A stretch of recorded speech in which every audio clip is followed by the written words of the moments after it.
Cloud Mother, I'm stuck. It feels like ants are crawling all over me. Please save me. This was the expectation that other players had of Su Yun, a strategy blogger. This money should be earned by the Cloud Strategy Group. Anyone who stands in his way will face my wrath. Players who could benefit from the strategies became Su Yun's most loyal supporters. In this world, many outcomes often fail to align with people's desires. Su Yun, however, possessed an ancient divine race known as the Throne of Memory. What he was striving to do was transform this imperfect world into the one we yearn for. Chapter 1. As a strategy blogger, do you dare grant me rebirth? Congratulations to the player, Cloud Strategy Group, for successfully conquering the ancient Air Tower 100 floors, achieving the hidden achievement, The Last Spark, and completing the hidden epilogue storyline Moths to the Flame, There Is Tomorrow. Monitoring indicates that a player has successfully cleared the ancient Air Tower 100 floors and met the completion conditions. Game progress will terminate in 30 minutes. Only when the system announcement echoed in his ears did Su Yun finally release the tension that had gripped him, collapsing backward. The 100th floor of the ancient Era Tower was a final level that had led countless top-tier players to their demise despite their efforts. After 3 days of intense battle without food or rest, Su Yun had finally conquered it. Even upon hearing the system announcement, Su Yun struggled to believe its authenticity. The reason was simple. This level was exceedingly difficult, not meant for mere mortals. The 100th floor of the ancient Era Tower restricted players to solo challenges. Its guardian boss was a humanoid entity of indiscernible race, immune to all physical attacks. Players could not don any equipment or use items during the encounter, relying solely on their base attributes for combat. In simpler terms, without any equipment, being struck even once would result in instant death. The only way to clear the level was through magical attacks. Completing the challenge without taking damage sounded deceptively simple, but a rough estimate revealed that the boss possessed over 1 million health points. With Su Yun at the peak level of 310 and without any equipment, his basic attributes allowed him to inflict between 100 to 700 points of magical damage per attack. A mere 100 points were for minor skills, while 700 came from major ones. Thus, under the condition of not being hit, he had to manage his mana wisely and strike the boss nearly 10,000 times to achieve victory. Moreover, resurrection items were rendered ineffective in this game world reminiscent of Sword Art Online. Once hit, death was final. This was why the ancient Era Tower, a well-known challenge among players, had seen no one succeed even after 3 years, despite many being at max level. Su Yun himself found it hard to believe that he had triumphed over such an outrageous challenge in just 3 days. In a fleeting daze, Su Yun recalled past events. As for the reason, well, heaven knows why this game world, nearly indistinguishable from reality, lacked a certain system that would allow for pants to be removed. 10 years at Pasetto, you know how I endured them. At the same time, he felt a bit lightheaded. Was he not a hero who had saved the human world? Perhaps his autobiography would be adapted into countless versions, enduring through the ages. Not to mention, the country would undoubtedly ensure he lived a life free from worry. Su Yun's requests were modest, just 100 or 80 billion to enjoy a carefree life in his later years would suffice. In truth, there was little preparation necessary. Upon clearing the 100th floor of the ancient Era Tower, he received only a necklace as a reward. Name: Memory. The panel was remarkably clean, leaving no indication of its purpose. Welcome back, Lord Su Yun. When Su Yun was commissioned to enter the ancient Era Tower, there was a sense of heroic sacrifice involved. Hundreds of players gathered in the hall of the temple, chanting Su Yun's name, gratifying his modest vanity. Cloud Mother is amazing. I've been your fan for 10 years, growing up watching your strategy videos. A player from the elf race shouted from afar. Come here, I want to give you an autograph. As his game name suggested, Su Yun was a strategy blogger, boasting over 30 million fans on the player communication platform within the game. In this involuntary game world, everyone had to adapt their past lifestyles to fit the new environment. Su Yun was fortunate before being locked within the game. He was a renowned game strategy blogger with over 300,000 fans, specializing in no-damage speedruns and achievement collections. In this game world, Su Yun naturally resumed his old profession, successfully multiplying his fan count by 100. Although this number had its fair share of inflation after all, everyone was trapped in the game, and anyone who faced a challenge would seek strategies his fanbase brought substantial profit, contributing to his status as a high-level player. His equipment had been painstakingly amassed through countless coins, pieced together into a top-tier set. It was infuriating. Why was the ancient Era Tower not allowing equipment? As the game world approached its conclusion, everyone had their final preparations to make, including Su Yun.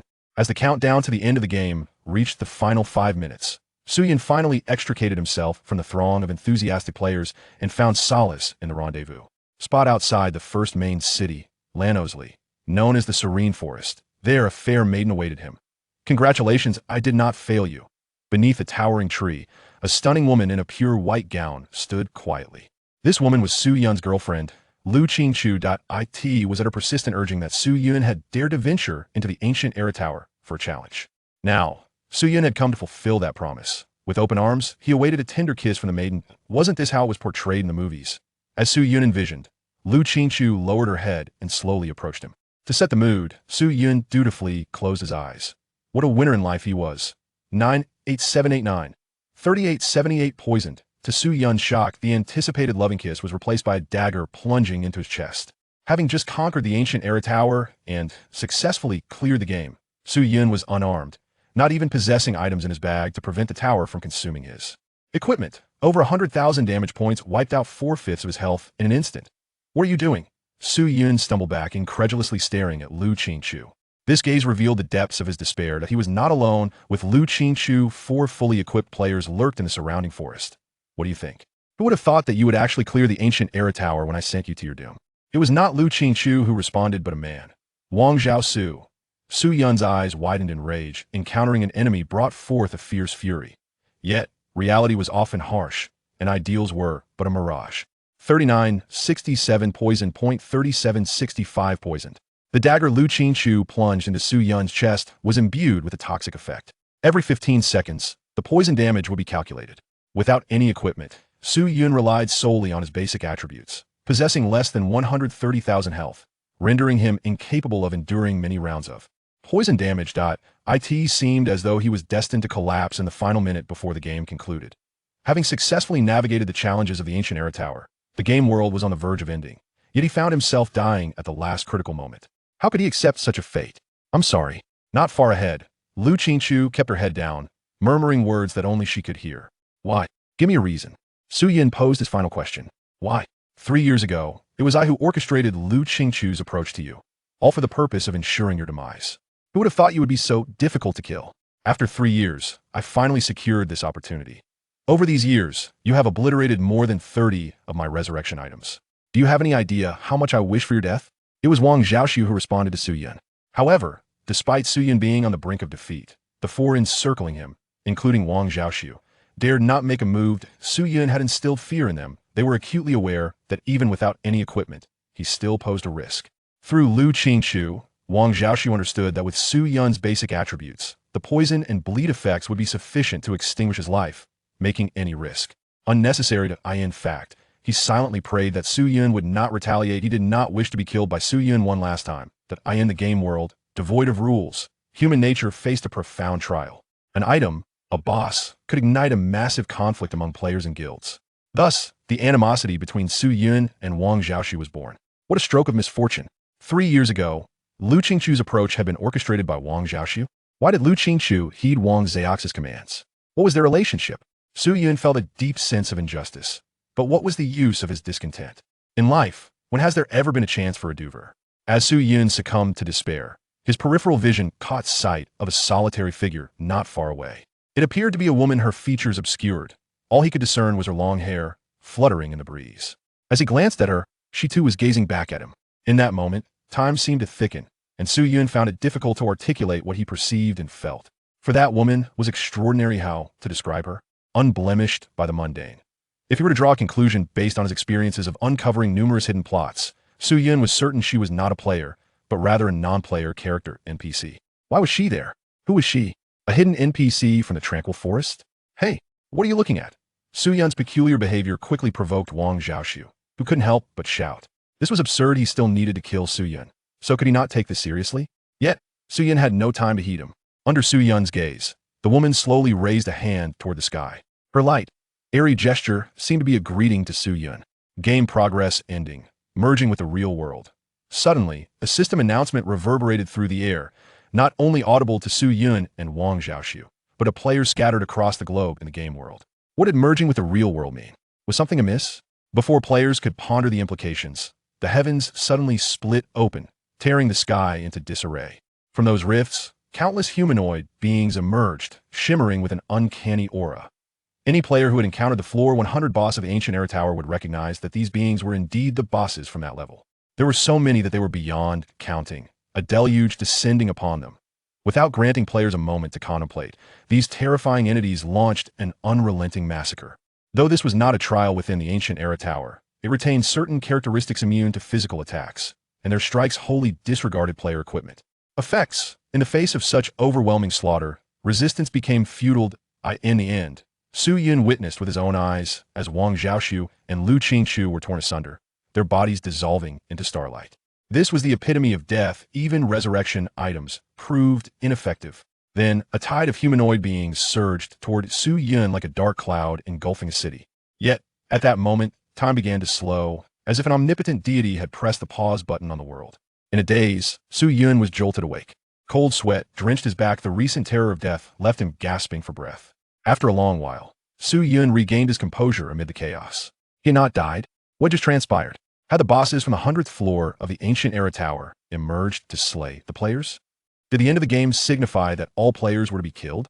Or was the very method of concluding the game simply to have all players perish?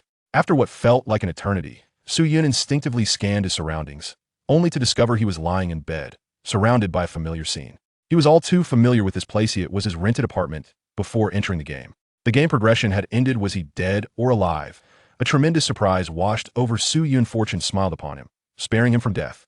He abruptly rolled out of bed and flung open the window, greedily inhaling the fresh air. Indeed, there is nothing quite like the sensation of being alive. Yet before Su Yun could savor a moment of tranquility, he was suddenly startled by the abrupt appearance of a translucent dialogue box before him. Would you like to enter the Ancient Era? Yes, no. The Ancient Era, the game that had ensnared Su Yun for a decade, was a name he could never forget. But something fell off. 10 years ago, a similar dialogue box had materialized before him, and out of curiosity, he had chosen yes, entering the game and becoming trapped for a decade. He had just exited the game. How could he possibly re-enter? Moreover, after spending 10 years within the game, the scenery outside seemed unchanged from a decade ago. With this thought, a ludicrous notion surged into Su Yun's mind. To validate his hypothesis, Su Yun dashed into the bathroom to look in the mirror. Reflected in the glass was the visage of a youth. In the game, Su Yun's body would gradually age over time, and he had indeed lived through a decade. Yet now, in the mirror, he still appeared as a boy. December 1st, 1376. This date was etched in Su Yun's memory. It marked the day he entered the game 10 years prior. What did this signify? As a game strategy blogger, how dare they grant him a rebirth? Chapter 2. A second chance? I've never fought such a prosperous battle. On December 1st, 1376, the Ancient Era made its first appearance before the public eye. Would you like to enter the Ancient Era? Yes, no. Aside from this enigmatic, translucent dialogue box of unknown origin, no one possessed further information regarding the Ancient Era. Not even Su Yun. How exactly did the Ancient Era manage to project the game's dialogue box before the players? And how to confine them for a full decade? Such questions were abundant. Calculating from the moment of his awakening, Su Yun took approximately half an hour to fully accept the astonishing truth that he had not merely exited the game, but had been reborn. During this half hour, he explored every conceivable method of verification, including the internet, news outlets, and even consulting his neighbor, a 25-year-old graduate student residing next door. In Su Yun's recollection, he had encountered this neighbor in the game, who had tragically perished within its confines nearly 9 years prior, shortly after the Ancient Era had completely locked the players in. Remarkably, even he had returned to life. Having organized his thoughts on the nature of his rebirth, Su Yun sat alone on the sofa of his rented room, arranging all his savings, freshly withdrawn from the bank, before him. Time was of the essence. He needed to enter the game swiftly. Despite his rebirth, Su Yun could not evade entering the game from the onset. On the contrary, he felt compelled to re-enter as soon as possible. On December 1st, the Ancient Era intruded upon the world in an extraordinarily sci-fi and illogical manner, akin to an ordinary large-scale online game. The initial players who ventured into the game were rewarded with numerous benefits from the beta testing phase. It boasted an exceptionally realistic sensory experience and a grand worldview, rendering the entirety of the in-game experience almost palpably authentic. The earliest players could even exchange real currency for in-game currency. However, the disparity between the alluring facade and the grim reality was stark. The Ancient Era's mysterious origins plunged the real world into chaos for an entire day. At midnight on December 2nd, all individuals who had not voluntarily entered the game were forcibly transported into it, after which the Ancient Era disabled the logout function for a decade. Moreover, the final system announcement that the game and the real world had merged struck a chord with Su Yun. Although he himself was uncertain how all of this had come to fruition, he had no time for further contemplation. Yet, what constituted an apocalypse for others represented a contrasting opportunity for Soo-Yun. As a strategy blogger, he was privy to numerous hidden storylines, making it exceedingly simple for him to establish a firm foothold. Rebirth inherently signified a chance to amend past regrets. With resolve, Soo-Yun extended his hand, gently touching the transparent panel that hovered before his eyes. Logging into the ancient era, please wait. As a moment of daze enveloped him, the surroundings transformed dramatically in the blink of an eye. From Soo-Yun's modest rented room, it transformed into an expansive grassland, stretching infinitely. Please establish a name and select a race faction. The name requires little deliberation. It is merely the player's designation within the game, and Soo-Yun, without much thought, opted to retain his original name. Player name confirmed, Cloud Strategy Group. Once the name was established, careful consideration was needed for the choice of race faction. Generally, players can initially select from 4 distinct race factions: humans, inferior dwarves, wasteland scraps, and half-orcs. The selection of these initial races directly influences numerous subsequent aspects of gameplay. Primarily, it affects growth potential. In the ancient epoch, every level gained provides players with an increase in basic attributes, with each of the 4 initial races representing affinities for magic, strength, vitality, and defense, respectively. For instance, selecting humans allows players to acquire slightly more magical affinity with each level compared to other races, and similarly for the others. There are 2 means of obtaining growth potential, one through the choice of race, and the other through class quests that become available as players progress in levels. The second crucial factor determined by the race faction is the location of the novice village. Only players of the corresponding race faction can directly access the nation of that race.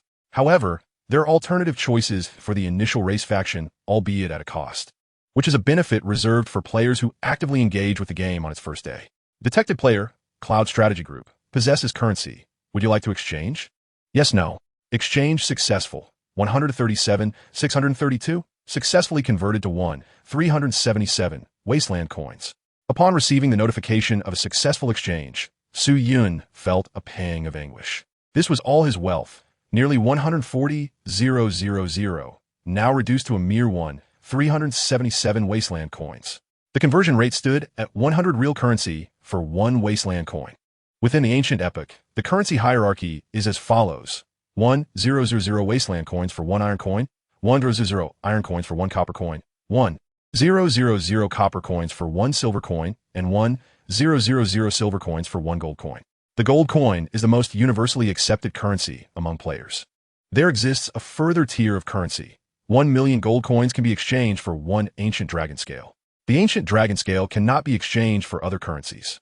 It merely symbolizes a purchasing power equivalent to 1 million gold coins.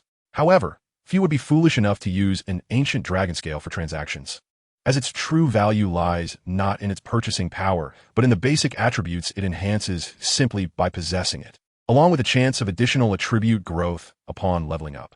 Soo-Yun had previously amassed a considerable number of ancient dragon scales, but that was during the late stages of the game when he had already reached the maximum level, thus missing out on the benefits of attribute enhancement from leveling up with the scales. At that time, he had deemed the design of the ancient epoch quite unreasonable. After expending considerable effort, he found himself with less than 1 for 100 wasteland coins, which understandably led Soo-Yun to feel a significant loss.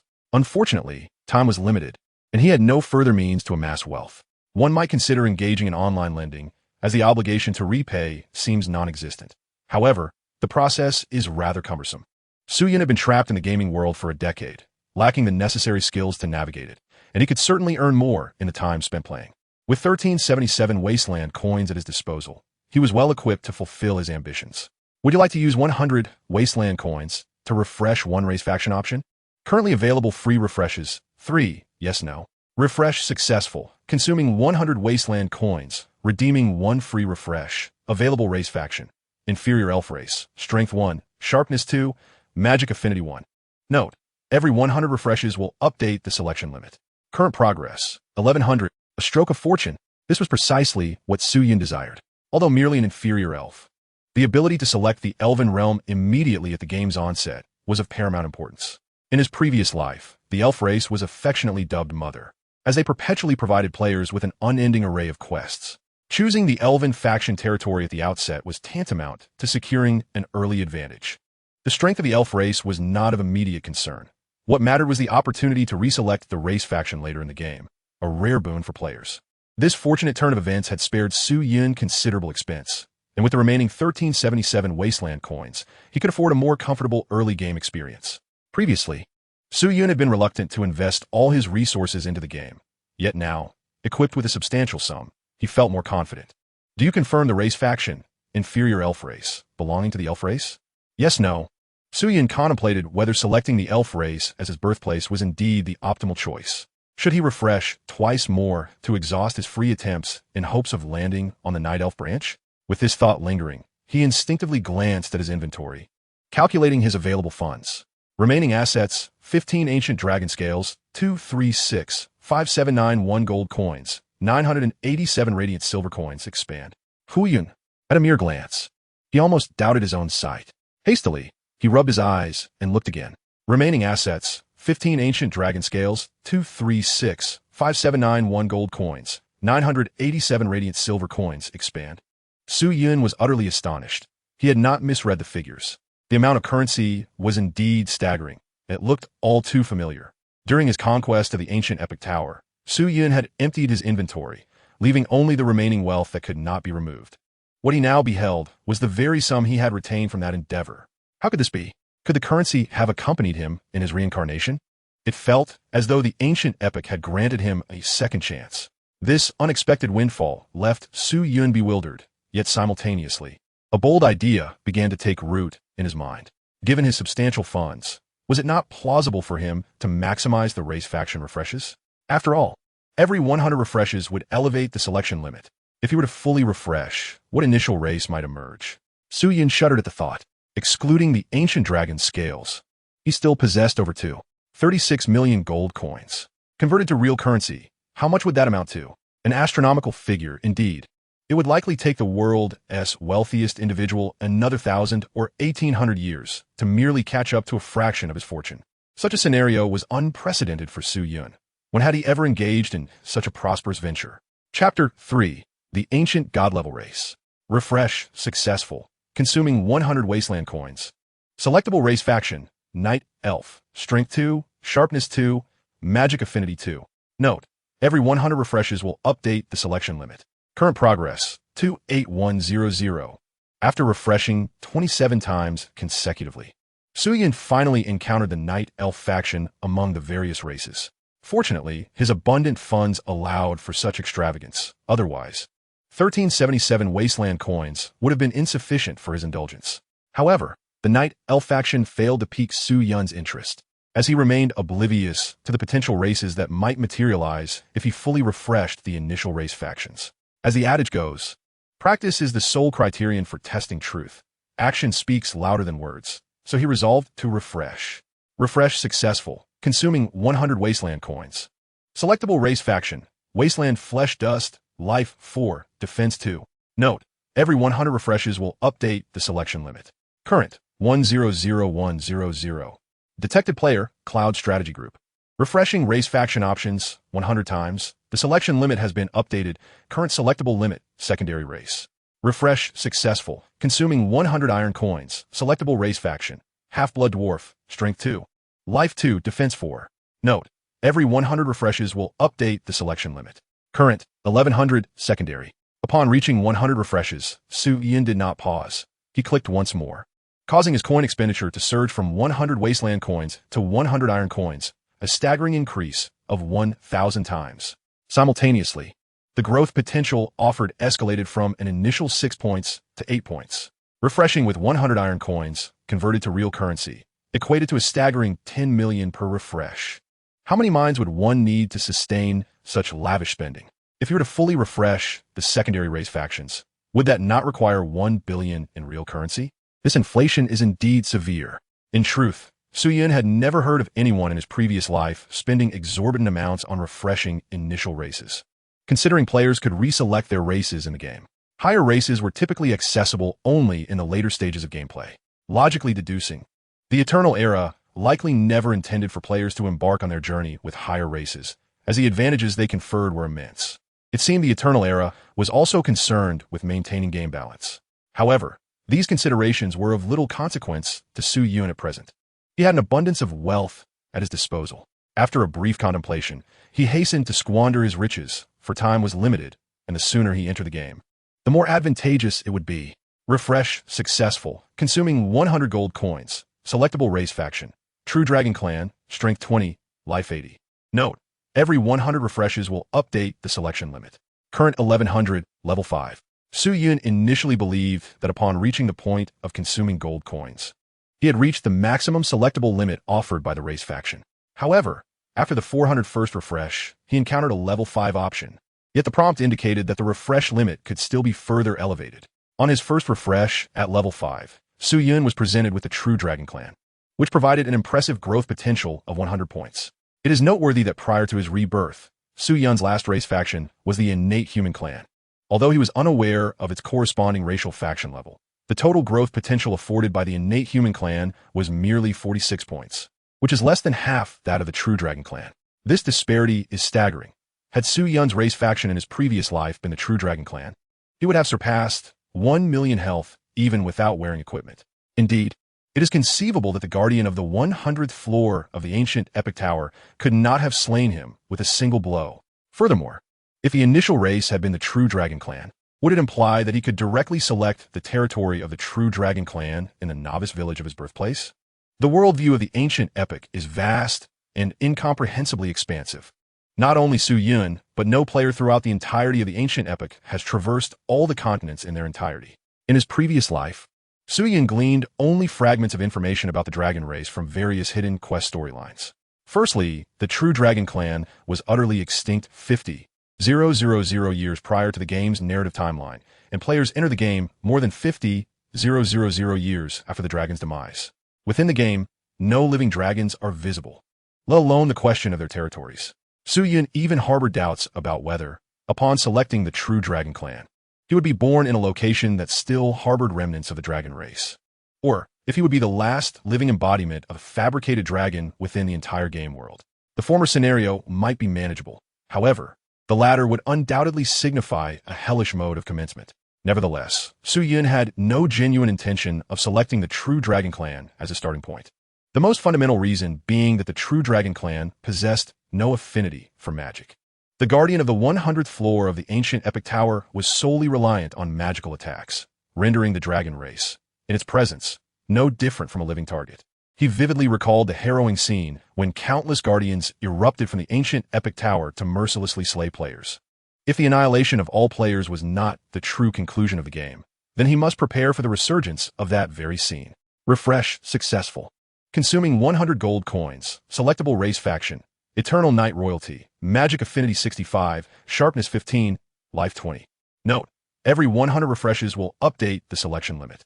Current 100100, level 5. Detected player, Cloud Strategy Group, refreshed race faction options 500 times, selection limit updated. Current selectable limit, Ancient God level race. Upon detecting that the player, Cloud Strategy Team, had refreshed the options for race factions 500 times, the Ancient Divine race was unlocked, achieving a hidden accomplishment, the last Ancient Divine offspring, in a concealed epilogue storyline. I shall reclaim the power of the gods. A series of pop-up windows flashed before Su Yun's eyes. As he discerned the text, his heart tightened with unease. The hidden epilogue storyline. This notification had appeared when he completed the Ancient Era Tower. Could it be that he had cleared the game once more? Would he even be able to access the game again?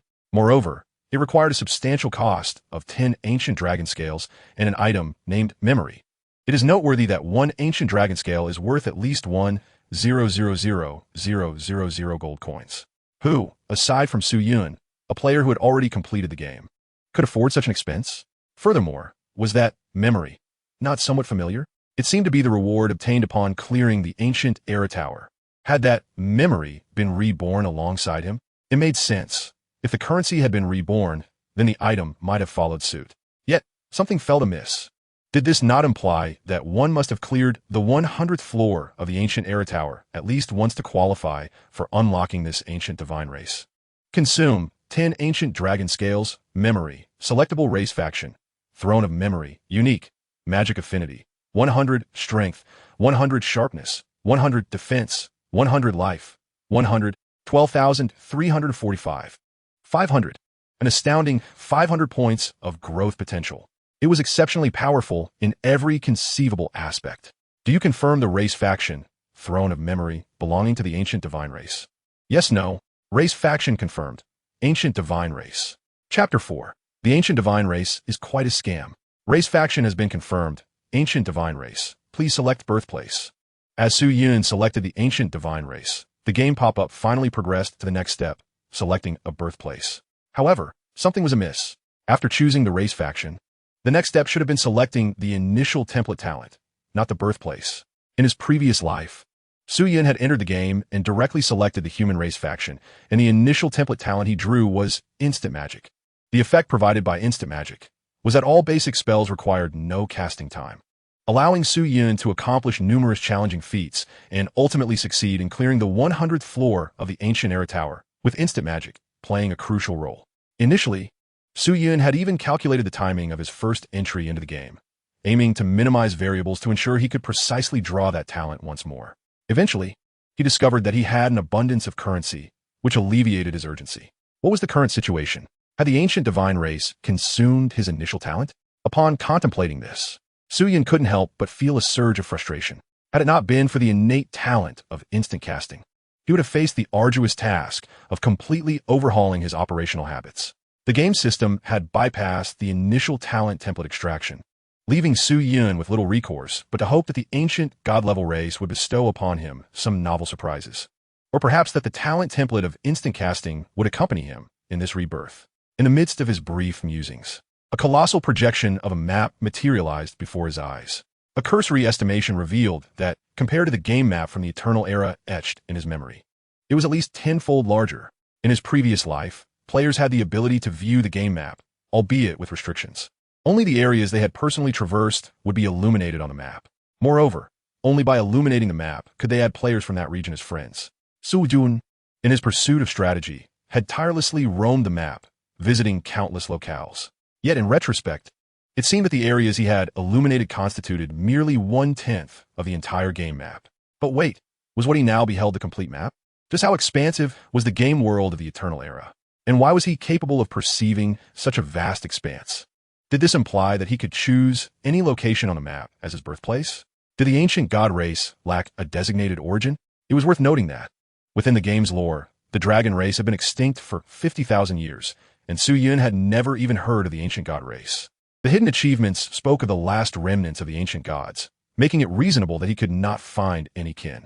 Would you like to select the wilderness of the wilds as your birthplace? Yes, no. Su Yun casually selected a remote corner of the map as a test, and indeed, a dialog box popped up with selectable options. So, what location should he choose as his birthplace? With numerous options available, Su Yun found himself grappling with a dilemma. According to the standard gaming rules, players initially could only select a novice village near a level 5 main city, at least in his previous life. He had never heard of anyone starting their journey in a level 4 or higher city.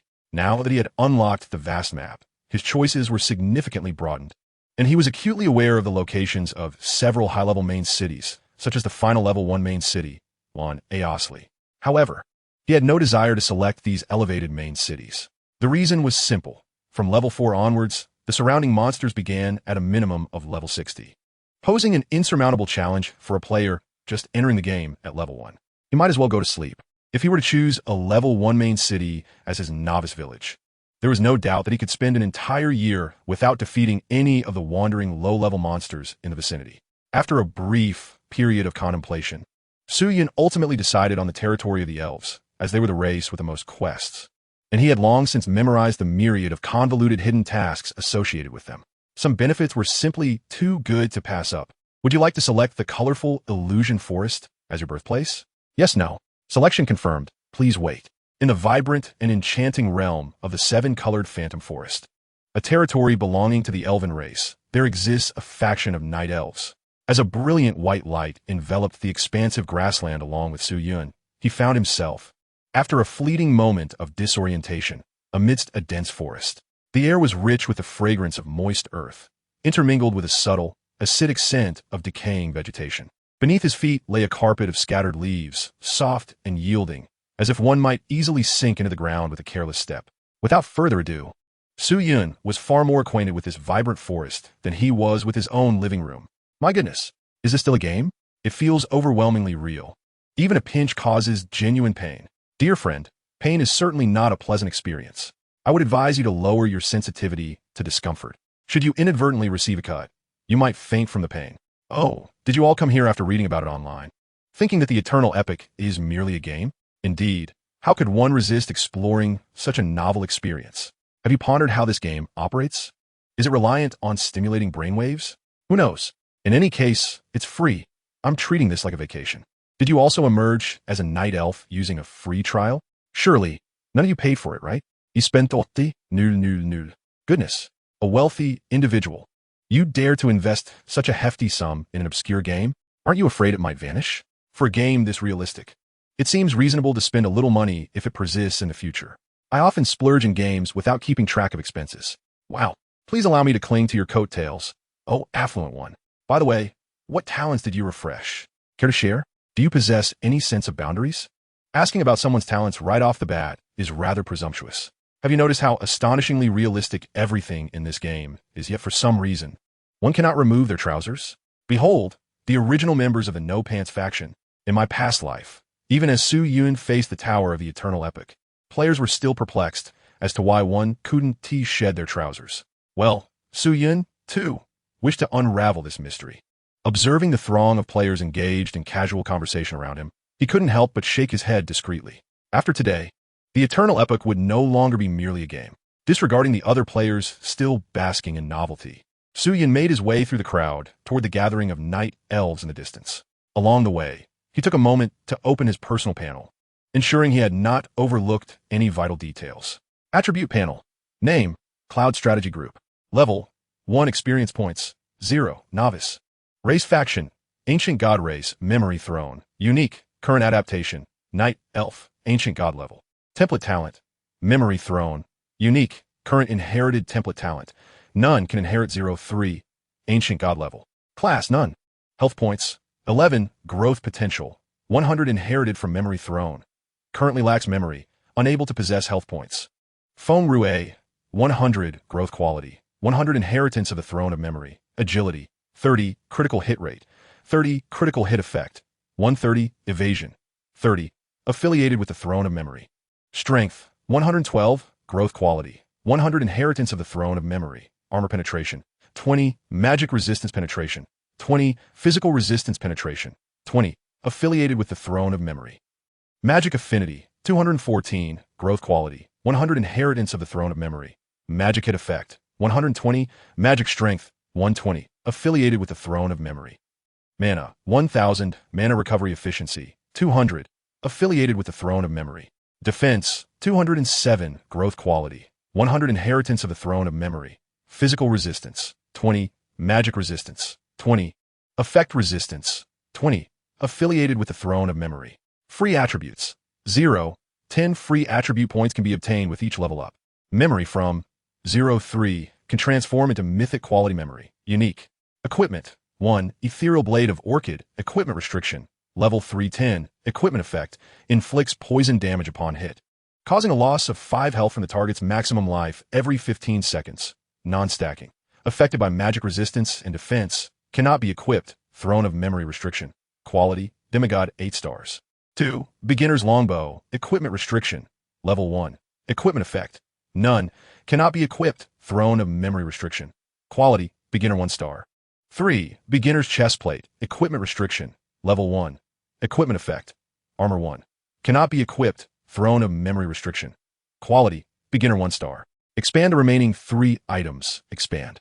As he gazed at the interface, Su Yun found himself at a loss for direction. Possessing a unique ancient god-level race, he had envisioned that his attributes would undoubtedly be extraordinary. However, he never anticipated them to be this remarkable. His current attributes were undeniably lavish, astonishingly so, especially when juxtaposed with his contemporaries, whose strength hovered around a mere 13 points, dictated by the growth potential of their initial races. Yet, Su Yun was graced with an astonishing 112 points of strength, alongside similarly impressive attributes across the board. But why oh why? Did his health points stand at a mere 1? Just a single drop of life. If he stumbled, he could very well perish from a trivial misstep. Moreover, As if that were not enough, why did all of his equipment display as unwearable? Su Yun barely had time to revel in the fact that the dagger Lu Qingchu had plunged into his chest had accompanied him in his rebirth. These sudden and disheartening revelations had utterly derailed all of Su Yun's plans. He now found himself paralyzed with fear at the thought of taking risks. He could scarcely acquire any resurrection items. And although dying on the first day did not entail complete demise, merely a need to delete and restart, who could say whether the immense fortune in his pocket would carry over to the next account? Furthermore, after today, dying without a resurrection item could lead to dire consequences. Would he be relegated to a life of injury-free play henceforth? Su Yun, despite his confidence, found himself in a precarious position without any health points. He could still engage in the game, but as the saying goes, one who frequently walks by the river is bound to get their shoes wet. There exists a logic in 1,000 days of thievery. Yet what 1,000 days of guarding against thieves? Moreover, with his health cap limited to a mere 1 point, a single lapse in vigilance could lead to his untimely demise. This ancient god-level race seemed excessively punishing. Chapter 5. The Throne of Memory. If a race dictates the minimum threshold of strength, then the upper limit lies in the initial template talents, which every player, except for Su Yun, may select upon entering the game. As the game progresses, players have multiple opportunities to modify their racial affiliations, but template talents remain immutable. The template talent chosen at the outset remains unchanged until reaching the maximum level of 310, a demigod status. Su Yun had cherished his previous life's talent of magic instantaneous, and he initially believed that fate had played a cruel joke on him by neglecting to bestow a talent upon him in this life. Fortunately, not all news was grim. It was not that the Eternal Era had forgotten to provide him with the opportunity to choose a template talent. Rather, the ancient god-level race's Throne of Memory appeared to possess a unique and exclusive template talent of its own. The effects of this template talent would determine Su Yun's subsequent path. Template talent, Throne of Memory. Effect 1. Memory Echo. When the Throne of Memory slays an enemy of mythic quality, there's a 50 chance to forcibly transform that target into a memory echo. If a non-Throne of Memory mythic quality enemy willingly becomes a memory echo upon death, the transformation occurs with a 100 success rate, should the target resist. There remains a 10 chance for forced transformation.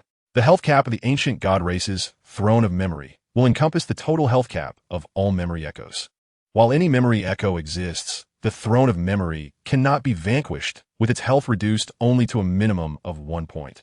And this effect is guaranteed to activate and remains unique in its efficacy.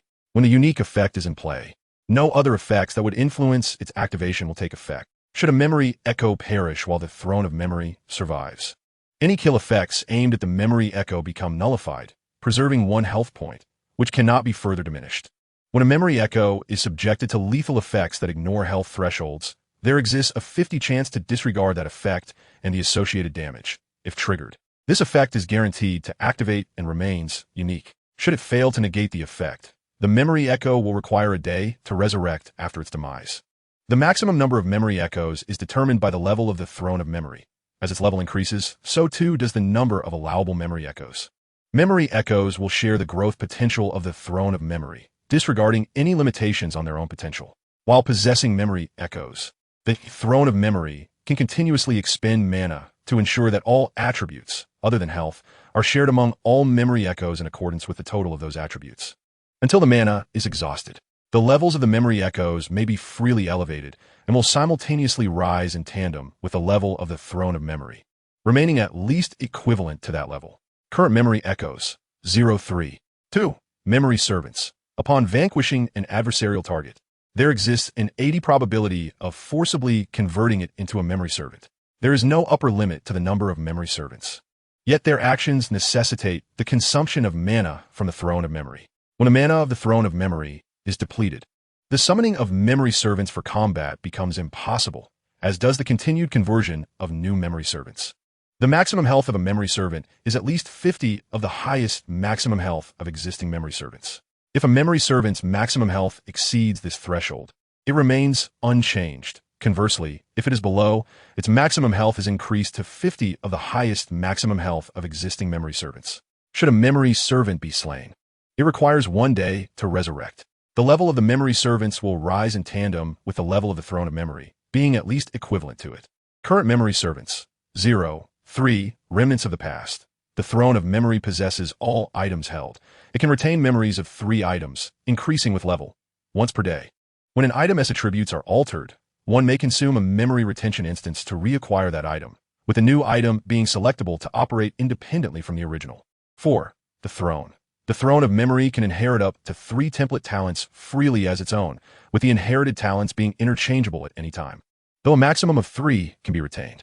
When changing inherited talents, any attribute changes resulting from them remain intact, but the overwritten talents will cease to function.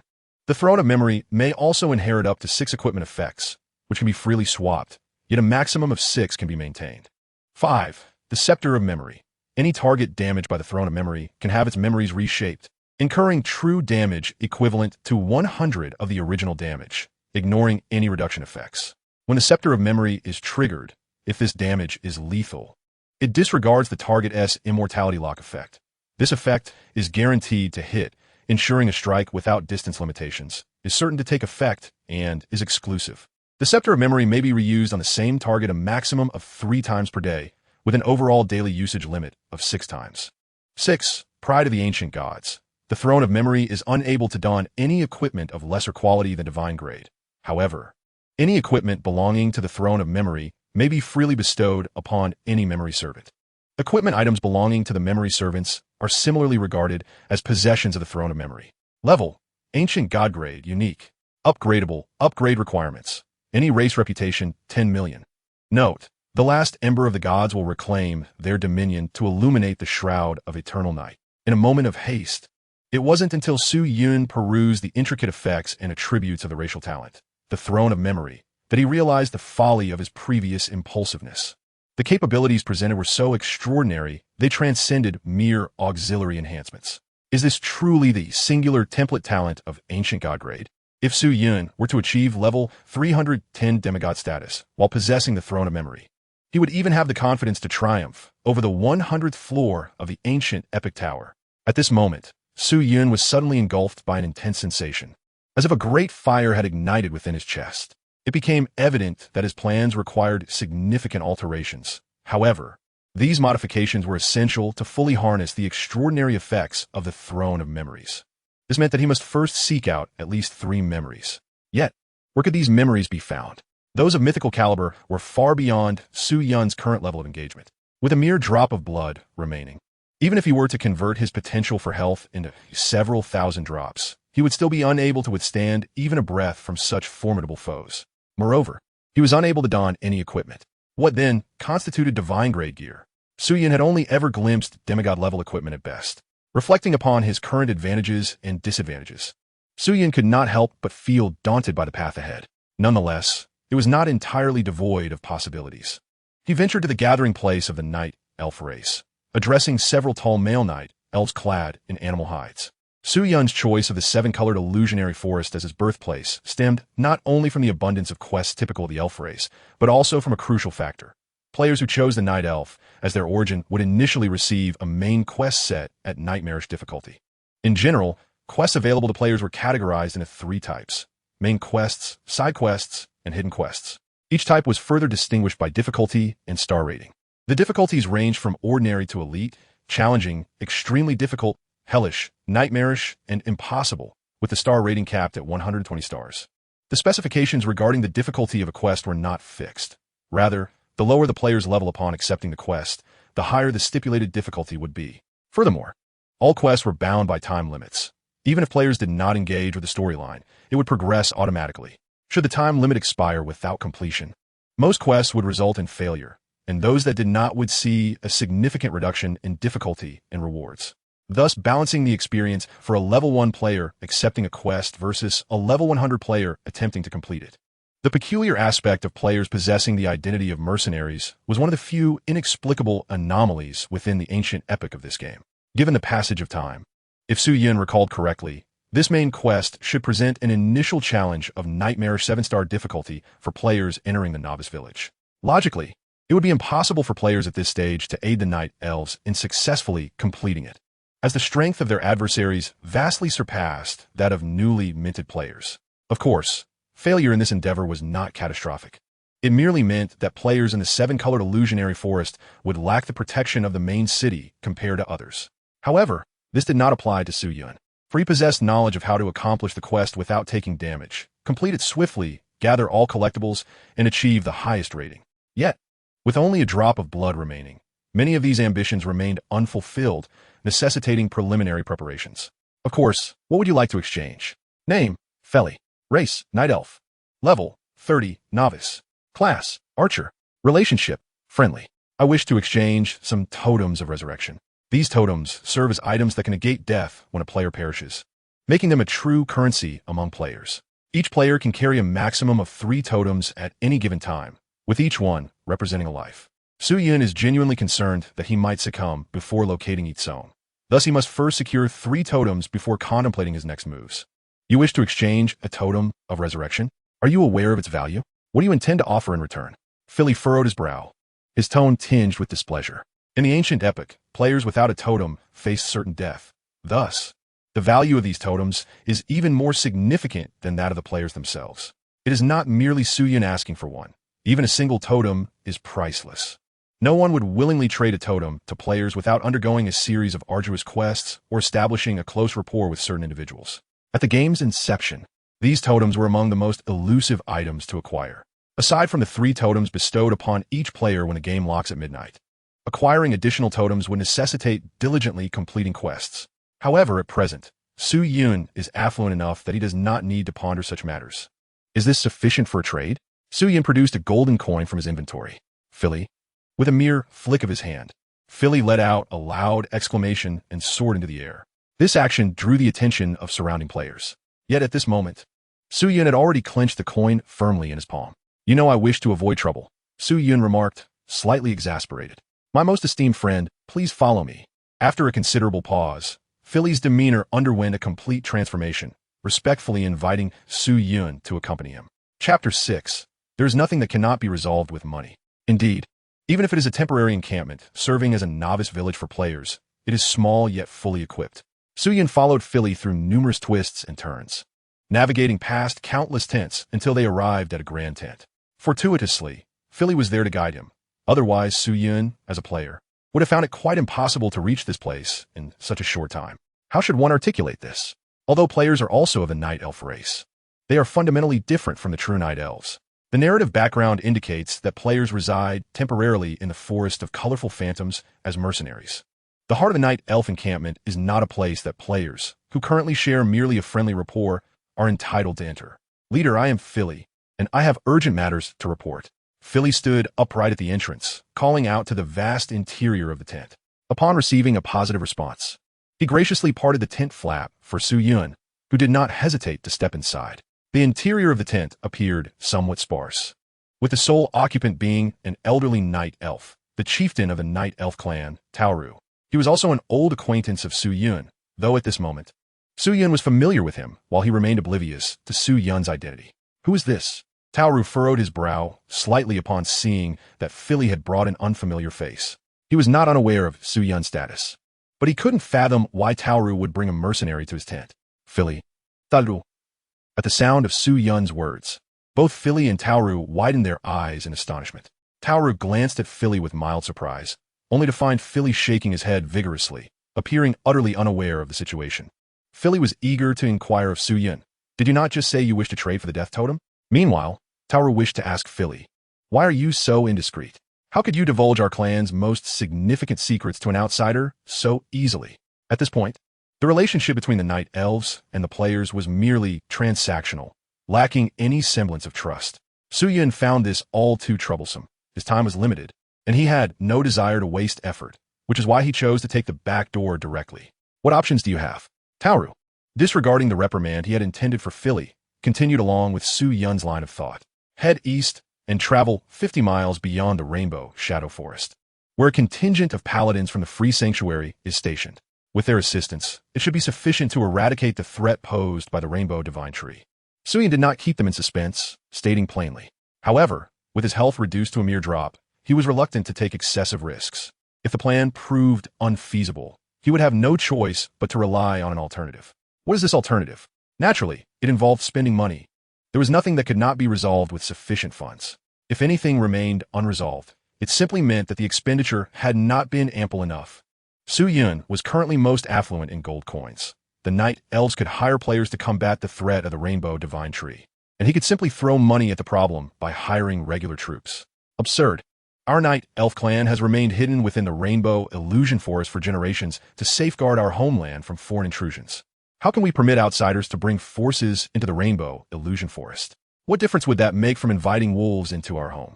Just as Su Yun anticipated, as he completed his proposal, Taoru erupted like a lit powder keg, even causing their relationship to plummet to neutral. Philly, show him out. From now on, no mercenaries are allowed to enter our camp. Understood.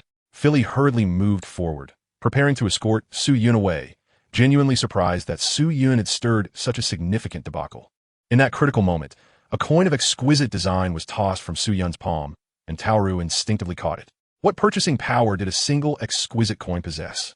In the novice village, the most valuable currency accessible within the Rainbow Illusion Forest was the copper coin, with the operations relying primarily on a scant few iron coins. One exquisite coin equated to 1,000 shining silver coins or 1,000,000 copper coins. It is no exaggeration to say that a single exquisite coin could purchase the entire Night Elf camp and still leave a surplus.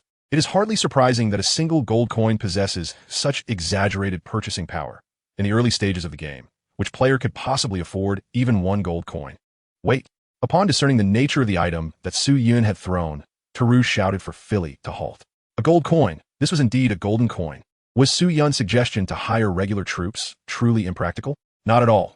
Rather, the Night Elf clan simply lacked the financial resources to enlist a regular army.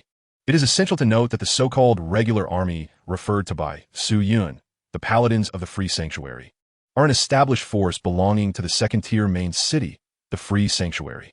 They operate under the principle of absolute neutrality and are the undisputed sovereigns of an extensive region, including the Rainbow Phantom Forest. They place great emphasis on their reputation and genuinely embody neutrality. Having lived his entire life in the Rainbow Shadow Forest, Taoru was well acquainted with the Paladins of the Free Sanctuary. Why had he previously mentioned the protection of his homeland?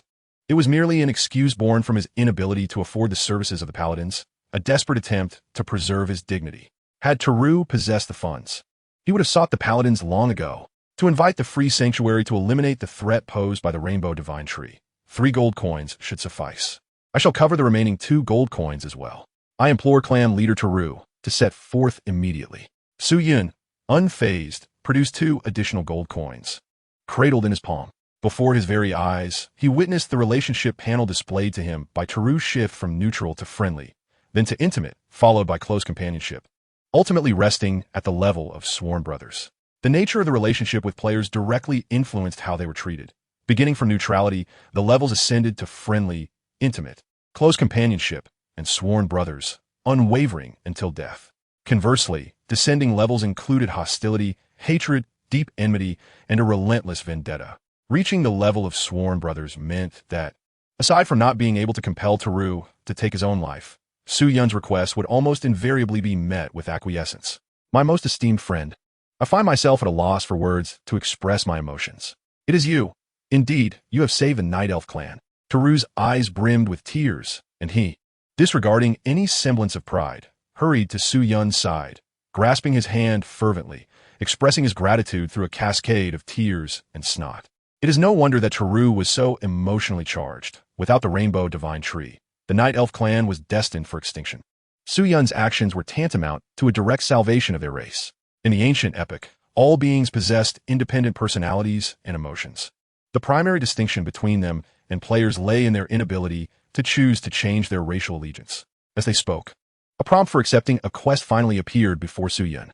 Quest difficulty, Nightmare 10 stars. Quest rewards, unlocking the level 5 main city Rainbow Divine Tree. Night Elf reputation, 5,000. Swift Hunter set, key to the Night Elf Vault. 1. Lifetime relationship lock with a Night Elf clan. Intimate, mysterious parchment, fragment, death totem. 2. Iron coins, 50. Experience points, 50,000. And the unlocking of the storyline raid instance. Eliminate the Rainbow Divine Tree. Task achievement unlocked. Battle for the Night Elves. After a brief exchange of pleasantries, Taoru dismissed Philip and engaged in casual conversation with Su Yun, who conveniently had matters to discuss with Taoru and decided to stay behind.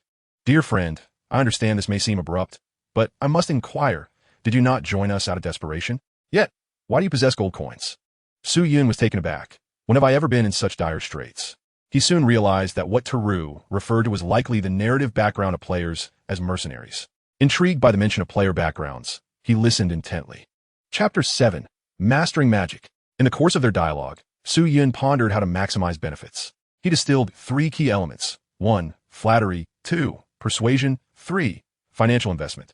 These elements had already assisted him in triggering numerous hidden quests. Frankly, he had long since formulated a repertoire of phrases, allowing him to operate as a mere mechanical parrot devoid of emotion. Employing his skills in persuasion, Su Yun achieved remarkable results. From this day forth, you shall be an eternal kin of our Night Elf clan. This place will forever be your home, and the gates of the Rainbow Tree shall always remain open to you. Teru once again clasped Su Yun's hand warmly, his grip firm and insistent, causing Su Yun to shudder with goosebumps. Teru, esteemed leader, I must inquire why you are willing to employ us, considering our rather modest capabilities. Old leader? Su Yun was momentarily taken aback by Teru's narrative. Was there a character among the players known as the Old Leader? It was evident that the Eternal Era had crafted a unique storyline for the players, requiring them to actively explore it. I'm grateful for your kindness, Teru. No, I should be thanking you. No, it is Teru's benevolent hospitality that deserves gratitude. Teru, I seek some totem of sacrifice as a safeguard, and I possess some magical aptitude. I hope you can recommend a magic mentor for me. Teru replied, As for the totem of sacrifice, Philip just informed me about it. You may accompany me to retrieve it shortly. However, regarding your magical aptitude, have you already learned magic? Without needing Teru's assistance, Su Yun was aware of what a Night Elf magic mentor looked like. Having Teru's endorsement would indeed alleviate considerable hassle. Having spent money, one might as well take advantage of it. As a player, from the start of the game until reaching level 10, one could only employ novice weapons for physical attacks against monsters. Magic could only be unleashed after reaching level 10 and confirming one's initial class. Racial skills also awakened at level 10. However, this regulation was not particularly stringent, as long as one possessed a skill book. Skills could be learned in magic cast even at level 1. Su Yun, being the most adept at utilizing magic, adhered to a principle of caution, deciding against unnecessary risks. Should things go awry, there would be no place for lamentation. Not yet, but I hope that Teru can assist me in validating my magical aptitude. Su Yun followed the established protocol and recited his lines. Very well, then follow me.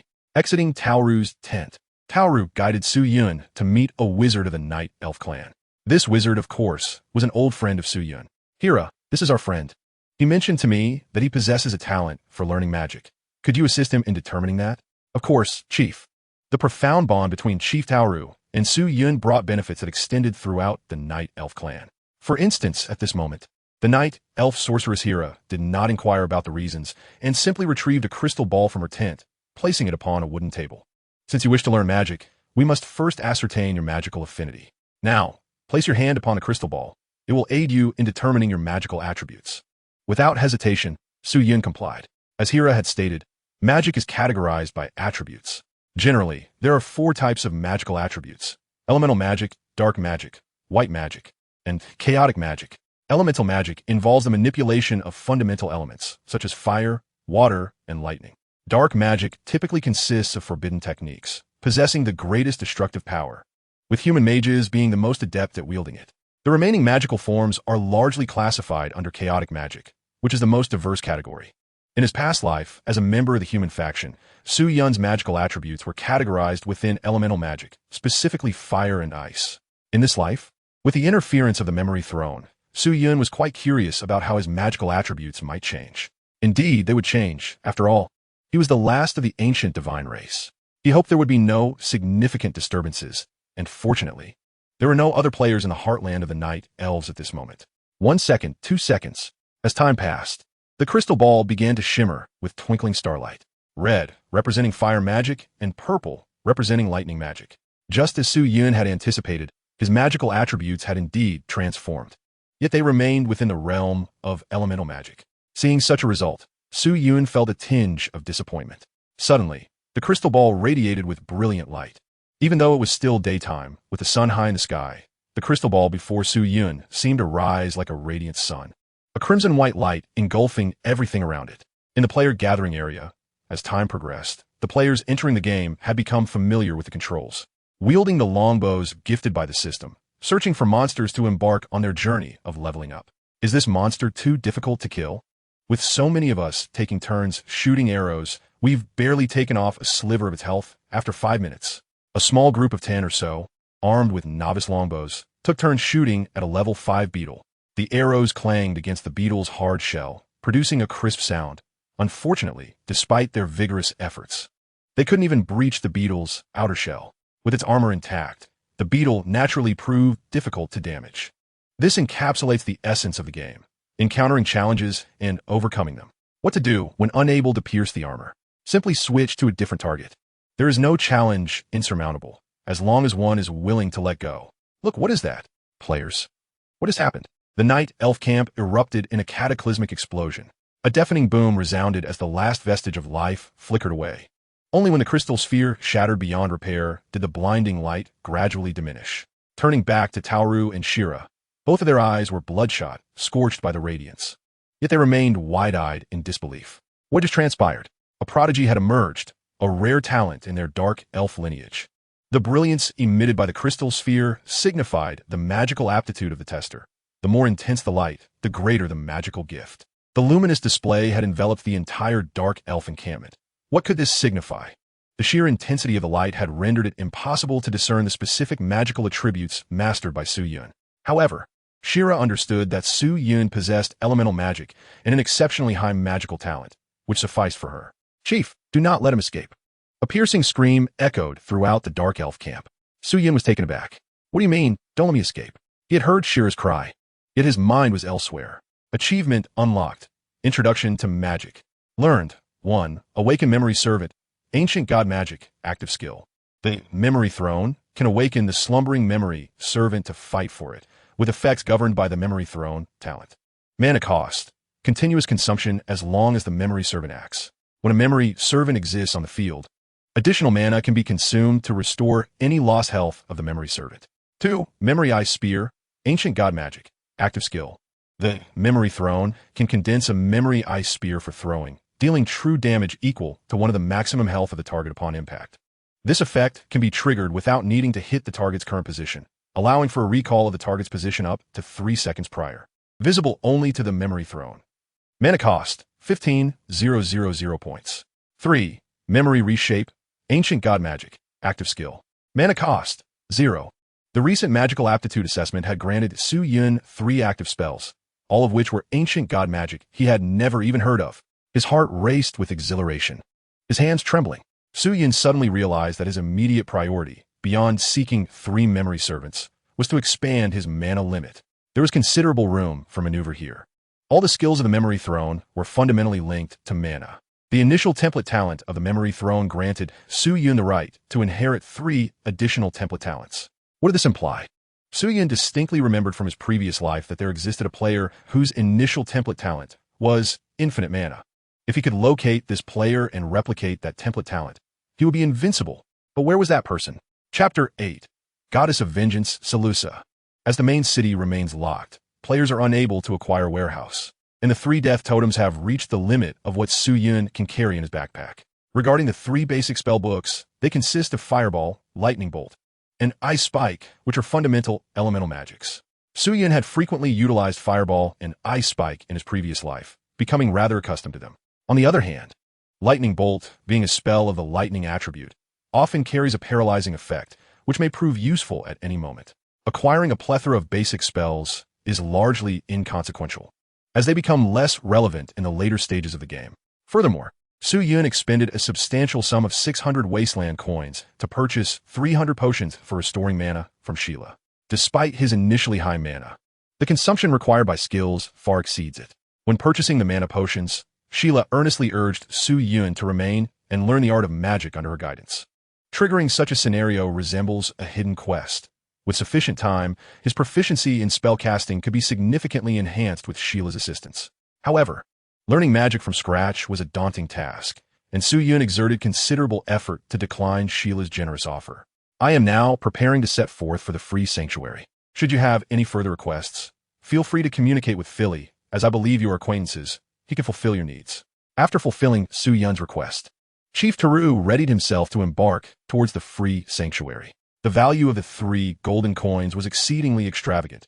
Aside from himself, Teru could trust no one completely, and it was imperative he journey there personally. After all, these 3 coins pertain to the future of their Dark Elf clan, a matter of utmost gravity. Not at all. Chief, while you're occupied, I intend to venture into the wilderness to hunt some abyssal worms, aiming to accumulate experience in dealing with them. Although he currently could not summon a memory servant, mastering magic would enable him to gather some memory servants to serve as allies. The skill effects of the memory throne were exceedingly intricate, and Su Yun had only just begun to grasp them. He required time to familiarize himself with his newly acquired abilities. Frankly speaking, his progress was already lagging behind that of other players. During this extended period, others had undoubtedly commenced new quests and ventured into the wild to slay monsters. He needed to hasten his pace. Teru? Upon hearing Su Yun's intention to hunt abyssal worms, Teru's composure began to falter. The abyssal worms were the culprits behind the theft of the 7-color divine tree. Their worker worms resembling scorpions, while the larvae appeared akin to oversized beetles. Regardless of whether they were mature worker worms or larvae, both possessed exceedingly hard exoskeletons, making them difficult to harm. Only under circumstances of multiple hunters could seasoned Dark Elf hunters collaborate to hunt the abyssal worms. Given that Su Yun was a distinguished guest among the Dark Elves, how could Teru possibly feel at ease with him venturing out to hunt these creatures? Observing Teru's wide-eyed expression, Su Yun suddenly realized that the bond of deep camaraderie between him and Teru had influenced the latter's decision. Teru was understandably hesitant to allow him to embark on such a perilous adventure. Su Yun quickly changed his words, genuinely fearing that Teru would confine him within the confines of the Night Elf camp. Alas, I knew it all along. You possess unparalleled courage and determination, destined to become an exceptional hunter. Wait here a moment, and I shall find you a guide. The young girl, charming and youthful, with a high ponytail that perfectly showcased her slender elven ears, had skin as white as snow. Clad in practical attire, she bore a long bow on her back, exuding an aura of vitality and liveliness. Though still youthful in age, she was undeniably a stunning beauty. This is Selusha. Do not be deceived by her tender years, for she is among the most skilled hunters of our Night Elf clan. Let her accompany you. She is well versed in the surrounding forests and the art of wilderness hunting, and she will undoubtedly be of assistance to you. Teru gently nudged the girl forward, directing her towards Su Yun. Although she appeared somewhat timid, she obediently approached Su Yun, ready to fulfill the task entrusted to her by Chief Teru. However, the slight actions of Teru and Selusha nearly sent Su Yun fleeing in terror. Why? Because he recognized Selusha, the goddess of vengeance, Selusha. Though the Night Elf race bears the name of Night Elves, their appearance aligns perfectly with the lofty ideals people hold of elven beauty, particularly for the male otaku. These female Night Elves are a formidable allure. A mere glance can ignite the fervor of young hearts. Selusha, in particular, was renowned throughout the gaming world as one of the most exquisite deities. Players affectionately dubbed her the manga goddess. How does one determine the beauty of a game character? By the volume of animated adaptations, fanfiction, and comics. Essentially, the quantity of related works. On player communication platforms, the abundance of Selusha's fan works and fanfiction is beyond description, illustrating the fervent admiration players hold for her. She is ethereal, seemingly untouched by the mundane world and among the entire gaming realm. She ranks within the top 10 for her appearance alone. Yet, players could only admire her from afar, for she is a rose with thorns, and those thorns are laced with poison. Goddess of vengeance, Selusha, the mightiest of the Night Elf clan, was also the subject of a massive main storyline quest titled Subjugation of Selusha, which saw millions of players participating. On memory, Su Yun recalled vividly. What prompted this quest? Because in the mid-game, Selusha single-handedly annihilated the entire Night Elf race, leaving not a single survivor, even obliterating the 7-color divine tree. Moreover, thousands of holy knights from the Free Sanctuary who attempted to encircle her were left without a single survivor. This battle resulted in the complete dismantling of the secondary main city, the Free Sanctuary, at Selusha's hands. The backdrop of the subjugation of Selusha quest revolve around players striving to eliminate this merciless female demon. Yet, the outcome was a dismal failure, with millions of players expending a sacrificial totem each, only to meet defeat. Alone, Selusha had successfully razed the 5-tiered main city, the 7-color divine tree, dismantled the 2nd-tier main city, the Free Sanctuary, and even managed to eliminate millions of players in her wake. How could Su Yun not be terrified of such a harbinger of death, especially when he was left with but a single drop of health? Yet, something felt amiss. Although Su Yun had never faced Salusa in battle, he was well acquainted with the historical backdrop. Despite being a night elf, Salusa harbored a profound enmity toward her own kin. If the girl before him was indeed Salusa, how could she possibly heed Taru's directives? Wait, realizing this, Su Yun hastily interrupted Taru. Chief Taru, what did you say her name was? Salusa, why? Taru responded, slightly flustered by Su Yun's sudden outburst. Was she the only one among the night elves to bear the name Salusa? Observing Salusa's exceedingly obedient demeanor, Su Yun's heart began to race uncontrollably. Despite her youth, Salusa was already hailed as the finest hunter in Taru's eyes. Although Taru claimed to have found him a guide, she was in truth a bodyguard to avert any unfortunate incidents. Given their current bond of life and death, could Taru deceive him? Having not experienced the entirety of the night elf narrative in his past life, what if Salusa was indeed destined to become a goddess of vengeance?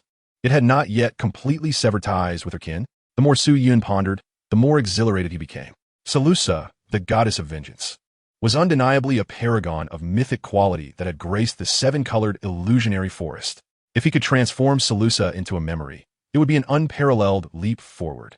While Su Yun was lost in contemplation, Salusa subtly clenched the hem of her garment, her youth not precluding her from understanding the nuances of the situation. She sensed Su Yun's apparent aversion toward her, evident in his gaze. Salusa cautiously lifted her head, attempting to discreetly steal glances at him, perplexed as to whether she had erred in some manner. In a fleeting moment, Su Yun's fervent gaze met Salusa's. In contrast to his prior disdain, Salusa now perceived a glimmer of affection and appreciation in his eyes. Was something amiss? Fortunately, Su Yun remained oblivious to Salusa's inner turmoil. His apparent disdain was merely a manifestation of survival instinct. Before Taru could inquire further, Su Yun swiftly approached Salusa, extending his hand and striving to present a sincere smile. Hello, Salusa. My name is Su Yun. It is a pleasure to meet you. I look forward to your guidance. Salusa, still somewhat bewildered, reached out her hand, which Su Yun gently clasped before releasing. Name, Salusa. Race, Night Elf. Level, 45 Elite. Class, Archer. Relationship, close. Further details, unavailable. Salusa's profile promptly appeared before Su Yun. Yet regrettably, he lacked the advanced identification skills and corresponding talents to glean more information about her. If only one could discern the essence of Salusa, it would be a great relief. Merely ascertaining her quality to be mythical would undoubtedly guarantee her exceptional nature. Su Yun, in his previous life, had certainly encountered Salusa on numerous occasions and vividly recalled her appearance. Presently, Salusa bore a resemblance to the goddess of vengeance, etched in Su Yun's memory. Yet he could not shake off a peculiar feeling that something was amiss. Was it due to Salusa's youthful age at this moment? She would officially enter the player's awareness 5 years hence, so any discrepancies in her appearance were to be expected. Although Taru could not fathom the fluctuations in Su Yun's attitude towards Salusa, the mere acceptance of her by Su Yun was a positive development in Taru's eyes. Within the vibrant, illusory forest, as long as Su Yun refrained from recklessly confronting the seven-color divine tree alone, Salusa would suffice to ensure his safety. The immediate priority was to embark on a journey to the free sanctuary to summon reinforcements. After Taru set off, Su Yun, accompanied by Salusa, took a small detour and exited the night elf camp. Despite the fact that players had yet to fully comprehend that the ancient epic was not merely a game, and that strategies transcended mere gameplay, intertwining with their very existence, they did not delve deeply into Salusa's origins or the reasons for her presence alongside Su Yun. Nevertheless, it was certain that such a situation would provoke considerable trouble. This was not the opportune moment for notoriety. Chapter 9. Whose neighborhood is this, anyway? Since Su Yun had entered the game, the first hour had elapsed. While Su Yun busied himself with progress, the external world began to descend into increasing chaos over time. The ancient epic was an expansive, immersive online game, and this revelation initially spread across various discussion forums. Dear friends, I believe I am not the only one experiencing the transparent pop-up, right? Out of curiosity, I selected yes, and guess what? I was transported to a fantastical world, as if I had traversed dimensions. It's truly astonishing. How is this even possible? I also entered this game out of curiosity and ended up missing for half an hour while my parents searched the house for me. I remained still. Yet when I entered the game, my physical form vanished. Is this the latest creation of some major gaming company? Has it been realized through cutting-edge technology? Fellow netizens, do any of you abroad have insights? I wish to know how far this game has spread. To the person above, I'm in the United States, and the locals are going wild. So, are we to understand that not just us, but people all around the globe can see the invitation to the ancient epic? Did you know? This game also involves monetary transactions. With such an exceptional design, and considering today marks the first day of its launch, those wishing to invest should act swiftly. This game is bound to become immensely popular, so don't regret lagging behind others. Such discussions proliferated rapidly across various communication platforms, propelling the topic to the forefront of trending searches, due to the dialogue of the eternal age being presented directly before the eyes of all. Discussions within various communication communities regarding this topic have surged far beyond the speed of official announcements. Within merely an hour, public opinion had become utterly uncontrollable. In this brief period, the authorities found themselves unable to formulate rules, as anyone could effortlessly enter the eternal age with just a flick of a finger or a gentle nod. The fervor of community discussions was exceptionally intense. It is well known that the human propensity for conformity and curiosity, once ignited, can be quite formidable. Naturally, officials from various nations promptly dispatched teams to explore the game, eager to uncover its mysteries. However, after approximately half an hour of experimentation, they reached a hasty conclusion. The Eternal Age is indeed a colossal, globally accessible, otherworldly adventure MMORPG, presented in the form of direct, corporeal traversal. The only notable discovery was that once individuals became players within the game, it appeared that each player possessed but a single life. Any accidental death would result in an immediate exit from the game. Although one could re-enter through a translucent dialog box, their original account would vanish, necessitating the creation of a new character.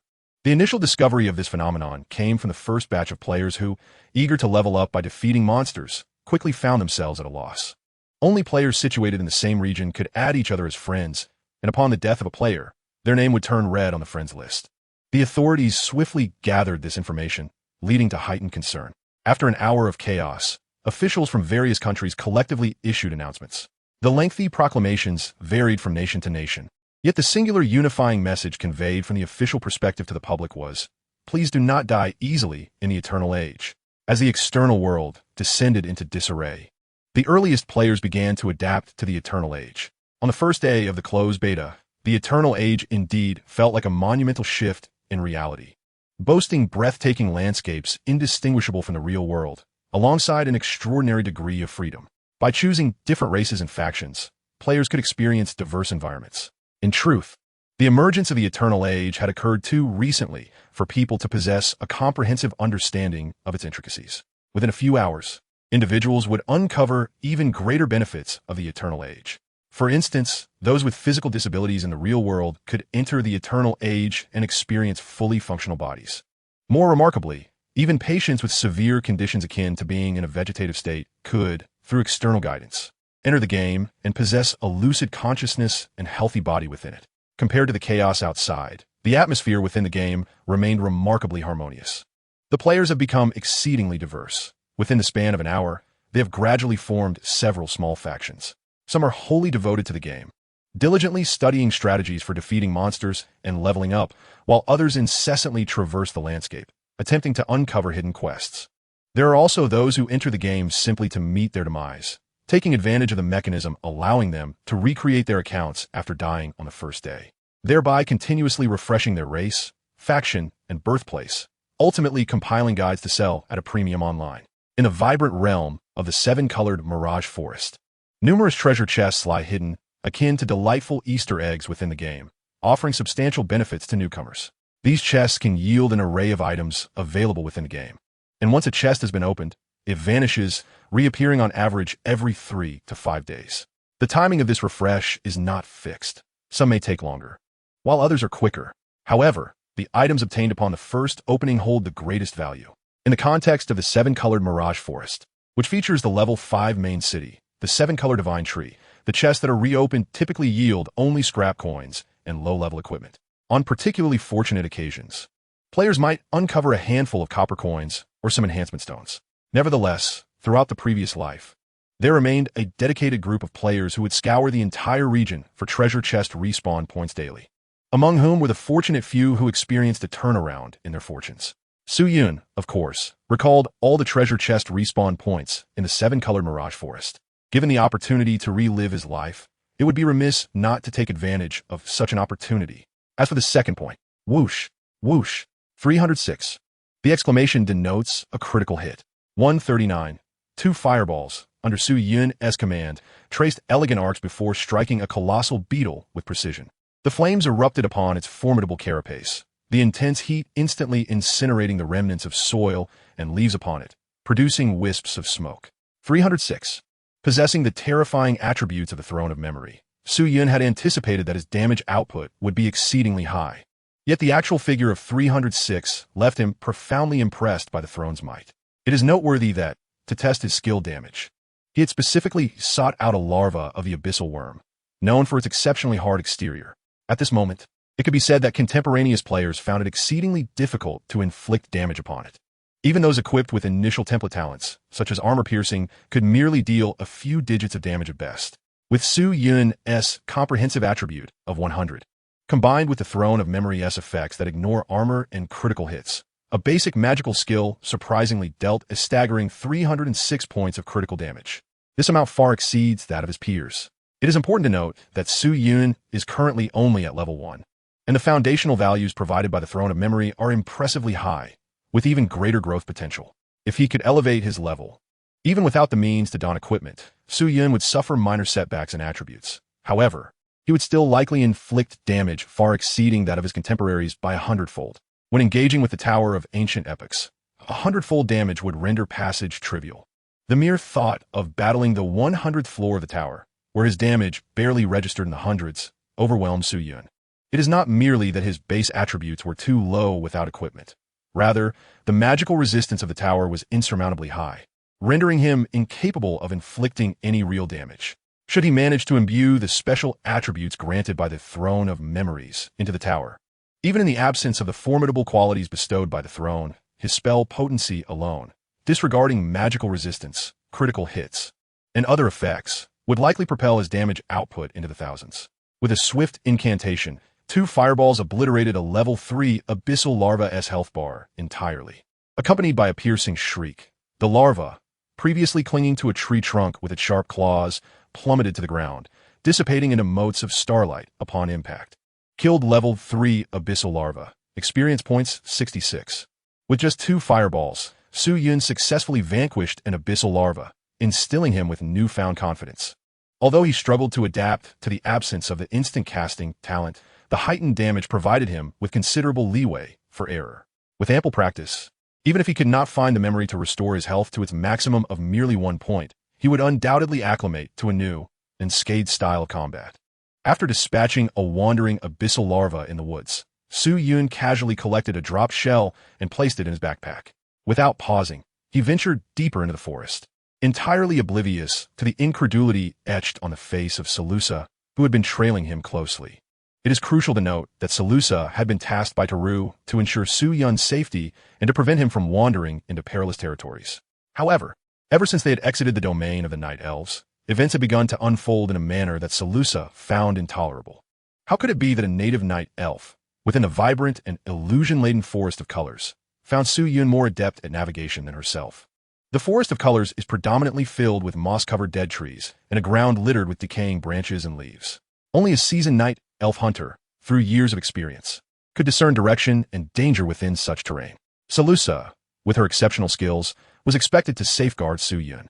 Yet, upon entering the forest, while she struggled to orient herself, Su Yun traversed with his eyes closed, consistently choosing paths that were relatively safe.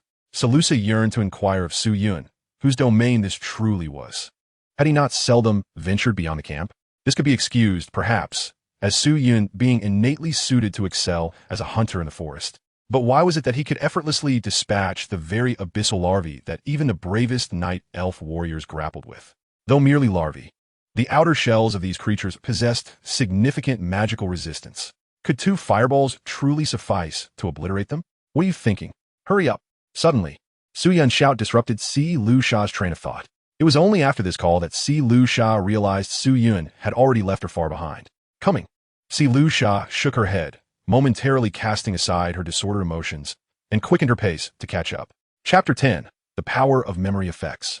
Along the way, they had slain nearly 20 abyssal larvae, and Su Yun's level finally rose to 2. This quest could also be triggered by Philly.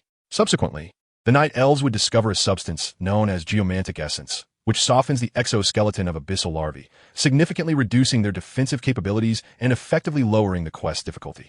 Suyun did not follow the usual quest protocol, thus avoiding unnecessary complications. For the Night Elves, the abyssal larvae posed a dilemma they could not resolve. But for the paladins of the Free Sanctuary, they were merely pests to be vanquished with a swing of their swords. Moreover, it is noteworthy that the abyssal larvae, as hostile creatures, are not simply weaklings that prey on novice villages. They had usurped the seven-colored divine tree, driving the Night Elves from their home. And Su Yun suspected that they were merely two eggs laid casually by the abyssal larvae, hatching into larvae and subsequently evolving. They were hardly even a minor offshoot of the abyssal larvae. The abyssal larvae belonged to a larger group that includes a queen known as Black Abyssal Phantom Worm Teru. Coincidentally, this name shares a suffix with the ancient patriarch of the Night Elves, yet in terms of strength, they are worlds apart. The Black Abyssal Phantom Worm Teru is a genuine mythic entity that nearly obliterated the Level 2 main city, the City of Snowfall. It was only through the intervention of a human champion that a city-wide massacre was averted. This human champion was no ordinary individual. He was the youngest sword saint in human history, known as the Sword of Radiance Huster Lyrian. Without a doubt, he too was of mythic caliber. While there are many of mythic quality, how might one convert them into memories?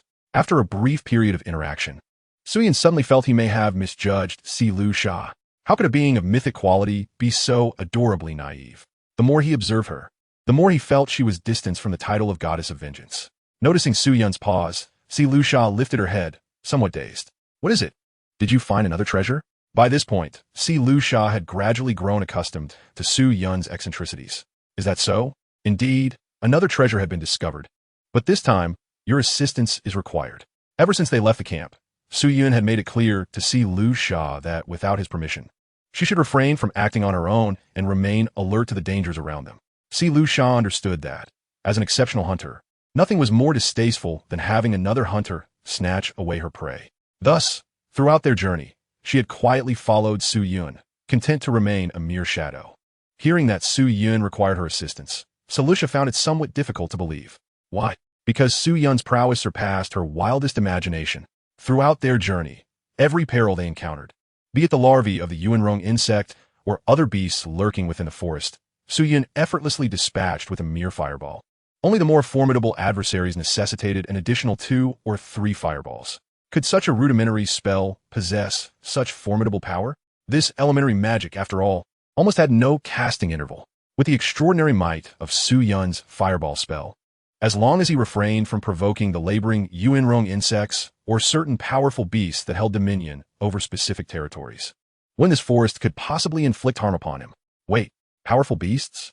Su Yun had traversed relatively safe paths, to the extent that they had encountered scarcely any danger, which nearly led Selusha to forget that the Rainbow Mirage Forest harbored numerous terrifying entities they should absolutely avoid provoking. What are you planning? Selusha inquired, her tone tinged with caution. Further ahead lies a nest of monsters. I require you to draw their fire and assist me in eliminating them, Su Yun replied, simultaneously accessing his personal panel. Perhaps it was his ill fortune, for along their journey, Su Yun had uncovered 5 wild treasure chests, only to find that they contained nothing but gold.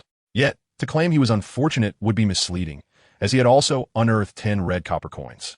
It is worth noting that 10 red copper coins equate to 10 million wasteland coins. Converted to real currency, how much would that amount to? For an average player, this would mean a comfortable life in the early stages of the game. Ironically, Su Yun was currently the least in need of money. 10 red copper coins barely registered as pocket change to him. Monsters? Selusha was momentarily taken aback. Throughout their expedition, she had silently trailed Su Yun, whose intimate familiarity with the Rainbow Mirage Forest had earned her trust to such an extent that she had now lost her bearings. Where was she? Who was she? What beasts resided in the vicinity? Beasts. Su Yun was blissfully unaware of Selusha's current state of panic, for his thoughts were entirely focused elsewhere. Having tested his skills along the way, Su Yun had begun to adapt to the throne of memory, and he had also acquired 17 Yuanrong insects as his memory servants. Due to Selusha's constant presence, he had refrained from summoning the memory servants to avoid unnecessary complications. However, the impending battle would likely demand considerable effort, and to ensure absolute certainty, he needed to prepare meticulously. Do you wish to inherit the Yulan Blade, level 310 Sedivine 8 stars? Equipment effect? Current inheritance options available, 06, yes or no? Yes. By inheriting the Yulon Blade equipment effect, upon hitting, it may inflict poison damage, draining 5 health points from the target's maximum health every 15 seconds. Current inheritance options available, 16. Detected a change in the attributes of the equipment, Azure Blade. Should the memory effect be triggered? As a series of panel notifications flashed by, Su Yun was astonished to discover that his throne of memory talent, upon inheriting the special effects of the Azure Blade from his inventory, caused the original effects of the Azure Blade to vanish entirely. On his panel, an effect that originally belonged to the Azure Blade now appeared as his own. Was it akin to forcibly seizing the Azure Blade's special effect? If so, did it mean that any attack he made on an enemy would now inflict a poisoning effect? This effect certainly bore no restrictions.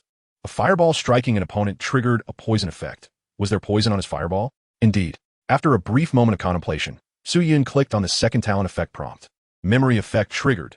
Please choose whether to operate independently of the original equipment. Yes. Independently established. Current remaining memory instances 3. Current level 2. Current maximum memory instances per day 4. With a few simple commands issued by Su Yun, an unbelievable occurrence unfolded.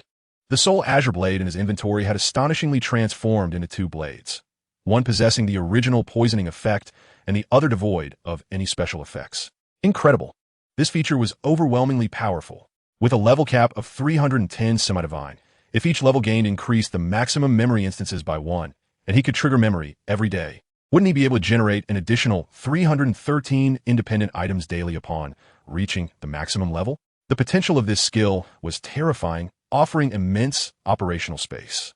For instance, regarding the death totem, if the theory held true, could he not refresh 313 death totems in his inventory each day?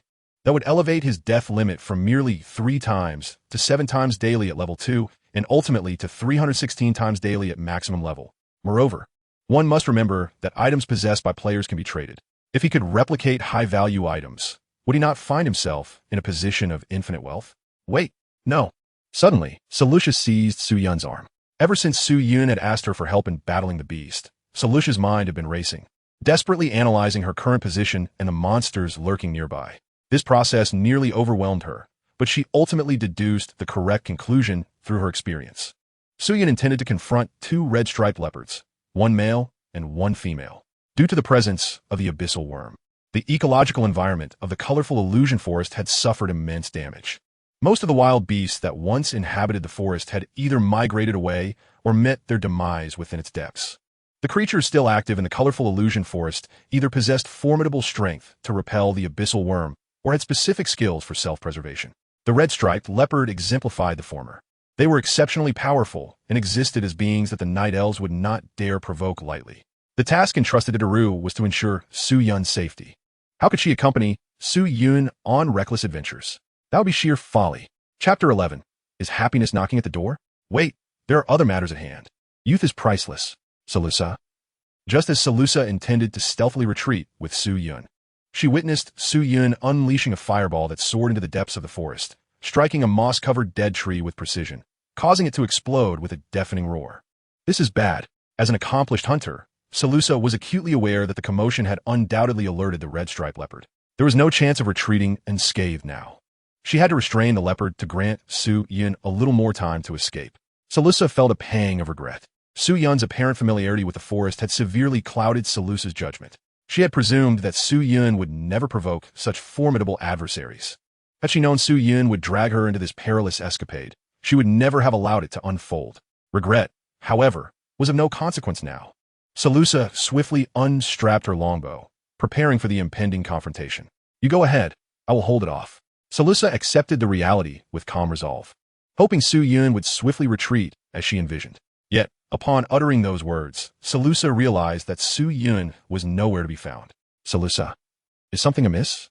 A deep, menacing roar echoed from the distant forest. Following the sound, amidst the chaotic trees, a colossal shadow was discernibly advancing toward her. Selusha felt as though she had been betrayed by Su Yun, who was supposed to be her ally, while she unwittingly counted the spoils. Although they had agreed that she would cover the rear while Su Yun made a hasty exit, at the very least, Su Yun should have informed her before departing. Selusha suddenly felt a sense of grievance, but the current circumstances left no room for contemplation. Without hesitation, she turned and sprinted back in the direction they had come from. This sudden movement triggered the red-striped leopard lurking in the woods behind her to spring forth. Name: red-striped leopard. Species: demon beast. Level: 30 elite. Relationship: hostile target. Further details currently obscured. Upon entering battle, Su Yun's eyes displayed the red-striped leopard's status panel. Due to the lack of a reconnaissance method, only a few brief lines of data were visible. However, whether or not one could see the panel mattered little. Su Yun could scarcely recall how many times he had slain such beasts in the past. Like treasure chests, elite monsters would respawn after a set period. And regardless of how many times players had defeated the red-striped leopard, this area would perpetually be guarded by a male and female pair, safeguarding a treasure chest. Typically, players would need to reach levels 20 to 30 to be eligible to team up and challenge these elite creatures, but such norms did not apply to Su Yun. From the very beginning, Su Yun meticulously executed a flawless strategy, such as luring monsters. At his current position, advancing further would provoke 2 crimson-striped leopards simultaneously. However, by utilizing a skill capable of producing a tremendous sound to strike the trees, he could only draw out a single crimson-striped leopard. Subsequently, he could eliminate them one by one with ease, while defeating 2 elite monsters, each a staggering 28 levels above him. Without sustaining damage would indeed require considerable effort. He was accompanied by Selusha, an elite at level 45, rendering the task rather trivial. Yet, this assumption held only if Selusha refrained from continually fleeing and instead engaged the leopard amidst the forest. Whoosh! The sound of 2 arrows slicing through the air echoed, as they ultimately embedded themselves into the thick, reddish-striped fur of the crimson-striped leopard. 597, 379. Both arrows dealt critical damage. Thanks to the immense attributes provided by the Throne of Memory, Su Yun could inflict damage exceeding 100 times that of an ordinary player, which was already quite remarkable. But Selusha's damage surpassed even his own. After accounting for the leopard's defenses and resistances, she was able to deal hundreds of damage points, if applied to an average player. Selusha could be likened to a one-shot killer. These 2 arrows effectively hindered the leopard's movements, allowing Selusha to establish a safe distance from the beast. With a roar, after being struck, the leopard yelped in pain, clearly realizing, only upon actual confrontation, that it was not a match for the seemingly frail elf before it. More accurately, both the leopard and Selusha had gravely underestimated their own capabilities. The excruciating pain caused the leopard to gradually cease its pursuit, beginning to entertain thoughts of retreat. Meanwhile, taking advantage of the moment of doubt, Selusha darted further away. Su Yun pondered, is Selusha truly the vengeful goddess who would kill without a second thought 5 years hence? Hadn't they agreed that she would hold the leopard at bay while they together vanquished it? Why was Selusha fleeing? Unbeknownst to him, her retreat was a mechanism of the plot, which forbade her from facing the leopard alone. Observing Selusha on the verge of shedding the leopard's aggro, Su Yun was left with no choice but to engage himself. Crack, crack, crack. A series of sounds reminiscent of ice shattering echoed around the crimson-striped leopard, followed by the surrounding air gradually solidifying into a dozen blocks of ice. As the ice broke apart, 17 abyssal larvae crawled out in succession. However, unlike the typical brownish-black exoskeleton of standard abyssal larvae, those emerging now were entirely azure, resembling a different species altogether. This marked the first time Su Yun deployed them into battle since acquiring the Memory Servant, and one must admit, the entrance effect was quite impressive. Selusha could engage the leopard directly, but with only a sliver of health remaining, Su Yun preferred to avoid such confrontation. Although he was confident in his ability to execute a flawless solo kill against the leopard due to his familiarity with it, caution is the mother of safety. Boom. 197. 420. Poisoned. In contrast to the lowly abyssal worms, Su Yun's fireball technique, when unleashed upon the crimson-striped leopard, inflicted nearly 200 points of damage even with a critical hit, highlighting the formidable defense of the creature. Fortunately, the poison effect from the Shadow Orchid Blade took hold, and after calculating the damage reduction, the poison still dealt a substantial 420 points of damage at a rate of 5 maximum health points every 15 seconds. The successive waves of damage directly reduced the crimson-striped leopardess health to 15 of its maximum. After a brief moment of disorientation, the leopard regained its sight from the searing flames, and Su Yun's significant damage triggered the creature's danger perception. Having suffered twice, the leopard understood it could not overpower him. It opened its jaws wide, attempting to emit a roar to alert another crimson-striped leopard. This is the essence of monster mechanics. After all, Su Yun had cleverly drawn out a single leopard, and if the damage exceeded a certain threshold, the leopard would call for reinforcements. Su Yun was well aware of this mechanism. Before the leopard could call for help, he directed another fireball straight into its gaping maw. 278. A critical hit indeed. This fireball effectively interrupted the leopard's call for aid. In pain, the leopard shook its head violently, expelling the remnants of fire from its mouth, simultaneously inciting its wrath. Its powerful legs coiled and released, shattering the dry branches beneath it, sending dirt flying, while the recoil from the ground propelled the leopard like an arrow toward Su Yun. For 118, poison. 13. The 15-second interval triggered another round of poison damage. However, the charging sprint of the leopard was abruptly halted by the counterattack of Su Yun's 2 abyssal worms. The violent collision sent the 2 worms flying, yet their sturdy armor withstood the impact, leaving them with merely a sliver of health. The larvae of the abyssal worms were not particularly adept at attacking, making them ideal as a meat shield. Thus, Su Yun maneuvered the worms to maintain a safe distance from the leopard while consuming potion after potion to replenish his mana, continuously whittling down the leopard's health with magic attacks. After consuming 5 blue potions and executing a series of 28 fireball and ice spy combinations, the leopard finally found an opening, breaking through the worm's blockade to confront Su Yun directly. At this moment, the leopard's eyes were blood red, having been thoroughly worn down by Su Yun's relentless tactics. Seizing the opportunity to rid itself of the bothersome worms, the leopard swung its forepaw in a final desperate attempt against Su Yun. 437. Poison. Another poison damage calculation completely depleted the leopard's health bar. With a thud, the immense body of the crimson-striped leopard collapsed in the final moments before dawn. Meanwhile, Su Yun had not moved an inch throughout the encounter, appearing quite nonchalant, if one could overlook the several empty bottles scattered at his feet. Alas, if only Silosa had not fled, this battle need not have dragged on so long. Defeated a level 30 Crimson Leopard, Elite, gained 178 experience. Player, Cloud Strategy Group, elevated to level 4. Successfully transformed hostile target, Crimson Leopard, into Memory Servant. A series of notification panels flashed before Su Yun's eyes, accompanied by the sound of snapping twigs nearby. With a swift motion, Su Yun dismissed the panels and raised his hands in a gesture of surrender. Who are you, and how can you control the abyssal worms? Approaching him slowly, Silusa, armed with a fully drawn bow, returned from a brief retreat. She had not strayed far. Upon hearing the explosive sound of fireballs behind her, Silusa realized she had made a grave mistake. Su Yun had not heeded her advice to flee, leaving her filled with regret for her carelessness. At that moment, the youthful innocence faded from Silusa's face, replaced by tears welling in her eyes, yet her taut arms remained steadfast, stringing the bow tightly. She pondered the enigma. How could Su Yun wield the abyssal worms, creatures that had taken away her and other night elves' home? Lower your bow. I can explain. Su Yun uget. Silusa's demeanor was unusually tense, as if Su Yun's ability to control the abyssal worms was a heinous crime. However, to Su Yun, the rapport displayed on Silusa's panel still indicated closeness. Clearly, beneath her sharp tongue lay a tender heart. This is my talent. I can resurrect the fallen to fight for me. As you can see, I have only reclaimed a few abyssal worms that I just defeated, he clarified. Your talent? Silusa's taut nerves eased slightly. Indeed, the colors of the abyssal worms around Su Yun differed from the ordinary ones, suggesting they were not of the same kind. She had witnessed Su Yun hunt down 20 abyssal worms along their journey. While the numbers did not match, it was plausible. If I were to perish, could you resurrect me in such a manner? Silusa posed a peculiar question. If you wish, it is possible. But would I still be myself, retaining my independent thoughts and emotions? Silusa pressed eagerly as she lowered her bow. Indeed, not only that, I could also make you stronger. If Silusa was the goddess of vengeance, Su Yun had initially aimed to persuade her to become a memory servant. So what was the current situation?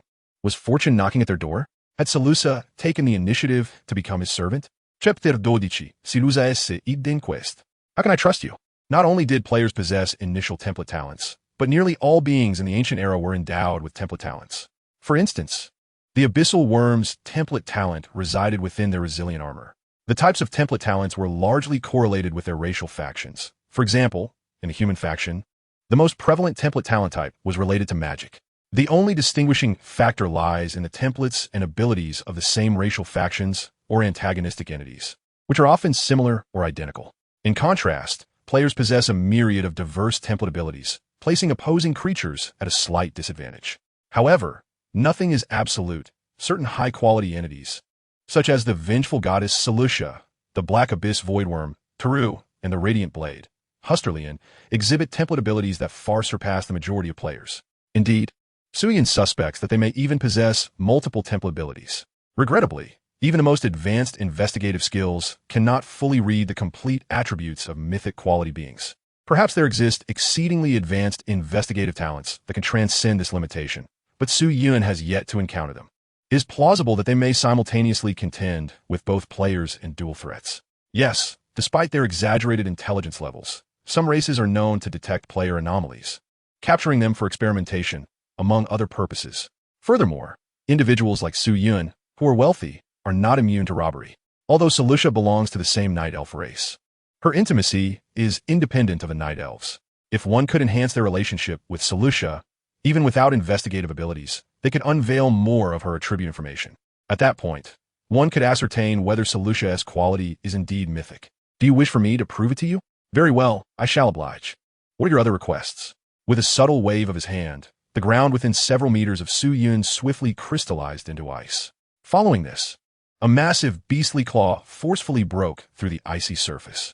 Its sharp talons carved long grooves in the shattered ice for support, and then a cerulean beast's head emerged. Ice shards flew as the sudden turn of events startled Selusha, prompting her to draw her bowstring taut and retreat swiftly. She genuinely feared that Suyun might launch a surprise attack. However, it did not take long for Selusha to realize she had misjudged Suyun. He was merely demonstrating the truth of his earlier claim. He could indeed resurrect the deceased to fight for him, as evidenced before her, a colossal beast, entirely azure with deep blue stripes, broke through the hardened ice that had been encrusted with soil. Although its color had undergone a dramatic transformation, from being adorned with red stripes and brown fur to a uniform azure hue, Selusha immediately recognized it as the crimson-striped leopard, the very creature Suyun had recently slain. In the distance, the original body of the crimson-striped leopard had dissipated into specks of starlight, only to reappear beside Suyun, now obediently lying at his feet, allowing him to stroke its neck fur. At this moment, Selusha fully believed Suyun's words. She lowered her bow and, albeit hesitantly, approached him. Suyun remained silent, permitting Selusha to step cautiously towards the resurrected crimson-striped leopard, extending her hand gingerly to test its breath. Under Suyun's subtle gesture, the striped leopard, Ipu, willingly exhaled warm breath from its nostrils for Selusha to validate. So, do you believe me now? I dislike blue. Is it possible for me to avoid this hue?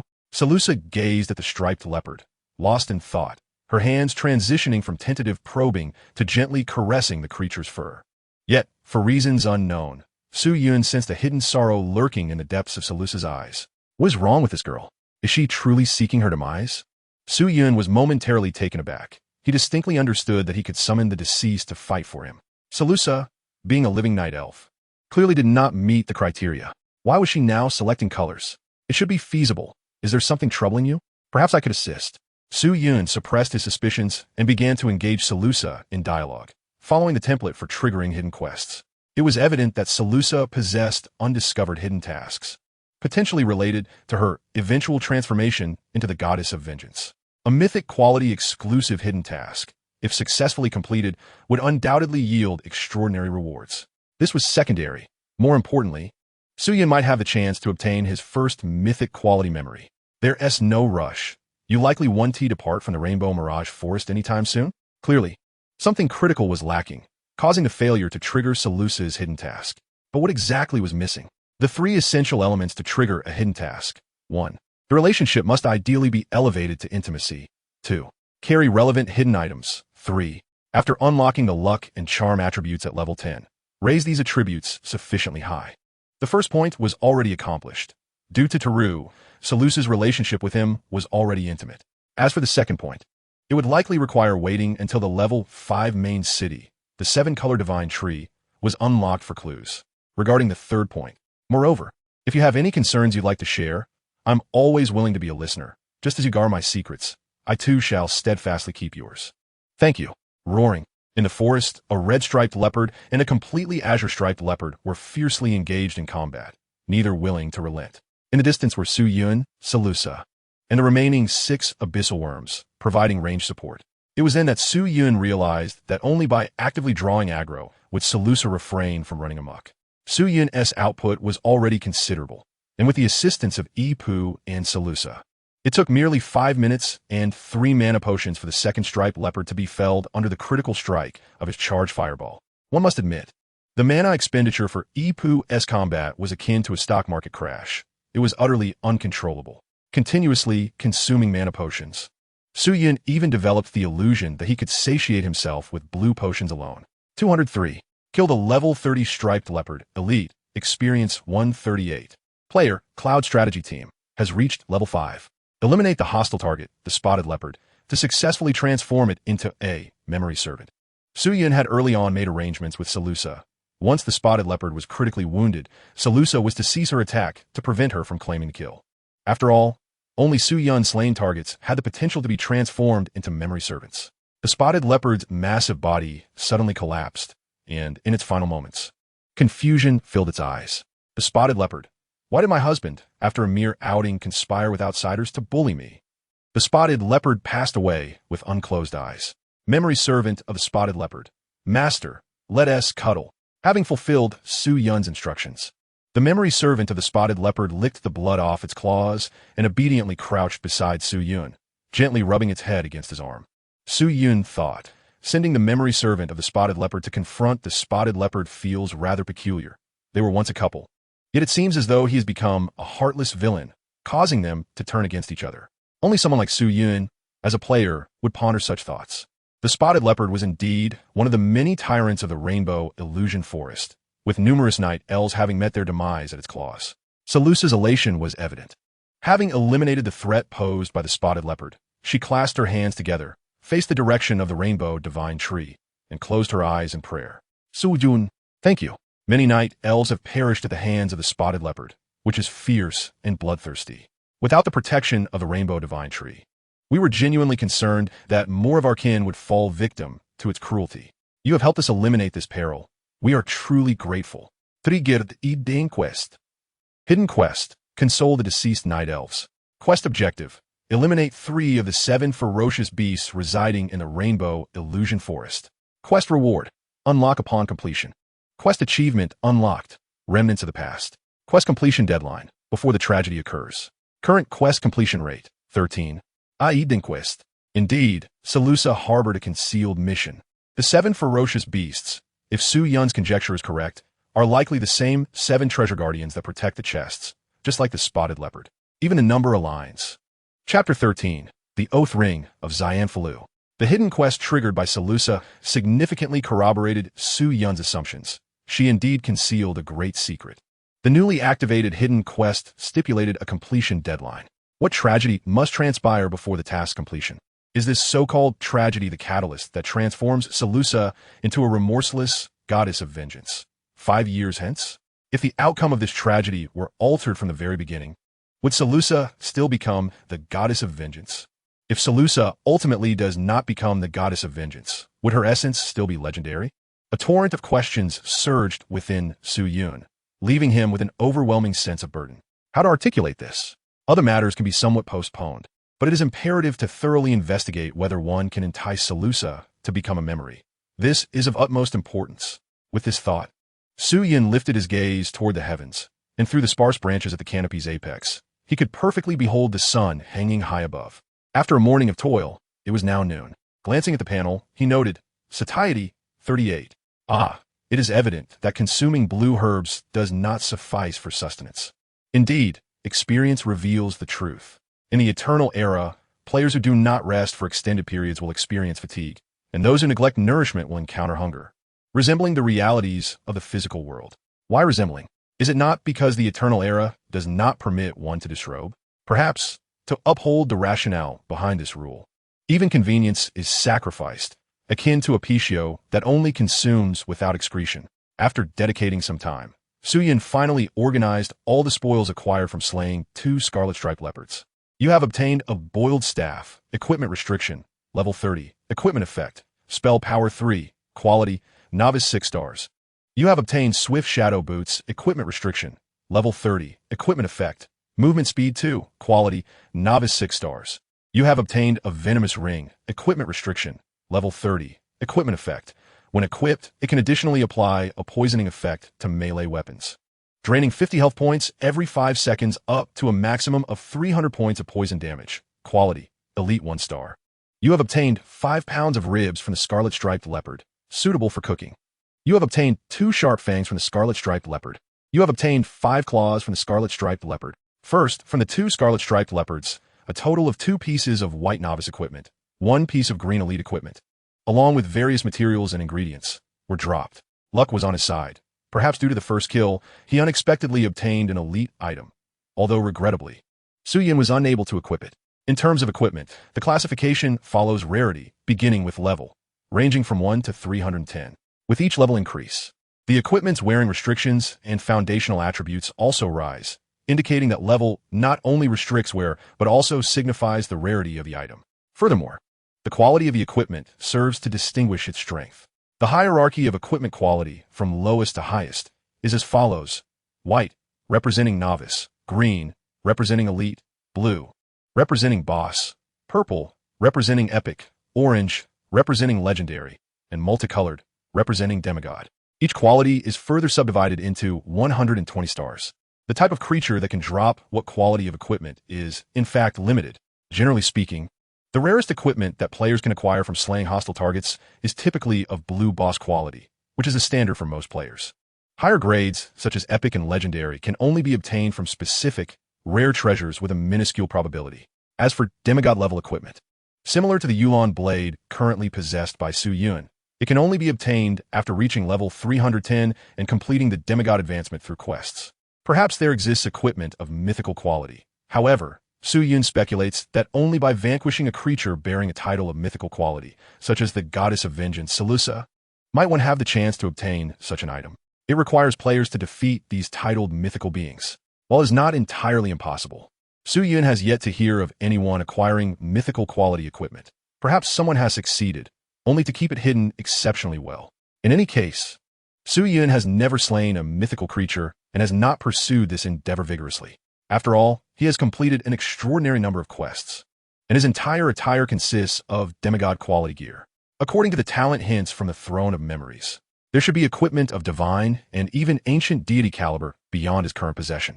Heaven knows how one might acquire items of such exalted status. Even after conquering the ancient epic tower, he has yet to encounter such items, not even once. Having cleared the spoils from the Crimson Striped Leopard, the ultimate goal of this expedition awaited, opening the treasure chest. This chest lay concealed within the lair of the Crimson Striped Leopard, which, in truth, resembled a modest cave. The chest was buried in the earth, and it was the memory servant of the Crimson Striped Leopard who assisted Su-Yun in unearthing it. Siluza, come. Guarding the grand treasure chest, Su-Yun rubbed his hands in anticipation for quite some time before he dared to open it, as the wealth he had previously unearthed had left him psychologically scarred, including the Crimson Striped Leopard. The 7-colored Mirage Forest contained only 7 chests of epic quality that could be opened for the first time. Once a chest is opened, it will refresh, but the quality will decline. The new quality is uncertain, likely fluctuating between white novice and purple epic. While there is a minuscule probability of refreshing an epic quality chest again, the odds are lamentably slender. Su-Yun cannot afford to linger in the 7-colored Mirage Forest to open chests daily. This opportunity is singular, and what he might uncover here could very well determine his success or failure. Though Su-Yun hesitates to acknowledge his lack of luck, his body must remain honest.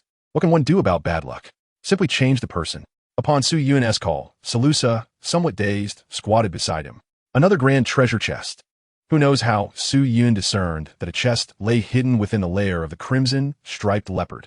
If one could explain the previous chests concealed in the forest as ones he had hidden there himself, the chest nestled within the lair of the Crimson Striped Leopard defies explanation. This grand chest is indeed guarded by the very leopard. Even if the leopard might not be able to defeat Su-Yun, it would hardly allow him to rummage through its dwelling for treasure. This is illogical. What are you waiting for? Open the chest and see if fortune smiles upon you. Salusa, suppressing her curiosity, forcefully lifted the chest lid. As the lid parted slightly, beams of orange-golden light began to flicker forth from the crevice. When the lid was fully opened, the radiant beams continued to emanate for several seconds before gradually dimming. Throughout this spectacle, Su-Yun observed in a state of bewilderment as it reminded him of a particular line. Wow, a golden legend. Is that correct? An epic quality treasure chest should indeed emit a golden-orange beam upon being opened. Who can seal the lamp within this chest? Gazing into the open chest, I beheld a solitary ring lying in repose. You have acquired the Oath Ring of Zifalu. Equipment restriction. Level 5. Equipment effect. Equipping it increases maximum mana by 50,000 points. When mana reaches 0, it restores mana up to 60 of the maximum. Quality. Legendary 1 star. This is a quest item. Su Yun what? A legendary quality item? Is this correct? Would an epic chest yield a legendary item? Although this equipment is beyond Su Yun's current capabilities, its effects resonate with the adage, when one is drowsy, a pillow is offered. The ring's effect significantly alleviates Su Yun's predicament of a low mana ceiling, and moreover, it possesses substantial potential for enhancement. Upon observing the attributes of the equipment, Su Yun immediately contemplated the function of equipment enhancement. This feature is notorious for being the most extravagant expenditure in the ancient era, yet Su Yun finds himself in a position to afford it. After all, the wearing level of this item is merely level 5, thus it doesn't pose a financial burden that Su Yun cannot bear. By enhancing the equipment, the mana boost it provides will surely reduce his reliance on mana potions. What does the blue potion taste like? Presumably, it has a pungent herbal flavor. The ancient era has remarkably optimized the experience, rendering even the taste of potions authentically immersive. Su Yun, can you sell me that ring? I'm willing to pay. Salusa inquired cautiously, her head bowed. This inquiry answered Su Yun's earlier question regarding how Salusa managed to procure a legendary item from an epic quality chest. Su Yun surmised that the Oath Ring of Zifalu could only be obtained by Salusa from the chest, as it is a part of her narrative arc, clearly marked as a quest item. This is a segment of Salusa's storyline. It is even conceivable that among the 7 treasure chest welfare monsters, regardless of which corresponding chest Salusa opens first, she would invariably acquire this ring. Naturally, Su Yun proposed, however, could I borrow it for a while? I will ensure it is returned to you safely by afternoon. Regarding the ring's connection to Salusa's subsequent quest, Su Yun had no justification to claim it as his own. Nonetheless, this does not impede Su Yun's considerable scope for maneuvering, such as replicating the ring's effects. After all, he cannot depend solely on potions for sustenance. Giving it to me? Salusa was acutely aware of the ring's worth. She wished to procure it from Su Yun, but worried whether she could muster sufficient funds. Consequently, she earnestly contemplated what she possessed that might hold value for Su Yun, enabling her to trade for the ring. Hearing Su Yun's willingness to gift her the ring, a wave of relief washed over Salusa, dispelling the shadows dwelling in her heart. The relationship between Lusha and Su Yun gradually evolved from intimacy to an inseparable bond. Is this ring truly of such significance? Was its origin? As Lusha cautiously extended the ring, Su Yun hesitated to accept it. Chapter 14. Lusha's deceased sister? The ground remained frozen, and the striped leopard broke through the ice. As a family, they must be united.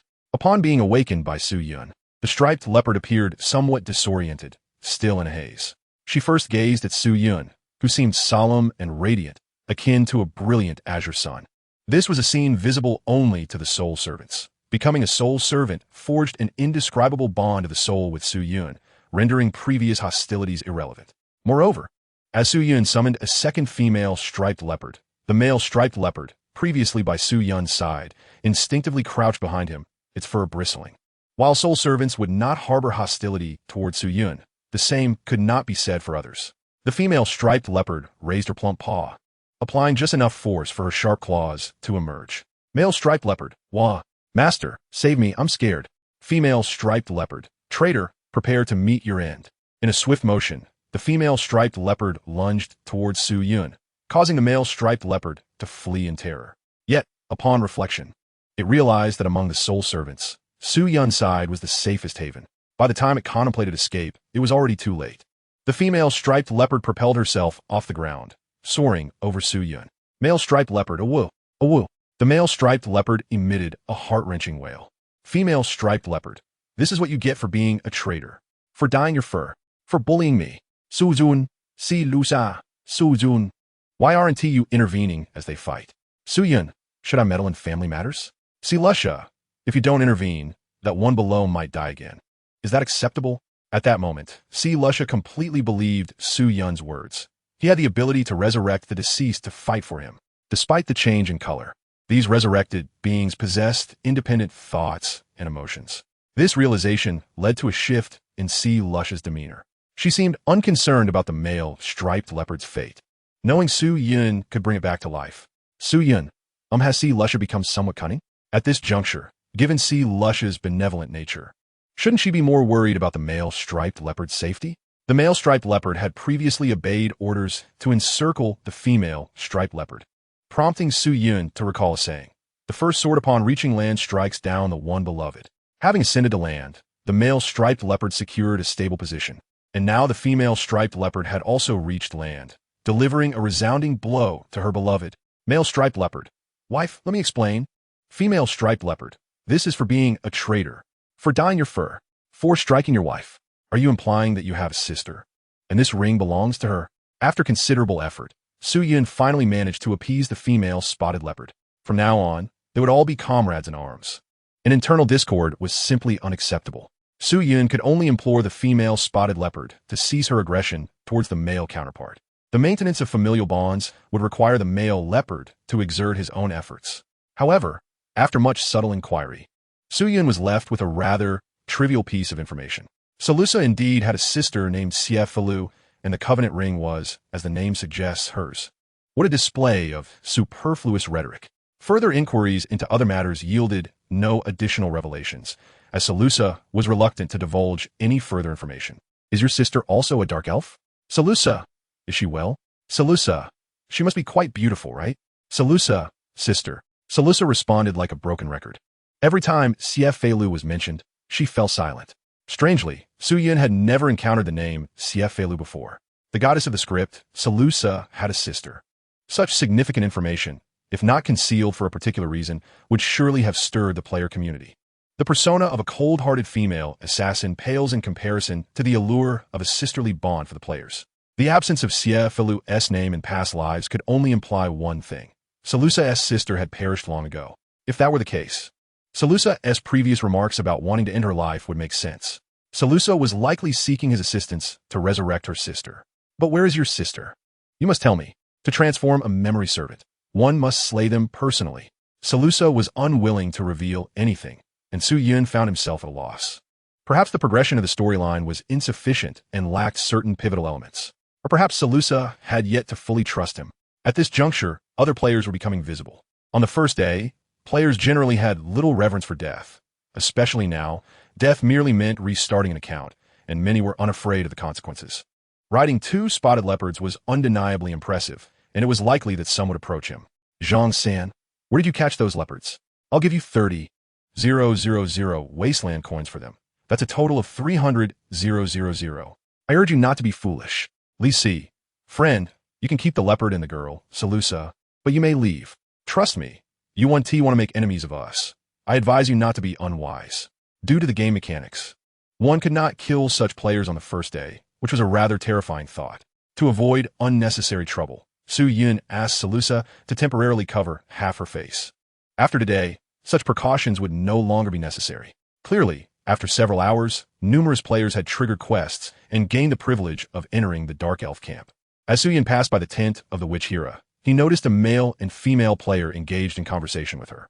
Lost in thought, Su Yun was suddenly greeted by Hera, who raised her hand from a distance, seemingly beckoning him to approach. This unexpected gesture startled the 2 players standing before her.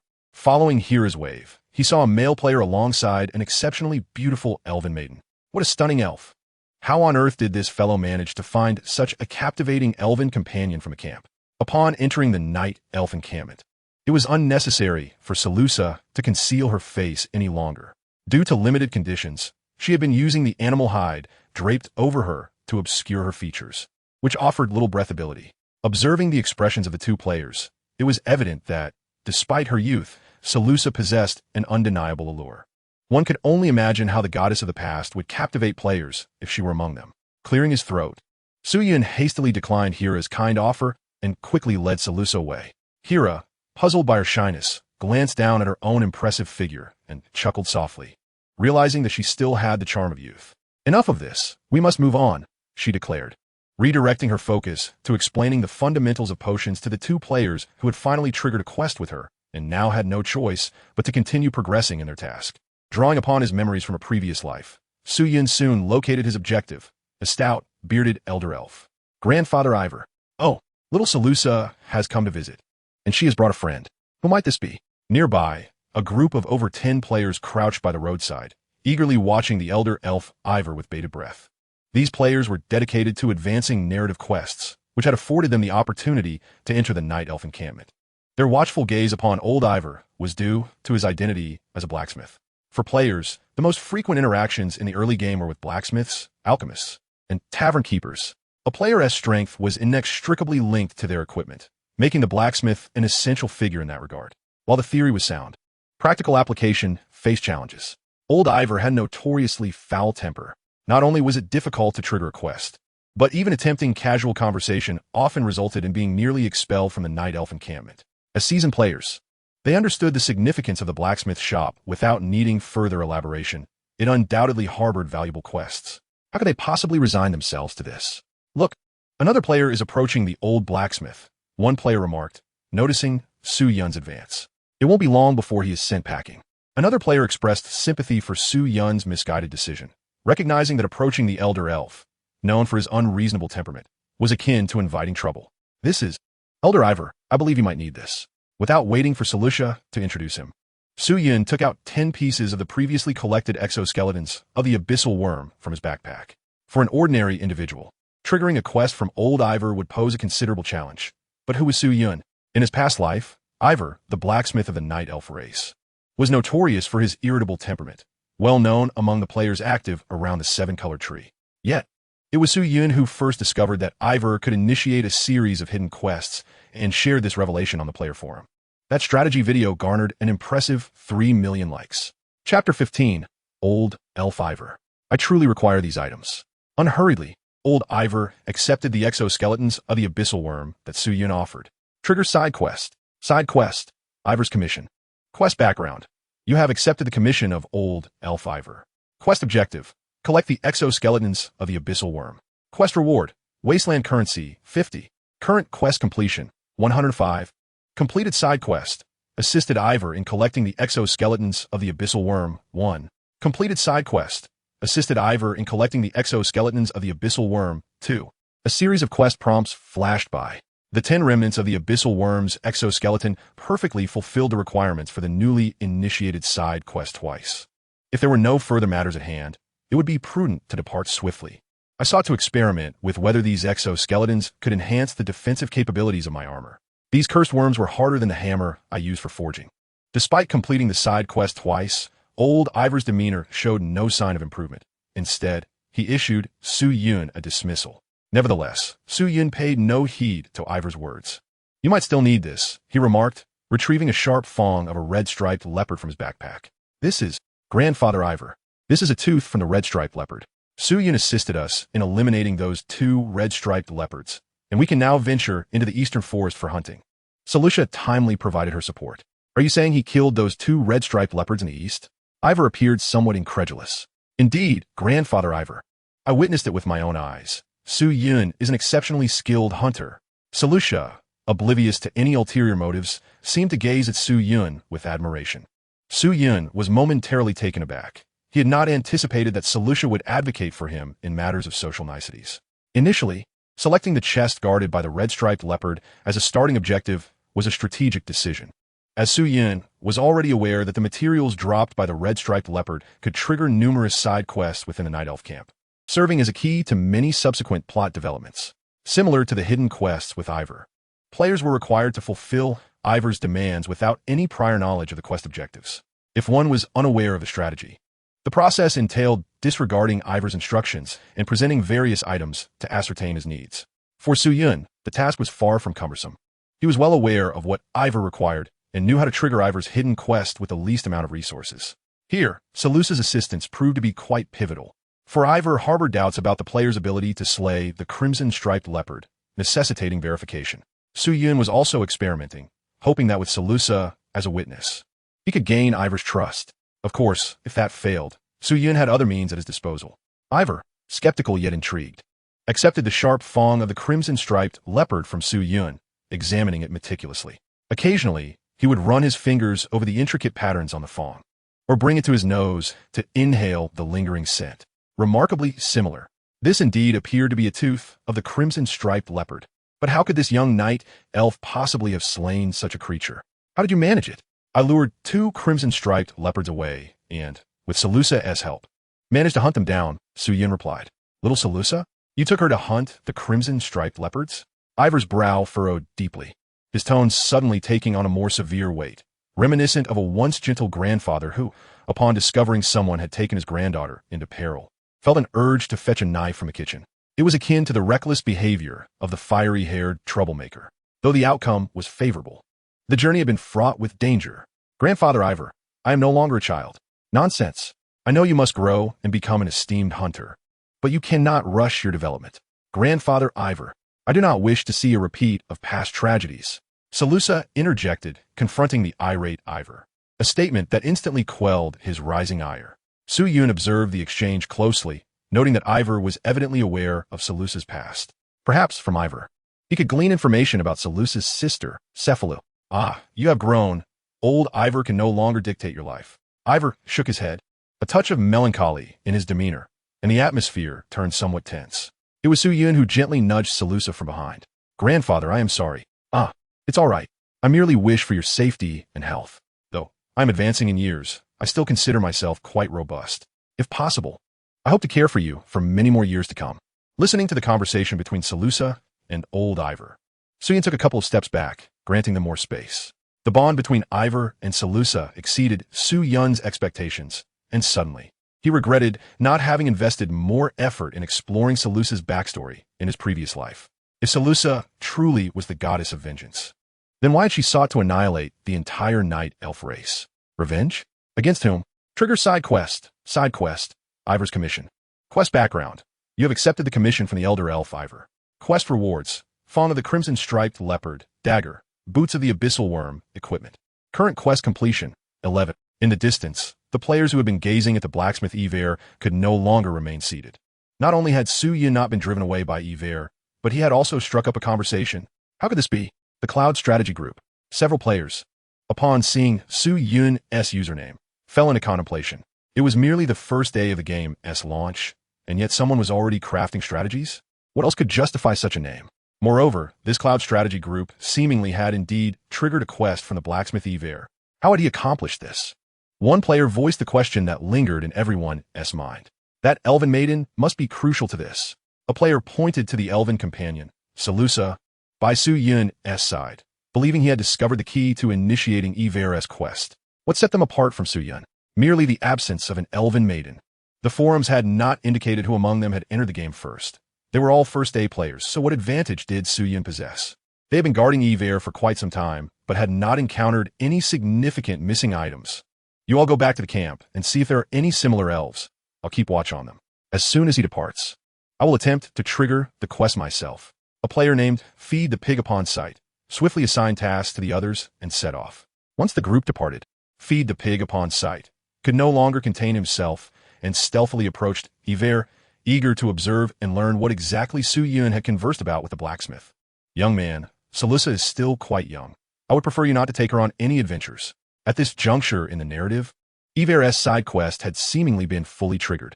Although there was no explicit indication, Su Yun had essentially unlocked the blacksmith shop.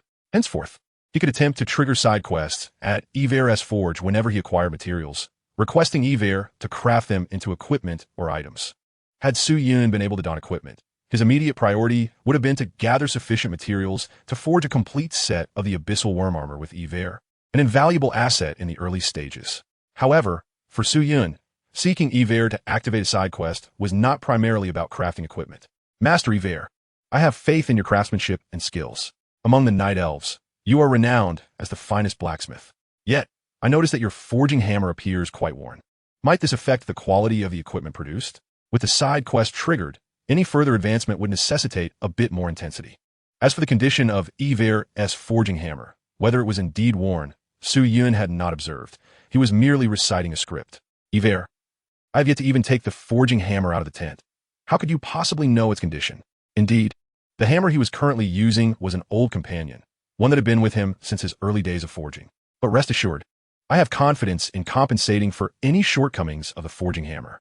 Yver appeared somewhat despondent. I have heard that you once possessed a remarkably powerful forging hammer, crafted from countless rare materials, a true testament to your artistry. Why is it that I do not see you using it? Ivor, how did you come to know that again? Ivor suddenly felt a warmth in his heart. Such matters could not possibly be known by Su Yun, an auxiliary dark elf. It was evidently Salusa who had informed him. Truly, he is like a cozy embrace from a beloved grandfather. With this thought, Ivor cast a benevolent glance at Salusa. Salusa, how does Su Yun know everything? Salusa wore a look of astonishment.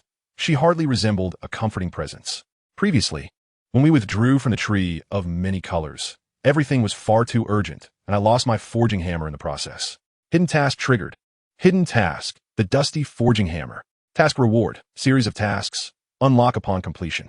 Task completion deadline, none. Current task completion rate, 0-1. Having successfully triggered this hidden task, a heavy burden was lifted from Su Yun's heart. Just as Su Yun had activated the hidden task, Ivor abruptly seized Salusa's arm, as if fearing that Su Yun would next take her to the tree of many colors.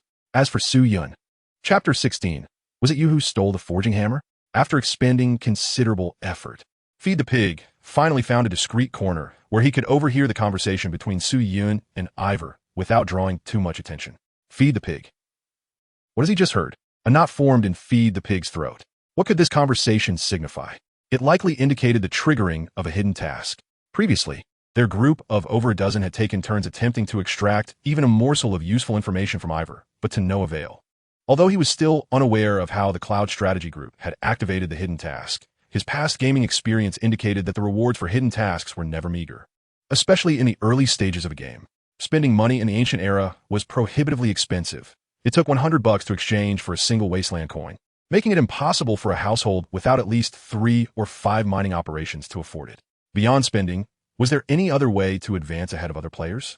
Seeking hidden tasks was undoubtedly the most economical and efficient method, especially with someone like Ivor, who held the identity of a blacksmith. One could potentially obtain several hidden equipment pieces upon completing this hidden task, thereby ascending to the pinnacle of success. While he pondered, it seemed the Cloud Strategy Group had concluded their dialogue with Ivor and departed from the blacksmith shop, leaving Ivor waiting in place, as if anticipating a player to approach him for conversation. Action speaks louder than words. What was he waiting for? Feed the Pig charged forward in a swift motion. To ensure absolute certainty, he adopted the same address he had heard from the Cloud Strategy Group, cutting out any unnecessary pleasantries and getting straight to the point. Ivor? The sudden appearance of this player truly caught Ivor off guard. What was going on today? Why was everyone suddenly so concerned about his lost hammer? How did this auxiliary dark elf know that his forging hammer was missing? As for where he had heard about the hammer, it was likely that his earlier conversation with Su Yun had been eavesdropped upon. Young one, eavesdropping on the conversations of other elves is exceedingly impolite. Do you not realize this? With a firm grip on the tattered attire of the player, Ife effortlessly hoisted him into the air with his robust physique. The player, taken aback, thought, why is this old elf's demeanor so different towards me? The Cloud Strategy team stood here for ages without incident, yet upon my arrival, this blacksmith is ready to engage. With a huff, Ife released his hold, sending the player crashing heavily to the ground, resulting in a significant loss of health. Days from the fall, the player caught a glimpse of a system notification appearing before him. Hidden quest triggered. Hidden quest. Astonishingly, it had been activated. He felt an urgent need to share this fortunate news with others. But wait, where was the 7-color divine tree? At that moment, the player realized he had no knowledge of the 7-color divine tree, nor did the recently triggered hidden quest offer any guidance. Furthermore, he was entirely unfamiliar with the appearance of Ife's lost forging hammer. The Cloud Strategy team had already ventured far away, and it seemed futile to pursue them now. Elder Ife, could you tell me where the 7-color divine tree is? Unexpectedly, Ife pointed in a direction without hesitation. But only after assuring that he would not take Salusha on an adventure to the tree did he allow Su Yun to leave the blacksmith shop. For instance, Su Yun promised to present the ring to her and would certainly uphold his commitment. Currently, the ring lay safely in Salusha's possession. Su Yun had just assured Elder Ife that he would never take her to the 7-color divine tree for an adventure. Salusha thought, isn't this contradictory? Wasn't it promised that we would avoid such adventures for my safety? Upon arrival, Salusha began to question further, but she noticed Su Yun had halted his steps. To her surprise, the path he led her down was not toward the 7-color divine tree at all. This is Grandpa Taru's tent? Salusha, having followed Su Yun with a sense of confusion, finally realized he had brought her to the tent of the Taru chief. Su-Yin had just mentioned searching for a hammer, so what was the purpose of coming to the Taru chief's tent? However, Su-Yin showed no intention of explaining, confidently striding into the tent. What are you waiting for? Come inside. As Salisha's mind began to swirl in confusion, Su-Yin interrupted her thoughts. Oh. Salisha quickly followed him inside. The interior remained unchanged, sparsely furnished with only essential living supplies. Su-Yin paced back and forth, as if searching for something. Su-Jun, do you suspect that Grandpa Taru has stolen Elder Ife's forging hammer? After much contemplation, Salisha finally voiced her curiosity, eager to understand Su-Yun's intentions. Su-Yin simply stared in response. Why did Chief Taru steal Elder Ivor's forging hammer? He is not a blacksmith, surely. A forging hammer would be of no use to him. Salisha? Indeed, that makes perfect sense. So what are you searching for? The items within Taru's tent were already scarce, and after 2 laps, the lack of discoveries was telling enough. Wait here for a moment. I need your assistance. Su-Yin handed a shovel to Salisha, while he wielded another, immediately digging into the earth beneath him. Salisha, grasping the shovel Su-Yin had offered, felt increasingly perplexed. What exactly was Su-Yin up to? Just as Salisha hesitated, contemplating whether to assist Su-Yin in his excavation, a dull metallic clink echoed from beneath his feet. Clang! Could it be mere luck? Su-Yin promptly discarded the shovel, crouching down to rummage through the freshly unearthed soil. When he stood up again, he held a gleaming, silver-hued forging hammer in his hand. Salisha? This time, Salisha's mind was utterly bewildered. It was evident that this was the forging hammer that Elder Ivor had lost. How did Su-Yin know it was buried beneath Chief Taru's tent? Had Chief Taru truly pilfered Elder Ivor's hammer? But hadn't Su-Yin just denied that? After eliminating all improbable explanations, it seemed that only one remained. Su-Jun, tell me the truth. Did you steal Elder Ivor's forging hammer and bury it here? Hu-Yun. Before he had the chance to revel in the successful completion of the task, Salisha's remark nearly caused him to stumble. What do you mean by you stole it? If you weren't the thief, how could you possibly know that Elder Ivor had lost his hammer and found it so swiftly? I did not steal it. It was Ivor's apprentice, if I recall correctly, named Niken, who took it. How did Su-Yin know where the forging hammer was? It was a jest. Su-Yin was merely following a script, though perhaps a stroke of luck was involved. According to the proper task initiation process, the forging hammer had not been lost at the 7-color divine tree. Rather, it had been clandestinely taken by the apprentice Niken amidst the chaos. However, though Niken had stolen the hammer, he had refrained from using it in fear and had not dared to flee the Night Elf clan with it. To avoid detection, Niken concealed the stolen hammer in a hidden compartment within Chief Taru's room. Perhaps he adhered to the notion that the most perilous places are the safest? Now, with Taru's tent appearing desolate, it hardly seemed a suitable location for hiding items. The activation of Elder Ivor's hidden task indicated that this mission could indeed be accomplished. If one were to speculate according to the narrative background, the forging hammer should still be within Taru's quarters. The 2 laps Su-Yin initially took around the tent were to seek any concealed compartments that could house the hammer. Failing to find one, Su-Yin deduced that it was likely buried beneath the ground during the campsite's construction. His fortune was remarkable. He discovered the hammer after only a few digs. Otherwise, restoring it would have required considerable effort. Niken, after listening to Su-Yun's explanation, Salisha once again fell into deep contemplation. She was certainly acquainted with Niken, who was of a similar age, serving as a young apprentice beside Ife. Niken had lost his parents at a tender age, and it was Ife who, under the guise of mentorship, took him in and gradually raised him. If Grandpa Ife were to learn of Niken's grievous mistake, how heartbroken he would be. Su-Yun, could you please refrain from informing Grandpa Ife about this? I assure you, Niken will never repeat such a blunder. Salisha gently tugged at Su-Yun's arm, whispering in a voice only they could hear, her tone almost pleading. Salisha, already a striking beauty, seemed even more enchanting in her earnestness. Who could withstand such a heartfelt appeal? Chapter 17. The Forging Hammer of Artifacts. Even without Salisha's entreaty, Su-Yun had no intention of divulging the complete details of Niken's predicament to Ife. The rationale behind this was tied to the series of quests involving Ife, which began with the lost forging hammer. The overarching narrative revolved around Ife, who, having grown older, was preparing to relinquish his burdens and entrust the smithy to his young apprentice, Niken.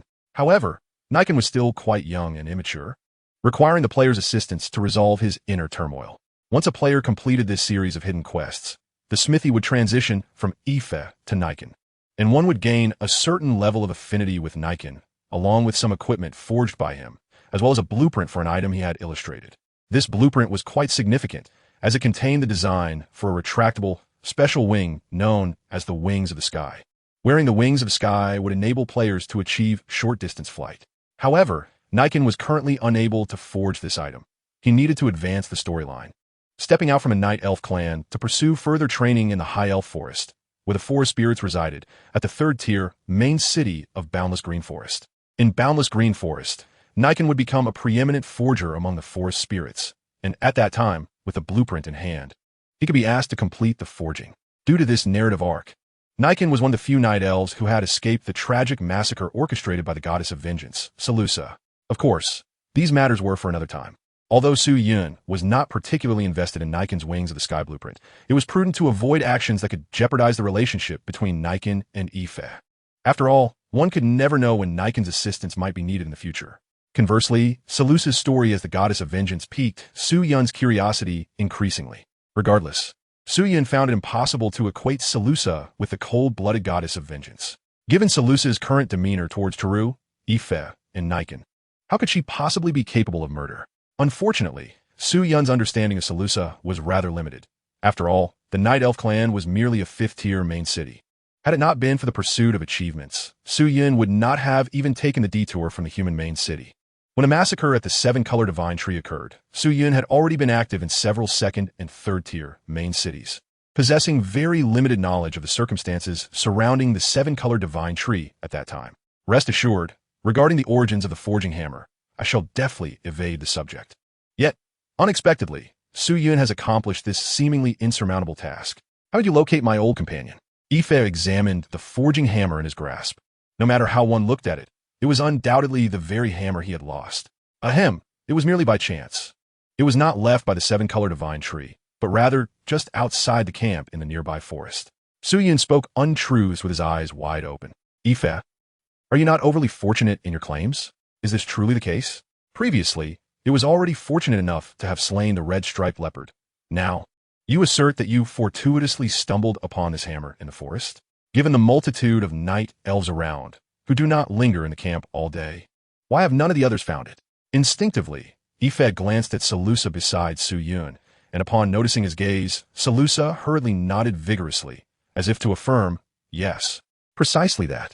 Ife, is something amiss here? Hidden task completed. The dust-covered forging hammer. Hidden achievement attained. Masterful craftsmanship. Task completed. Experience gained. 150.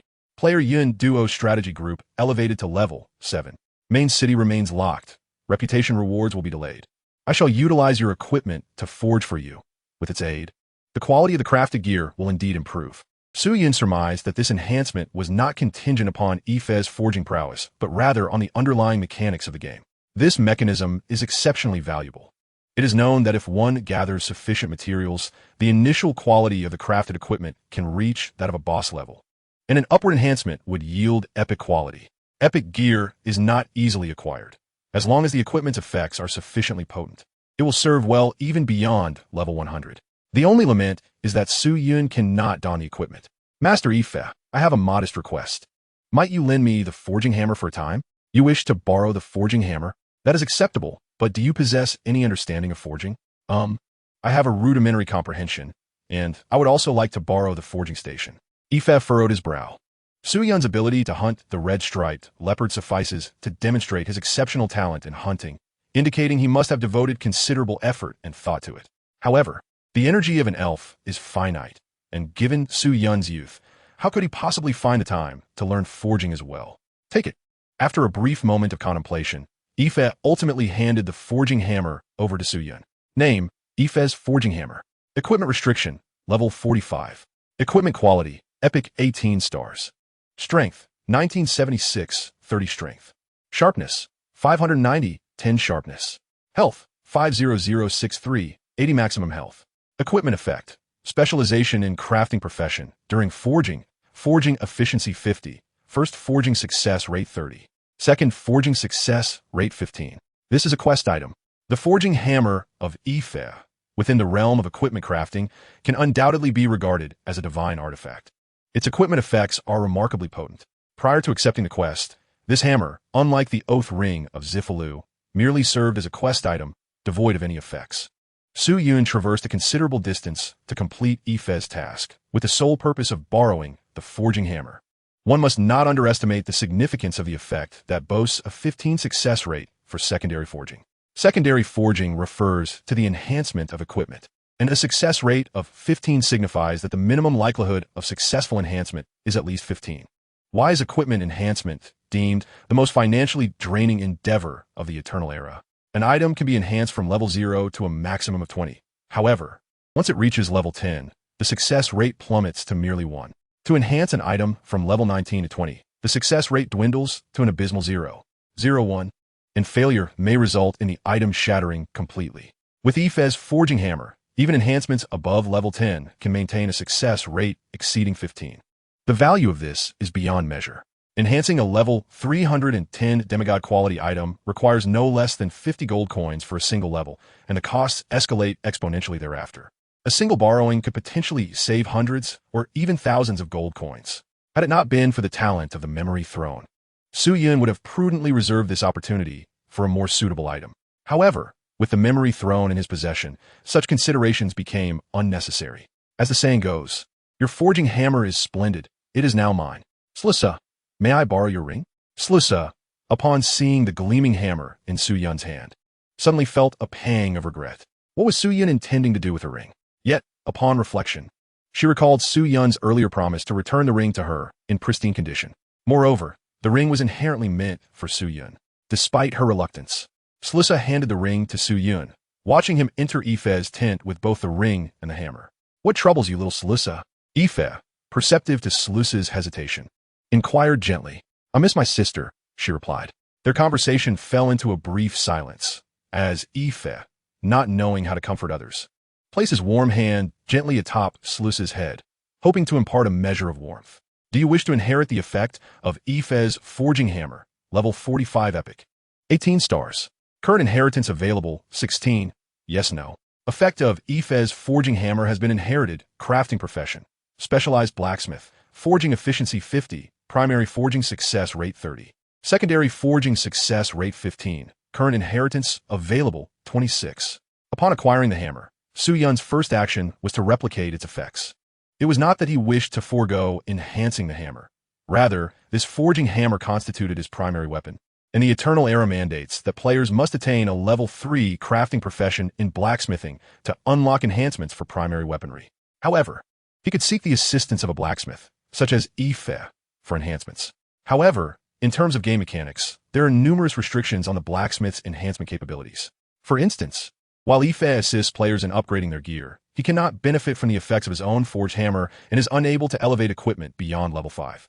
Most importantly, when seeking Yife's help to enhance his own forged hammer, it inexplicably produces a second identical hammer, leaving Su Yun a loss on how to explain this to Yife.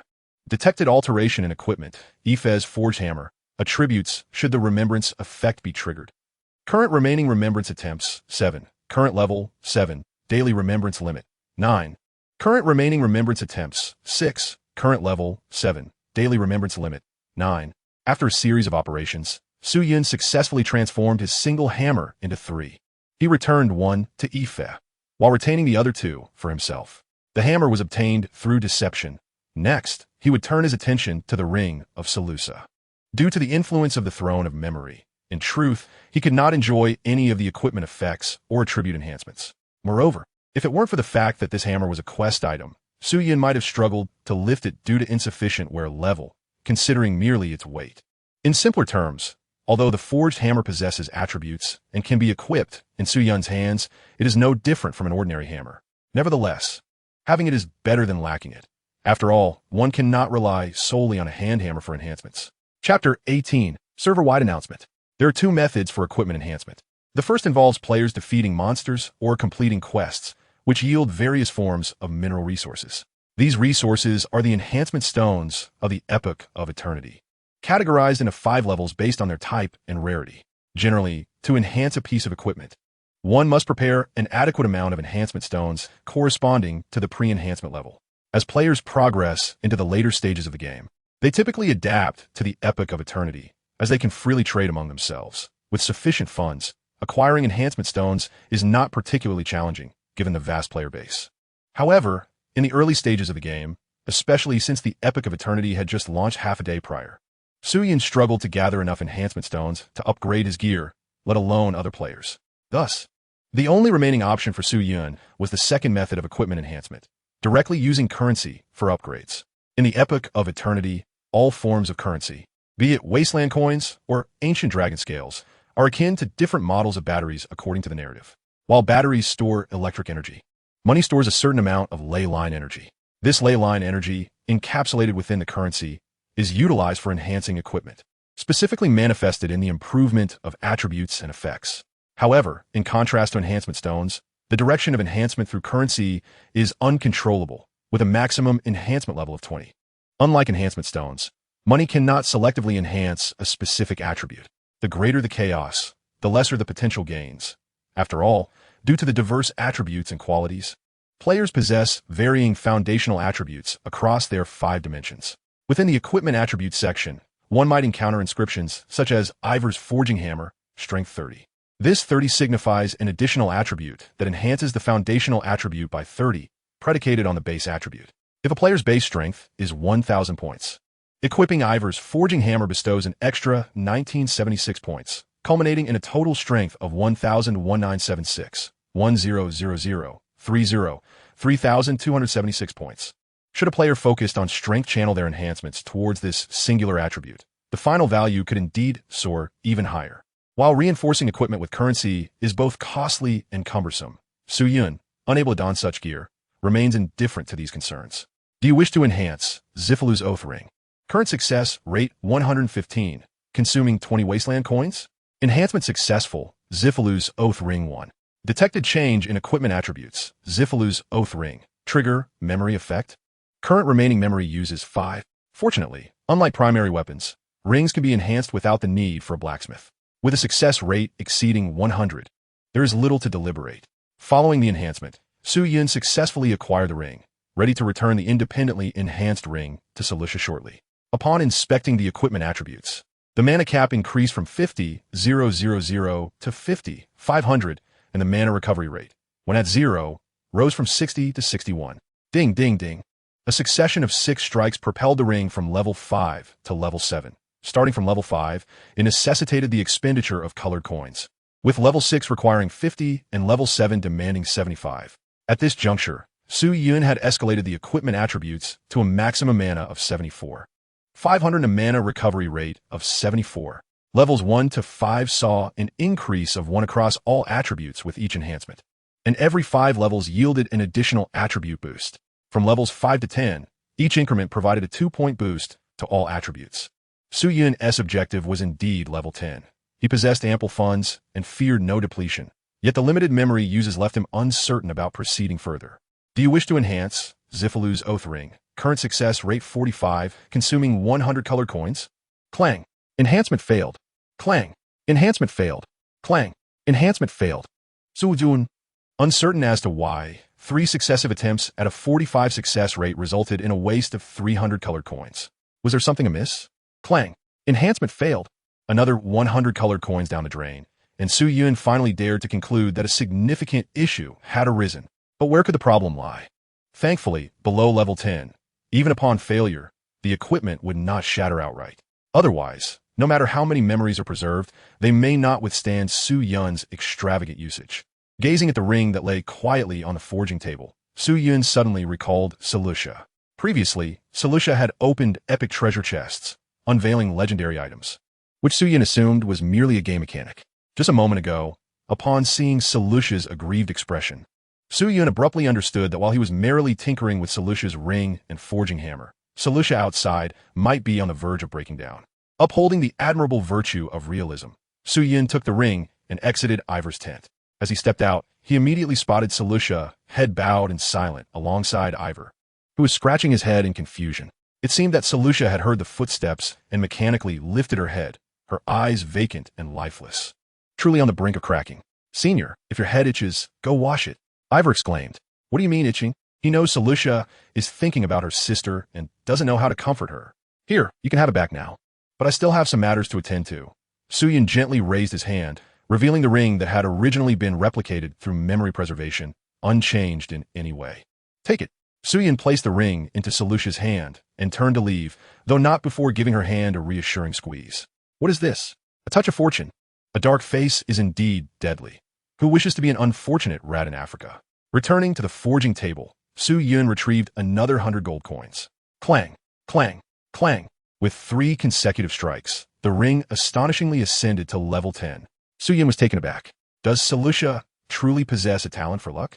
After reaching level 10, the attributes surged to a maximum mana of 117, 500 and a mana regeneration of 90. It can be said that with a slight strategy in mana consumption, it would suffice. However, when fortune smiles, who would halt? Just one failure, and he would stop. Clang, clang, clang. With 5 consecutive strikes and a success rate of 15, Su-Yin propelled it all the way to level 15 without a single failure. Is this for real? Does this luck truly belong to him? Indeed, who among gamblers loses every day? Ding. Enhancement failed. Equipment has been damaged.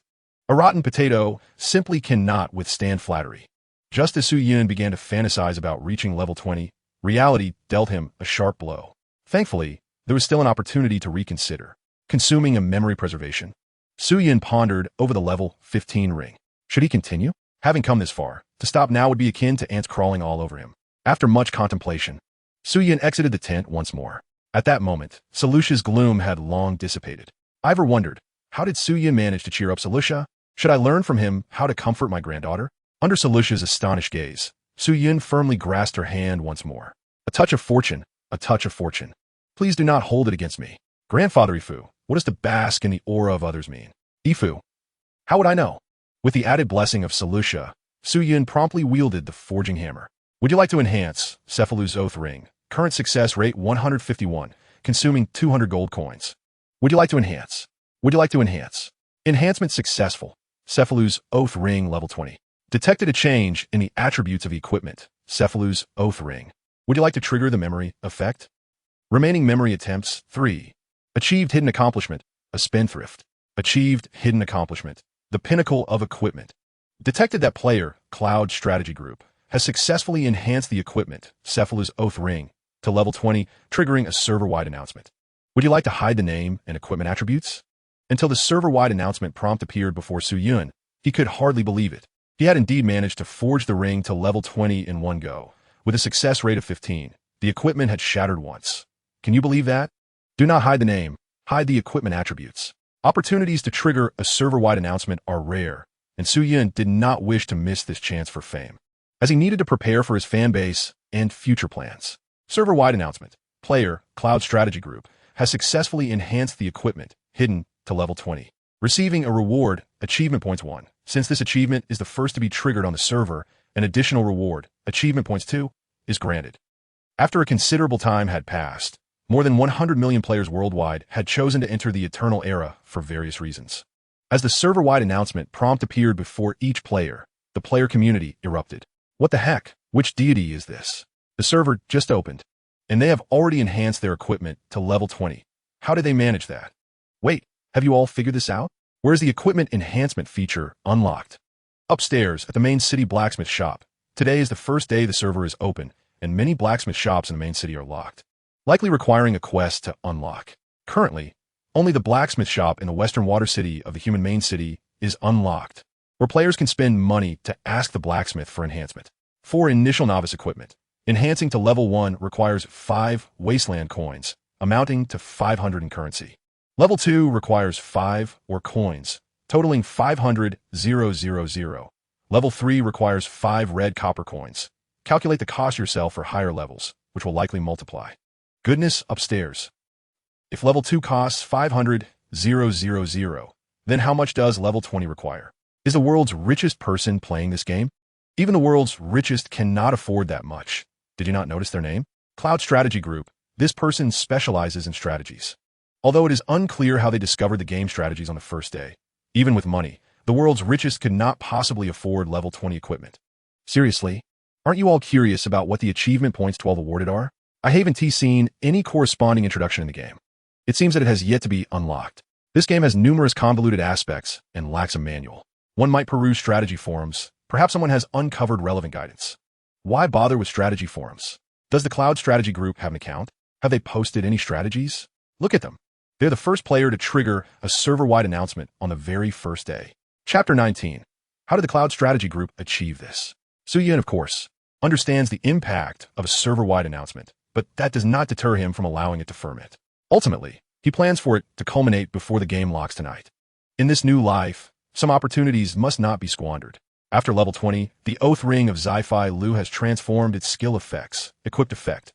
When equipped, maximum mana is 217, 500 points. When mana reaches 0, it restores an additional 160 mana up to the maximum limit, temporarily exceeding the mana cap. Geothermal specialization. When skill effects are triggered, gain 5 seconds of geothermal support. Geothermal energy substitutes for mana consumption. The increase in the upper limit of 217, 500 points of mana is impressive without wearing the equipment. Su-Yun's previous incarnation, a level 310 demigod, only marginally surpassed this number.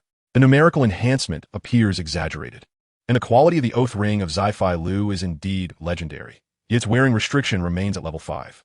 Considering the entire enhancement process, along with several failures, Su-Yun has expended nearly 2,000 gold coins. Level 5 equipment, not to mention its inherently low base attributes as time progresses, even at level 20. The disparity in base attributes is akin to falling behind other players with superior equipment. Thus, Su-Yun only requires the enhancement from the special effects and cannot afford to wear the equipment. Otherwise, he cannot frivolously invest in the enhancement of lower-tier gear. Eventually, this equipment will inevitably become obsolete. Such mana-focused gear is rare. Upon exiting Ife's tent, Salusa and Ife have clearly been waiting for Su-Yun for quite some time. Not only Salusa, but Ife is also curious about what Su-Yun accomplished with his forging table. Thank you for your generous assistance, Senior. Su-Yun returned the hammer to Ife, and then turned his gaze to Salusa. Here, this is for you. After copying the skill, Su-Yun intentionally expended one memory instance to create an independent Oath Ring. As a friend, I cannot do much. Please forgive my presumptuousness. I have crafted another Oath Ring for you. After all, it was lost once. This unique piece left by your sister can be stored in an absolutely safe and hidden place, while this one you may carry with you without fear of losing it, as it is merely a replica I made. At this moment, Salusa finally comprehended why Su-Yun sought to borrow Ife's forging hammer and table. He had crafted an identical Oath Ring for her. Salusa remains somewhat naive regarding emotions, yet she is acutely aware of who cares for her. For instance, Grandfather Ife has always cherished and cared for her, as if she were his own granddaughter. Though Grandpa, Ivor, may not be eloquent, Salusha understands that it is a manifestation of affection. Tears involuntarily well up in Salusha's eyes, as a vague silhouette intrudes upon her fantasies of beauty, leaving a vivid mark in its wake. Su-Yun gazes at Salusha's panel, lost in thought. The intimacy in their relationship remains unchanged, showing no signs of ascending further. The relationship metric is indeed defined by a specific numerical scale. Yet perhaps for the sake of authenticity, this value has been concealed from the players. What effort has Su-Yun expended for naught? It is merely to elevate Salusha's relationship status, to ascertain whether she is truly the goddess of vengeance. Alas, it appears to have failed. Suddenly, Ivor interrupts the increasingly ineffable atmosphere. As an experienced blacksmith, he is curious about what Su-Yun has accomplished with his forging hammer and anvil. Upon discovering that Su-Yun has forged merely a ring, Ivor feels a twinge of disappointment. The crafting of a ring is, after all, a trivial task for a seasoned smith. Su-Yun's energy is finite. Surely, he must devote more of it to hunting. After all, despite his youthful appearance, how could he possibly have the time and energy to master multiple disciplines? Yet, Ivor soon realizes that he may have been too narrow-minded. This ring is far from simple. Lad, let me take a closer look. This time, he examines it with greater scrutiny than his own hammer. There is no doubt. This ring epitomizes the pinnacle of forging artistry. Old Ivor, admire your craftsmanship. Are you interested in furthering your studies in this discipline? I can recommend a master blacksmith to you. I assure you that under his guidance, you will achieve remarkable renown in the field of forging. Hidden Quest 3 Gird. Hidden Quest. Ivor's recommendation. Quest background. You have showcased your forging skills to Ivor and have earned his recognition. He wishes to guide you further along the path of a blacksmith. Huyun. A hidden quest has been triggered, and a master blacksmith is being recommended to me? Salusha? What did Grandpa Ivor say? Is there something special about this ring? Salusha quietly extends her hand, gently taking the ring from Su-Yun's palm. She may not comprehend forging, but she can sense Ivor's fondness for this ring, which Su-Yun has just crafted and gifted to her. The little cotton-padded jacket seems to be letting in some wind.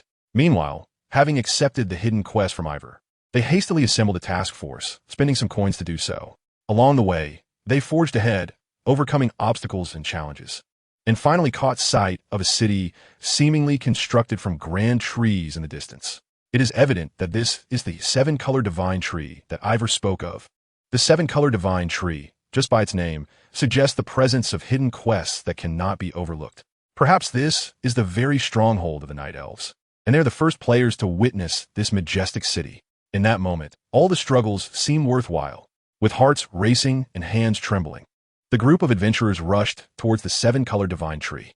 However, they soon found themselves in a contemplative predicament, confronted by a few level 30 abyssal worm workers. What could be the most despairing death? It was the sight of their group of 18, unable to even breach the armor of a single abyssal worm.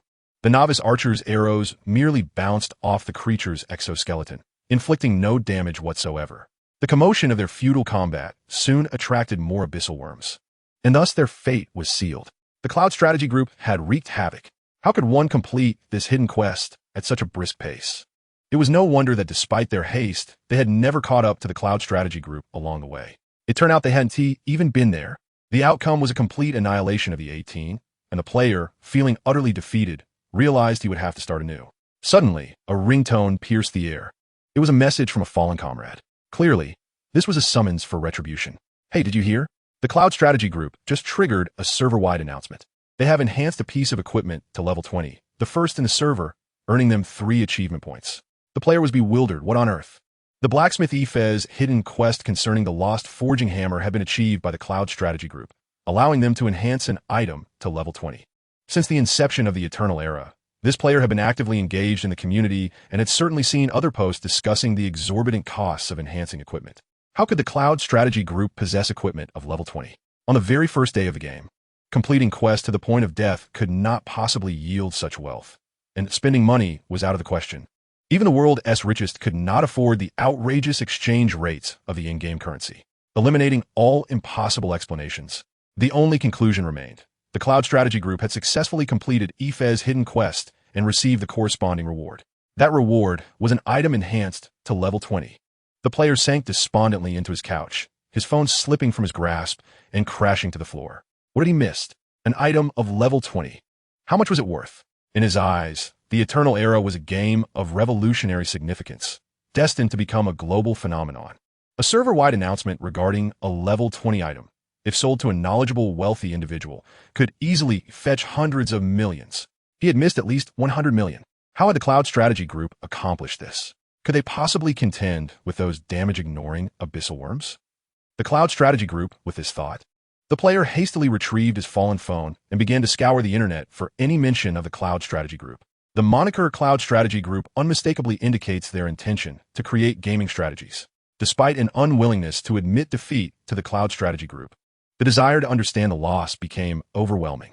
Without much effort, he located an account boasting 350,000 followers. A mere glance revealed a plethora of gaming videos, encompassing both mainstream and obscure titles, showcasing a diverse array of genres. It appeared that the Cloud Strategy Group had delved into numerous types of games. However, conspicuously absent were any strategy videos pertaining to Eternal Era. It is worth noting that within the game, players are restricted to using the built-in forum. Habitually, upon opening a video, he found himself browsing the comment section. Oh, Cloudmaster, where are your strategy videos for Eternal Era? Please update soon. Check in. Countless comments of this nature flooded the section, indicating a substantial number of individuals eagerly awaiting the Cloud Strategy Group strategies for Eternal Era. Chapter 20. Blood-drinking Jianghugo Salusa. Take a shot. This time, Su Yun had targeted the second of the 7 treasure chest welfare monsters, a large spider concealed within the forest. Dubbed a welfare monster, it proved a challenge for most players in the early game, especially if they lacked a strategy, yet it was a soft target for Su Yun. At the same time, he sought to conduct some experiments with it.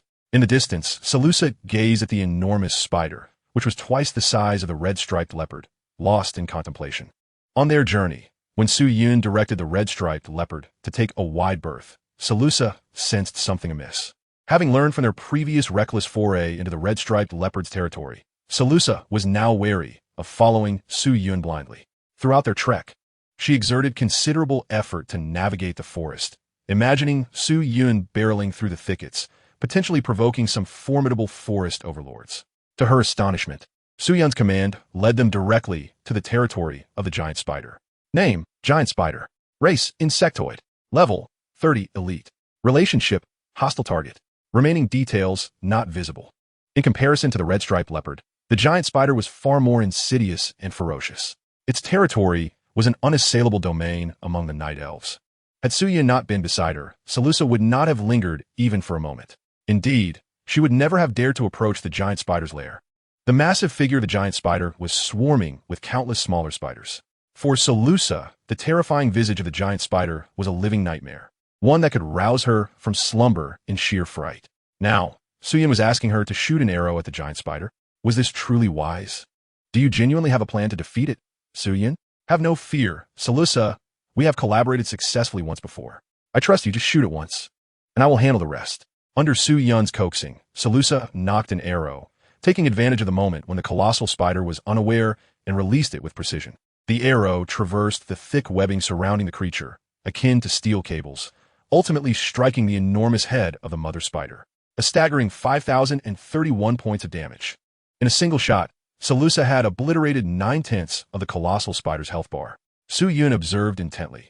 Salusa's shot dealt a critical blow exceeding 5,000 damage, nearly eliminating the creature in one blow. This was precisely what Su Yun wished to validate. It is well known that players can equip gear. Moreover, they face far fewer restrictions in comparison to their characters. Su Yun's curiosity lay in whether the enhancements he had applied to his gear could indeed benefit Salusa upon transfer. It was evident that when Salusa previously battled the bare-chested leopard, dealing hundreds in damage was impressive, yet now her output soared to 5,000. This was not due to the colossal spider's low defense, but rather because Salusa had benefited from the attributes of a ring granting 20. After all, in a past life, no fool would willingly enhance their gear only to pass it on to another. Su Yun could gift the equipment to Salusa solely because he had circumvented the usual limitations. Generally, players cannot directly transfer their equipment. However, the Oath Ring of Zifalu was a quest item, thus allowing Su Yun to bestow it upon Salusa. As the name suggests, quest items must be retained until the triggering of a quest. Post-trigger, they may vanish or lose their designation as quest items, transforming into standard equipment, ultimately becoming a reward for players. Su Yun's act of enhancing a quest item would, in the hands of other players, amount to throwing money away. Yet, Su Yun was unconcerned. He could utilize the memory effect to replicate equipment. While he himself could not wear the gear, it did not imply that his memories could not. Notably, the memory effect explicitly indicated that his gear could be freely gifted to his memories. If this theory holds, any gear he subsequently acquires could be directly transferred to his memories, who, when equipped, would undoubtedly enhance attributes like health, allowing Su Yun to share in those benefits. A perfect loop. All that remained was a memory capable of wearing gear. Su Yun, it's coming towards us. What shall we do? Salusa's urgent call interrupted Su Yun's ruminations. Su Yun replied, "What do you mean what to do? Just give another arrow. Your last shot nearly finished it off." Was this merely a function of the quest mechanism, preventing Salusa from hunting these treasure chest monsters alone? Well done, Salusa. Leave the rest to me.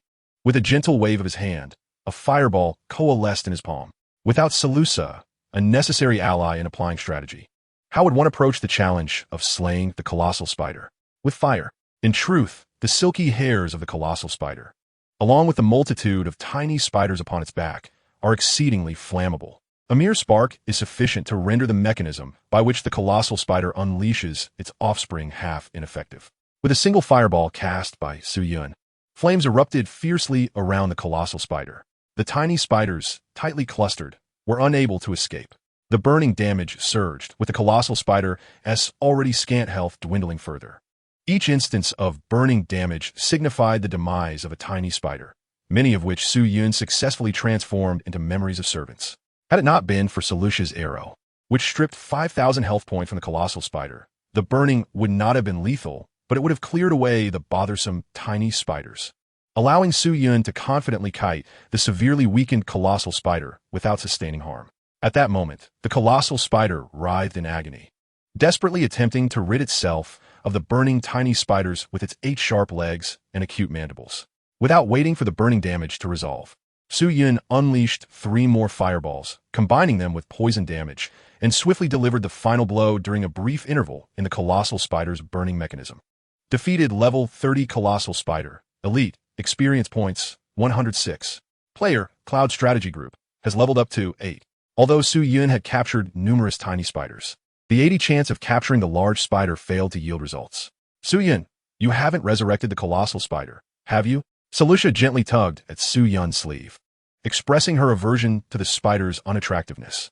No, I'm not particularly fond of it. It's simply too hideous. Well, that is a relief. Solutia sighed in relief. With the defeat accomplished, it was time to claim the spoils. Su Yun initially intended for Solutia to take the lead, as she had indeed been fortunate.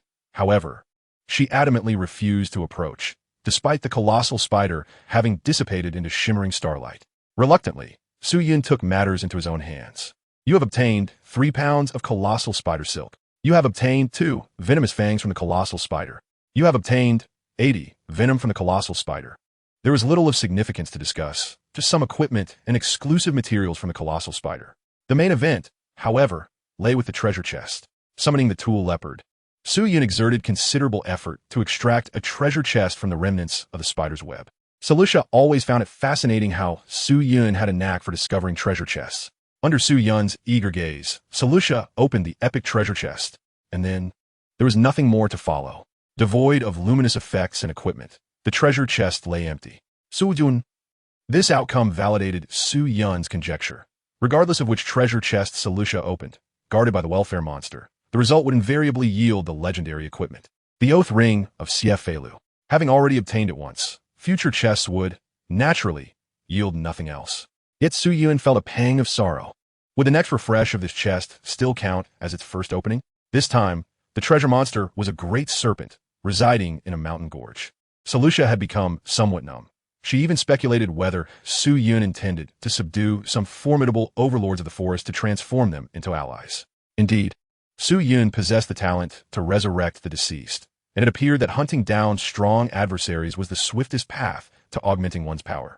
As per the usual strategy, I will lure it out, you shall shoot it with an arrow, and the rest shall be left to me. Su Yun devised the battle plan once more, to which Solutia had no objections. However, suddenly, she keenly detected a peculiar scent in the air. As Solutia drew her bow and nocked an arrow, it swiftly vanished into the woods, embedding itself entirely in a sturdy, withered tree. It was not that Solutia had missed her mark. Rather, this arrow served as her warning. My, what remarkable archery skills. The forest erupted with dissonant voices, and soon, a dozen or so night elves emerged from a thicket. A panel appeared before Su Yun, revealing their names, all bearing the title of blood-drinking Jianghu. President, what I discovered lies just ahead. A night elf with a sharply angular visage led the procession, simultaneously calling out to the others trailing behind. They were not night elves, but players. I told you to keep watch. Look what you've allowed to happen. Leading the group was a player named blood-drinking Jianghu Liu Bei, a name Su Yun recognized, a first-rate guild that had originated in the Night Forest and an old acquaintance of Su Yun. The guild of Wang Zhao Su, known as the Sharp Blade Alliance, was allied with blood-drinking Jianghu. In his previous life, Su Yun had frequently interacted with them in a very tangible sense. Chapter 21. Come, buy with your life. Today has been utterly unfruitful. Wherever I go, I encounter those insurmountable insects and face obstacles from every corner. Upon sighting us, one of them immediately loosed an arrow.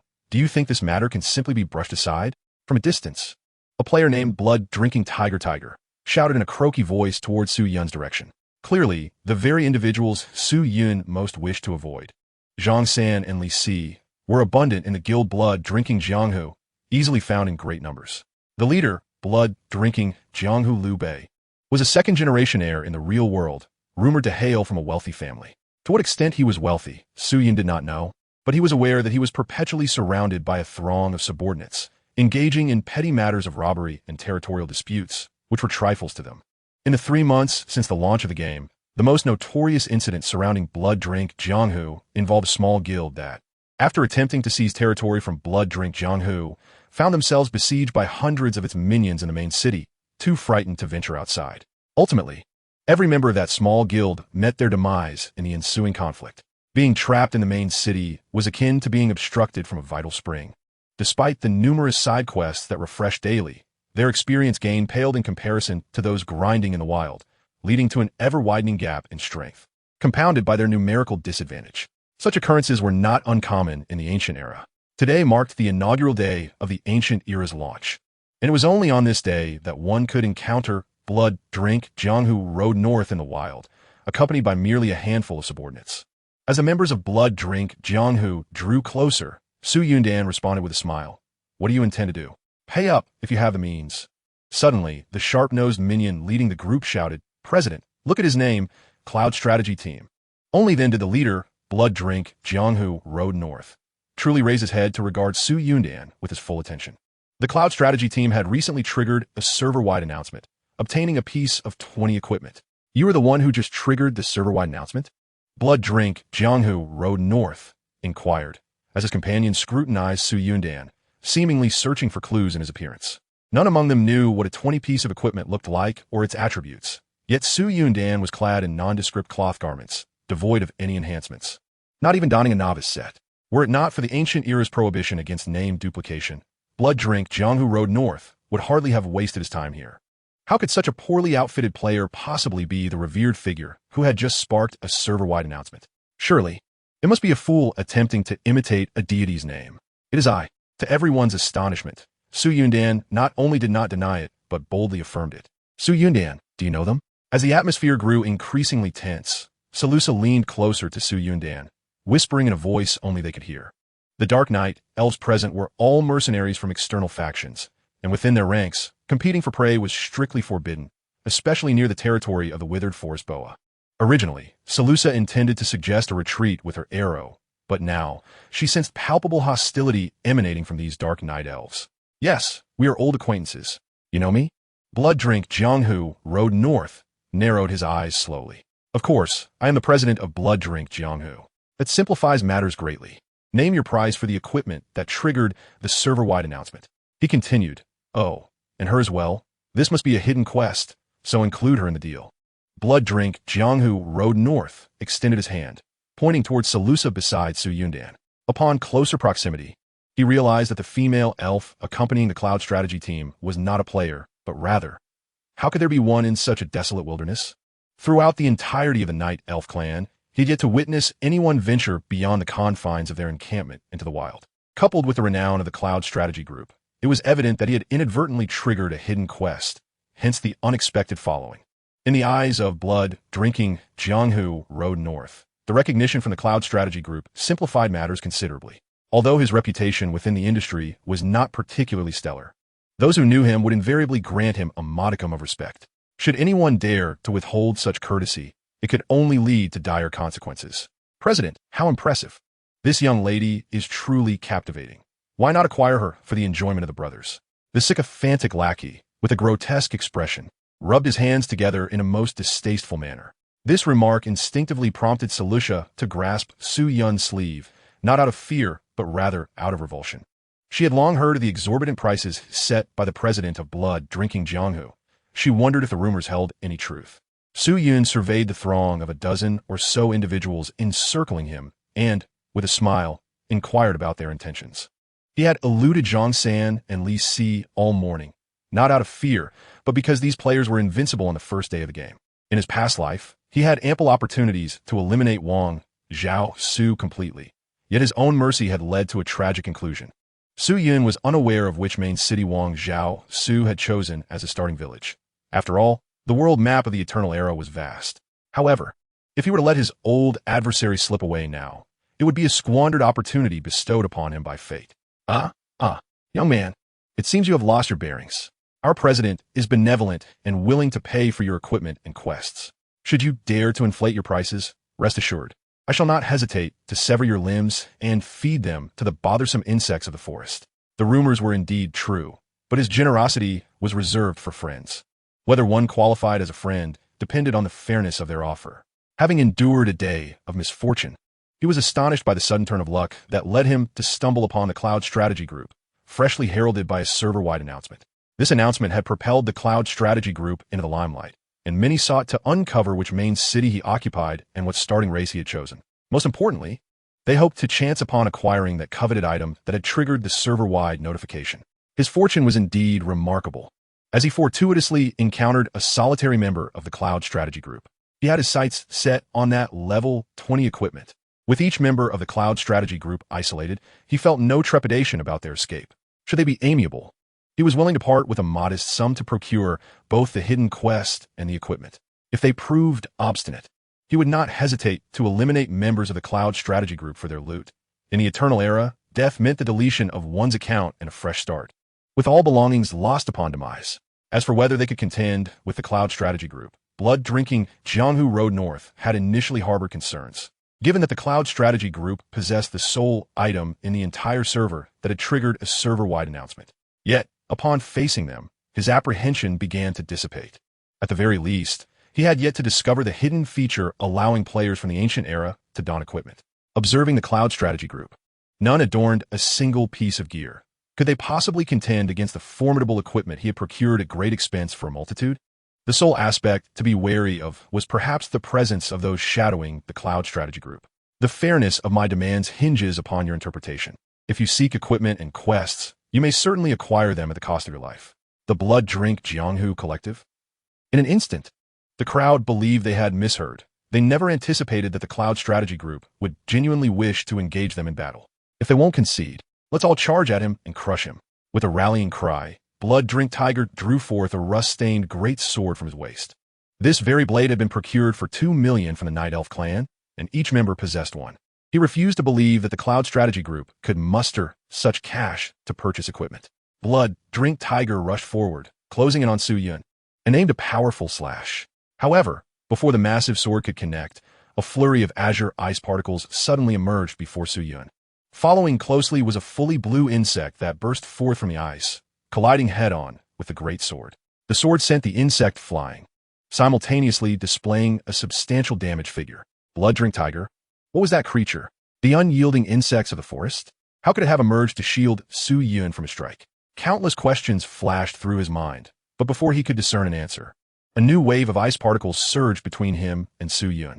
Unable to halt his momentum, Blood Drink Tiger surged forward, only to confront a massive beast's head emerging from the ice. Player, Blood Drink Tiger, slain, accumulating 1 point of evil value. Hostile target, Blood Drink Tiger, successfully converted to memory servant. Su Yun. Everything had transpired too swiftly. Blood Drink Tiger had charged directly into the maw of the crimson-striped leopard memory servant, being crushed to pieces in an instant.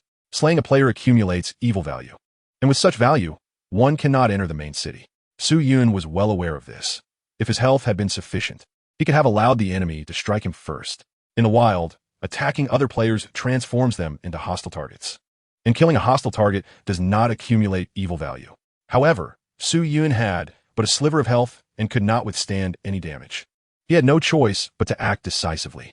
Yet, he could scarcely fathom that a player slain by the crimson-striped leopard would be transformed into a memory servant.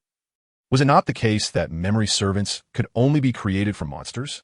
What of real players? Roar. The sequential appearance of 2 crimson-striped leopards transformed the mere meters separating the Blood Drink Jianghu group from Su Yun into an insurmountable chasm. The Blood Drink Jianghu Collective. What stands before Su Yun, opposing him, is an enigma. 2 creatures? Chapter 22. No more pretense. This lad has abandoned all pretense. He is indeed cheating. The sycophant, with a sharp nose and gaunt features, gazed at the 2 crimson-striped leopards blocking Su Yun's path, lost in contemplation. Although he could not discern the attributes of the leopards, their sheer size was undeniable. They were unmistakably formidable beings. The game had only been live for half a day. How could any player summon such beasts for battle? Is this possible? The Cloud Strategy Group is certainly exploiting the system. For a moment, all that occupied the minds of the Blood Drink Jianghu members was this thought. However, as the battle had commenced, further contemplation was futile. It was Blood Drink Jianghu Road North, drawing upon their prior gaming experiences, who first perceived the underlying truth. They circumvented the 2 azure leopards and directed their assault towards the Cloud Strategy Group, suspecting a summoner among them. Such a mechanism must possess weaknesses. The lack of equipment on the Cloud Strategy Group was evidence enough that their health points were likely minimal. If 3 or 4 individuals could distract the leopards, the rest could eliminate the Cloud Strategy Group.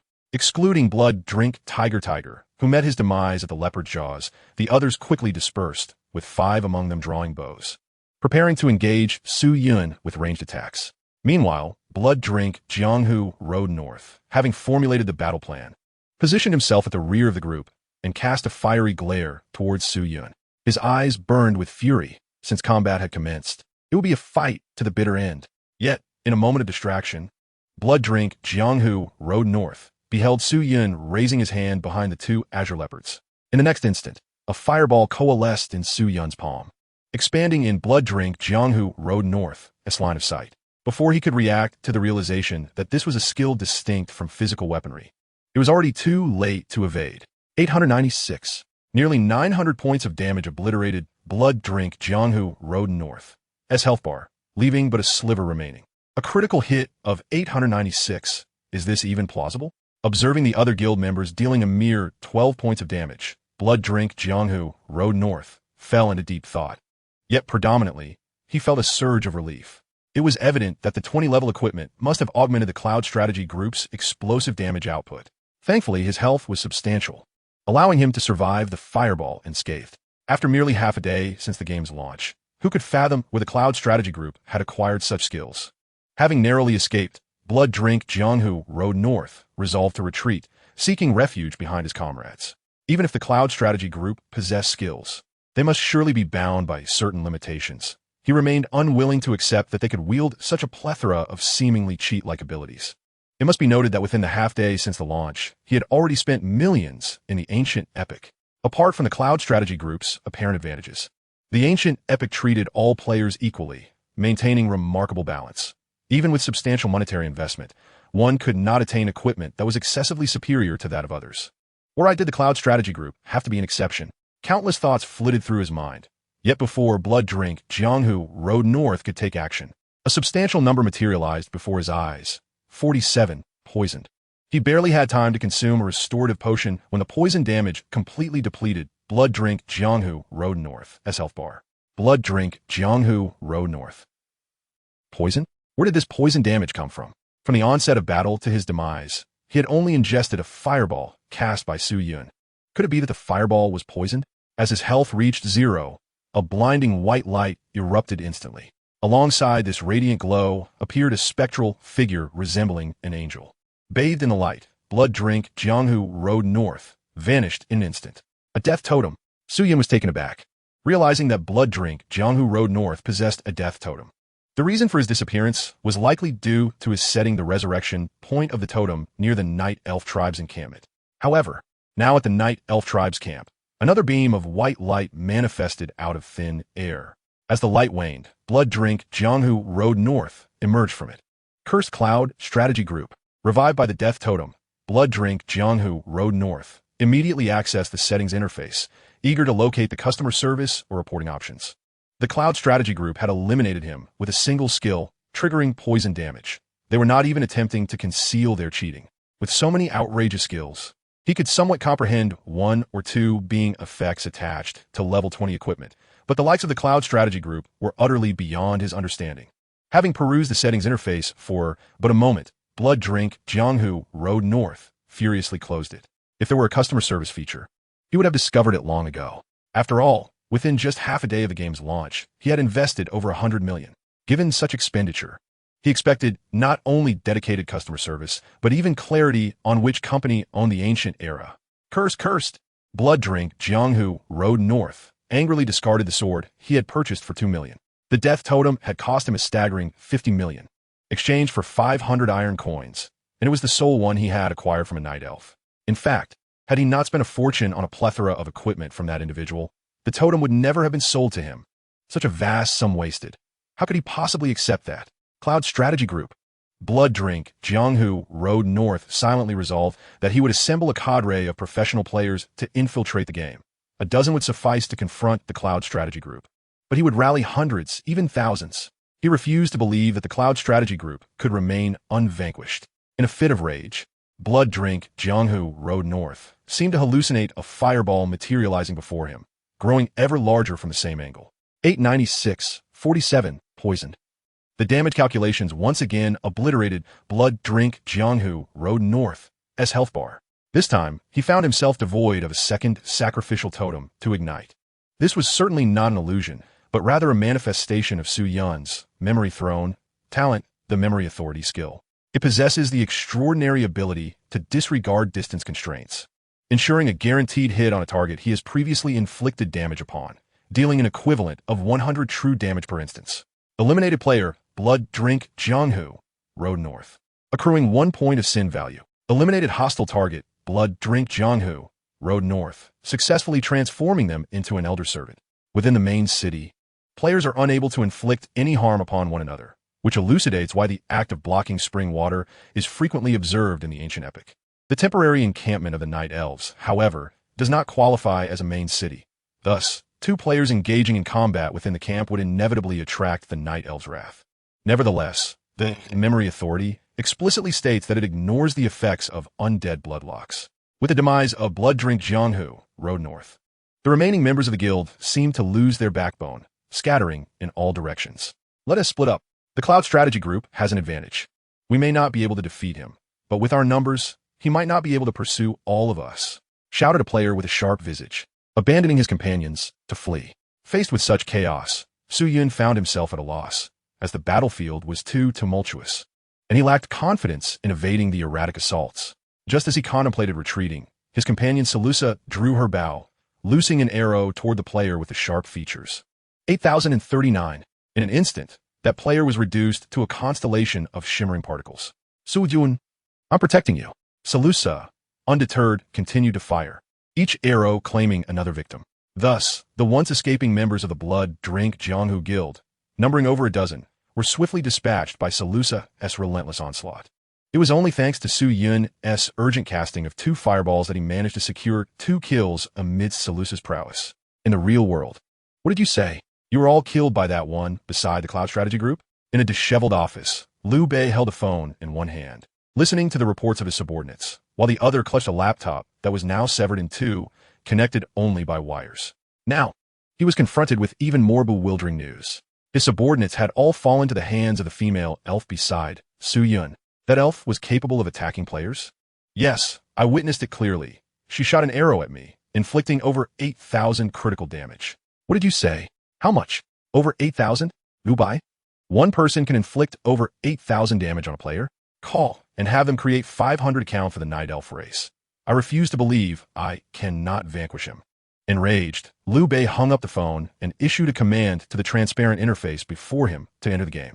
A flash of white light enveloped him, and in the blink of an eye, Liu Bei found himself standing on the familiar expanse of the grasslands. Please establish a name and select a racial faction. Blood Drink Jianghu Liu Bei. I apologize, but that name has already been taken by another player. Please choose again. Liu Bei? How could his name be snatched up so quickly after he was defeated and exited the game? Do not let me discover your identity. Liu Bei found himself surrounded by the sweet fragrance of nature. Chapter 23. 100 Uses of the Memory Servant. Attention! As the bothersome Zhang San and Li Si were effortlessly eliminated by Salusa with a single arrow each, Su Yun did not immediately rush to collect the abundant gear that had dropped from their demise, nor did he bother to greet the nearby treasure chest monster. Instead, he summoned the 4 memory servants he had just gathered. Among them was Blood Drink Jianghu Liu Bei. All 4 memory servants were players, bearing player names, and resembling night elves. Aside from their color, these 4 memory servants, like their predecessors, the crimson-patterned leopards, were all a striking blue hue, and they bore no other differences from actual players. Even their panels only added the designation, memory servant. These azure elves bear an uncanny resemblance to someone. Has the ancient era infringed upon copyright? The question is better left to the ancient era, for no one truly knows its origins, nor can anyone find its founder. Perhaps its creator is not even human. With a command from Su Yun, the 4 new memory servants stood at attention in unison, allowing Su Yun to inspect them closely. Salusa felt a strange sensation towards these 4 memory servants. Although they did not belong to the same Night Elf clan as her, they were still Night Elves. Just moments ago, they had harbored murderous intent towards her and Su Yun, yet now, revived by Su Yun's talent, it seemed something was amiss. What was it that fell off? After a complex process of contemplation, Salusa ultimately concluded that it was their attitude towards Su Yun that was incorrect. It appeared the beings resurrected by Su Yun's talent no longer bore any animosity towards him. Su Yun was not a senseless killer. At least, she was willing to believe in him. It seemed reasonable that she could hold no ill will towards him. Yet, the blue was truly quite unappealing. As Solutia gazed at the 4 azure night elves, she fell into a deep reverie, finding them increasingly unattractive. The blue seemed rather ill-suited. After scrutinizing the memory servants for a while, Su Yun murmured to himself, Solutia, yes. Indeed, they are too ugly. Can we change their color? Solutia looked at Su Yun with hopeful anticipation, waiting for his response. Would it be possible to alter their hue? Solutia, what comes next? Su Yun rubbed the face of blood drink Jianghu Liu Bei, memory servant, vigorously, but after a lengthy attempt, nothing changed. He remained a vivid blue. It seemed impossible. Su Yun Gonka. Solutia. Winky face, how disappointing. Su Yun truly wished to change the color of the new memory servants. Forever since he discovered that players could transform into memory servants, he had been pondering a question. Could he establish a guild that belonged solely to him? In the realm of blood-drinking Jianghu, if not for the fact that he was blue, the appearance of Ipu bore an uncanny resemblance to the original. If he could merely change his color and stealthily eliminate the original, allowing Ipu to rise and rally the masses, then the blood-drinking Jianghu guild would undoubtedly fall into his possession. This is the first scheme. The second entails utilizing Ipu to forge an utterly loyal guild, thus consolidating all the benefits typically reserved for guild members into his own grasp. In his previous life, Su Yun had commanded a guild, yet in this new existence, he suddenly yearned to embrace the solitary life of a rogue. Alas, the color dilemma with Ipu posed a significant obstacle, should AMO take the stage. Despite their identical appearances, skepticism would inevitably arise. Thus, the first scheme was likely untenable, whereas the second could merit exploration. Should it falter, he might need to recruit a few nominal players to establish his own guild. The issue of color presented no viable solutions. Yet this did not deter Su Yun from contemplating various experiments. For instance, could Ipu don equipment? This equipment cannot be bestowed upon the target. The initial test involved the novice gear from Su Yun's inventory. Indeed, it proved futile. Ipu, unlike Itzong, was unable to benefit from the high growth potential. And without gear, he was akin to a player devoid of equipment, exhibiting virtually no advantage over others. Players do not possess distinct templates like wild monsters. Perhaps in the future, with Itzong, he could leverage the mechanism of shared health, drawing upon Itzong's maximum health of 50 to elevate Ipu's vitality. But that would render him merely cannon fodder. Was it truly the case that player Ipu could only serve as expendable? Suddenly, Su Yun's attention shifted to the plethora of equipment dropped by several members of the blood-drinking Jianghu guild upon their demise. When players perish while in possession of a death totem, there exists a chance to drop a piece of equipment, though the exact probability remains unspecified. Su Yun recalled from past experiments that it hovered around 60%. Conversely, without the protection of a death totem, upon a player's complete demise, all their equipment would drop, a certainty of 100%. Such forsaken equipment becomes unclaimed, belonging to whomever retrieves it first. On my command, head there. Each of you must collect a primary weapon and a full set of armor. No one is allowed to gather more. Upholding the principle that knowledge is gained through experience, Su Yun issued his orders to Ipu and his companions. One might wonder if they comprehended the distinction between a primary weapon and a complete set of armor. However, such concerns proved unwarranted. Under Su Yun's guidance, Ipu and his cohorts swiftly accomplished the task. Simultaneously, Su Yun's experiment yielded 2 conclusions, one favorable and one unfavorable. The good news was that Ipu could indeed wear equipment. At that very moment, the Ipu transformed from players picked up the abandoned gear, resulting in an immediate enhancement of their attributes. Being able to equip gear elevated them from mere expendables to the 4th Plague Legion. As for the bad news, that was a jest. No matter how affluent Su Yun was, he could scarcely afford the equipment demands of Itzong and Ipu. At present, I possess merely 4 memories. However, what if perhaps, in the future, I could acquire thousands transformed from players? It cannot solely rely on the spoils of other players to equip them. Such an idea is perilously reckless. It would render me a public enemy.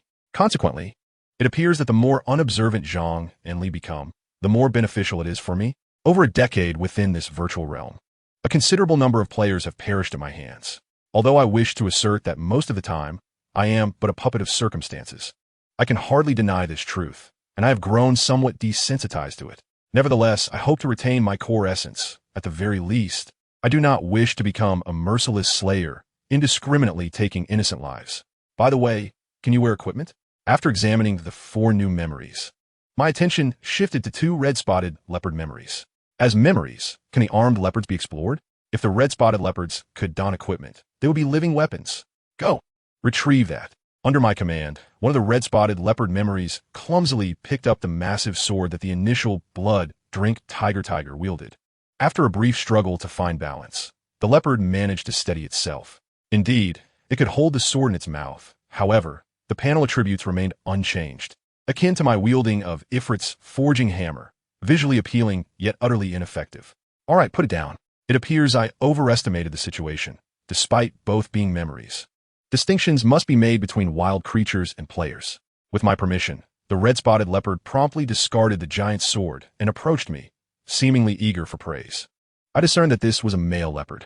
Upon observing the female, however, her expression conveyed disdain. It seems familial harmony has become elusive. After investigating the hidden mechanics of the memories, I, confident in my ample magical reserves, ventured forth with Salusa and the memories to encounter the third treasure chest creature, which happened to be the final requirement of Salusa's triggered hidden quest. This third chest creature, named the Withered Forest Python, resides behind a waterfall in a mountain gorge. This creature is concealed and requires a disturbance to emerge from behind the waterfall. To manipulate the mechanism, elemental magic of the lightning variety is essential. Lightning magic possesses a paralysis mechanism, and with the surrounding water flow, as long as sufficient lightning elements are provided, I could continuously paralyze the Withered Forest Python using the spring water. This morning, I fortuitously acquired a basic lightning spell from Sheila, which I could employ for this mechanism. However, given the current strength of my team, extensive strategizing is unnecessary. The red-spotted leopard can absorb damage, Salusa can shoot a couple of arrows, and I shall deliver the finishing blow. This suffices. With a resounding explosion from my fireball spell, a cacophony of immense movement erupted from behind the waterfall, overwhelming the cascading water. Soon enough, a colossal serpent head emerged from the flowing waters, its surface adorned with dark green scales, as thick as a water barrel. Name: Withered Forest Python. Species: Monster. Level: 30 boss. Relation: Hostile target. The remaining content is currently not visible. It appears no different from the previous two predecessors, yet the type of monster behind the rank has transformed from elite to boss. Huyun. 7 treasure chests containing welfare monsters, regardless of how many times they are defeated by players, should be classified as elites. How has the Kuzin and become a boss? Clearly, it is likely due to Salusa's hidden quest that has elevated the monster type of Kuzinin. Hiss! A massive serpentine head exhaled a crimson forked tongue, as if declaring dominion over the land. Chapter 24. The first kill of the boss. Suyun, should we flee? With the emergence of Kuzin and Salusa seemed to sense the imminent danger and tightly grasped Suyun's sleeve, murmuring anxiously. Huyun, why must we run? Why is this girl so timid? Is it justified? Indeed, as a boss-level entity, theoretically, Salusa should not be able to contend with Kuzinin. After all, she is still merely an elite model. Yet, Salusa now possesses the sole level 20 equipment in the entire server. Could it be that she lacks a proper understanding of her own abilities? How can she aspire to be a vengeful goddess like this? Salusa, I ask you, do you have anyone you care about? There's my sister, Grandpa Ivor, the entire Night Elf clan, and what if one day someone wished to harm them? Do you wish to always be protected by them? Or would you rather wield a weapon to safeguard them? I want to protect them, but No, Salusa, perhaps some are born with immense power, but no one can solely rely on their talents without progressing. You are remarkable, as Chief Teru stated, although you are still young. You are already the finest hunter among the Night Elves. Everyone experiences fear. I do as well, having faced moments when I wished to achieve something yet felt utterly powerless. However, I will not remain stagnant, and what I hope for you is that if one day those dear to you truly encounter danger, you can take up your vow to protect them. Of course, everyone has their limits, and there are things that are simply unattainable. In such cases, fleeing is indeed the wisest course of action. But Salusa, what I wish for you is to have no regrets. Naturally, should unforeseen circumstances arise and you face insurmountable challenges, I will assist you. What you need to do is grasp your vow and strive to endure until the very last moment. Just as now, what I want to convey to you is that defeating it is not an arduous task for you. With that, Su Yun raised his hands high, and after approximately a second of incantation, dark clouds began to gather above Kuzin and S head, culminating in a flash of dark purple lightning descending upon it. Boom! 201. Paralysis. 1654. Poison. This lightning strike caused Kuzin to fall into a state of paralysis for a full 3 seconds. In this interval, Suyin had already prepared his next lightning strike. 197. Paralysis. Once again, A bolt of lightning descended, successfully extending the paralysis effect.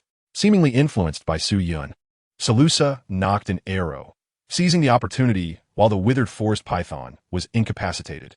The damage registered was 3,987. However, as the python was the leader, after accounting for defense reduction and other attributes, Salusa's damage was mitigated by approximately 20. Yet, bolstered by the ring's enhancement, Salusa still delivered a remarkable blow of 4,000 damage, inflicting over 1/10 of the python's health. We must flee. Having successfully guided Salusa to release her first arrow, Su Yun did not linger, swiftly pulling Salusa to turn and run. The lightning strike spell required a casting time, and due to its inherent limitations, Su Yun could not maintain the paralysis effect alone indefinitely. However, this was of little consequence. All that was needed was to remain in proximity to the withered forest python, wait for the internal cooldown of the spell to clear, and then reapply the paralysis, continuing this cycle. The poison damage alone would suffice to bring the python to its demise. But Salusa thought, puzzled. Hadn't Su Yun just encouraged her to muster her courage and not have regrets? Why was he suddenly running away with her? Her misperception of her own abilities stemmed from her inability to see the damage her arrows inflicted or the total health of the withered forest python. All she could sense was the palpable danger emanating from the python. Hold on tight, but don't race too fast. Suddenly, Su Yun's command interrupted Salusa's thoughts, as a crimson-striped leopard crouched low, allowing Salusa to mount its back. Su Yun then swiftly mounted another crimson-striped leopard. Is the view sufficient? In the stream below, the withered forest python had recovered from its paralysis. The previous damage had thoroughly enraged it. Without a moment's hesitation, having shaken off the negative status, it swiftly lunged towards Su Yun. Yes, it's ample. Salusa realized that Su Yun was crafting an advantageous attacking environment for her. She steadied her breath, drawing her bowstring taut. 3,976. 1,698. Poison. Continue. 4,001. At this juncture, the python's health had diminished by over 30%. Keep going. 4,081. 4,056. With a series of arrows, the python was now less than 10 meters behind Salusa. Its sharp fangs and blood-red tongue were vividly apparent. Salusa could even catch the foul, rancid scent emanating from its gaping maw. Su Yun continue. 3,986. 1,700. Poison. 3,997. At this point, Su Yun discreetly signaled the crimson-striped leopard to leap high, intentionally causing a jolt that delayed Salusa by 2 seconds in releasing her arrow. 1,700. Poison. The poison damage depleted the python's health completely. Salusa's final arrow struck true, hitting the python, which could not halt its momentum. Defeated level 30 withered forest python boss. Experience gained 156. Successfully converted hostile target, withered forest python, to memory servant. Achievement unlocked. First kill of boss. Player, Cloud Strategy Team, has reached level 9. Hidden quest completed. Comfort the deceased night elf. Unlocked hidden achievement. Regrets of the past. Quest completed. Experience gained 115. Player, Cloud Strategy Team, has reached level 10. You have received quest reward. Unknown key. Monitoring indicates player, Cloud Strategy Team, has successfully slain a boss-level target, withered forest python. An area announcement will be triggered in its location, colorful mirage forest. Would you like to conceal the name? Level increased to 10. Attributes luck, charm, achievement, unlocked. Functionalities, achievement, racial reputation, unlocked. At level 10, class abilities unlocked. At level 10, acquired racial skill, memory. When the health of memory thrown is above 0, its body will not be completely destroyed. Not concealed. Area announcement. Player, Cloud Strategy Team, has successfully slain a boss-level target in the area, colorful mirage forest. Receiving reward, achievement 1. As this achievement is the first triggered in the area, colorful mirage forest, an additional reward, achievement 1, is granted. As Sarusha's final arrow struck true, the massive form of the withered forest python collapsed into the stream, sending up a great splash. On the back of the crimson-striped leopard, Sarusha floated gracefully, as if everything were a mere illusion. The most ferocious creature, the withered forest python. Had she truly succeeded in slaying it? Everything felt like a dream. Sarusha realized that Su Yun's every action had been to bolster her confidence, and she had indeed accomplished an extraordinary feat she had never dared to imagine. Su Yun, I did it. I truly did it. Yes, you did it splendidly. Amidst the praise, Sarusha gradually lost herself. Su Yun observed keenly from the side, noting that though Sarusha appeared joyful, There were tears glistening in the corners of her eyes for reasons unknown. Night Elf Tribe Camp. Having lost his name, Liu Bei was compelled to remove the term Jianghu from his title. Blood Drink Liu Bei became his new name. As the leader, his name had always set him apart from other members, and he had grown accustomed to this distinction. However, now, some fool had seized his original name while he was defeated by the Cloud Strategy team, nearly driving Liu Bei to the brink of fury. Neither the Cloud Strategy team nor the imbecile who usurped his name would escape his wrath. The news of the Cloud Strategy team among the Night Elves was a secret Liu Bei dared not disclose. He was not the only one coveting that coveted level 20 equipment. If word got out, he would be embroiled in a fierce struggle against many others. A chaotic melee involving thousands of players could erupt. Reorganizing his forces, Liu Bei summoned 500 accounts from the Night Elf tribe, preparing to overwhelm the Cloud Strategy team with sheer numbers. Feeling this plan lacked security, he also began recruiting allies from the real world. Just then, over 600 players gathered before him, awaiting his command. Area announcement. Liu Bei, leader, leader. Upon hearing the regional announcement, Liu Bei felt a surge of exasperation. The leader-level target that Su Yun had vanquished was undoubtedly the one he had just lost to. What treasures could a leader-level entity yield? Surely, far superior to the initial gear they had procured from the Night Elf tribe. There might even be a significant sum of gold. Perhaps skills? Achievements? The previous team wipe had obliterated his initial investment of 100 million, turning it to naught. Yet, these matters paled in comparison to the most critical point. The Cloud Strategy team had triggered the regional announcement, effectively revealing to all that he was present in the Rainbow Mirage Forest as a member of the Night Elf tribe. Cloud Strategy team. Disconnect and find me his real-world location. Send someone to keep watch. I refuse to believe he will remain offline indefinitely. The moment you locate him, capture him. Nubai Belot. Chapter 25. Skills belonging to the Goddess of Vengeance. Senior, I have heard that you lost a forging hammer in the Rainbow Divine Tree. After considerable effort, Feed the Pig had finally re-established a new account, immersing himself in the Night Elf tribe, completing a series of preparatory tasks to gain entry to the Night Elf camp. Upon entering the camp, he immediately sought out the Blacksmith IFU, intent on testing whether he had indeed missed the hidden quest that could yield the first 20 enhanced equipment in the entire server, as hinted by the previously triggered hidden task dialogue. As he spoke, IFU waved the forging hammer in his hand, gleaming with a metallic luster. Although Feed the Pig was a newly created account, the Eternal Era allowed players to retain their original visage combined with their race when creating an account. Thus, IFU recognized Feed the Pig at a glance. Indeed, the Cloud Strategy team has accomplished the task. 20 equipment. Were there not countless scorpions on the road that could not be defeated? Did the Cloud Strategy team manage to bypass them somehow? This seemed to be the only explanation, for there would not have been enough time to return otherwise. Regional announcement. As a fellow member of the Night Elf tribe, Feed the Pig naturally saw the regional announcement. He then observed the large, elite label on IFU's panel and fell into deep contemplation. A leader-level target? What on earth could that be? Absurd. Ridiculously absurd. Before IFU, he felt like a fledgling chick, easily lifted by IFU's hand, with no means to resist. Looking at the Cloud Strategy team, they had indeed dispatched a leader. Within the entire Night Elf camp, there was not a single entity marked as a leader. Talu is on the way. Such is human nature. Only those of comparable strength can be deemed rivals. When there exists a vast disparity in power, the motivation to pursue diminishes significantly. At this moment, Feed the Pig found himself in the latter category. He could not catch up to the Cloud Strategy team, but he could choose to align himself with their might. From this day forth, I, Feed the Pig, shall be the foremost admirer of the Cloud Strategy team. Have you all heard?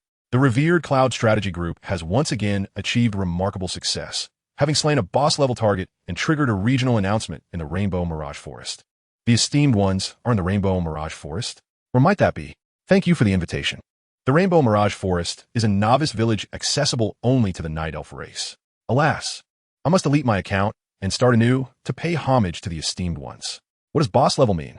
I have wandered the wilderness for half the day, and as night approaches, I have yet to encounter a single boss-level creature. Upstairs, I spotted the king in the human capital, who is indeed a boss-level entity. The king? Does this imply that the Cloud Strategy Group has at least defeated one of the strongest in the capital? That seems unlikely. There is a distinction between the wilderness and the capital. The king is level 60, and even with level 20 equipment, I find it hard to believe that the Cloud Strategy Group could triumph over a level 60.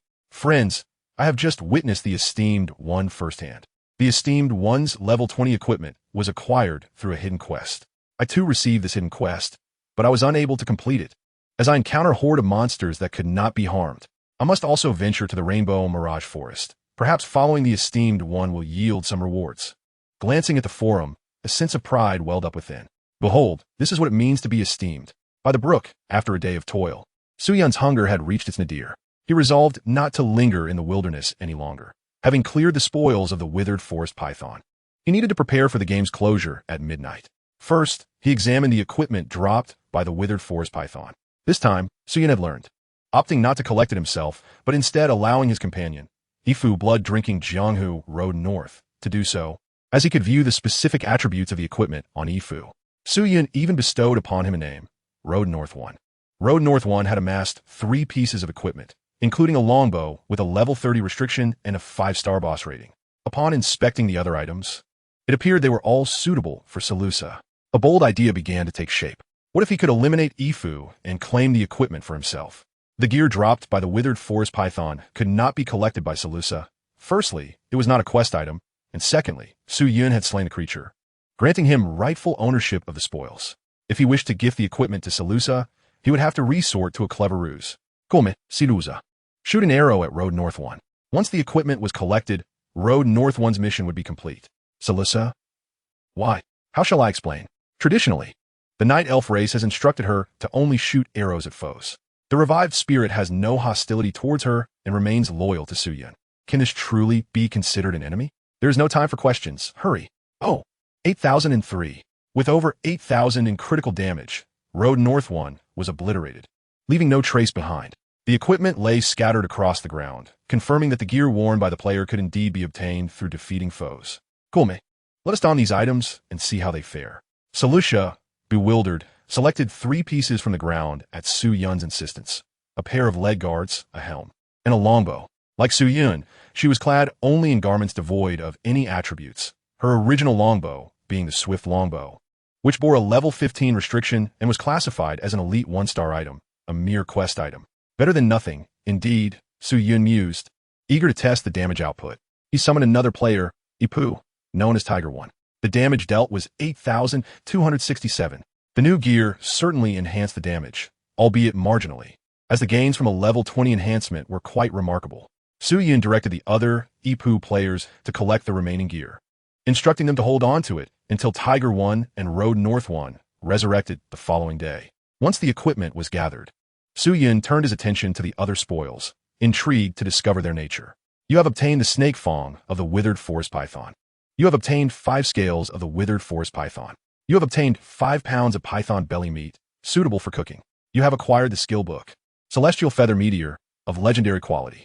You have acquired the skill book, Celestial Feather Meteor, of legendary quality. This is a quest item. Suyun's initial indifference transformed into astonishment as he fished 2 identical skill books from the stream. The name of the skill book struck a chord. It was the very skill employed by the vengeful goddess, Salusha. He recalled a screenshot that had gone viral on the forums in his previous life. You were struck by the Celestial Feather Meteor of the vengeful goddess Salusha, dealing 1,000,000 damage. Your health reduced to 0, resulting in death. That screenshot had captivated the player community. In the 5 years since the game's launch, players had grown capable of withstanding damage in the wild. Yet Salusha's skill unleashed countless feathers from the sky, dealing area damage that could instantaneously obliterate a player with a fixed damage of 1 million. It was precisely this area skill that allowed the vengeful goddess Salusha to claim the lives of millions of players. He thought to himself, could this adorable, slightly naive girl truly be the vengeful goddess? Yet in his past life, he had never heard of the withered forest python evolving into a boss-level creature, nor had anyone ever triggered a hidden quest related to Salusha. How had the vengeful goddess acquired the skill book? Did she venture into the wild and slay the elevated withered forest python herself? Or was it possible to obtain it from another source? Determined to prevent Salusha from failing to unlock anything, Suyun decided to open the treasure chest himself. You have opened an epic level chest and obtained 2 death replacement totems. Once again, it was an epic level chest, yet the item retrieved was something almost impossible to find within such a chest. The death replacement totem. Theoretically, this item can only be acquired through task completion. Is it indeed possible to find a resurrection totem within a treasure chest? Something seems amiss. He already possesses 3 resurrection totems in his inventory. Have the newly acquired 2 totems completely disregarded the possession limit? After a brief contemplation, Su Yun handed all 2 resurrection totems to Solutia. Do you wish to gift the item to the target? Gift it. Remarkably, it is a totem that can be freely bestowed. It is known that players cannot trade resurrection totems among themselves. Chapter 26, Legendary Magic Skill Book, Heavenly Floating Thunderlight. Having been engrossed in his activities, Su Yun scarcely had the opportunity to inspect the rewards bestowed upon him after Solutia triggered the hidden quest. At this moment, the hidden quest, comforting the deceased night elf, related to Solutia had vanished from his task list. Initially, when he received this quest, he had pondered whether defeating all 7 treasure chest welfare monsters might trigger an additional quest mechanism, but it now appears that such a possibility is futile. The disappearance of the quest signifies its completion. Thus, this quest concludes here. Should there be any subsequent developments, they might be presented to players in the form of a new quest. Yet, curiously, he has not received a new task, nor does he know what the next step entails, or if there are any continuing storylines. It must be said that Solutia's hidden quest is undoubtedly the most elusive one Su Yun has encountered thus far, leaving not a single clue for players. Opening his inventory, Su Yun swiftly located the quest reward, a rusted key, and nothing else. Unknown key. The name of the item is equally devoid of hints. While others might struggle to deduce its purpose, Su Yun recognized this key. In his previous life, while undertaking quests for the Night Elf clan, he had obtained an identical key. How can 2 completely unrelated quests reward the same key? What could this mean? Lost in thought, Solutia approached him. She had long noticed Su Yun staring blankly at the rusted key, and after an extended period without movement, she genuinely began to worry for his well-being. Perhaps unbeknownst to Solutia, she had unconsciously come to rely on Su Yun as her anchor. Are you hungry? Su Yun mused that he might have unraveled the key's significance. Yet he could not entrust it to Solutia. Hungry. Solutia had been busy alongside Su Yun all day. He had eaten nothing, and neither had she. Can you cook? You must be able to, right? A little. Then let us find a safe place to have a meal. Half an hour later, Su Yun gazed at a pot of blackened, bubbling concoction, utterly oblivious to what ingredients had been used to create it, and fell into deep contemplation. He had placed his trust in Solutia, even going so far as to provide her with the flesh of a withered forest python for cooking. The result was this unidentifiable pot of stew. With a sense of exasperation, Su Yun found himself at a loss for words to describe the culinary creations that Solutia had conjured. He had even ventured into the forest to gather some edible mushrooms, hoping to present them to Solutia for her cooking endeavors. In the ancient era, players possessed both satiety and fatigue levels. When hunger struck, one needed to eat. When fatigue set in, rest was imperative. Dining options included purchasing prepared meals in the main city or engaging in self-cooking. The latter required skills akin to real-life cooking, necessitating the accurate chopping of ingredients, the addition of spices, and the choice between roasting or boiling. With sufficient imagination, one could conjure an infinite array of delectable dishes. However, this was contingent upon the player having the culinary profession. Without the chef's vocation, one could still cook, perhaps even quite well, yet the risk of failure loomed large. Identical ingredients and methods could yield a disastrous outcome without the requisite culinary skills. Little did he realize that Solutia possessed an uncanny talent for the realm of dark cuisine. Truth be told, even if he attempted to cook, he could never produce such an absurdly horrific dish. How could one even begin to describe its terror? Apologetically, Solutia seemed to recognize her blunder, scooping up a spoonful of the ominous black bubbles, as if trying to prove to Su Yun that her concoction was indeed edible. Su Yun initially intended to intervene, but Solutia hesitated, seemingly waiting for him to stop her from tasting the dubious creation. Solutia thought, why hasn't Su Yun stopped me yet? Perhaps I should just make another batch. After another half hour, Su Yun returned to the forest to gather herbs suitable for seasoning, finally crafting a mushroom snake stew. After 10 years of navigating the ancient era, he certainly possessed culinary skills, yet he feared triggering the chance of failure and wasting precious ingredients. Fortunately, luck was on his side, and he succeeded in his endeavor. Why do you ask me for cooking advice when you're so skilled? Solutia exclaimed, lifting a bowl of snake stew, only to be utterly entranced by its delightful aroma after a single sip. It was no exaggeration to say that Su Yun's culinary prowess surpassed that of all the restaurant proprietors in the night elf community. Hurry and eat. Rest assured, there won't be a next time. Su Yun also ladled himself a bowl of snake stew. Consuming homemade cuisine, strength 1, satiety 5. Fortune smiled upon him, triggering a rare event that increased his attributes. At that moment, Soo-Yun finally had the opportunity to explore the new features unlocked at level 10. First, he noted 3 new attributes: Charm, 0, Luck, 0, and Achievement, 35. He could allocate free attribute points to both Luck and Charm, but not to Achievement. Luck could enhance all events relying on probability, while Charm could increase the likelihood of triggering hidden quests, and if elevated sufficiently, could even improve initial relationship levels. Soo-Yun currently possesses 100 free attribute points, gaining an additional 10 points with each level. When allocated to the foundational 5 attributes, each point equates to a corresponding enhancement in the basic attributes that grow according to his innate potential upon level advancement. His level up grants him 10 attribute points, augmented by the benefits of the Throne of Memory. In his previous life, he could only acquire 2 free attribute points per level, supplemented by a single point from his profession. Otherwise, he would have started with just 1 point. The boon from the Throne of Memory has indeed multiplied his gains tenfold. Logically, investing free attribute points into any of the 5 foundational attributes to elevate their ceilings would be a reasonable approach. Yet, Soo-Yun feels that augmenting luck seems more prudent. The benefits of luck permeate all events. He is not in a rush to allocate his points, intending to wait a while longer. After all, once spent, free attribute points are gone without a chance for reconsideration, and he has yet to determine precisely what to enhance. There are 7 attributes that can utilize free points, but dividing them evenly proves difficult. Ultimately, there is the achievement degree, which is quite a valuable asset. Each completed achievement grants 1 point of achievement degree, while hidden achievements yield 2 points. Additionally, triggering regional or server-wide announcements provides extra rewards in achievement degree. Achievement degree, 35. However, Soo-Yun pauses, pondering the discrepancy. Has he truly completed so many achievements? He promptly opens the achievement details. Legendary achievements. Last Ancient God Offspring. Hidden achievement. I shall reclaim the authority of the gods. Hidden finale storyline. Each legendary achievement grants 10 points. Hidden achievements. Craftsmanship. Lavish spending. Ultimate equipment. Regrets of the past. Each hidden achievement grants 2 points. Achievements. Introduction to magic. First boss kill. Each achievement grants 1 point. Extra achievement degree reward, 5. Soo-Yun. Legendary achievements? Idun final storyline? What on earth are these? In his previous life, he had only seen the corresponding achievement notifications after clearing the Eternal Era Tower. At that time, he had already completed the game, and the focus on the increase of achievement degree had evaded him. By the way, what is the purpose of this achievement degree? Achievement degree originally serves 2 functions. The first is that every 10 points can be used for a lottery, with rewards being skill books of any kind, including any of the 5 foundational skills. The second function pertains to tasks associated with breaking through to demigod status, which can only be utilized after reaching level 300. Legendary achievement degree sounds remarkably impressive.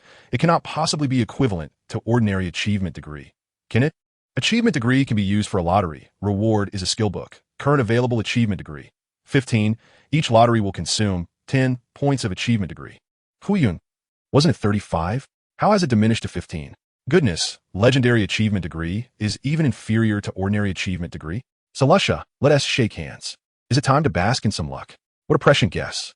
You have acquired the legendary spellbook Celestial Thunder. Legendary level Celestial Thunder. By concentrating Celestial Thunder. After a brief incantation, 5 seconds, it inflicts magical damage of 500 affinity to the designated area, along with a stunning paralysis effect lasting 5 seconds. Mana cost, 5,000. Skill cooldown, 1 hour. It is indeed Salusa. The probability of obtaining such a legendary spellbook is less than 5. Chapter 27. Template Talent Epilogue Storyline. As dusk descended and the night enveloped the land, Salusa sat by the campfire, gazing towards the direction of the 7-color divine tree, cradling a bowl of warm soup. The comforting heat radiating from her palms only served to further muddle her thoughts. What does she be pondering? Soo-Yun mused. What is she thinking now? Has my effort to bolster her confidence gone too far? He deliberated on the implications of Salusa's concerns, ultimately arriving at his conclusion. In 5 years, the goddess of revenge, Salusa, would annihilate the 7-color divine tree.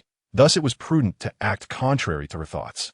Alternatively, the goddess of revenge, Salusa, may not be the Salusa before him, but rather her sister, Sapphira.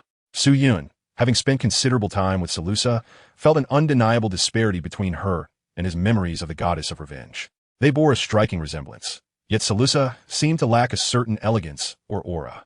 Furthermore, it was theoretically challenging for players to encounter beings of mythical quality before they achieve their titles. If Seleusa's sister bore a similar appearance, then the enigmatic Sapphira was more likely to embody the goddess of revenge. Indeed, it appeared that Seleusa was not what he hoped. Upon reaching this conclusion, Su Yun observed a noticeable despondency in Seleusa.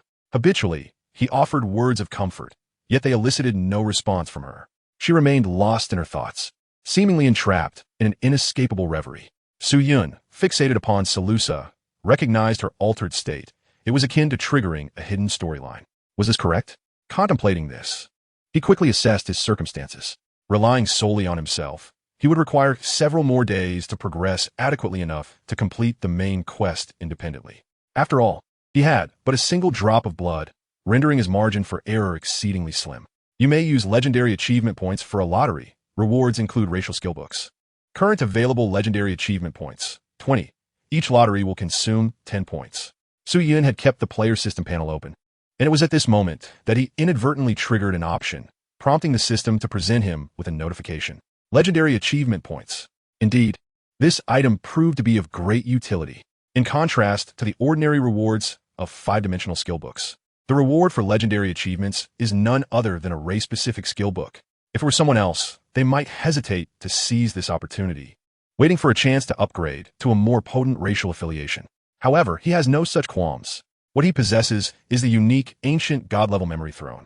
Apart from the recently acquired memory entity that Su Yun has yet to fully comprehend, the other racial skills are undeniably formidable. He draws a prize. A flash of white light appears. You have obtained a racial skill book, Luminous Anchor.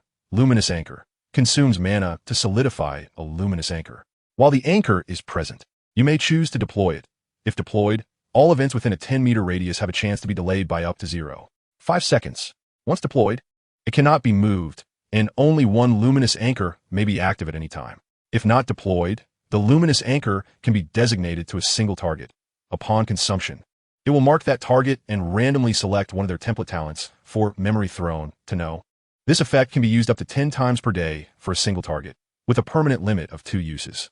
Mana cost, 10,000 points for each luminous anchor solidified.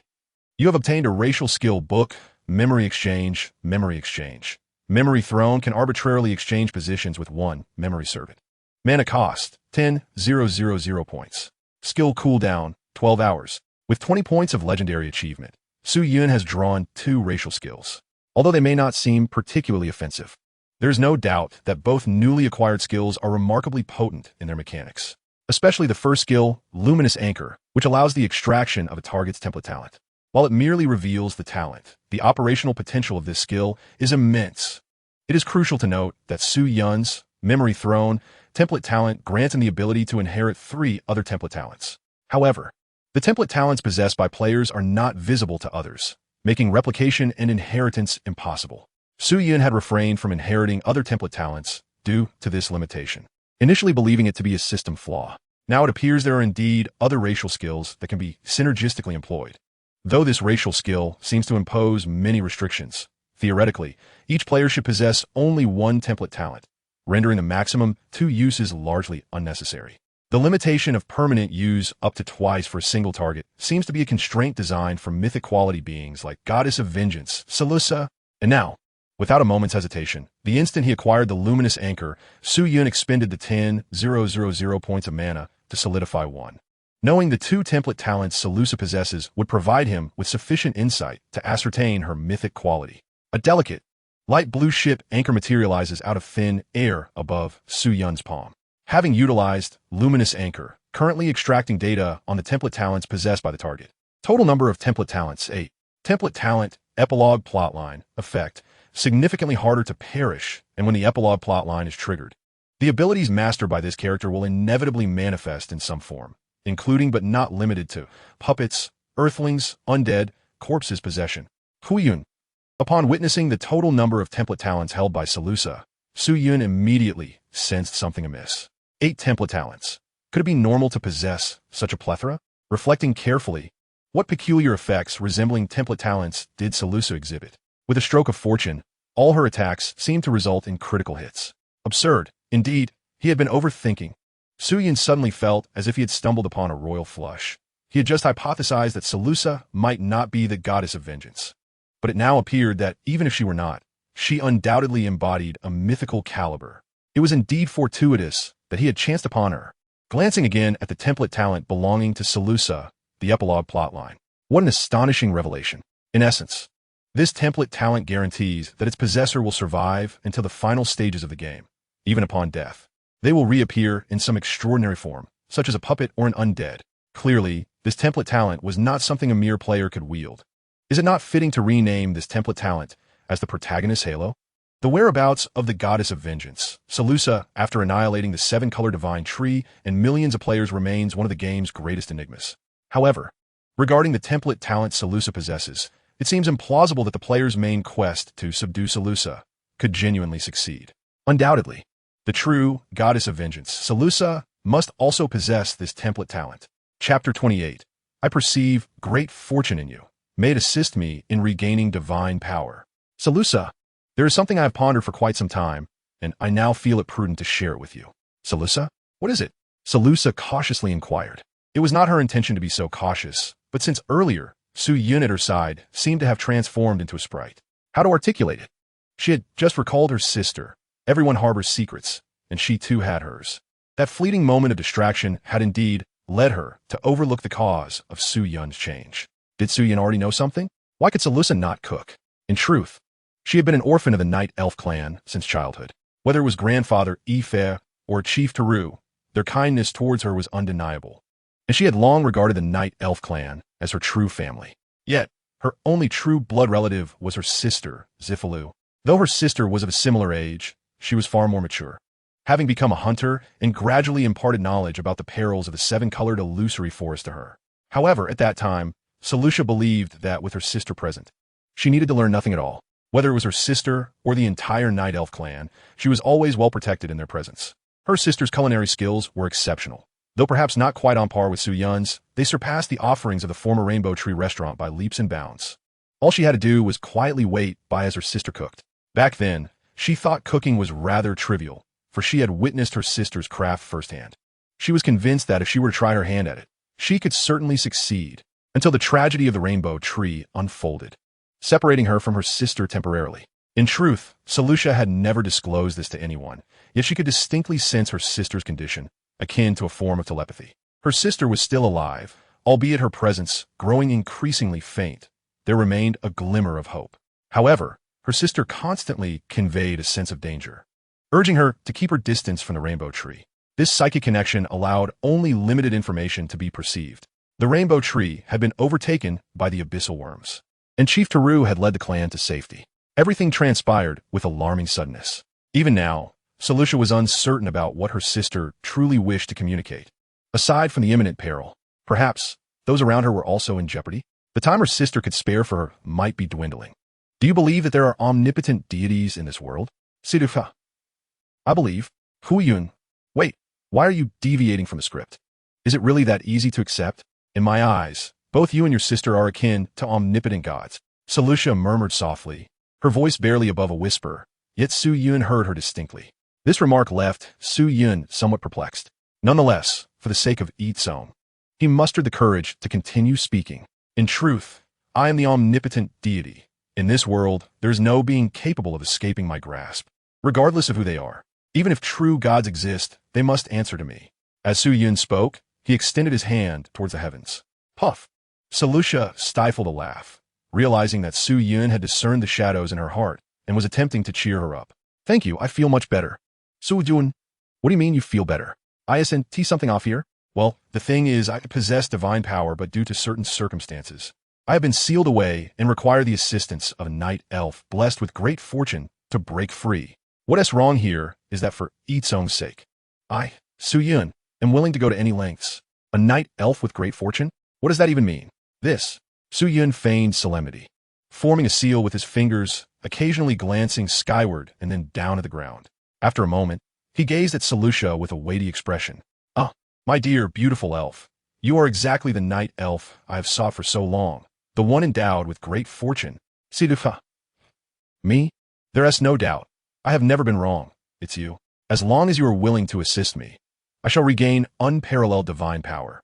capable of traversing heaven and earth, and even vanquishing true gods with ease. Su Yun, increasingly fervent in his declarations, finally reached the crux of his argument. "So how can I assist you?" Selucia inquired, her understanding wavering. "Selucia, you are aware of my talent to resurrect the deceased, are you not? If you permit me to utilize this ability to bring you back to life, I shall reclaim my strength. I assure you, I speak no falsehood." With the conversation now focused on the pivotal issue, Su Yun dropped his pretense, striving to appear earnest in hopes of winning Selucia's trust. "I refuse. Blue is far too ugly," Selucia replied almost instinctively, without a moment's hesitation. Su Yun, taken aback, questioned, "Is the rejection so casual? Can't you at least contemplate it? What can be done about its appearance? I, too, wish to alter the color for strategic purposes." The skills of the memory throne were inherently blue, leaving him quite helpless in that regard. Selucia responded, "Well," Su Yun, sensing a glimmer of hope, pressed on, "Have you given it any thought? However, you must wait for my demise. You wouldn't resort to killing me merely to resurrect me, would you?" Su Yun, flabbergasted, thought, "Selucia makes an exceedingly valid point. How can I counter such reasoning?" Indeed, for Selucia to agree to become his memory attendant, there was an insurmountable prerequisite. He must first perish. Should he perhaps seek an unbeatable foe to take Selucia on an adventure, inadvertently leading to their mutual demise? The seven-colored sacred tree seemed fitting, yet something felt amiss. Amused by his own musings, Su Yun realized there was no rush. As long as he stayed close to Selucia, opportunities would inevitably arise. After all, as twilight approached, in mere hours, the eternal era would seal off the world for all players. "Su Yun, is what you say truly genuine? If you resurrect me with your power, you shall grow stronger, formidable enough that even deities would be no match for you?" "Absolutely, it is true. Why would I deceive you? You possess the great fortune of a night elf. With your assistance, I could effortlessly slay gods," Su Yun replied with a smile. "I'll remember that," Selucia responded. "Why must it be clandestine?" Despite the night having fully descended, the wilderness was far more vibrant than during the day, teeming with players forming teams to level up.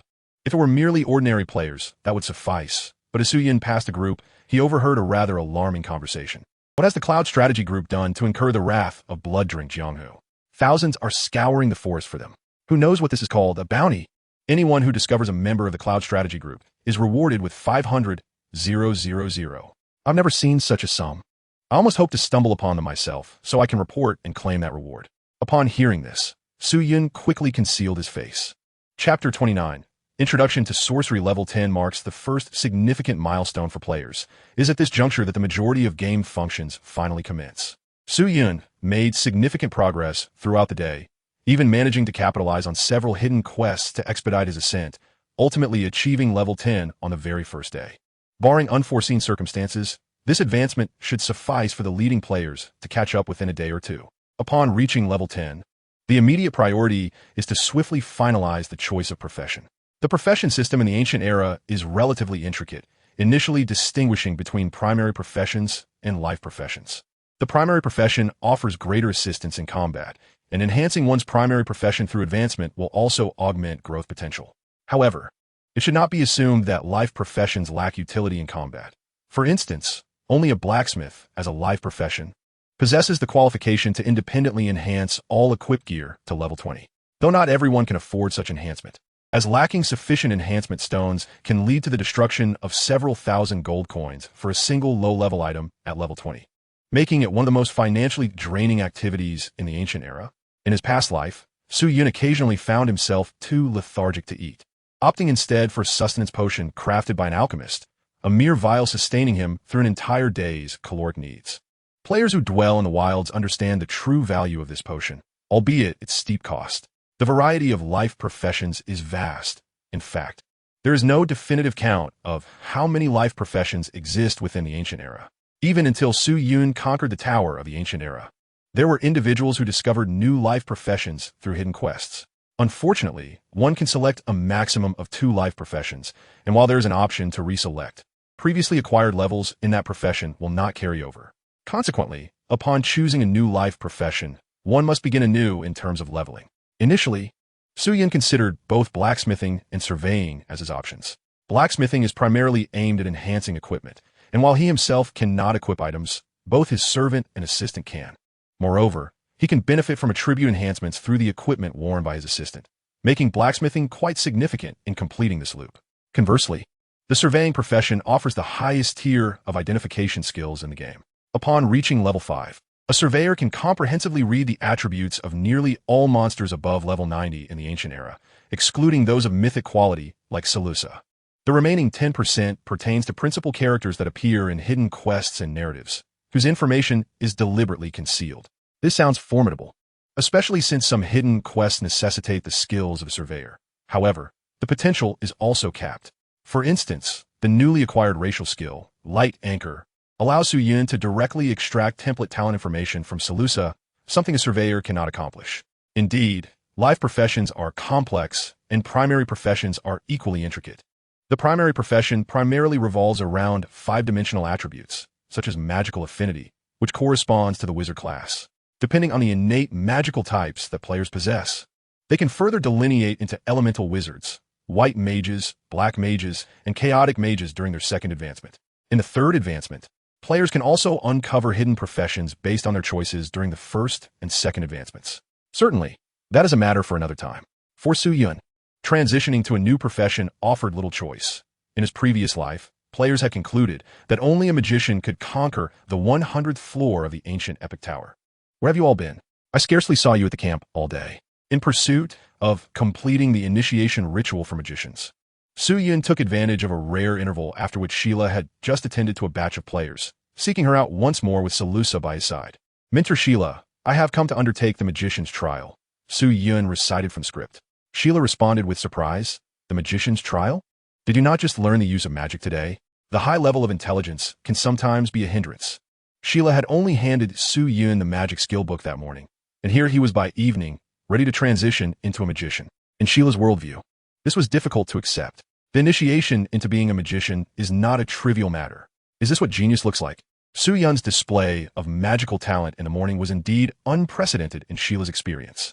Unbeknownst to Su Yun, Sheila had already resolved to cultivate his abilities to their fullest potential. Of course, she could not achieve this alone, but she could recommend Su Yun to the Magician Association. It was still Su Yun's first day mastering magic.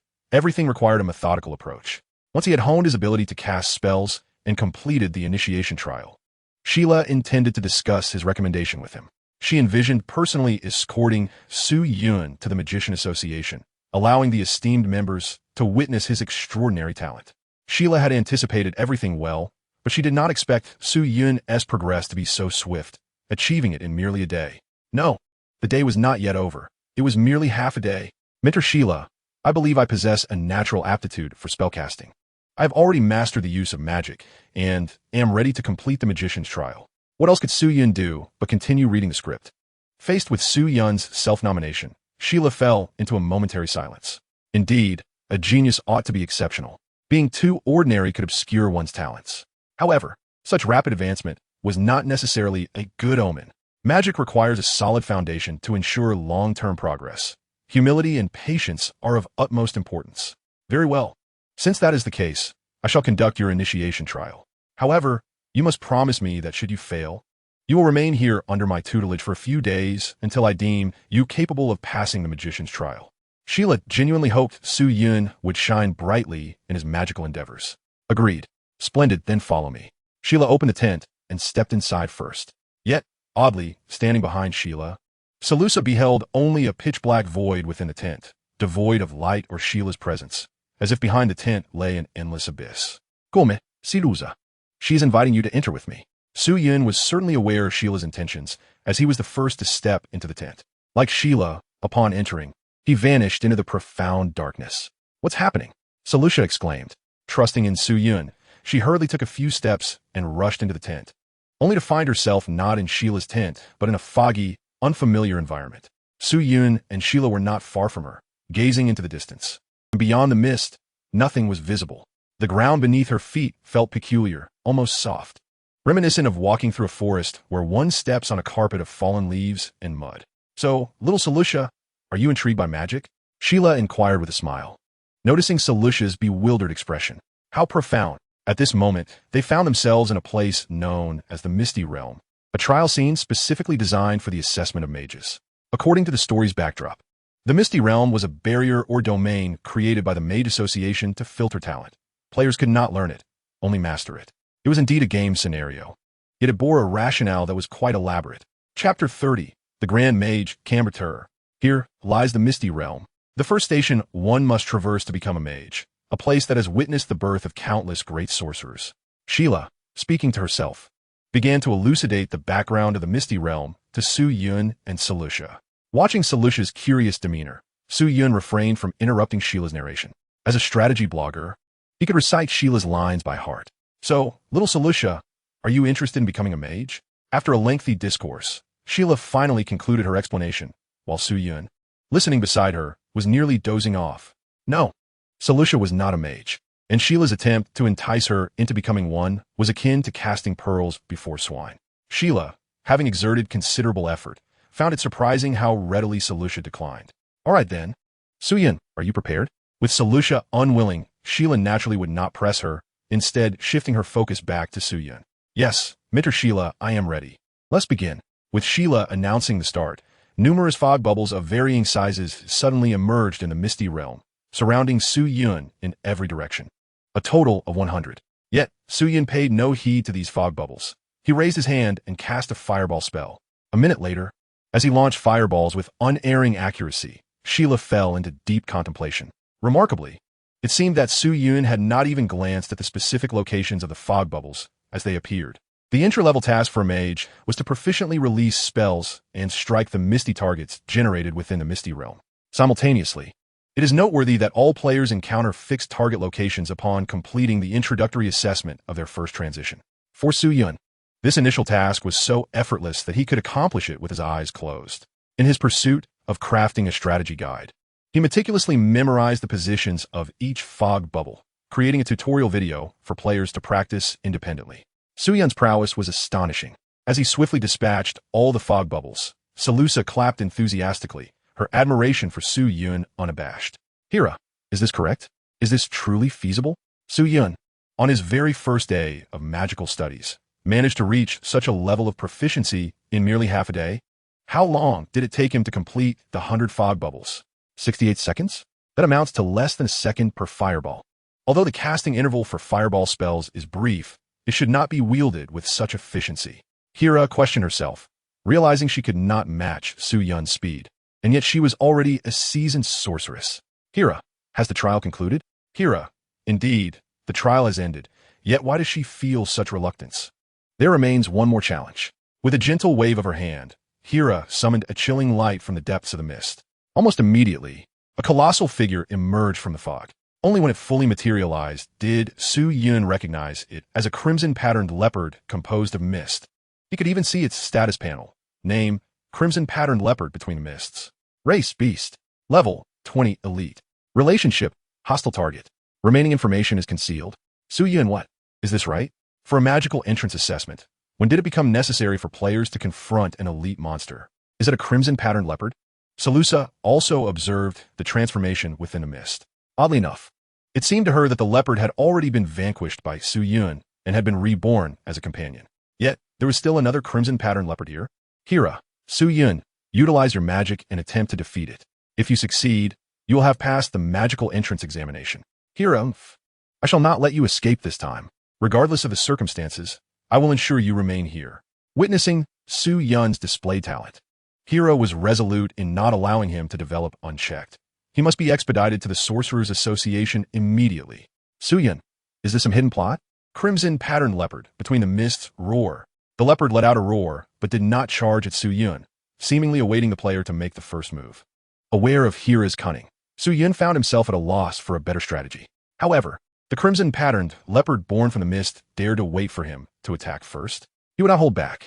With this thought, Su Yun raised both hands high, and in an instant, a powerful elemental aura erupted, conjuring a tempest of elements centered around him, although his level was indeed low, resulting in a less intense elemental storm. It still gathered elemental particles from a radius of several meters. Hira, what on earth is Su Yun doing? What on earth is Su Yun doing? Shira's eyes widened in disbelief. She could not comprehend what Su Yun was engaged in at that moment, nor how he could disturb the elements around him. Soon, Su Yun completed 5 seconds of incantation. A blinding purple light suddenly erupted in the sky, and the red-patterned leopard formed from the mist of the maze. was instantly engulfed by a beam of purple light. Boom! The deafening roar echoed a moment later. 2307 Paralysis. 107 Poison. The Heavenly Thunderlight. A legendary magical skill Su Yun had just learned was unleashed for the first time with remarkable effect. Not only did it impose a strong paralysis effect, but it also obliterated half of the red pattern leopard's health. Compared to the genuine red pattern leopard, the replica created from the mist was vastly more fragile. Su Yun could contend with the real red pattern leopard, and this shadowy version was certainly no match for him. Shira? Finally, Shira realized something was amiss. Neither Su Yun nor the girl beside her, Salusa, seemed to have any doubts about the appearance of the red-patterned leopard, nor did they exhibit any signs of fear. This was a red-patterned leopard. What gave Su Yun, an apprentice mage, the composure to act so nonchalantly, even taking the initiative to attack? And as for Salusa, why did she look at Su Yun with such unwavering trust? Furthermore, the so-called beginner magic he had just cast was anything but a full 5 seconds of enforced paralysis, followed by 5 consecutive fireballs, left the red-patterned leopard with but a sliver of health. After the 5 seconds of paralysis, Su Yun unleashed a lightning strike. 206 Paralysis. Even before the paralysis effect could take hold, the red-patterned leopard's health was completely depleted. The damage dealt was approximately 100 times that of other players. Combined with the control from the legendary magical skill, rendering the red-patterned leopard utterly incapable of posing any threat to Su Yun. However, upon defeating the red-patterned leopard conjured from the mist, no rewards were given. There was not even a kill notification, nor did it trigger the memory throne's serve and capture function. Su Yun had hoped to expand the red-patterned leopard's family. Shira, I believe I have passed my mage entry assessment. Shira was left in stunned silence.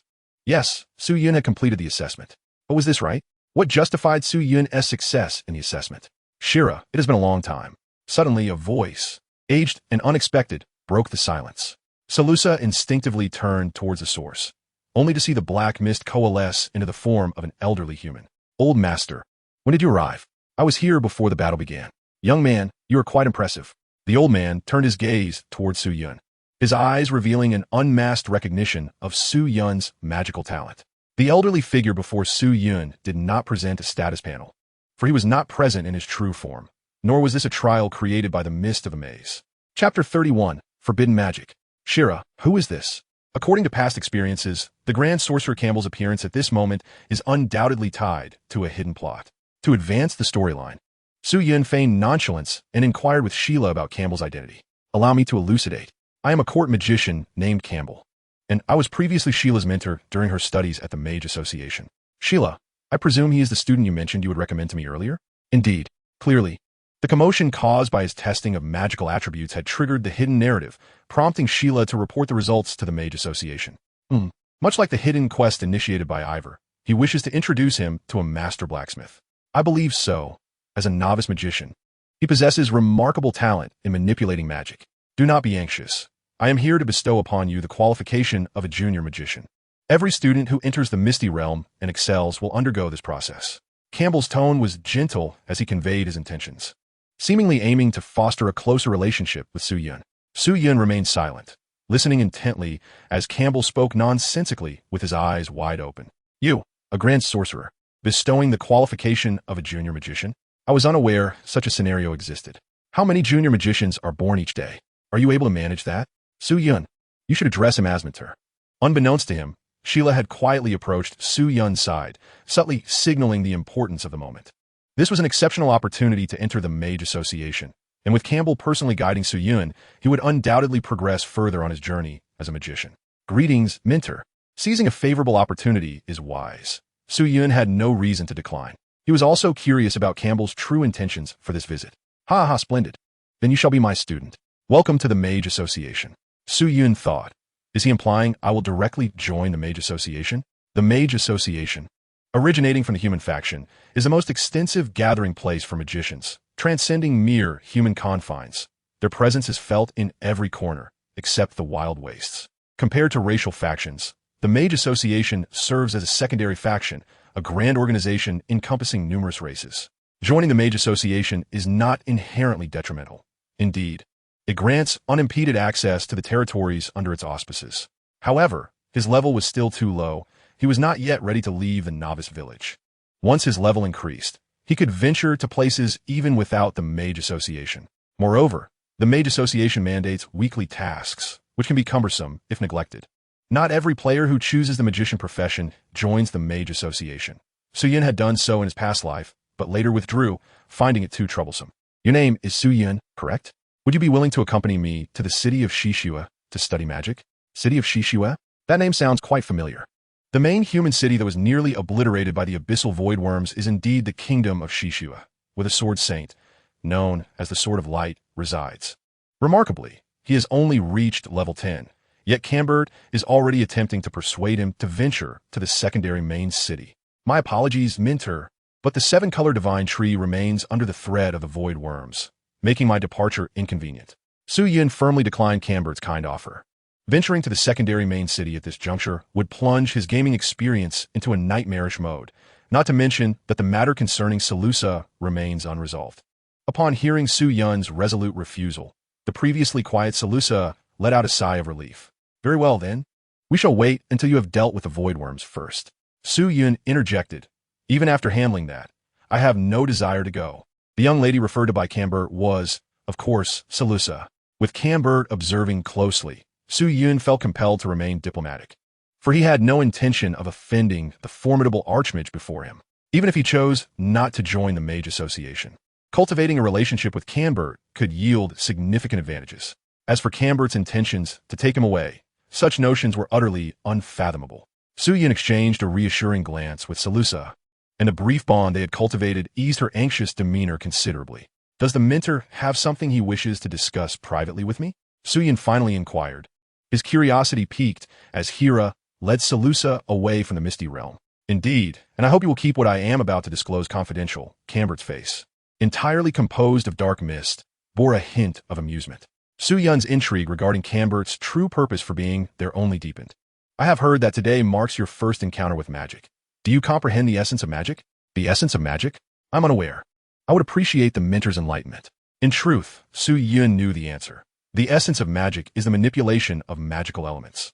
A foreboding sense enveloped him. As he suspected, he was beginning to discern Cambert's true intentions. The essence of magic lies in the manipulation of magical elements. For instance, the elemental magic you just cast is the process of gathering the dispersed magical elements in your vicinity. The lightning elemental magic you employed, in essence, involves consolidating the lightning elements within a certain radius while expelling all other magical elements, rendering the lightning elements as pure as possible. Cambert elaborated without hint of reticence.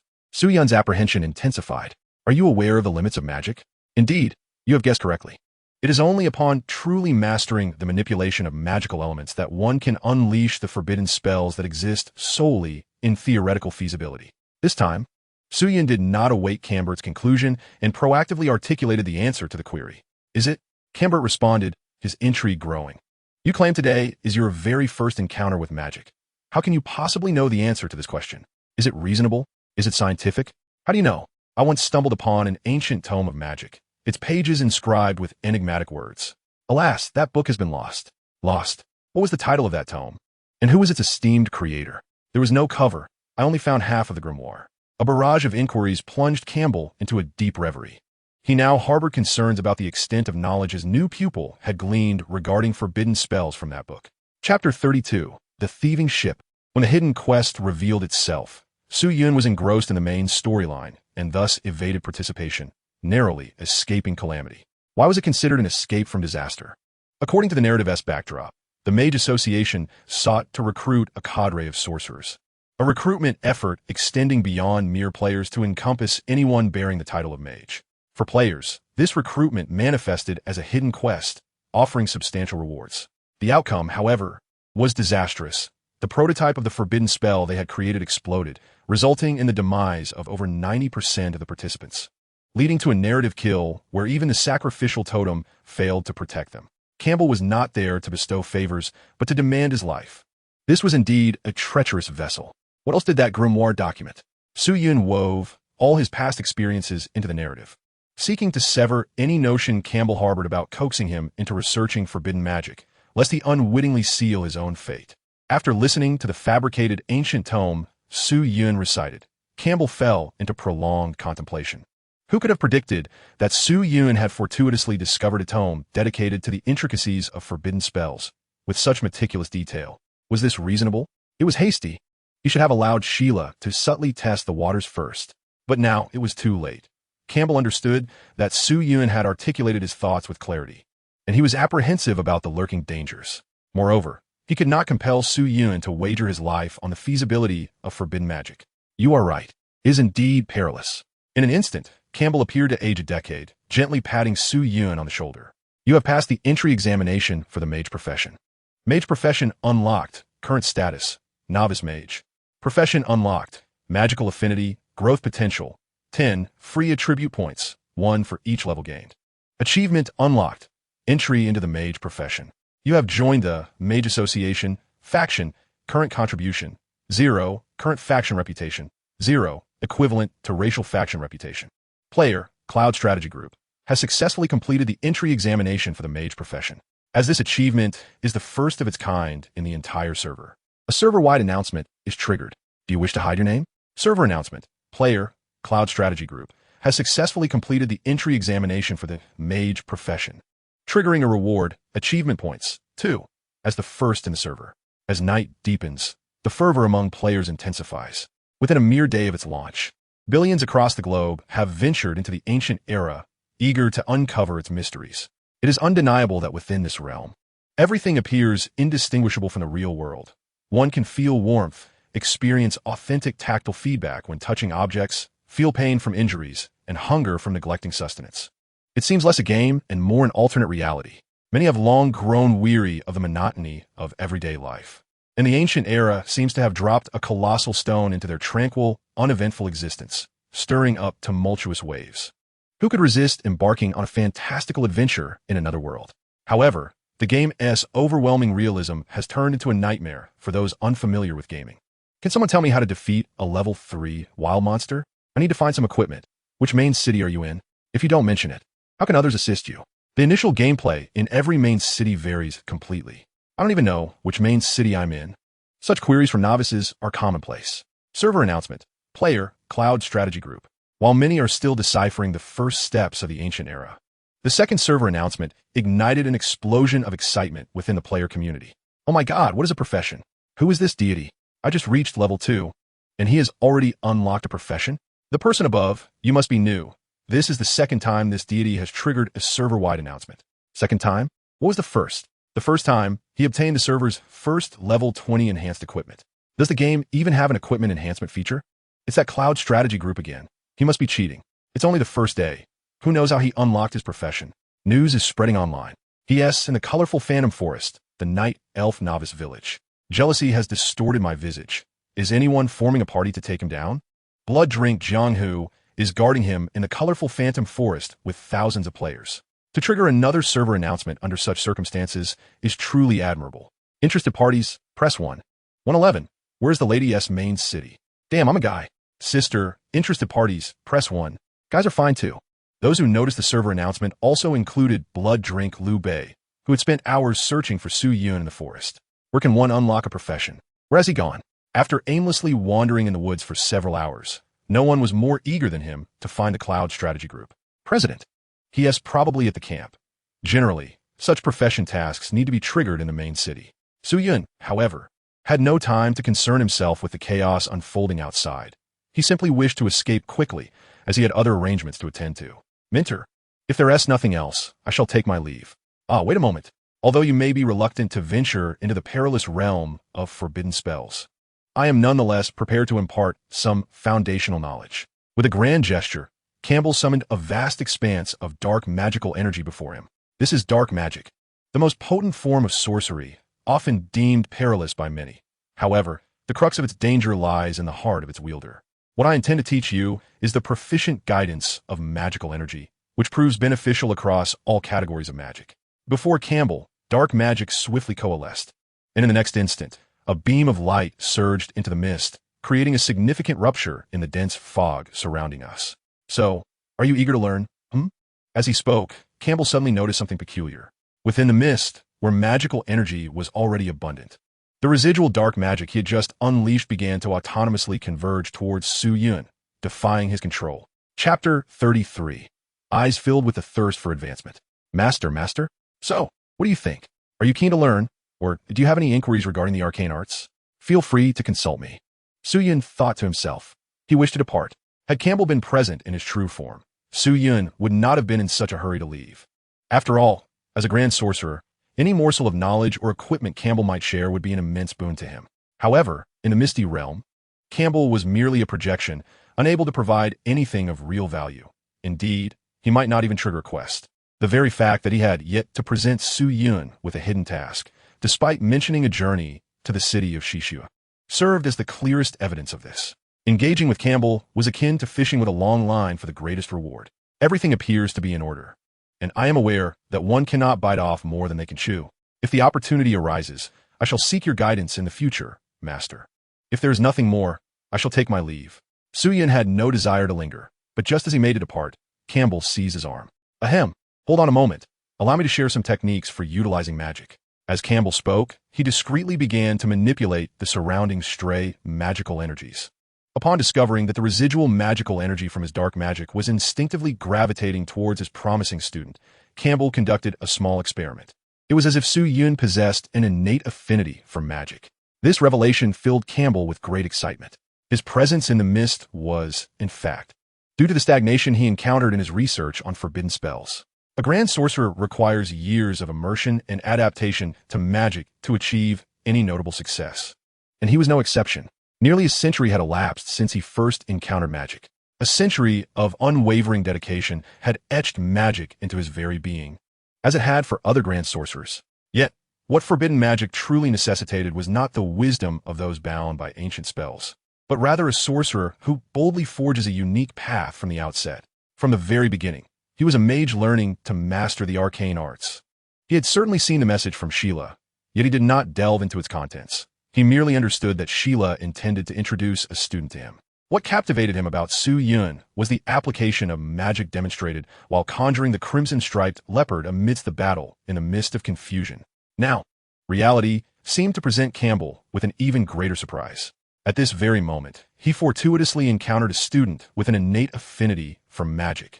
It was not merely elemental or dark magic that gravitated towards this fortunate student. Rather, all types of magical essences were drawn to him.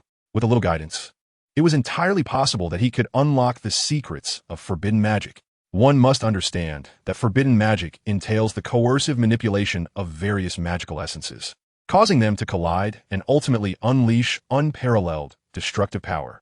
This is perilous and demands exceptional skill from the mage who wields such power, and the student before him was, to his astonishment, one who harmonized with all types of magic. Campbell intended to impart some techniques of magic usage to Su-Yun, yet in truth, his focus was entirely on the magical essences gradually converging around Su-Yun. Su-Yun, of course, noticed this phenomenon as well. At that moment, he was surrounded by twinkling starlight, reminiscent of a dreamlike night sky. Countless minuscule magical essences gathered together, shimmering, from which Su-Yun even sensed an elusive sense of familiarity. What was Campbell up to? Su-Yun suddenly felt an ominous premonition regarding both the glimmering magical essences around him and the look in Campbell's eyes. That gaze was difficult to articulate, conveying an abundance of sentiments. Yet, oddly enough, Su-Yun was quite familiar with it. How to put it? He often beheld this very gaze when looking at Salusa. It was filled with a yearning for progress. So, have you decided to go to the city of Shishua? Sheila inquired with mild curiosity upon seeing Su-Yun emerge from the mist of confusion. No, Su-Yun hesitated for a moment, contemplating and weighing the pros and cons. Why not, Su-Yun? Going to Shishua, studying under the Grand Mage, is the only way for you to forge a more profound path in the realm of magic. The Night Elf clan can no longer teach you much. Sheila lamented in frustration. Mentor Campbell instructed me to wait in the Night Elf clan. He will send someone to find me. Su-Yun wanted to express that he was only at level 10 and saw no reason to venture to Shishua, but restrained himself from doing so. Oh, I see. No wonder you haven't gone to Shishua. What did you say? Mentor Campbell is coming to our Night Elf clan? Sheila exclaimed, puzzled. Is something amiss? Su-Yun clarified the misunderstanding in Sheila's words. That is not correct. Sheila protested. Su-Yun felt exasperated. It was evident that Campbell must have discerned certain hints from his talents, considering the advantages bestowed upon him by his ancient divine lineage. Subsequently, Campbell is likely to devise methods to enhance his favorability. What commotion this has caused. Was it wise or foolish to engage with Campbell in advance? The art of forbidden spells can indeed be perilous if mishandled. One cannot rely on the memory throne as characteristic of resilience against fatal errors when one does not yet possess it. After bidding farewell to Sheila, Su-yun, accompanied by Salusa, arrived at the periphery of the camp, preparing for the final arrangements of the day. You, my most esteemed friend, in a mere day apart, Philly remains as exuberant as ever. Indeed, the Rainbow Phantom Forest is vast. One wonders whether the Paladin will assist us in eliminating all threats. When mentioning the Rainbow Divine Tree, Philly's tone turned somewhat melancholic. In truth, I possess a means to summon numerous allies, which should alleviate many of our troubles. Allies? Chapter 34. Has the great deity released a strategy? In mere hours, the Eternal Epoch will irrevocably lock out players, and prior to that, Su-yun must focus on maximizing his gains. In the Eternal Epoch, acquiring wealth can either be achieved gradually through quests and monster hunting or through player trading. With the increasing level, the potential rewards also rise. For instance, in the final tier of the main city, some hidden quests can yield hundreds or even thousands of gold coins. Alternatively, due to the substantial player base, there will always be individuals encountering various fortuitous events, especially in the later stages where players with amassed fortunes become more prevalent. Take, for example, certain crafting professions such as alchemists, who can amass wealth by selling potions derived from rare recipes, with many finding prosperity in the later phases. What Su-yun must now do is to revive his former expertise in strategy. Due to restrictions on friend requests across different regions, communication between players in the Eternal Epoch is significantly hampered despite its vast player base. The only exception to this limitation is the built-in player community of the Eternal Epoch. Although this community has its inconveniences, such as the inability to view players' regional affiliations or basic information, it remains the sole avenue through which all players can connect across regions. And it facilitates online trading. As the saying goes, where there are people, there is commerce. Su-yun's previous life allowed him to accumulate a considerable amount of gold coins, largely attributable to his 3 million followers in the player community. This is despite the fact that he expended a significant portion of his wealth to enhance his semi-divine equipment. Otherwise, the gold coins accompanying his rebirth could have multiplied several times over. Roughly calculating, the decade spent as a strategy blogger has yielded returns that could be quantified by the ancient Dragon S scales. The player community offers myriad monetization opportunities. As long as there is a solid follower base, posting videos that garner views and likes generates income. Players can also tip within the community and pay for video access. Furthermore, Su-yun could directly sell intricate hidden quests, rapidly converting them into cash. After all, his energy is limited. It is impossible for him to traverse every major city, as the map of the Eternal Epoch is vast beyond measure. Moreover, he now has the opportunity to seize the initiative, potentially uncovering rare potion recipes and the like, which he could then sell within the player community, leveraging his fanbase. In his previous life, many individuals engaged in such practices akin to modern-day e-commerce. The benefits of this approach extend far beyond what has been mentioned. Presently, he has just triggered 2 server-wide announcements, becoming the sole player on the first day to accomplish such a feat. His reputation has already begun to soar. What he must do now is capitalize on this momentum to bolster his account's foundation while simultaneously attracting a significant number of players to the Rainbow Phantom Forest. Upon reaching level 10, the limit of his memories has increased from 3 to 4.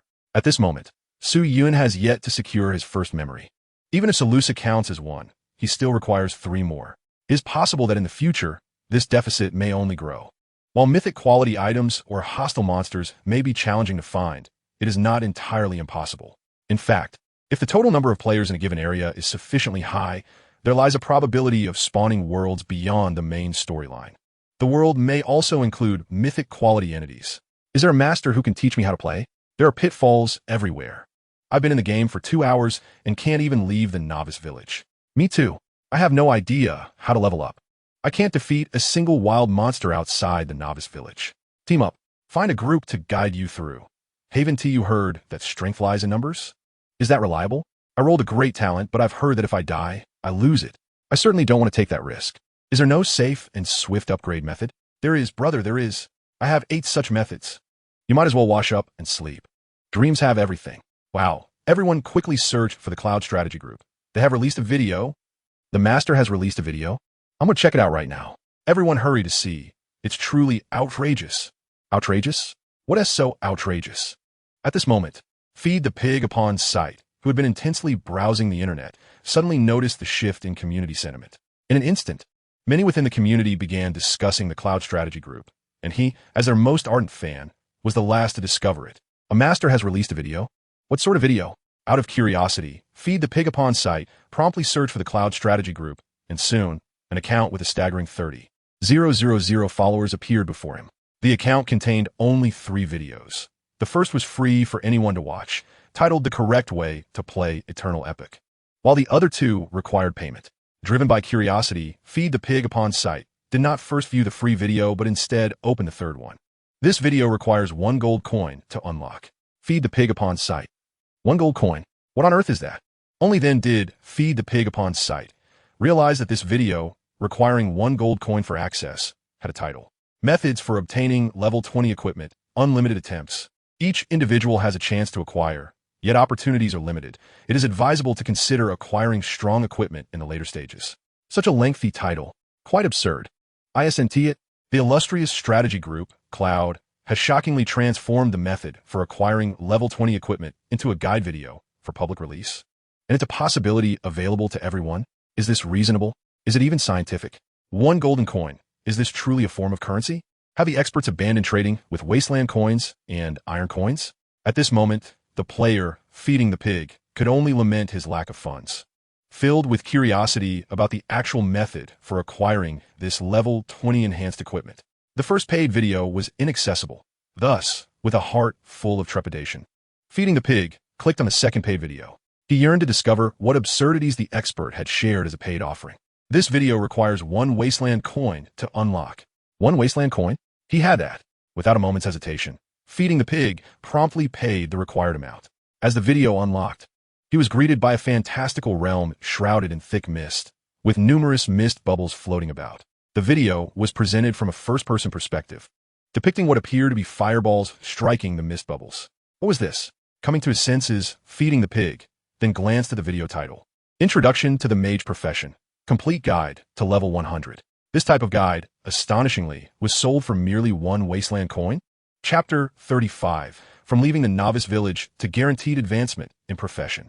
2 paid guides corresponded precisely with the 2 server-wide announcements triggered by the expert from the Cloud Strategy Group. Only after multiple confirmations did Feeding the pig dare to believe this astonishing reality. The expert genuinely released guides on obtaining level 20 equipment and unlocking professions. Furthermore, the player community could directly use currency to purchase video unlocking rights. Only then did Feeding the pig realize the terrifying implications of this phenomenon. Firstly, concerning the unlocking of the mage profession, upon reaching level 10, players unlock the profession system. For instance, the mage profession, once unlocked, grants a remarkable growth potential of 10 points in magical affinity, a stark contrast to the mere 2 points available for the Night Elf race, effectively a 5-fold increase. Undoubtedly, all players are inevitably drawn into the realm of professions, exploring independently guarantees being left behind by those who purchase guides, as the entire operational process remains rather intricate. At least thus far, Feeding the pig had not encountered any profession-related prompts within the Night Elf race, and even upon reaching level 10, he remained uncertain of where to unlock his profession. Not purchasing the guide, that would surely result in being left far behind by those who did. Such a pivotal guide, sold at a meager price by the expert. How many individuals must have purchased it? Tens of thousands? Hundreds of thousands? Or perhaps even more? The thought alone is terrifying. 100 yuan is equivalent to 1 wasteland coin, even if only a few thousand individuals purchase the guide. The expert stands to gain a net income of several thousand wasteland coins. The reality is likely to far exceed this figure, indicating that the expert has indeed struck it rich. Moreover, there exists a mythical currency known as the 1 gold coin. Its value remains elusive, yet it seems inconsequential. In the later stages of the game, players seldom find themselves in want of funds. It is merely that some players lack money. If they could truly produce a gold coin from their pockets, they would make a purchase immediately. Their curiosity is piqued. Is it truly possible to engage with the game in this manner? It feels akin to discovering a new continent. Feeding the pig suddenly desires to create a guide video account and learn the expert's operational strategies, only to realize that they possess nothing of note to share. Wait a moment, have they forgotten something? The impact of 2 paid videos is so profound that Feeding the pig reflects for a while before coming to the realization that the expert has also released a free guide video. What content does this free guide video contain? From leaving the novice village to guaranteed class advancement. The title appears brief, yet the information it conveys is abundant. Upon exiting the novice village, one inevitably encounters a creature known as the abyssal worm, which possesses a hard shell, requiring a group to engage in battle for a considerable time to defeat a single one. Even if vanquished, it yields only a meager amount of experience and a fragment of its shell, hardly worth the effort.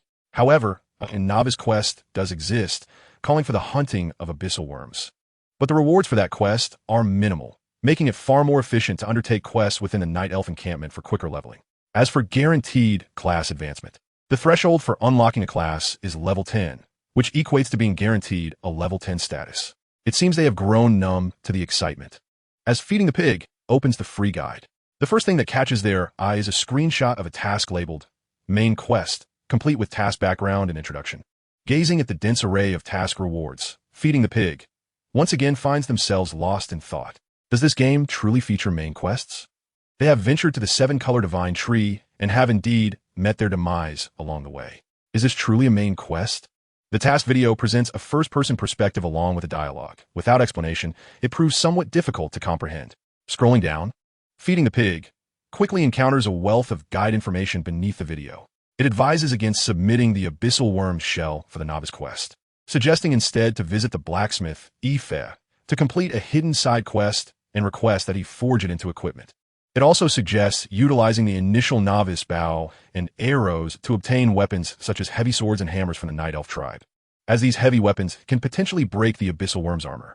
Furthermore, it asserts that the main quest is guaranteed to be completed, with the storyline indicating that the Night Elf tribe's leader will enlist the aid of a paladin from the Free Sanctuary to assist players in advancing the main quest. The details are plentiful and meticulously thorough. If the recent 2 paid guides prompted seeing pigs and feeding them to eagerly reach for his wallet, this free guide has utterly transformed his understanding of how to navigate the ancient epic of this game. How could such a guide, crafted by a master, be offered at no cost? If this guide is executed well, it could easily command a price in the tens of thousands. Moreover, there would be no shortage of eager buyers. In fact, the latter half of this guide could be locked, allowing only the first half to be viewed for free. He can't fathom that anyone could resist purchasing the subsequent content after reading the introduction. Absurd, utterly absurd.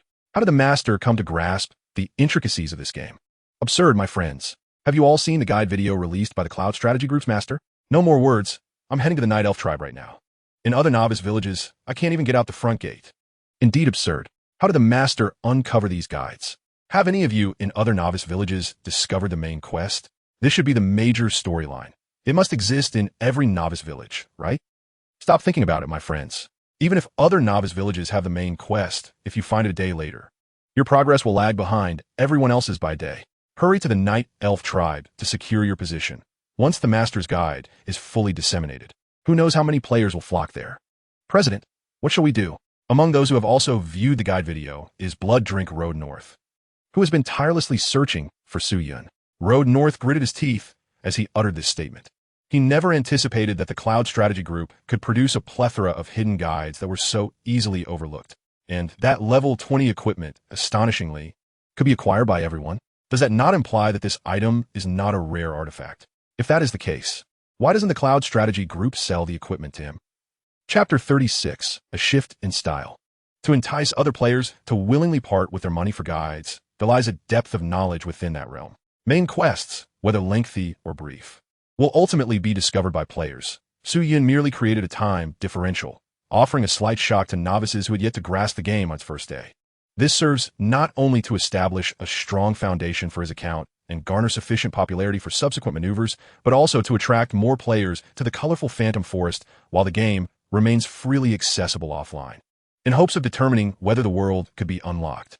It's a dual victory. Su Yun triumphs twice. Su Yun is indifferent to the fact that players who have yet to enter the game might not see his guide video. After all, when they are forcibly logged in at midnight tonight, they will inevitably browse the community and come across discussions among veterans lamenting their fortunate early choice of the Night Elf tribe. At that moment, how could these individuals resist their curiosity about the guide video he posted? They must give him a follow or something to avoid missing future opportunities. These individuals are all potential members of his fanbase. As for the two paid video guides, the first one on acquiring the magician class was priced at 1 scrap coin, and within just 10 minutes of its release, over 10,000 people opted to purchase the guide. As the subsequent fermentation progresses, this figure is likely to multiply exponentially, potentially yielding profits ranging from 1 copper coin to 1 silver coin. While this may seem trivial, Su Yun seizes this opportunity to inform all players that the community offers a feature to unlock videos for a fee. For him, this gradual accumulation is far too slow, but others may not share his perspective. After today, many will undoubtedly emulate his approach, transforming strategies into paid videos for distribution. Once they do so, he can subsequently offer a free wave of content. Isn't he reaping both traffic and reputation? Who else possesses as much strategic knowledge as he does? The purpose of Su Yun sharing this video is to provide fellow players with a goal to strive for, presenting future content for sale in the present, which is bound to attract a significant number of players. He has already completed the initial stages of Ife's hidden quests, and Su Yun harbors no concerns that others will discover ways to exploit Ife. It is worth noting that in his past life, he was the one who triggered Ife's hidden quests. Regarding the pricing of 1 gold coin, it is unlikely to sell many copies, as the primary audience for this strategy consists of players from the Rainbow Mirage Forest. If even one player purchases the strategy, it is inevitable that they will share it further. For instance, a guide from the Cloud Strategy Group, priced at 1 gold coin, could easily be sold for 500 silver coins. Such occurrences are bound to happen. At that point, he can establish various ambitious targets for players, without relying solely on a hidden quest for substantial profit.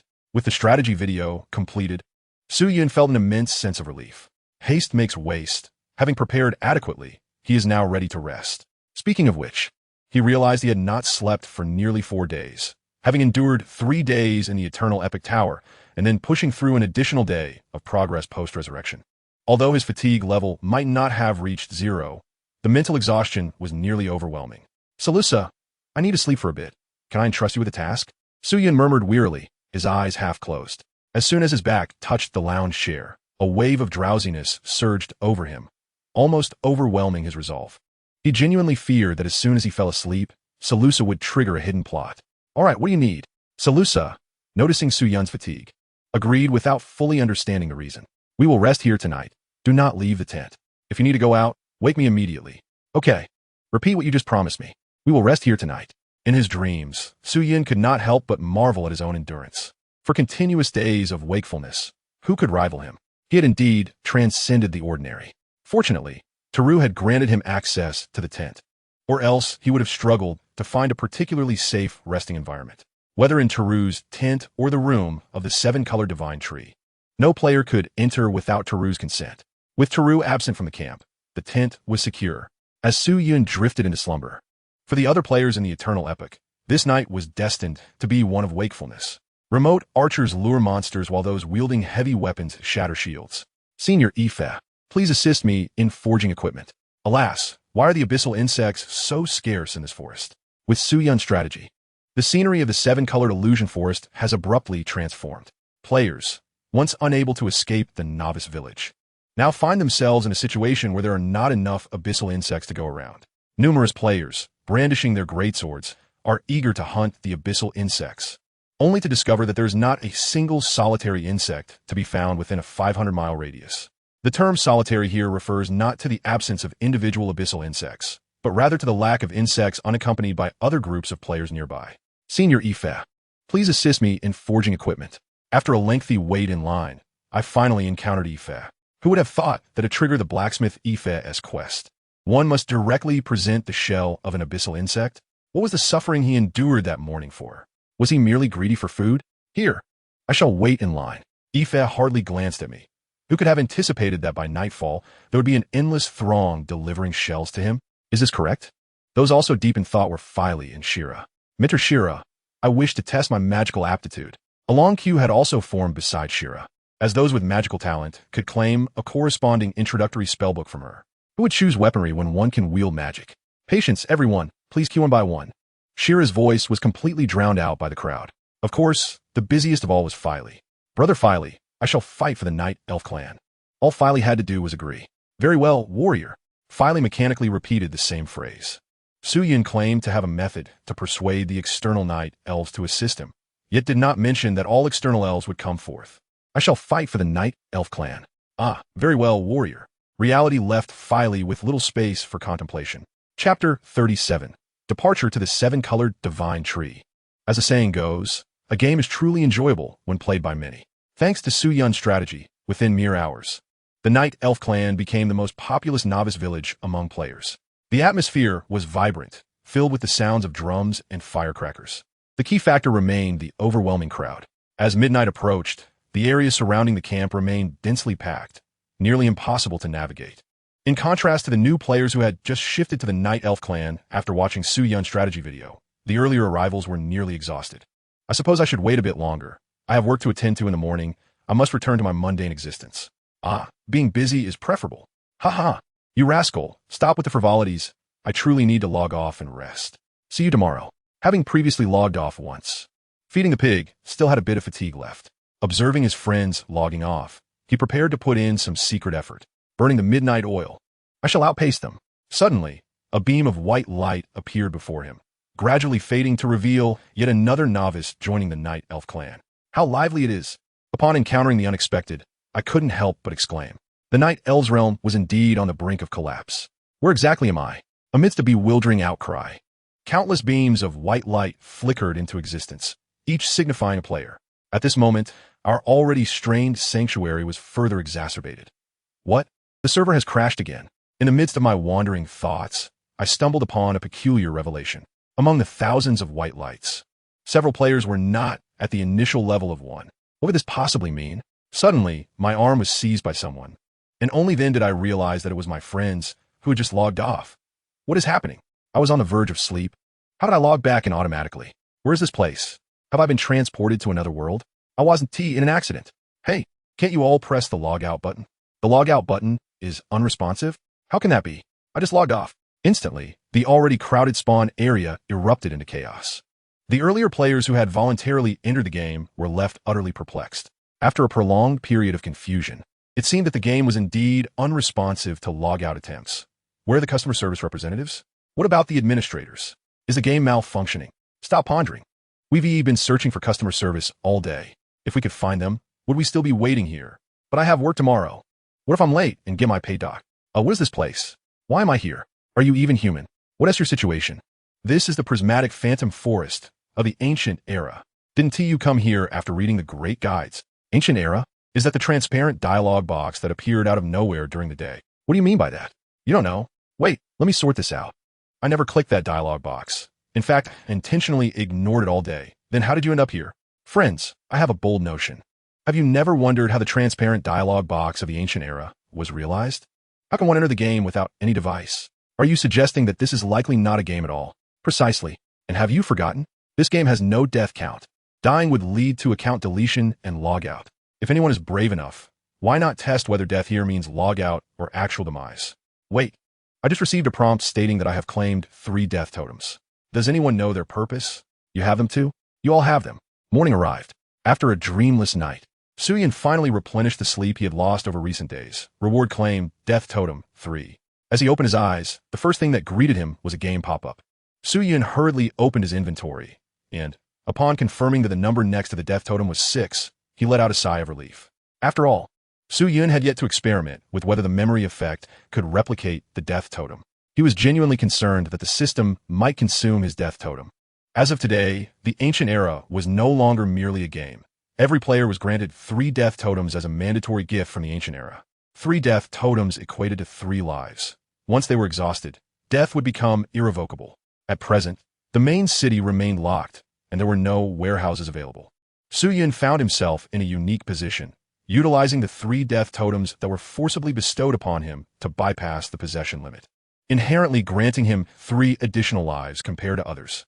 Closing the interface, Su Yun then noticed Salusa sitting on a nearby reclining chair, her head bowed in slumber. She had not lain down, seemingly having spent the night dutifully seated beside him. Salusa, Su Yun gently nudged her. Salusa drowsily opened her eyes, clearly exhibiting signs of fatigue. How did you fall asleep while sitting? Oh, it's nothing. Would you like to sleep a bit more? No more sleep, then let us depart. There is much to attend to today, barring any unforeseen circumstances. What are we to do today? We must venture into the 7-Colored Divine Tree and To ensure absolute success, we ought to elevate our levels further. With a swift motion, Salusa shook off her drowsiness and hurried to the tent entrance to draw back the curtain. Following her gaze, they beheld a great fireball soaring in the distant sky. So soon? Is this the holy paladin from the Free Sanctuary, as described by the Cloud Strategy Group's experts? Outside the camp, Tauru was surrounded by dozens of knights clad in silver armor, wielding enormous swords and mounted on warhorses. As a level 60 leader, Tauru was the highest-ranking entity among the Knight Elf race. Yet the players' attention lingered not for a moment on their chieftain. Name, Zio. Race, human. Level, 210, elite. Class, paladin. Relationship, friendly. Remaining information currently unavailable. A 210-level elite monster appearing in the novice village. Was this truly reasonable? The paladin certainly warranted the 3 golden coins as employment fees. Under Tauru's guidance, the 40 rescuing paladins were divided into 3 teams. The first team, consisting of 30 paladins, headed directly for the 7-color divine tree, while the remaining 2 teams, each with 5 paladins, were tasked with clearing the surrounding woods. Naturally, Su Yun and Salusa joined the main force, heading towards the 7-color divine tree. Apart from them and the 30 paladins, the remaining members of the team were elite knight elves led by Tauru. Indeed, Su Yun was the sole player in the group. While other players might attempt to join this team, they would inevitably be halted. To become part of the main force clearing the 7-color divine tree, one had to methodically complete numerous tasks and gradually earn Tauru's trust. Su Yun had managed to persuade Tauru on the first day. Other players would not have the opportunity to build their rapport with him. However, even without such persuasion, building a relationship through tasks was not something that could be accomplished overnight, unless one, like him, spends lavishly to directly purchase connections. One must wonder who the astute genius was that first discovered the art of enhancing relationships through monetary gifts. Truly, a remarkable talent. Chapter 38. A sword for every little friend. Without pausing, the team led by Su Yun advanced robustly into the depths of the forest. Only after their departure did the players lingering nearby exclaim in admiration. The strategies devised by the Cloud Strategy Group's master are truly exceptional. After a night of contemplation, a considerable number of players have come to accept the grim reality that death in the eternal epic is no trivial matter. In pursuit of the shells of the abyssal insects, many chose to disregard Su Yun's warnings and venture deeper into the forest, undeterred by the throng surrounding the camp. Delving into the forest inevitably increases the likelihood of encountering the abyssal worker insects. Such occurrences are not limited to the Night Elf race alone. It was only after dozens of players across various regions had completely exhausted their death totems that the information became widely acknowledged within the player community. The death totem can negate death. Once it is depleted, any subsequent demise could mean a permanent end, much like the names of friends long absent from the online list. Now marked in deep crimson, those responding to the gathering signal issued by Talu were individuals who had swiftly accepted this reality and were fervently eager to strengthen their abilities. It is worth noting that at midnight, those entering the game did so without any agency. Their race, talents, birthplace, and even names were all dictated by chance, often compelled to use their real names. The players who had encountered the strategies early on understood that the main quest does not demand their exertion. It can be accomplished autonomously. As for those aspiring to advance, Su Yun had already meticulously arranged their tasks. At this moment, the much-lauded tool, Phil, had logged in early. Silence prevailed as Su Yun's team swiftly traversed the forest until they beheld the magnificent level 5 capital, the 7-color divine tree, in the distance. As the capital, the 7-color divine tree is a city-state established beside a towering tree that stands hundreds of meters tall and leans precariously. While it is called the 7-color divine tree, the tree itself does not exhibit the vibrant hues suggested by its name. Rather, it resembles the surrounding woodland, being a withered tree. According to Su Yun's knowledge of the narrative's backdrop, the 7-color divine tree appears to have perished several centuries ago. Upon arriving at this location, the team's pace gradually slowed, as numerous abyssal worker insects had detected their approach and began to encircle them. Had it been solely Su Yun, he could have circumvented these seemingly endless pests. But with the presence of the holy paladin from the Free Sanctum, such complications were unnecessary. With ease, the paladin pushed through, displaying remarkable prowess. Noticing the proximity of the abyssal insects, the paladin at the forefront of the group swung his massive sword, cleaving 2 of the insects in half with a single strike. The damage dealt, 270-672, was sufficient to eliminate an abyssal insect over 50 times. At level 160, 61120, 121180, 181240, and 241,300. These 5 thresholds correspond to the transitions from the 5th to the 1st tier of main cities. With each ascension, one acquires a level suppression, which bestows substantial enhancements to both final damage output and damage mitigation.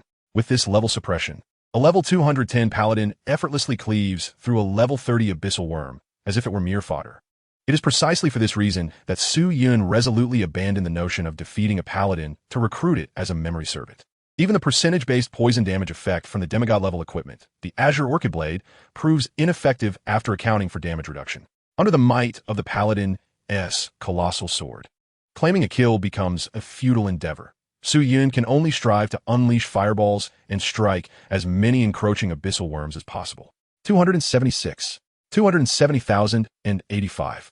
Assisted in slaying a level 30 abyssal worm, elite, experience points, 15. Assisted in slaying a level 30 abyssal worm, elite, experience points, 15. As long as Su Yun can inflict damage before the paladin delivers the final blow, he will reap the rewards of kill experience.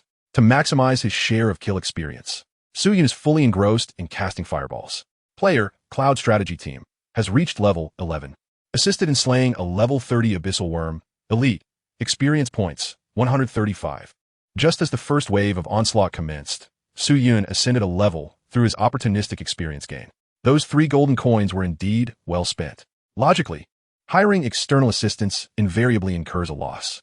In his previous life, players predominantly thrived in the second-tier main cities before realizing that higher-tier cities could be persuaded to aid them in lower-tier cities for a hefty fee, often exorbitantly surpassing the task rewards in the lower-tier cities. For instance, Su Yun expended 3 golden coins to summon a paladin from the free sanctuary, while the reward for completing the main quest was merely 50 iron coins.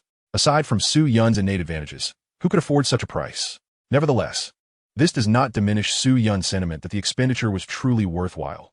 Without the paladin, he would have to exert considerable effort to level up. Unlike the swift experience accumulation he is enjoying alongside the paladin. As Su Yun casts fireball after fireball, he begins to find his rhythm. While the paladin dispatches each abyssal worm with a single strike, the holy sword emanating smoke as the creatures gather in ever-increasing numbers, seemingly achieving a curious equilibrium. Player, Cloud Strategy Team, has reached level 12. Player, Cloud Strategy Team, has reached level 13. Player, Cloud Strategy Team, has reached. Slay the hostile target, abyssal worm, to convert it into memory servant. The information panel before Su Yun scrolls rapidly, filled with notifications of experience gains. Initially, he had no time to glance at it, until a notification regarding the capture of a memory servant appeared. The paladin, with a single stroke, claimed yet another young foe. How did he manage to secure that kill? Who knows how he managed to seize a personal kill? Yet Su Yun can hardly concern himself with such details any longer. As the team advanced at a leisurely pace, the shells of the abyssal worms began to accumulate on the ground, occasionally yielding a piece of equipment. However, due to the team's continuous forward momentum, Su Yun found himself with no opportunity to collect them. It felt as though he had missed out on a fortune. After much contemplation, Su quietly maneuvered to the rear of the team, summoning all his memories of servants from the thicket nearby. He assigned them a singular task, to gather as many items as possible strewn across the ground. If he did not collect these items, they would eventually be distributed as tasks to players responsible for logistics. What a significant loss to forfeit. Chapter 39. Throne of Memories, Exaggerated Stat Enhancements. Assist in defeating a level 30 abyssal worm, elite, experience gained, 0, 6. Player, Cloud Strategy Group, has leveled up to level 20. Hundreds of abyssal worms were felled by the paladin's holy sword, yielding a bounty of materials, after which the abyssal worms abruptly ceased their reckless advance. A dull clattering echoed as one of the worms seemed to communicate, prompting the others to collectively retreat slowly. They momentarily held their ground against the paladins before hastily retreating towards the direction of the 7-color divine tree. Su Yun's eyes widened in astonishment. Could it be that the abyssal worms could indeed be frightened away? Their retreat filled the night elves surrounding Teru with tears of relief. Had they faced that onslaught alone, how could they have endured? The critical factor was that Su Yun had deviated from the conventional method of pursuing the quest. Had the night elves discovered the elemental essence, at least they would have been able to contend with the abyssal worms. Once the silhouettes of the abyssal worms had completely vanished, Teru exhaled a sigh of relief. He gently placed his hand on Su Yun's shoulder, offering silent gratitude through his gaze. Without Su Yun's intervention, the paladins would not have come to their aid. It was truly surprising how the pestilence had proliferated to such an extent here. Continuing onward, they were determined to eradicate the pestilence today. The paladins showed no signs of halting their advance, escorting the team forward. The brief skirmish had propelled Su Yun to level 20. Due to the experience decay accompanying his level up, the experience gained from assisting in the defeat of an abyssal worm had diminished to a mere 0.6 at level 1. Nevertheless, a 10-level increase was more than sufficient to justify the expenditure of 3 gold coins. Taking a moment, Su Yun glanced at his current attributes. Level 20 experience, 312, sharpness, 2000 growth potential, 100 throne of memories inheritance, agility, 30 critical rate, 30 critical effect, 130 evasion, 30 strength, 2234 growth potential, 100 throne of memories inheritance, armor penetration, 20 magic resistance penetration, 20 physical resistance penetration, 20 magic affinity, 2456 growth potential, 110 throne of memories inheritance, mage class inheritance, magic hit effect, 120 magic strength, 120 defense, 2107 growth qualification, 100 inheritance of the memory throne, physical resistance, 20 magic resistance, 20 effect resistance, 20 free attributes, 220 11 free attribute points can be obtained with each level up. It is astonishing. Just a glance at his panel left Su Yun feeling incredulous. Take the Night Elf race as an example. Their growth qualifications for magic affinity, sharpness, and strength are merely 2 points. At level 160, the basic enhancement value for each level increase is only 1 point, translating to a meager 2 points for the Night Elves. At the same level, their strength, sharpness, and magic affinity attributes amount to a mere 40 points. The relationship between growth qualifications and basic attribute enhancement is multiplicative. The memory throne surpasses the Night Elves by over 50 times, and when combined with penetration, resistance negation, critical hits, and various damage enhancement effects, the final damage output is more than 100-fold. It is noteworthy that in Su Yun's previous life, his race, the innate human race, along with his profession's enhancement, granted him a growth qualification of merely 60 points for magic affinity. By the time he reached the maximum level of 310, his final basic magic affinity value was approximately 340,000 points. Roughly estimating, the 100 points growth qualification for magic affinity from the memory throne would elevate his basic attribute to around 570,000 points upon reaching level 310. Furthermore, when considering the basic attribute enhancement provided by the ancient dragon scales, the final figure would likely exceed 620,000 points. Although it may not surpass the attributes he obtained from the expensive demigod set in his past life, it would still be quite competitive when factoring in the growth qualifications provided by his profession. After all, only the main weapon offers significant percentage-based enhancements. For instance, Ifer's Forging Hammer provides a health boost of 80, a figure typical for demigod-level main weapons, albeit as a singular enhancement. Ifer's Forging Hammer is purely a quest item, and once a player acquires it, the attribute enhancement would promptly diminish. Yet, he now boasts a comprehensive development of attributes across 4 dimensions. In fact, the Primordial Era possesses a hidden attribute enhancement, calculating an overall attribute value based on the 5 dimensions. This value is not explicitly displayed, and Su Yun is unaware of the specific calculation method. However, when players with high overall attributes engage in combat with those possessing lower attributes, a percentage-based enhancement is applied to the damage calculations. Other races typically excel in mastering 12 distinct attributes, while professions generally provide enhancement to just 1 attribute. A race like the Memory Throne, excelling in all 5 dimensions, would likely yield considerable enhancements when calculating overall attributes. This is still without Su Yun utilizing his free attribute points, should he invest them entirely into magic affinity or other dimensional attributes, even in the later stages. Others would find it challenging to match his attributes, even with fully maximized growth qualifications and equipped gear. Speaking of which, doesn't the Ancient Dragon Scales have a probability of triggering attribute boosts upon leveling up? Why has he never triggered it even once? Is something amiss? Each Ancient Dragon Scale possesses the potential to randomly enhance a specific attribute with a foundational increment, fluctuating around a value of approximately 5, yet remaining unpredictable. According to the established lore, the residual power within each Ancient Dragon Scale varies significantly. Currently, Su Yun's inventory contains 5 Ancient Dragon Scales, collectively providing 5 instances of approximately 5 in foundational enhancement. These enhancements have been allocated twice to strength, twice to magical affinity, and wants to defense, resulting in his attributes surpassing those of Feng Rue considerably. In addition to this basic effect, it is theoretically possible for an enhancement to trigger upon leveling up. Pertaining to one of the attributes, considering the unique characteristic of the memory throne, which does not permit the donning of equipment, Su Yun is suddenly beset by a disquieting premonition. Could it be that the memory throne is also incapable of triggering the attribute enhancements provided by the ancient dragon scales during their upgrade? Or is it merely a stroke of ill fortune on his part? The notion that ancient dragon scales offer enhancements upon upgrading is something Su Yun heard from others. In his previous life, when he obtained his first ancient dragon scale, he had already reached level 310 as a demigod and had no opportunity for personal experimentation. When unlocking the memory throne, Su Yun expended a significant sum of 10 ancient dragon scales, leaving him with only 5. He recalls certain hidden quests that directly yield ancient dragon scales and resolves to complete those quests later when he levels up further. It is said that quantitative changes lead to qualitative transformations. If 5 scales prove insufficient, he shall procure more. Should that still fail, it may either indicate that the enhancement upon leveling is a mere fabrication, an absurd rumor propagated by some fool, or that the memory throne does not benefit from the upgrades of ancient dragon scales.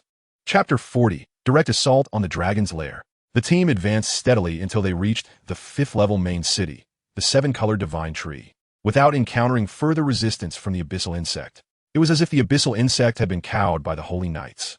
Due to the invasion of the abyssal insect, the city-state's walls were marred by patterns resembling biological organisms. The sharp appendages of the abyssal insect allowed them to bypass the main entrance, resulting in the walls being riddled with myriad deep and shallow indentations where such patterns did not dominate. Furthermore, the great gate of the main city was entirely sealed by a dense network of biological structures akin to veins, seemingly a deliberate act by the abyssal insect. Chief, is there but this one entrance to the town? The leading holy knight inquired as he observed the city walls, moving closer to Talu. There is another gate to the south. This is the northern entrance. These insects exhibit their own behavioral logic, making it exceedingly difficult to eradicate them all at once. Therefore, we shall first cleanse the town of its insect infestation. Subsequently, we will leave some holy knights to safeguard the town, while the remainder will accompany me to clear the surrounding area. What do you think, Chief? That sounds ideal. I'm immensely grateful. With Talu's affirmation, the holy knights swung their massive swords, cleaving a substantial gap through the biological obstruction sealing the gate. What unfolded next was beyond the holy knights' expectations, as they beheld the city teeming with abyssal insects. Their sharp appendages were deeply embedded in the stone pavement, and a multitude of the abyssal worms crawled up the houses. Due to their considerable size, some of these creatures, unable to maneuver, were forced through shattered windows into the dwellings. Once a sanctuary for the nocturnal elves, this place lay in ruin under the relentless assault of the abyssal worms. What was once a city-state now resembled a nest of these vile creatures. Like the area outside, patterns reminiscent of biological tissue were ubiquitous, obscuring the original visage of the 5-level main city, the Rainbow Tree. As Su Yun gazed at the densely packed abyssal worms within the city, he was momentarily taken aback, inwardly exclaiming in astonishment. No wonder he had not encountered any worms along the way. They had all been driven into the main city. Enlisting the paladins to eradicate the abyssal worms seemed to elevate the challenge several notches. Under normal circumstances, the majority of the worms would have scattered throughout the forest surrounding the Rainbow Tree. By circumventing them and directly penetrating the main city, one could avoid substantial combat. At the base of the towering tree, there existed a structure akin to a hive. Destroying it would cause a mass dissolution of the abyssal worms. Though peculiar, this would effectively complete the primary quest. Suddenly, Su Yun felt compelled to guide the paladins towards their objective. While gaining experience was certainly appealing, considering Su Yun's current progress of 0.6 experience points per worm, accumulating 100 could potentially elevate him a level. He worried about unforeseen complications. Throughout the journey, Su Yun had been discreetly observing Salusa, who seemed increasingly distracted. Upon reaching the Rainbow Tree, her distraction had escalated to a state of utter disorientation. Based on Su Yun's prior questing experience, it seemed improbable that all the abyssal worms could be exterminated, and certainly they should not be reduced to mere resource drops by the paladins. "Look, what is that?" Su Yun exclaimed, gesturing towards the Rainbow Tree. The paladins followed his pointed finger, only to behold the myriad of abyssal worms glaring hungrily at them. "What do you see?" inquired the lead paladin. "There is something cocoon-like beneath the Rainbow Tree. Its existence seems deeply anomalous." Perhaps destroying it could repulse the abyssal worms. Of course, Su-Yun had seen nothing of the sort, as the streets were overrun with a writhing mass of worms. Yet, this did not hinder him from being acutely aware of the quest's objective. A cocoon? The lead paladin fell into a brief contemplation. Eradicating all the abyssal worms within the city was indeed a formidable task, and insectoid races typically operated under a queen who governs and manages the swarm. If they could locate the queen's lair and eliminate her, it might yield significant results with minimal effort. I believe he speaks wisely. Let us charge toward the lair. Under the leadership of the lead paladin, the paladins escorted their group directly into the heart of the main city. This decisive action provoked the abyssal worms to launch yet another assault against the paladins. However, this time it took place in the main city, which was not as open as the forest. A multitude of the abyssal insects crowded together, and only a few could truly rush to the front of the paladins. Of course, even if they did manage to break through, it would merely result in their swift demise at the hands of the paladins. The sound of colossal swords shattering carapaces echoed relentlessly. Crack. 278653. Crack. 270456. The night elves sheltered in the center continuously drew their bows to unleash arrows upon the advancing abyssal insects. 690. 780. In contrast to the paladin's devastating damage of 270,000 per strike, the night elves' attacks scarcely posed a genuine threat to the abyssal insects. Yet, they persisted in knocking arrows, refusing to cease for even a moment. The seven-color divine tree was the sanctuary upon which the night elves relied for survival. Seeing it ravaged by the abyssal insects filled them with unparalleled rage. However, Su-Yun had now ceased his pursuit of experience, accompanied by Taoru and Salusa in this pause. Salusa, are you all right? Due to the overwhelming chaos, Su-Yun moved closer to Salusa to ensure his voice could reach her clearly. Aye. Salusa appeared hesitant, ultimately shaking her head gently in response. This gesture solidified Su-Yun's suspicions. Perhaps these abyssal insects truly could not be exterminated, at least not entirely. Trust me, Su-Yun discreetly conveyed a reassuring glance to Salusa, then refrained from further dialogue, swiftly scanning the surroundings. Soon, he spotted several isolated abyssal insects atop distant rooftops. Su-Yun quietly summoned a fireball spell, launching it toward one of the abyssal insects perched on a building. 863. 235. Poisoned. Now, his fireball spell, combined with poison damage, could deplete over 1/5 of the abyssal insect's health. After a rapid succession of fireball spells, Su-Yun finally achieved the kill, defeated hostile target, abyssal insect, converting it into memory servant. Success. The previous memory servants were busy collecting the drops from the abyssal insects, leaving Su-Yun to capture the new memory servant. He quietly summoned this newly captured memory servant. The blue abyssal insect stood out conspicuously amidst the dark brown swarm. However, the attention of the abyssal insects was entirely captivated by the paladins, leaving little notice for this infiltrator. Under Su-Yun's control, the memory servant darted swiftly through the buildings and the swarm, encountering minimal resistance, and soon reached the rear of the insect horde, the location of the cocoon beneath the seven-color divine tree. Meanwhile, the paladins struggled to advance against the relentless onslaught of the abyssal insects. Fortunately, the paladins drew the fire, for otherwise, the infiltrator, with its vivid blue exterior, would have found it exceedingly difficult to penetrate. Exchange. Su-Yun discreetly activated his skill, and in the next instant, he and the memory servant switched places. Chapter 41. A cocoon resembling a heart. Maintain formation. Faced with the overwhelming tide of insects, the paladins found themselves momentarily unable to advance. However, this action also confirms the truth of what the night elf had just said. The more fiercely the swarm resists the advance of the party, the more it indicates their desire to prevent the team from penetrating further into the town. Such is the nature of the swarm. When intelligent insects act in unison, they resemble a complex neural network, necessitating central management for control. The leading paladin pondered this when, suddenly, he felt a faint tugging sensation from behind him. Yet at that moment, the paladins were fully engaged in repelling the onslaught of the swarm, leaving him no time to spare. They needed to tighten their defenses and break through at one point. The sheer number of the swarm was overwhelming, far exceeding the expectations of him and the other paladins. Their dense ranks nearly filled the territory of the Night Elf city. Although the swarm posed little genuine threat to the paladins, the prolonged stalemate was decidedly unfavorable for them. Sir Knight, just as the leader of the paladins issued the command to break through, the tugging sensation returned, now accompanied by the voice of the elder Night Elf. What is it, Elder? It was only then that he suddenly noticed something amiss. A deep blue abyssal worm had inexplicably breached the paladins' defenses and made its way to the center of their formation. Moreover, it had occupied 80% of the territory the paladins had secured, effectively leaving the night elves with no space to stand. Realizing late, he finally understood what the elder night elf had been urging him to notice. The arrows of the night elves clanged against the tough exoskeleton of the abyssal worm, yet they could not slay it in a timely manner. The leading paladin thought, is something not quite right? How did this creature manage to breach our defenses? And this color, is it a special breed? The culprit, of course, was the abyssal worm Echo, which Su Yun had exchanged through memory substitution.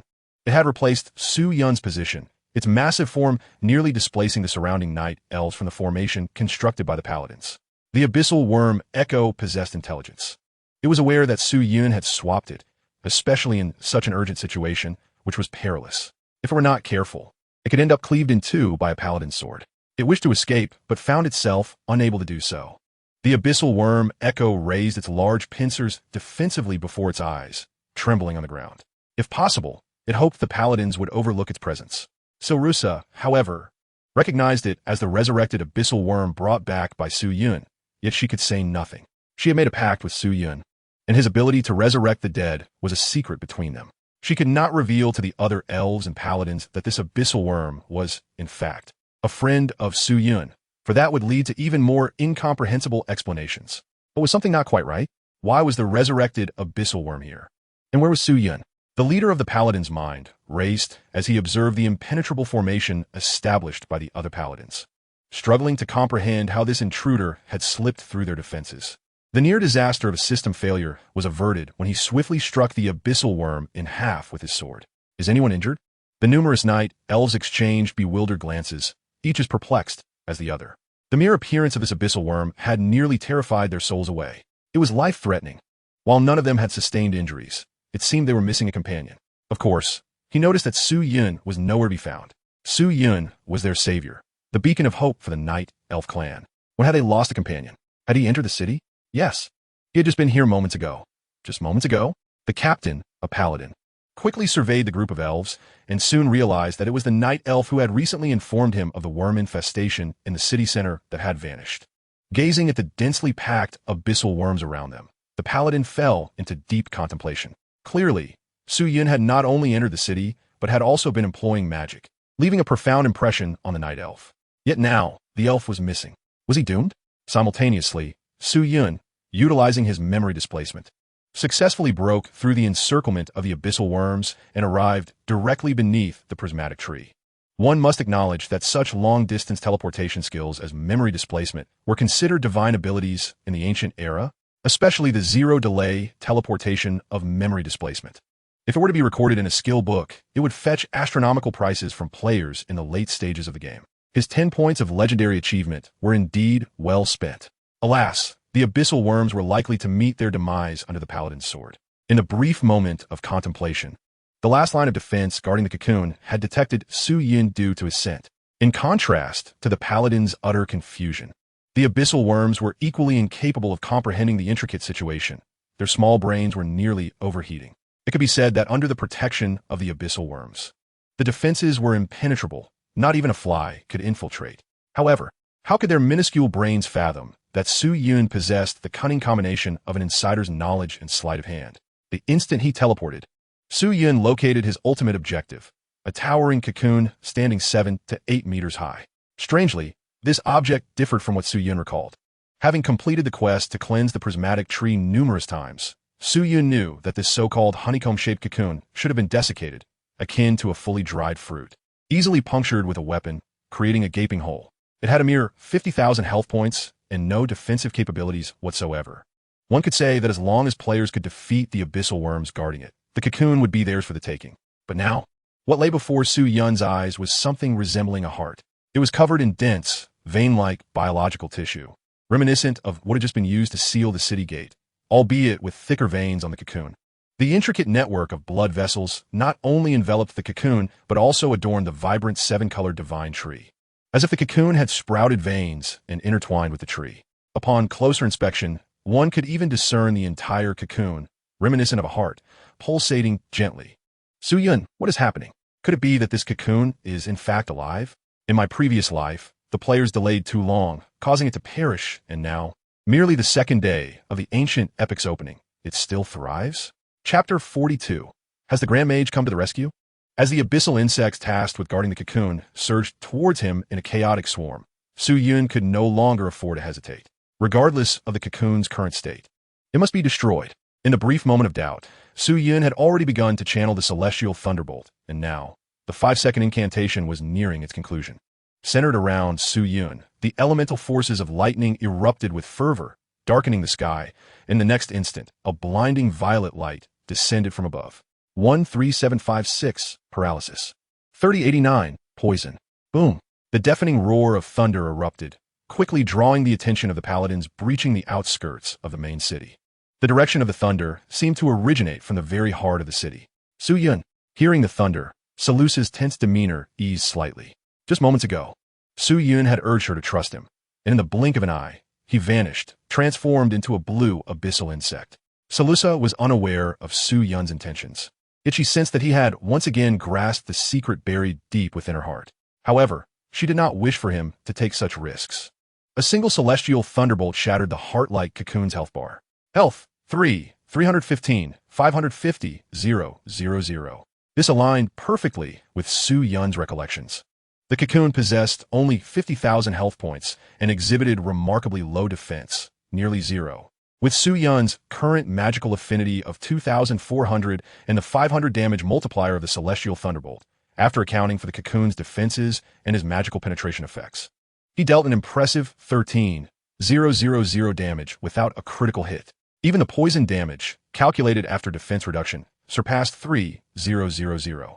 A single poison-infused strike obliterated nearly 35 of the cocoon's health. Regrettably, it lacked a critical hit. Memory authority. Nevertheless, none of this hindered Su Yun from obliterating the heart-like cocoon before him. The lightning elemental factors, previously gathered by the celestial thunderbolt, surged with renewed ferocity. And in the next moment, a second celestial thunderbolt descended seamlessly, embodying unparalleled might. 13756, paralysis. 3089, poison. Health, 1631, 050, 0, 0, 0. Memory authority. What if 2 celestial thunderbolts failed to destroy the cocoon? Then a third must be unleashed. The lightning elemental factors in the sky grew increasingly volatile, heralding the arrival of a third bolt of destructive lightning. 13756, paralysis. 3089, poison. The third strike of the heavenly thunder utterly obliterated the cocoon's formidable health bar of 50,000 points. Subsequently, the swarm of abyssal insects surging towards Su Yun seemed to be abruptly halted, as if someone had pressed the pause button. Gazing at the gathering tempest of violent thunderclouds in the distance, the leader of the paladins was suddenly beset by existential doubts. He certainly recognized it as magic. He had witnessed the 3 bolts of lightning descending from the heavens with his own eyes. Yet, something felt amiss. Which great archmage had come to their aid? The heavenly thunder had not struck the paladins, leading them to misinterpret the overwhelming display of the thunder elemental magic. In their eyes, it could only be the work of a formidable archmage. Surely, only such a powerful sorcerer could cause the sky to tremble. Moreover, this was no ordinary high-level magic. What sort of spell could unleash such formidable thunder? As members of the human faction, the paladins frequently encountered magic users, but they had only seen similar displays in the hands of great archmages.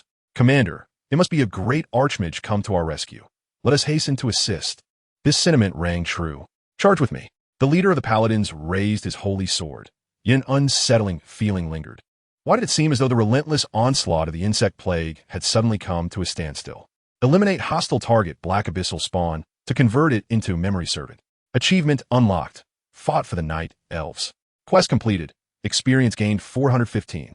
Player, Cloud Strategy Team, has leveled up to level 24. 5th level capital. The 7-color divine tree has been unlocked. New quest accepted. Rebuild the 7-color divine tree. Main quest. Main quest. Rebuild the 7-color divine tree. Quest difficulty. Changes in real time based on choices. Quest background. After tireless efforts, the Night Elves have finally defeated the culprit responsible for invading their homeland, the abyssal insect.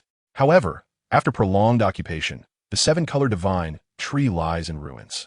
Under the leadership of the Night Elf Chieftain, The Night Elves are preparing to rebuild the seven-color divine tree to restore their vital homeland. Quest rewards variably change based on choices. Quest achievement unlocked. Revive the once prosperous seven-colored divine tree. Current quest progress 0. Group task. Progress calculated based on the overall restoration of the 5th level capital's seven-colored divine tree. Quest rewards received. Night Elf reputation 5,000. Current Night Elf reputation unlocked. Please proceed to the Night Elf reputation area to claim rewards. Night Elf reputation level increased. Current reputation level, level 2. Rewards collected. Death Totem, X2. Current inventory of Death Totem has reached capacity. Rewards have been automatically transferred to Capital Warehouse. Unlock Capital Warehouse to claim them. Rewards collected. Key to the Night Elf Treasury, X1. Rewards collected. Swift Hunter set. Rewards collected. The storyline dungeon, Eradication of the Rainbow Tree, has been unlocked, allowing one to venture to the Rainbow Tree to initiate the quest. A flurry of interface notifications flashed before Su Yun's eyes. Yet he scarcely had the luxury of time to absorb them. The nearest abyssal worm was a mere 5 meters away, brandishing its formidable pincers, intent on seizing his sacrificial totem. To claim he was unfazed would be a disservice to his own disbelief. He harbored genuine concerns that an aberrant state of the cocoon could precipitate unforeseen alterations in the unfolding narrative. Fortunately, the situation unfolded without peril. At that moment, the closest abyssal worm revealed a distinct blackish-brown slime oozing from its once impenetrable shell. Having traversed numerous similar scenarios, Su Yun recognized this as the onset of the abyssal worm's dissolution. As time gradually passed, the viscous substance flowed increasingly, until the countless abyssal worms had all transformed into a uniform blackish-brown sludge. However, this viscous matter did not accumulate on the ground. Rather, it seemed to swiftly permeate the earth beneath. In a matter of mere minutes, the once infested 5th-level main city, the Rainbow Tree, had been rendered immaculate, devoid of even a single abyssal worm. It was then that Su Yun exhaled a sigh of relief. It would not be long before the paladins arrived, and he would need to concoct a plausible explanation for his presence there. Seizing the opportunity, Su Yun opened the system interface to peruse the notifications he had missed during the crisis. Initially, there seemed to be nothing of particular note, until he scrolled to the top. Eliminate the hostile target, Black Abyssal Seed, to convert it into memory servant. Su Yun, what is this? Chapter 43. A truly superior quest completes itself. What constitutes a truly superior quest? It is one that requires no effort on your part. It accomplishes itself. As Su Yun accompanied the main party to the Rainbow Tree, those players eager for advancement busied themselves under the guidance of Feely and other Night Elves. For instance, 2 teams, each comprising 5 paladins, dispersed into the forest to conduct a cleansing operation. Although players could not join the main force, they could follow the paladins into the woods to seek out any abyssal worms that had evaded capture.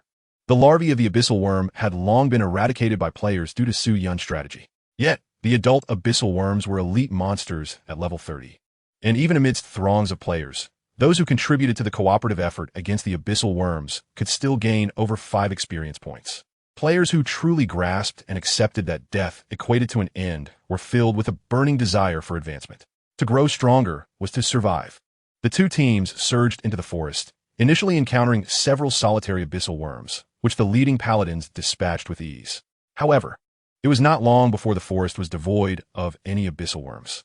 The once enthusiastic players suddenly found themselves aimlessly wandering the woods alongside the paladins. It was the diligent night elf tasked with conveying messages who arrived to relay the intelligence that the main team had successfully driven away the abyssal insect from the front. Fortuitously, their mission transformed into a quest to collect the shells of the fallen abyssal insects scattered along the path of the main force. Thanks to Su Yun's strategy, the shells had become a highly sought-after commodity among players. Possessing these shells would grant them the opportunity to forge equipment at Ivor. Collecting shells was akin to gathering wealth. Wouldn't you agree? Rumors spread that the main team had slain numerous abyssal insects, resulting in a substantial number of shells dropping, prompting players to eagerly prepare for the challenge of seizing more shells for one another. However, upon reaching the designated area, they were met with an astonishing emptiness. There were no shells to be found. Players exchanged bewildered glances. Are we certain we haven't gone astray? The night elf messenger, equally perplexed, recalled seeing ample remnants of abyssal insect shells in the vicinity just moments ago. Where had they vanished to? In the distance, within the forest, Su Yun's loyal servants were laden with bounty, having executed their assigned tasks exceptionally well, leaving nothing behind. Besides the 3 teams dispatched to the forest, numerous players remained at the camp, able to accept various logistical assignments. With Su Yun's assistance, players effectively alleviated the manpower shortages faced by the Night Elfkin. Initially, Philly harbored concerns about potential complications, but since the main team set forth toward the rainbow tree, everything appeared to transpire with remarkable ease. The enthusiasm of the auxiliary Night Elf tribes made him question the very nature of their existence. Brother Philly, are there any more tasks available? Share some with me. Honestly, there's nothing left to assist with. Come on, Brother Philly, they all have tasks. I want one too. How about you help with cleaning the tents? Philly's interlocutor hesitated for a moment, confirming that they had indeed accepted a side quest before cheerfully embarking on their task. Brother Philly, are there any more tasks? I want one too.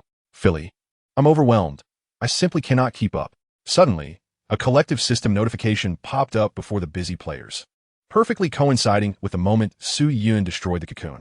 Just as Su Yun's strategy had indicated, this main quest was of the highest caliber, requiring no intervention.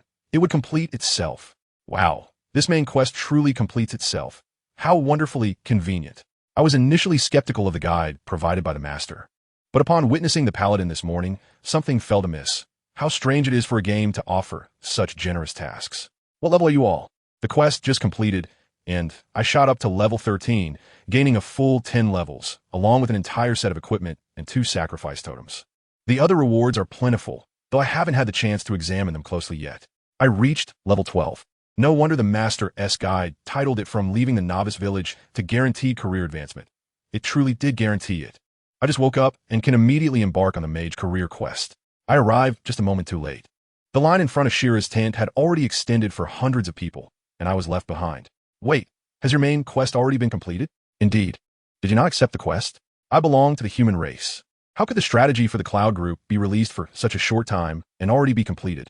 What about the rewards? Have they all been distributed? Yes, they have. Please, spare me. Jealousy distorts my visage. Why do Night Elves have main storyline quests while other races seem to lack any trace of such opportunities? It is utterly unfair.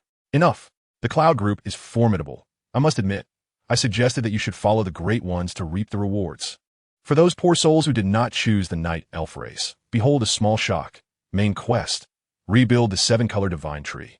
Did you see that? The second main quest has been automatically accepted. Goodness, why must you desecrate the fallen? The system notification confirming the completion of the main quest ignited excitement within the player community once more. It was a collective celebration among the players who had chosen the Night Elf race, while simultaneously marking one of the darkest days recorded for players of other races. The ancient era is unjust, treating races outside the Night Elves as mere fodder. Great One, I am a human, seeking guidance. Greetings, I am the general manager of a publicly listed company, wishing to discuss a partnership. Would 1 copper coin suffice as remuneration for assistance with the lower-tier elven race? If Su Yun had the leisure to check his private messages now, he would find a flood of such inquiries impossible to fully peruse. However, he was currently too preoccupied to attend to them. Su Yun, what are you doing here? Are you injured? The chief of the Taru tribe, upon arriving beneath the 7-color divine tree, spotted Su Yun, who had been waiting there for quite some time. After Su Yun's recent disappearance, the chief had genuinely feared for his safety. I am well. Thank you for your concern, chief. Young friend, may I have a word with you in private? Su Yun understood that the paladin was likely preparing to inquire about his presence, but he was unperturbed. He had already devised a response. As everyone converged around Su Yun, Salusa obediently positioned herself at the back of the line, reassured by his well-being. Thank you. Silently expressing her gratitude to Su Yun, Salusa gradually withdrew, fading from the crowd. Yet, as she departed, Su Yun did not immediately pursue her. Chapter 44. I have received your plea for help. Ahem, my dear knight. Young friend, where's the Grand Mage? Has he already departed? Just as Su Yun prepared to recount his premeditated explanation, the paladin interjected, seizing the conversation with his inquiry. Su Yun was taken aback. The Grand Mage? What Grand Mage? Is something amiss? Su Yun tentatively probed, only to receive a peculiar, knowing glance from the paladin, as if to say, I understand. Su Yun was perplexed. What do you understand? Since the Grand Mage is unwilling to reveal themselves, I shall not press the matter further. The paladin gently patted Su Yun's shoulder before inexplicably departing, leaving Su Yun momentarily at a loss. It was at this juncture that Su Yun came to realize that he had just utilized the memory authority spell twice in succession to unleash 3 strikes of the Celestial Thunderbolt, which likely led the paladin to mistakenly believe that a Grand Mage had come to their aid.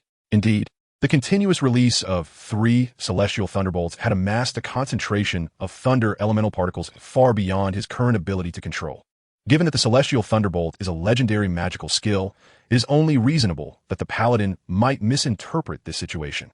This, however, relieved Su Yun of the need to explain his sudden appearance beneath the tree of many colors. With the primary quest completed, Su Yun felt that the 3 golden coins he had expended had fulfilled their purpose.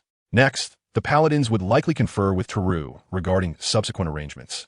But such matters bore little relevance to him. What he needed to focus on now was Salusa, just as the paladin had called her aside. Su Yun had observed Salusa drifting away from the group, and she was now wandering further afield. Indeed, she was quite a source of concern. Salusa appeared to have no destination in mind, meandering aimlessly until she arrived at a dilapidated house, where she crouched down, hugging her knees. From her silhouette, there was a sense of poignant vulnerability. Was she not prepared to share what weighed on her heart, especially in such a disheveled state? It seemed that this house had once been available for purchase by players. In the main city, all unoccupied houses could be bought by players for residency rights. Only by acquiring a house could one establish a domicile within the main city, unlocking the personal warehouse therein. The houses in the main city were not exorbitantly priced, fluctuating between a few to several hundred iron coins, depending on their location. Since Salusa had halted here, she could very well purchase it once the main city completed its renovations. Thank you. Salusa's voice trembled with emotion. Who would have thought that the once feared goddess of slaughter would have such a past? Not all, Su Yun replied. Did you guess something again? Hu Yun, guess what? That the abyssal worm cannot be killed? If you refuse to speak, my conjectures are futile. It concerns my sister. From a moment the paladins began to exterminate the abyssal worms in the forest, I sensed my sister's vitality waning. The more of those loathsome creatures that perished, the stronger that feeling became. I wished to halt the group's advance and implore the paladins to cease their slaughter. But the Tree of Many Colors is a sanctuary for all, and I could not act selfishly. My sister would not permit it either. Thank you. Though I am unaware of your actions, since you urged me to trust you, my sister's vitality has ceased to diminish and now seems to be recovering. However, it seemed that my sister had sensed my presence. She insisted that I leave, urging me with great intensity, leaving me no choice. In that moment, Salusa suddenly divulged the secrets she had harbored within her heart. After a brief silence, Su Yun finally spoke. Salusa, do you trust me? Yes. I believe every word you say. So, you're certain that my sister is still alive, correct? Indeed. Then let us depart. Su Yun rose, extending his hand towards Salusa, who was crouched on the ground. Do you wish to accompany me? No. It is your plea for help that I have received. I will take you to rescue your sister. Salusa looked up, her eyes swirling with complex emotions, tears brimming yet unfallen. She believed in Su Yun, just as she had expressed earlier. His words illuminated her heart, dispelling the deepening gloom like the first rays of dawn. Yet, she lamented, but I do not know where my sister is. This was Salusa's final dilemma. I understand. With a decisive sweep, they set off, starting from a heart-shaped cocoon. They circled around the majestic 7-colored tree, revealing a grand edifice built atop it. This structure, known as the Nightfall Clan Hall, served as the central hub for the Night Elves, intricately woven into the fabric of the 7-colored tree and regarded as a formidable stronghold, difficult for players to access. Su Yun navigated to the entrance of the Nightfall Clan Hall with ease, despite Salusa having never visited herself. However, she had grown accustomed to Su Yun's innate sense of direction, believing it to be a natural gift akin to his ability to resurrect the deceased. What does that smell? As they strode confidently into the Nightfall Clan Hall, Su Yun was suddenly struck by a pungent scent of rust, overpowering and peculiar. I don't know, Salusa remarked, covering her nose. Su Yun remained silent. Salusa, seeming to appreciate his discretion, spoke with a newfound confidence. As they continued walking, Su Yun unexpectedly unearthed a large treasure chest from around the corner and opened it nonchalantly. You have opened an elite chest and obtained one flowing rock. The Nightfall Clan Hall harbored numerous hidden chests, likely yielding a bounty of equipment enhancement stones, a fortunate discovery along their path. Salusa, initially tense, seemed to relax upon witnessing Su Yun's unexpected find. Chapter 45. The Location of Qian Failu. In Su Yun's perspective, the Nightfall Clan Hall resembled a sacred site, perhaps akin to an ancestral tomb for the Night Elves. Beyond the outer structures supported by the 7-colored tree, They delved deeper along a pathway that descended continuously into the heart of the tree, ultimately leading underground. This path, too, had a terminus. In the deepest recesses of the Nightfall clan's sanctuary lies a relatively spacious, cylindrical arena. The surrounding walls reveal a series of artificially carved recesses, each containing a rectangular stone tablet, approximately 2 palms in length and 1 palm in width. These tablets resemble memorial plaques, yet they bear no inscriptions. In addition to these tablets, the center of the arena features 6 exquisitely carved stone statues of elves, each displaying distinct expressions and attire, for male and 2 female.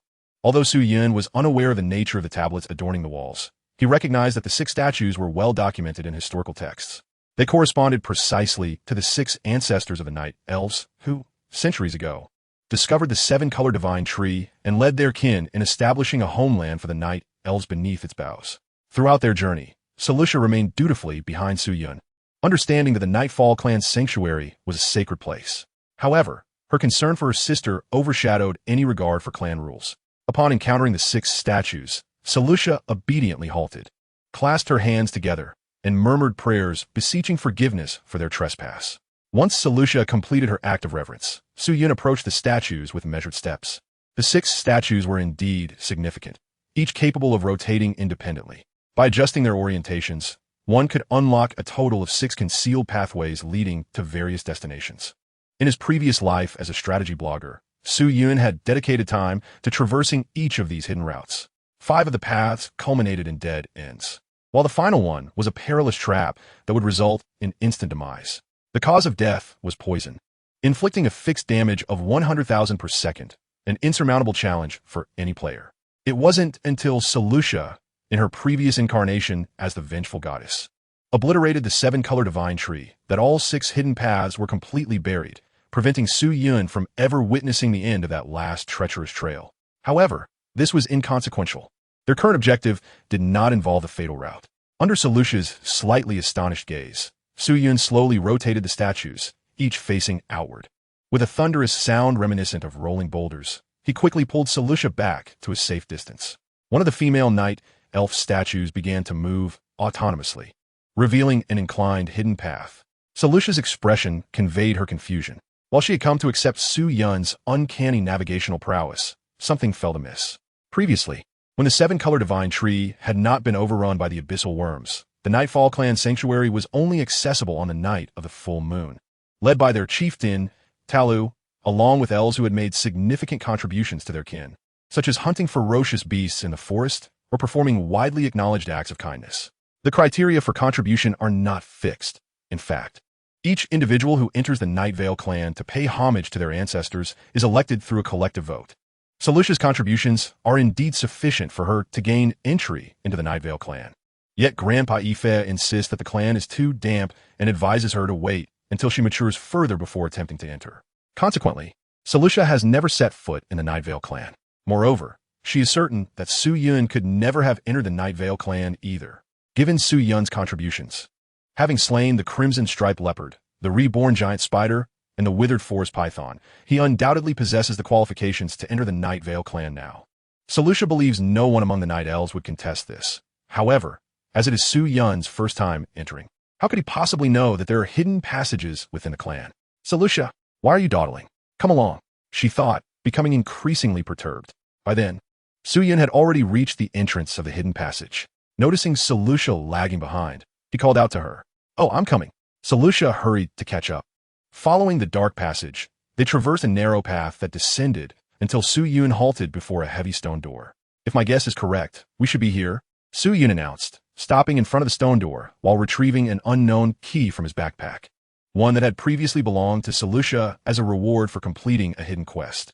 However, he did not rush to open the door. There were matters he needed to clarify with Selusha first. "Have you arrived? Where is this, and who am I?" Selusha stood before the imposing stone door, rendered speechless. Throughout their journey, she had inexplicably felt her spiritual connection with her sister growing weaker, not due to any change in her sister's state, but as if something were obscuring their bond. Yet, trusting Su Yun when he promised to help her sister, she kept her thoughts to herself. Now, with Su Yun asserting they had arrived, was he implying that her sister was just beyond this stone door? Selusha slowly extended her hand, gently brushing against the door's surface. Suddenly, She sensed a faint spiritual connection with her sister anew, as if her sister were conveying an emotion. Was it sorrow? Sister. Solutia became increasingly convinced that her sister was indeed behind this stone door. Did you bring the sacrificial totem I entrusted you with? Su-Yun.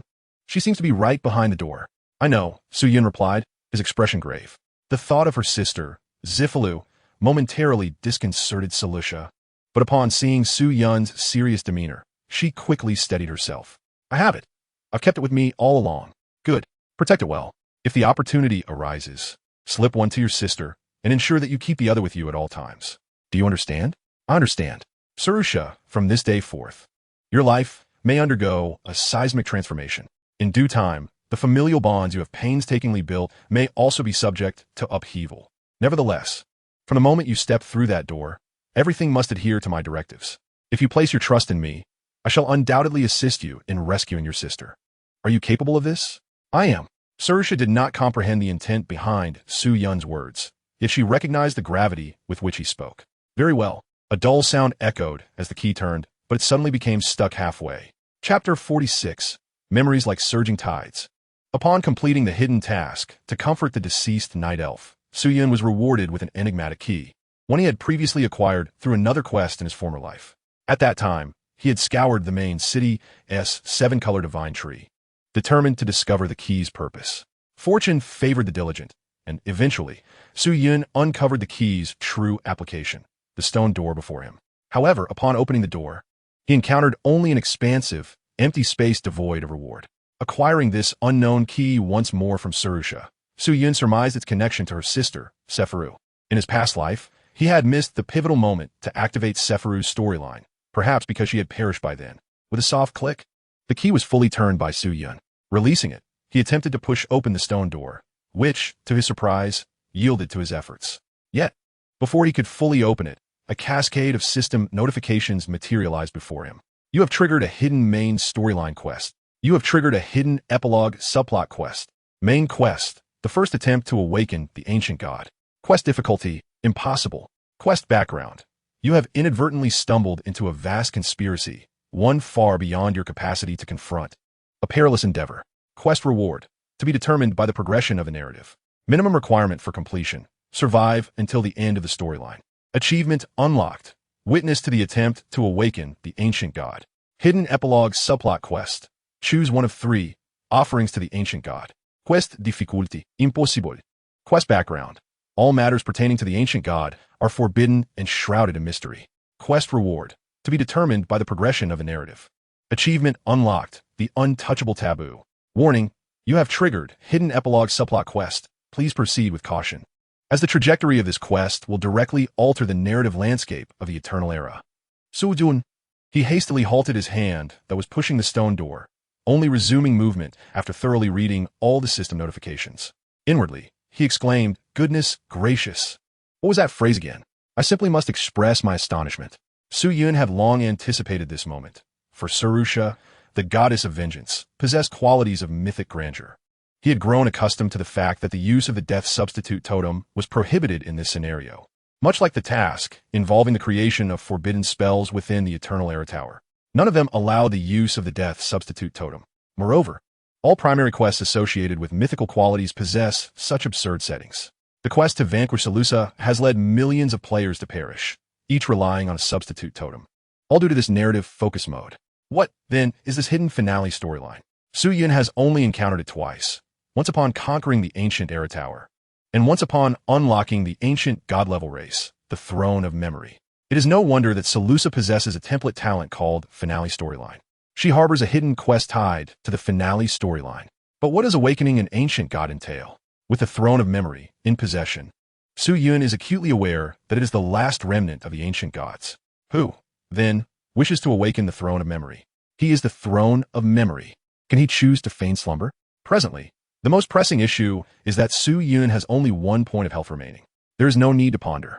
Should anything emerge, a mere brush would result in an instant death, rendering that solitary drop of health utterly inconsequential. Since he is here, he must make peace with it.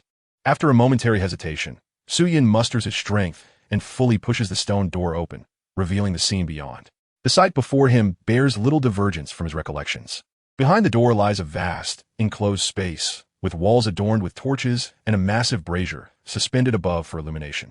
Yet, differing from his memories, in the center of this expansive area stands a stone platform, upon which appears to lie a figure, perhaps a person or an elf, though the distance is considerable. Su Yun could discern clearly that the figure on the platform is none other than Salusa's sister, Sapphira.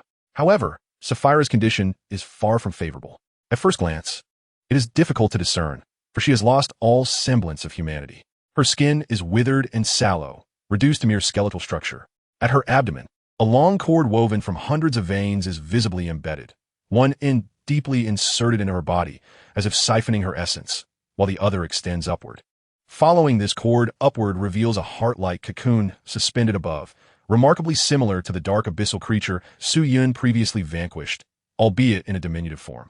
Sister, Su Yun calls out, and Salusa, of course, sees Sapphira as well. Previously, Salusa had experienced sorrow and despair, yet she had suppressed her emotions. Now, witnessing Sapphira in such a state, the dam of her repressed feelings bursts. Tears blur her vision, as she recalls the affection her sister once bestowed upon her.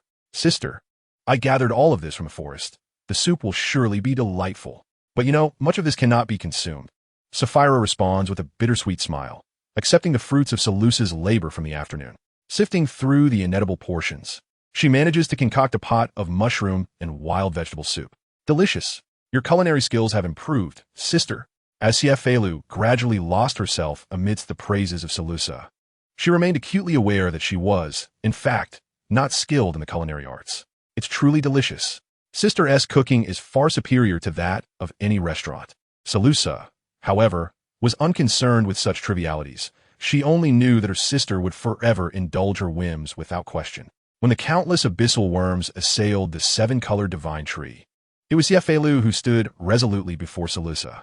Behind her stood her still young sister, while before her loomed a horde of ferocious, bloodthirsty abyssal worms. Siefelu understood she was no match for them, yet she had to buy time for her sister to escape. Yet, she seemed to have forgotten that Salusa was still of tender age, and how little she herself was as well. Tears welled in the corners of Siefelu's eyes, for the very thing she most dreaded had come to pass. It was Salusa, merely a short distance away from her. Suddenly, memories surged like a torrent, threatening to engulf Salusa, but it was Su Yun who grasped her hand, halting her unsteady steps. Do you remember our pact? You must heed my every word. Su Yun was uncertain of what the cocoon above Siefelu's head represented, yet he sensed that drawing Salusa closer to Siefelu, to that cocoon, would undoubtedly spell trouble. Chapter 47, A Choice Among Three, to Serve the Ancient God, Part 1. Previously, when the cocoon parasitizing the seven-color divine tree was destroyed, successfully transforming it into a memory servant named Black Abyss Condensate, Su Yun sensed something amiss. The names Black Abyss Condensate and Black Abyss Worm bore no semblance of relation, a notion Su Yun himself found hard to believe. Guided by his thoughts, pale blue ice shards erupted, followed by hundreds of blood vessels extending from the shards, resembling vines that rapidly ascended the surrounding walls, tautening swiftly. The ice gradually solidified, and within mere breaths, a colossal cocoon, towering 7 to 8 meters, manifested conspicuously behind Su Yun. His memory servants remained in the forest, and the abyssal worm captured in the main city had just been slain by a paladin's sword. Presently, the sole memory servant Su Yun possessed was indeed the Black Abyss Condensate. As for its utility, Su Yun had already conducted a brief experiment while awaiting the paladin beneath the seven-colored divine tree. He expended 500 points of mana on the Black Abyss Condensate. The condensate contracted violently, akin to a heartbeat, and a viscous pale blue liquid oozed from its myriad tiny pores. This liquid, seemingly imbued with vitality, flowed to the ground, swiftly coalescing into the shape of an abyssal worker worm, rapidly desiccating and hardening until it fully transformed into a memory servant of an abyssal worker worm. This, indeed, was the true function of the Black Abyss Condensate. With the expenditure of a certain amount of mana, it could conjure abyssal worms from thin air. 50 points of mana could coalesce into an abyssal worm larva, while 500 points could yield an abyssal worker worm. The worker worm naturally bore an elite template, yet its level was only 24, matching Su Yun's current level. Go approach and take a look. Under Su Yun's command, the abyssal fusion worm, recently birthed from the Black Abyss condensation seed, scuttled rapidly towards the stone platform where Qian Feilu resided. No unforeseen events transpired along the way, and the fusion worm smoothly reached Qian Feilu's side. As if seeking confirmation of safety from Su Yun, It gently prodded the blood vessels connecting to Qian Feilu's body with its two claw-like appendages. Is it safe? Su Yun remained somewhat uneasy and, once again, expended 500 points of mana to conjure 5 additional fusion worms. The first summoned worm climbed onto the stone platform, steadfastly shielding Qian Feilu beneath its form, while the other 5 encircled her, forming a rudimentary barrier with their bodies. Stay close behind me. Do you understand? Yes, I promise. Salusa nodded earnestly, aware that Su Yun was striving to rescue her sister. Understanding her own emotional instability, Salusa suppressed her chaotic thoughts, diligently adhering to every instruction Su Yun had imparted. Only when assured of sufficient safety did Su Yun lead Salusa to approach Qian Feilu's stone platform, additionally spending 10,000 points of mana to solidify a luminescent anchor. A fierce battle was likely imminent, and from this moment forth, every point of mana had to be meticulously allocated. Ensuring that Qian Feilu was enveloped within the 10-meter radius of the luminescent anchor, Su Yun decisively opted for its secondary application, activation. The exquisitely crafted luminescent anchor in his palm swiftly vanished, replaced by a projected image of the anchor, now towering over a meter in height, positioned beside Su Yun. To validate his hypothesis, Su Yun reached out to touch the phantom of the luminescent anchor. Just as he had surmised, he could not make contact with the illusory projection once it had been activated. The absence of a physical form implied it could not be destroyed. With the necessary preparations complete, Su Yun approached Qian Feilu alongside Salusa. In the blood vessel embedded in Qian Feilu's abdomen, one could occasionally observe a liquid coursing through, flowing from her body towards the smaller cocoon above. This aligned with Su Yun's initial assessment. The smaller black abyss condensation seed above was siphoning nutrients from Qian Feilu's body. Something felt amiss. Salusa, give your sister a death replacement totem. All right. Upon hearing Su Yun call her, Salusa quickly retrieved a death replacement totem from her bosom. Su Yun gently lifted Qian Feilu's emaciated arm, carefully opening her palm to indicate that Salusa should place the totem within it. The final task fell to Su Yun, who delicately tightened Qian Feilu's fingers. Due to her desiccated state, she had lost the ability to move independently, rendering her body exceedingly rigid. However, this also ensured that the death replacement totem would not easily slip from her grasp. Is there anything more I can do? Salusa inquired cautiously from behind Su Yun, her heart aching at every sight belonging to Qian Feilu. Thankfully, Su Yun was by her side, subconsciously becoming her pillar of support. Sarusha could scarcely imagine what she might do if she were the only one to witness her sister's current state. Su Yun gently reassured Sarusha behind him, while his hands delicately grasped the veins entwined within Zifilu's body. If only he could free himself from the cocoon above, everything would become clear. All he needed to do was devise a way to escape with Zifilu and Sarusha, avoiding a direct confrontation with the lurking danger. With one hand gripping the lower end of the vein and the other clutching the upper end, he pulled with all his might. It felt as though Zifilu's body was being drawn along by Su Yun, yet the veins connecting to her showed no signs of breaking. Su Yun, this won't do. My sister's vitality is rapidly waning. Indeed, his greatest fears had come to pass. The cocoon above, the veins, and Zifilu seemed to have formed a singular entity. It was not Su Yun who had moved Zifilu, but rather an attempt to harm the veins that had inadvertently caused Zifilu to react as if injured. Clearly, Zifilu's current condition could not withstand such turmoil. Suddenly, a jarring sound filled the air, akin to a heavy object being shifted, prompting Su Yun to exhale deeply. What was meant to arrive had indeed come. Sarusha, come my side. Su Yun slowly rose, turning to face the direction of the stone door. To save Zifilu, he could either kill her now and transform her into a memory servant or a memory assistant, allowing him to escape with Sarusha. However, such an action risked nullifying all previous efforts. If Zifilu did not possess a mythic quality, the success rate would be merely 80. If she did possess a mythic quality, the forced transformation rate would drop to 50. He could only achieve a voluntary transformation into a memory assistant if Zifilu was not the one he had slain. Alternatively, he would need to attempt to push past the Guardian and follow the proper protocol for the task at hand. Chapter 48. A Choice Among Three. Offering to the Ancient God, Part 2. The heavy stone door creaked open slowly from the outside, revealing an aged figure behind it. Time seemed to momentarily freeze, as three familiar faces exchanged silent glances, while the newcomer appeared momentarily stunned. Su Yun, Sarusha, what are you doing here? Is that Grandfather Teru? The one who had opened the stone door was none other than Teru, the elder of the Night Elves. As he stepped through, the first thing that caught his eye was the formidable black abyssal memory servant summoned by Su Yun. Its immense size made it impossible to overlook. Next, he noticed Su-yun, Surusha, the 5 abyssal insects securely guarding Zifalu herself, and the smaller black abyssal entity above.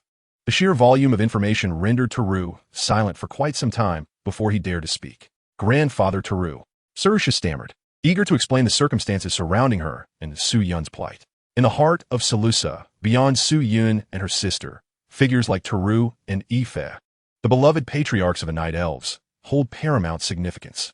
She is acutely aware that her and Su-yun's reckless intrusion into the forbidden realm of the Night Elves, the Twilight Clan, constitutes a grave transgression against their ancestral laws. Yet, she finds herself compelled by extenuating circumstances. Salusa firmly believes that if she divulges her sister's plight to Chief Teru, he will not cast blame upon her or Su-yun. In a moment of contemplative silence, Salusa resolves to express her thoughts, but before she can articulate her explanation, Su-yun seizes her arm. Su-yun, the Twilight Clan is indeed a forbidden domain for the Night Elves. I have yet to confront you and Salusa for trespassing, and yet you dare to question me? Teru's eyes narrow, a subtle smirk gracing his lips, as if mocking both Su-yun and Salusa for their audacity. However, the crux of matter is that Su-yun had voluntarily brought Salusa along, thus alleviating Teru of unnecessary complications. It seems you can hardly muster even the pretense of decorum. How foolish of me to place my trust in you, even going so far as to summon the paladins to eradicate the abyssal worms. As a venerable patriarch of the Night Elves, you allow these creatures to overrun the Rainbow Tree, bringing calamity upon Qianfailu and countless other elves. You have sacrificed their lives merely to nourish these pests. Do you truly believe you are worthy of Salusa's trust, or that of Qianfailu, or indeed the entire Night Elf clan? His finger gesturing towards the cocoon overhead. You are aware of this? Is it not apparent? Yet I find myself intrigued. Whose orders are you following? Salusa gazed at Su-yun, bewildered. The brief exchange between Su-yun and Teru profoundly shook the very foundations of Salusa's worldview. It seemed she could not comprehend the implications of their dialogue. Was it truly beyond her understanding? Although Salusa often appeared somewhat naive, she was far from foolish. Su-yun's words were clear. Her sister and all those elves who perished due to the abyssal worms were, in fact, the result of Chief Teru's machinations. It was simply a truth Salusa was reluctant to accept. When the abyssal worms attacked the Rainbow Tree, why were she and her sister the first to encounter them? Subsequently, Chief Teru led the others swiftly away from the Rainbow Tree. Salusa pleaded with Teru to save her sister, but what she received in return was his solemn counsel. Many of the irrational occurrences suddenly began to crystallize in her mind. I cannot fathom your words, but Su-yun, I can offer you a chance at life.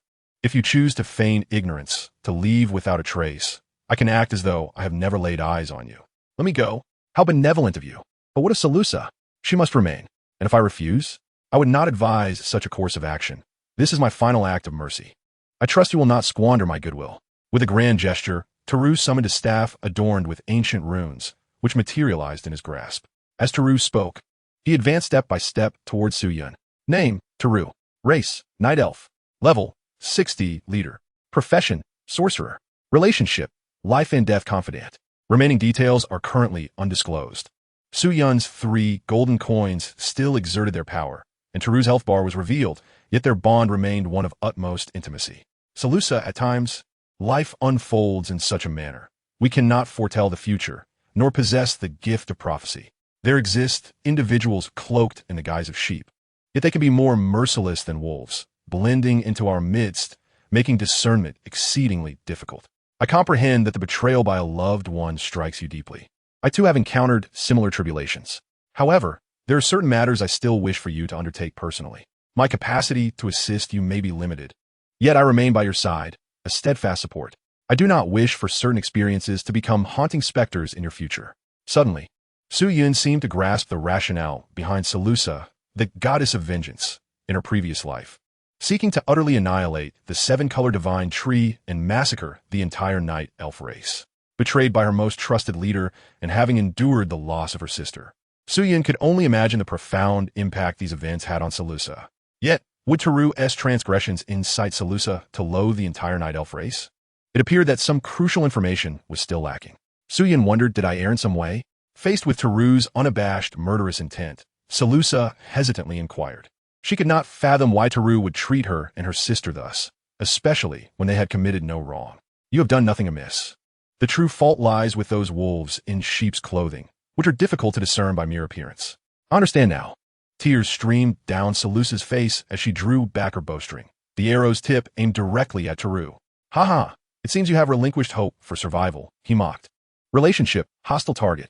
In an instant, Teru's relationship status plummeted from life and death confidant to adversary. He laughed unabashedly, and once his mirth subsided, he cast a mocking glance at Salusa. Your hunting skills were all taught by me. Do you truly believe your minions are sharp enough to pose a threat to me? Salusa, come to me. I can indulge your transgressions. Observing Su Yun instructing Salusa to draw her bow against him, Teru remained utterly indifferent. Indeed, Salusa was an exceptional huntress among the night elves. Yet she paled in comparison to him. In Teru's eyes, Su Yun was equally laughable. After all, it was he who had assigned Salusa to protect Su Yun. Could Su Yun genuinely expect a mere child to threaten him? You shall pay for the suffering your sister endured. Salusa released the bowstring, the arrow tearing through the air, aimed straight for Teru's chest. With a casual flick of his staff, Teru, well acquainted with Salusa, easily deflected her arrow. His timing was impeccable, striking the arrow just as it reached him. However, the outcome was still remarkable. 7,867. Health points, 844-509-2317. Salusa skillfully unleashed an arrow that struck Teru, inflicting nearly 1/10 of his health. According to the conventional narrative, it was indeed improbable for Salusa to be a match for Teru, an esteemed level 60 boss. However, Salusa possessed the sole unique item of level 20 across the entire server, valued at thousands of gold coins, an influence that Teru could scarcely comprehend. To his astonishment, Teru not only failed to deflect the arrow shot by Salusa, but was also staggered by its impact. He clutched his chest, his eyes wide with disbelief. How could Salusa's arrow possess such formidable power? Furthermore, why was he unable to intercept it? In truth, Salusa ought to be renamed from the goddess of vengeance to the goddess of fortune, for she had triggered the effect of a luminous anchor, causing all occurrences within its radius to be delayed. Chapter 49. A choice among three, offering to the ancient god 3. As Teru stood in astonished silence, a second arrow, drawn and released by Salusa, hurtled towards him. Once more, Teru raised his staff to shield himself. This time, he distinctly witnessed the moment the arrow met his staff. It appeared as if a ghostly entity effortlessly passed through the staff and plunged directly into his chest. 7,802. Health, 766-489-2317. Thorough. The first instance might have been a fluke, but the second could not be dismissed as mere coincidence. He was utterly incapable of thwarting Salusa's arrows. Why was this so? Well, Salusa, I truly underestimated you. Regardless of the reasons behind his inability to block her arrows, it mattered not. As a sorcerer, Teru possessed the confidence befitting his status. In the next moment, a multitude of furious magical elements began to converge upon him, rapidly coalescing under his guidance. Su Yun. Salusa drew back her bowstring, momentarily hesitating. As a leader of the night elf tribe, Teru exuded an aura of authority and strength. As Teru had stated, a significant portion of Salusa's hunting skills had been imparted by him. Not only her, but her sister as well. Salusa had mastered archery, while her sister had delved into the arcane arts. Deep within Salusa's heart, she always felt her sister surpassed her, for Teru was far more adept at teaching magic, and her sister possessed greater innate talent. Salusa had never contemplated learning magic herself, as she wished to complement her sister's strengths with her own. Yet now, with Teru gathering potent magic, how was she to respond? You need only do what you must. Leave the rest to me. Su Yun's voice was soft. Yet that single statement fortified Salusa's grip on the bowstring. Her confidence had been meticulously nurtured by Su Yun from the moment she vanquished the forest-dominant serpent, the withered forest python, to the times when Su Yun was by her side, guiding her with his words. Whoosh! The arrow was released, slicing through the increasingly dense magical elements, hurtling towards Teru with unwavering determination. A faint glimmer of Mars stands out starkly in the dimly lit scene, an indication of the increasingly potent fire elemental magic at play. In Taoru's eyes, madness reigns. All that has transpired occurred in the blink of an eye, and the magic he has gathered is nearing its culmination. Suddenly, an abrupt sound echoes behind Taoru. It is the abyssal insect memory servant, summoned stealthily by Su Yun, creeping cautiously amidst the chaos to position itself behind Taoru. For a fleeting moment, Taoru and the abyssal insect memory servant engage in a silent stare-off. A brief mental lapse on Taoru's part, while the servant contemplates the opportune moment to strike. Just as he pushed open the stone door, Taoru sensed something amiss. Logically, the plan had reached its final stage. How could there still be surviving abyssal insects? Moreover, why were these insects blue? And that blue cocoon, was it not vaguely familiar? In an instant, an overwhelming barrage of questions flooded Taoru's mind, diverting his attention predominantly towards Salusa and Su Yun. Ultimately, it mattered not. As long as he eliminated Su Yun and Salusa, whatever these curious blue creatures were would merely serve as fodder. Yet at that moment, Taoru suddenly realized something was off. It appeared these blue abyssal insects had yet to launch an attack on Su Yun and Salusa.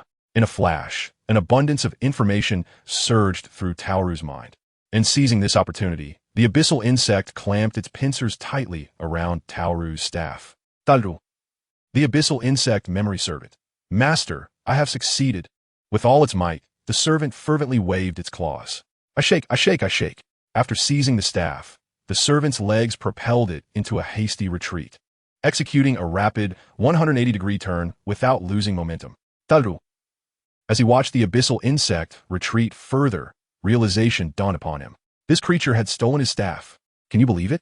Just as Taoru was about to pursue his pilfered staff, an arrow from Salusa struck him squarely in the chest. 7,846.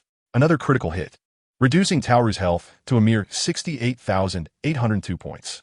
Something was decidedly amiss. 18 shades of wrong. Taoru shot a glance at Su Yun, only to find him greeting him with a wave. Was Su Yun orchestrating the abyssal insect's theft of his staff? Something felt profoundly off. Why would the abyssal insect heed his command? This young man was exceptionally sinister. Taoru raised his hand with determination. As a magus, he could unleash magic even without his staff. Suddenly, that peculiar sound echoed once more. Without a moment's hesitation, Taoru unleashed a fireball towards the source of the noise. 1,680. Boom! The fireball exploded, singeing the abyssal insect's face. Yet, what was the creature's pride? Its high defense and resilience. Taoru's fireball indeed depleted half of the insect's health. But for the insect, it was merely a minor inconvenience. The previous abyssal insect memory servant had already fled through the stone door. It was now nowhere to be seen. The task accomplished by the senior was executed with remarkable precision. As a junior, I too cannot fall behind. The Yuanyong insect servant declared, I shall traverse the mountains of blades and wade through rivers of fire for my master. This time, the Yuanyong insect servant firmly grasped Taoru's hand with its pincers. Then, with a sudden surge of strength, it shook him vigorously. Shake, shake, shake. Taoru? Dazed by the Yuanyong insect's actions, he wondered what it was doing. First, it snatched the staff, and now it was seizing his hand. The Yuanyong insect remained silent, merely exerting its force. 7,890. Health points, 609, 129, 2317. Taoru, being a magus, had attained the third-tier profession of a sorcerer. As someone who has traversed this path, Su Yun was well aware of the shortcomings inherent in a magus. Regardless of how advanced a sorcerer's profession may be, casting spells necessitates a period of incantation, which, according to the game's lore, involves the gathering of magical essences. What Su Yun was engaged in was precisely the act of interrupting Taoru's spellcasting. Release me. I command you to release me. Taoru, enduring the disorientation, unleashed 2 consecutive fireballs upon the Yuanyong insect servant, depleting its health entirely. The impact caused Taoru to stagger, leaning forward, only to be met with arrows fired by Salusa. 7,799. Allowing the Yuanyong insect servant to seize his hand once more and shake it forcefully, Taoru seized the moment to quickly survey his surroundings. It was then that he realized, to his dismay, that he had inadvertently been encircled by a veritable swarm of blue Yuanyong insects. Surrounding him were at least a dozen of these creatures, each stationed in a different position, seemingly waiting in disciplined silence for the opportune moment, as if following strict orders. Chapter 50. The 3 Choices Offering to the Ancient God, Part 4. 7,865. 7,631. 7,962. With the reckless assistance of the Yuanyong insect servants, Salusa methodically reduced Taoru's health points to below 30,000. Yet, Taoru found himself unable to cast high-level spells, trapped in a web of these resilient Yuanyong insects. Realization dawned upon him that he had unwittingly brought misfortune upon himself. But what enabled Su Yun to command these Yuanyong insects? Moreover, Could it be that the Yuan-Yang insects possessed such high intelligence, coordinating with one another so seamlessly? Under the relentless entanglement of the Yuan-Yang insects, Teru was utterly incapable of chanting high-level spells. He did possess area spells that required no lengthy incantation, yet their limited range meant that unless the Yuan-Yang insects clustered together, it would be nearly impossible for him to eliminate them in large numbers. Originally, Teru had been biding his time, waiting for the perfect moment to clear away the trouble in one fell swoop. However, these Yuan-Yang insects stubbornly refused to congregate, seemingly intent on maintaining a safe distance from one another. This distance, paradoxically, was precisely the range within which his rapid incantation spells could not simultaneously affect multiple Yuan-Yang insects. Teru became increasingly convinced that these Yuan-Yang insects were indeed under Su Yun's control. Yet Su Yun had only recently begun to learn magic. Why did it seem as though Su Yun could see through all his strategies? Was this reasonable? He felt utterly frustrated, once a source of pride for him. The magic he once wielded now eluded him entirely. The relentless drain on his vitality sent waves of panic coursing through Teru. As he unleashed rapid incantations to bombard the entangling abyssal worm, he desperately sought an opportunity to find a way out through Su Yun or Selucia. Could you please stop swaying? Teru felt a sense of despair. He could not calm his mind. The abyssal worm, a mere puppet of Su Yun, remained silent, merely tightening its grip on Teru's hand with its pincers. Isvai, Isvai, Isvai. He twisted and turned in a frenzy. Amidst the chaos, Teru caught sight of an arrow hurtling toward him. He forced himself to control his body, attempting to dodge the impending strike. Though the abyssal worm was under Su Yun's command, its comprehension was ultimately limited. As Teru managed to evade the arrow thanks to the worm's movements, he felt a flicker of hope. 7,803. Teru, why did the arrow hit me again? Was it truly impossible to block or evade it? Su Yun observed with considerable surprise. It seemed that Selucia had discovered a novel application of the light anchor. The description of a light anchor was rather vague, merely stating that all events within its coverage had a probability of being delayed, yet did not specify the probability nor elucidate the nature of the delay. Under Selucia's control, it transformed into a mechanism where Teru was made to block arrows, with the events of his defense delayed. A delay of 0.5 seconds was more than sufficient for the arrow to strike. Similarly, when Teru attempted to dodge the arrow, the act of evasion was also postponed, effectively forcing his reactions to be a half-beat slower. It appeared as though he had narrowly escaped, but in reality, the light anchor had compelled him to be late in his actions. Most astonishingly, it seemed that Selucia triggered this effect with absolute certainty. Su Yun became increasingly convinced that among the 8 template talents possessed by Selucia, one was undoubtedly linked to luck. As for why Teru did not step beyond the bounds of the light anchor's coverage, Su Yun uncovered another revelation. The expanded light anchor seemed visible only to him. 7,865. Elf 192,317. Selucia's final arrow completely depleted Teru's health bar.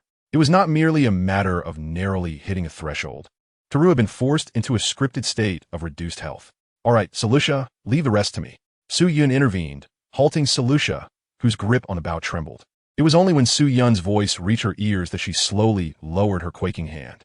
Memories of Teru's past teachings to her and her sister flooded her mind, along with the benevolent yet sometimes stern demeanor of the elder chief, juxtaposed with the grim fate of her sister that made her unable to meet his gaze.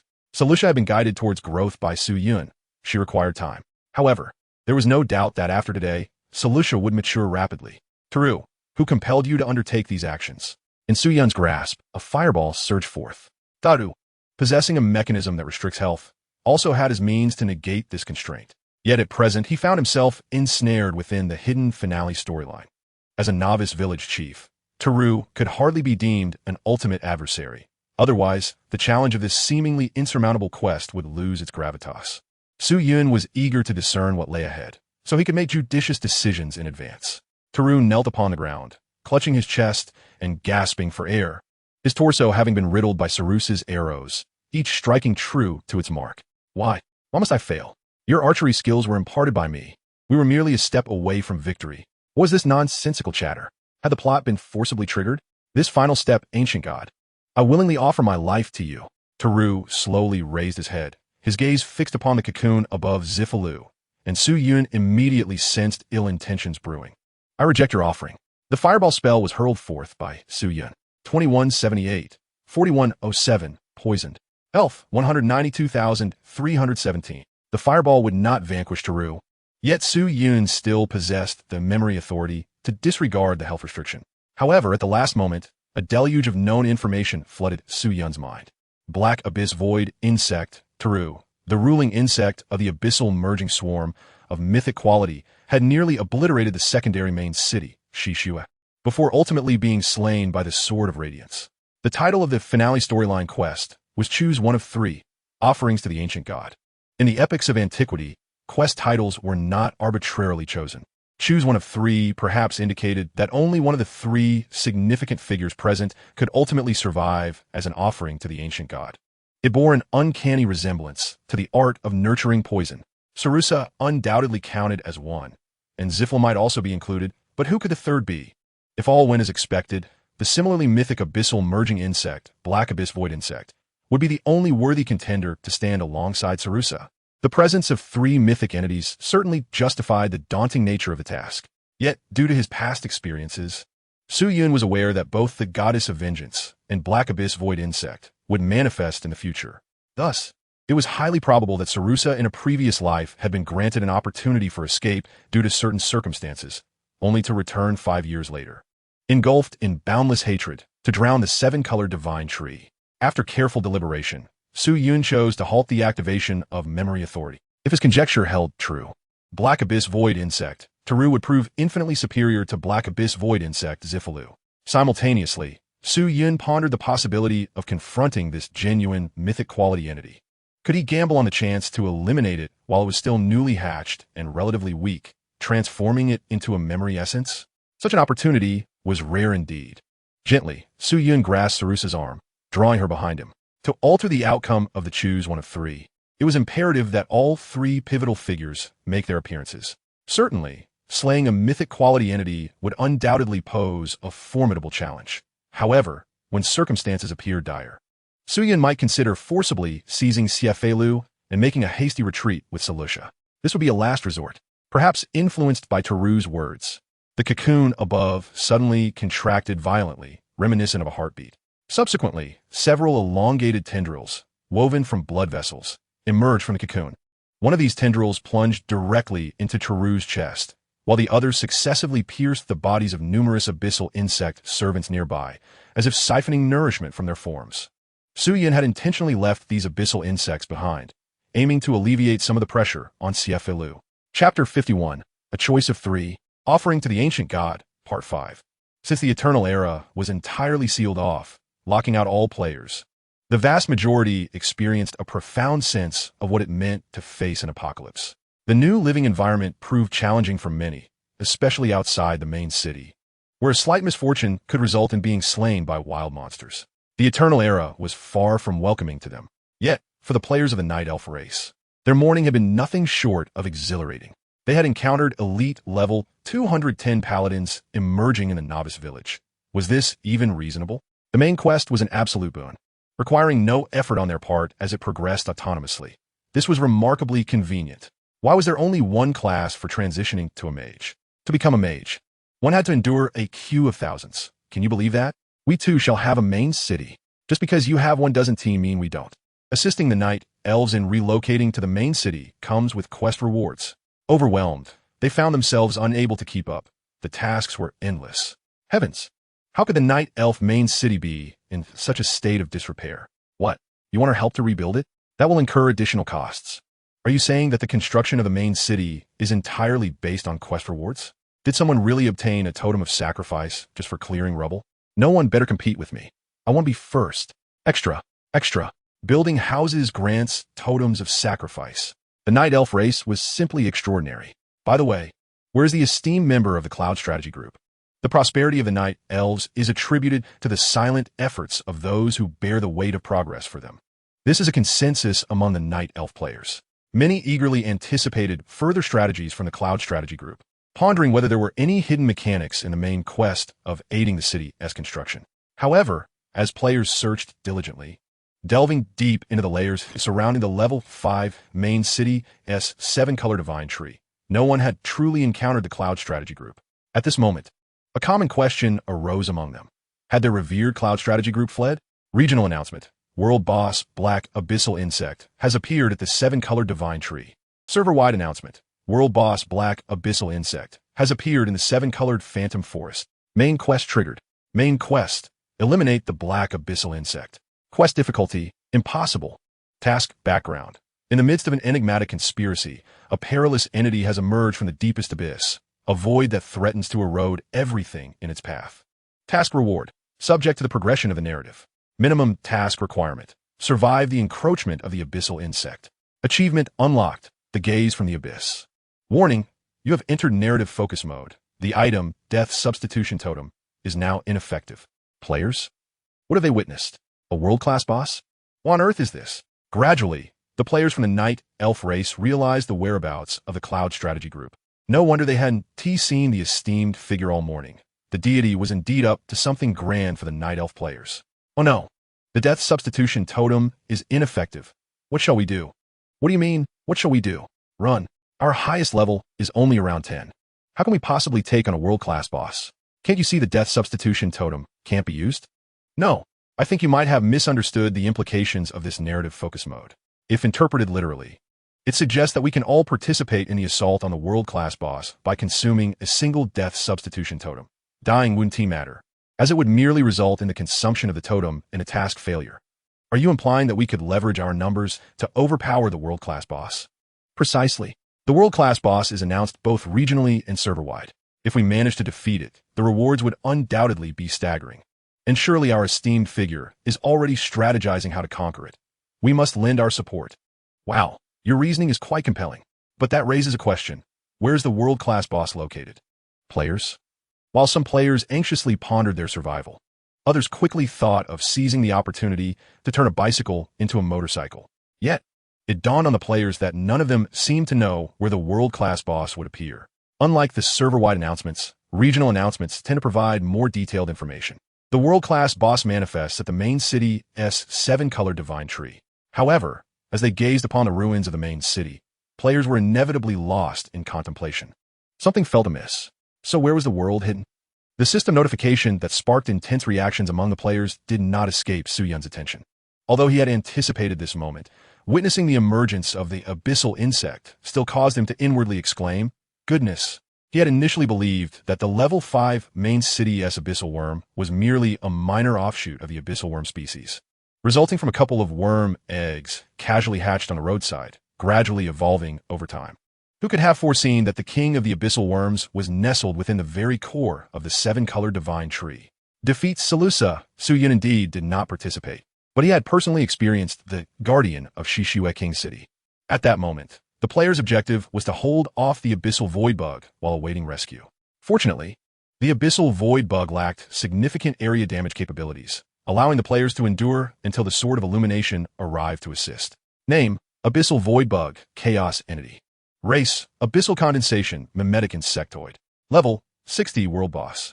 Relationship: Hostile Target. Remaining information currently inaccessible. Health points: 18,000,000. With sharp claws slicing through the cocoon's membrane.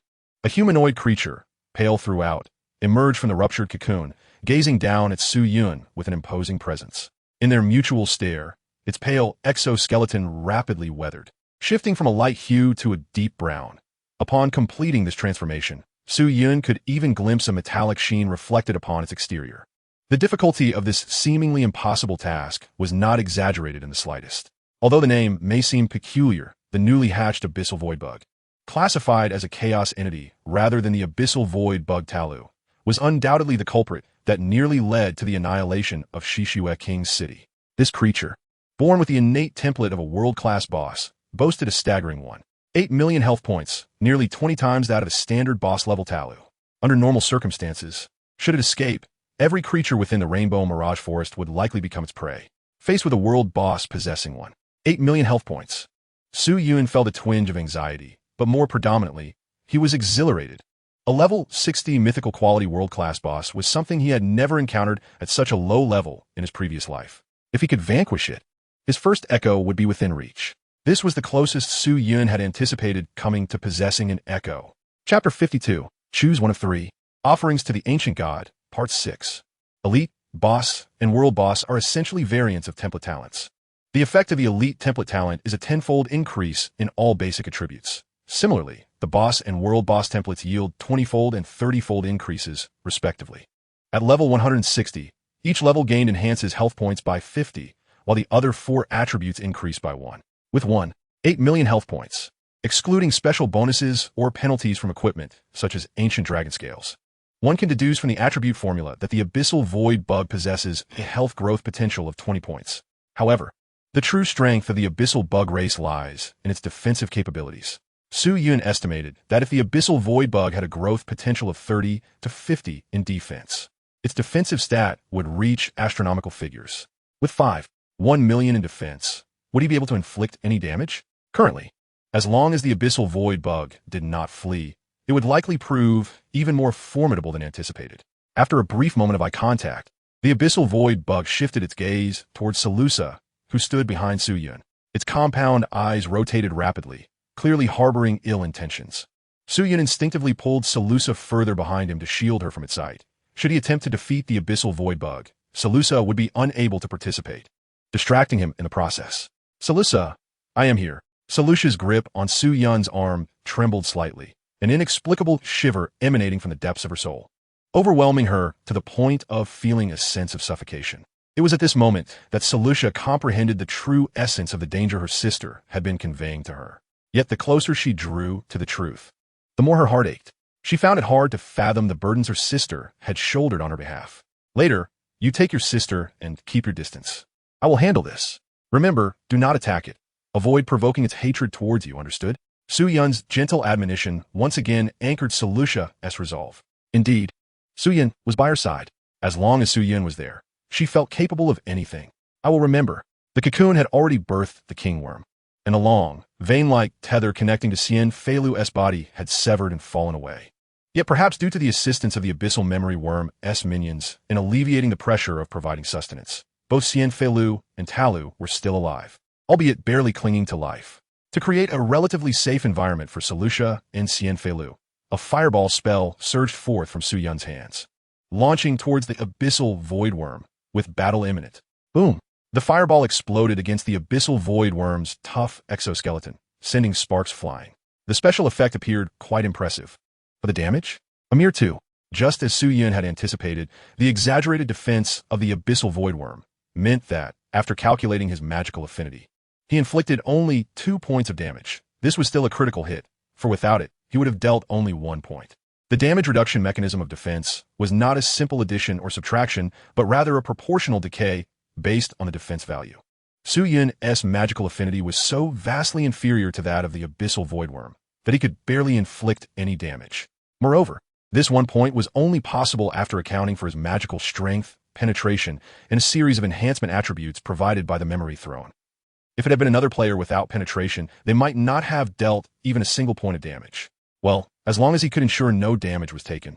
And considering the 30 critical hit rate, Su Yun estimated that he would need approximately 2 million fireballs to vanquish the Abyssal Void Worm.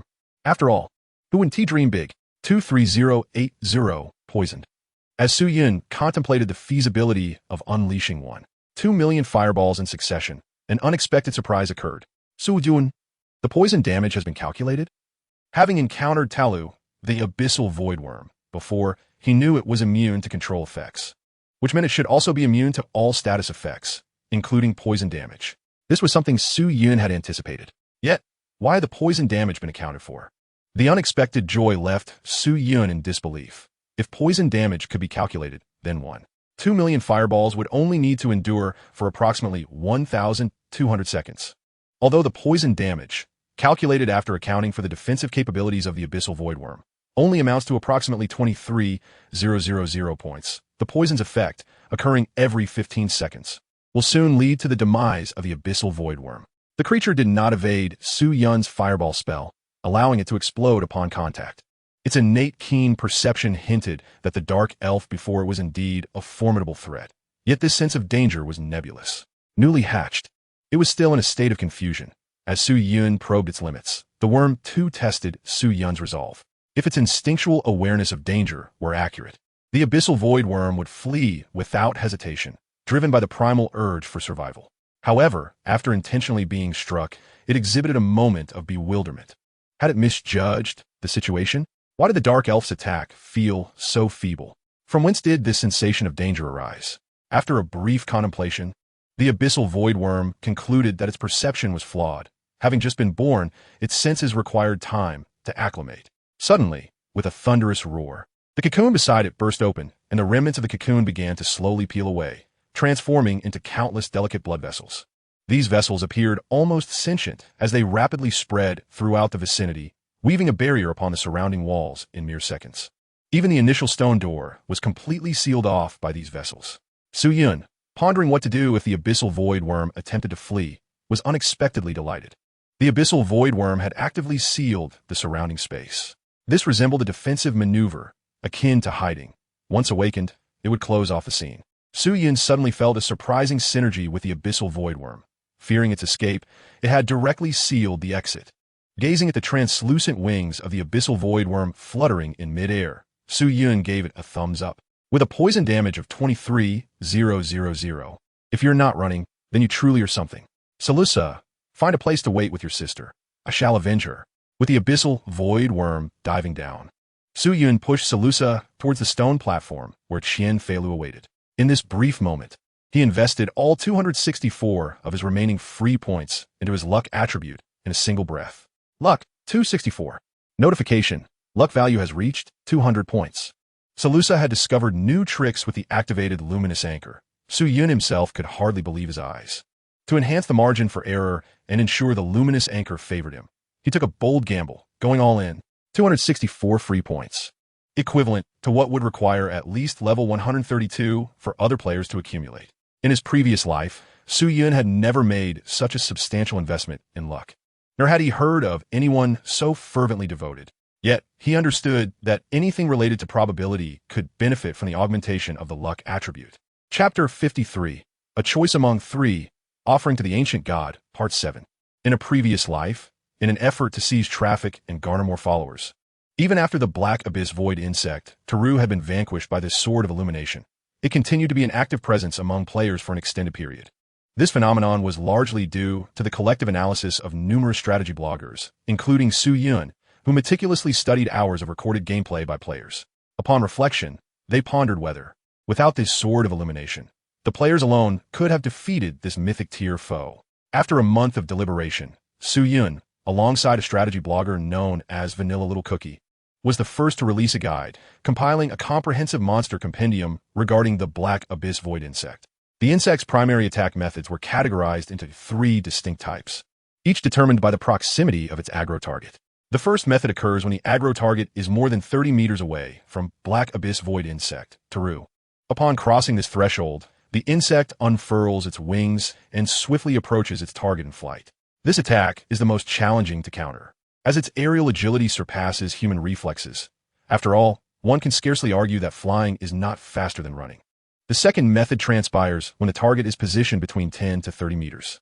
In this range, the Black Abyss Void insect extends its poisonous stinger to unleash ranged attacks. This stinger is nearly impossible for players to block.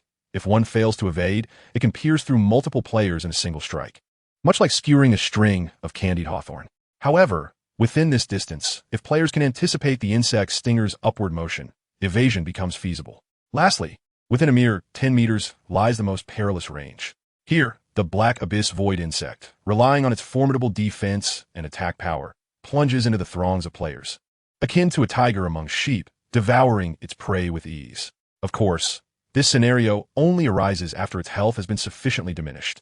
At full health, the complexity of its attacks within this 10-meter zone is bewildering, exhibiting numerous unique attack sequences that can leave onlookers spellbound. Nonetheless, by mastering these sequences, players can predict and evade its strikes under extreme conditions. It is only in solitary play, or with a maximum of 5 players, all seasoned and strategically aligned, that a faint glimmer of victory may emerge. Yet, all of this hinges upon the player's ability to deplete the Black Abyss Void insect, Teru's staggering health pool, which consists of digits exceeding 8 figures. As for why players focused solely on the Black Abyss Void insect, rather than investigating whether they could defeat the Sword of Illumination, it is simply because the former still offered a sliver of hope for victory in their post-battle analyses. In contrast, the youngest sword saint of the human faction, Sword of Illumination is shrouded in tales of grandeur, so much so that a player even compiled his life story into an expansive novel exceeding 4 million words titled I. The Sword Saint alone defeated 4 catastrophes. With the aid of its wings, the black abyss void insect dove from the sky, its tremendous force shattering the stone floor beneath it into fragments. Before the looming threat descended, Su Yun had already pivoted and sprinted away with remarkable speed. The coverage radius of the radiant anchor spans a diameter of 20 meters. For safety's sake, Su Yun would confine himself within a distance threshold of 10-30 meters, utilizing his recently acquired fortunate attributes to outmaneuver it. After all, the poison damage could be calculated, and his sole requirement was to buy time. The abyssal void insect lacked the capacity to obliterate the level 2 main city of Shishua, as it had only recently hatched and was merely at level 60. Su Yun, however, had gradually advanced to the point where he could effortlessly restrain the 100th floor of the Eternal Epic Tower for 3 consecutive days without sustaining any injuries. The insect wings of the abyssal void insect slowly retracted, and its formidable explosive power shattered the already fractured stone slabs beneath it into dust. Amidst the resounding crack, the armored claws were upon Su Yun in an instant. Suddenly, Su Yun crouched down sharply, causing the abyssal void insect to grasp at emptiness, propelled forward uncontrollably. In its reckless charge, it was met with Su Yun's preemptive Thunderstrike spell. 1 paralysis. 23089 poison. This was Su Yun's probing maneuver. The poison damage could be counted, revealing further possibilities to him.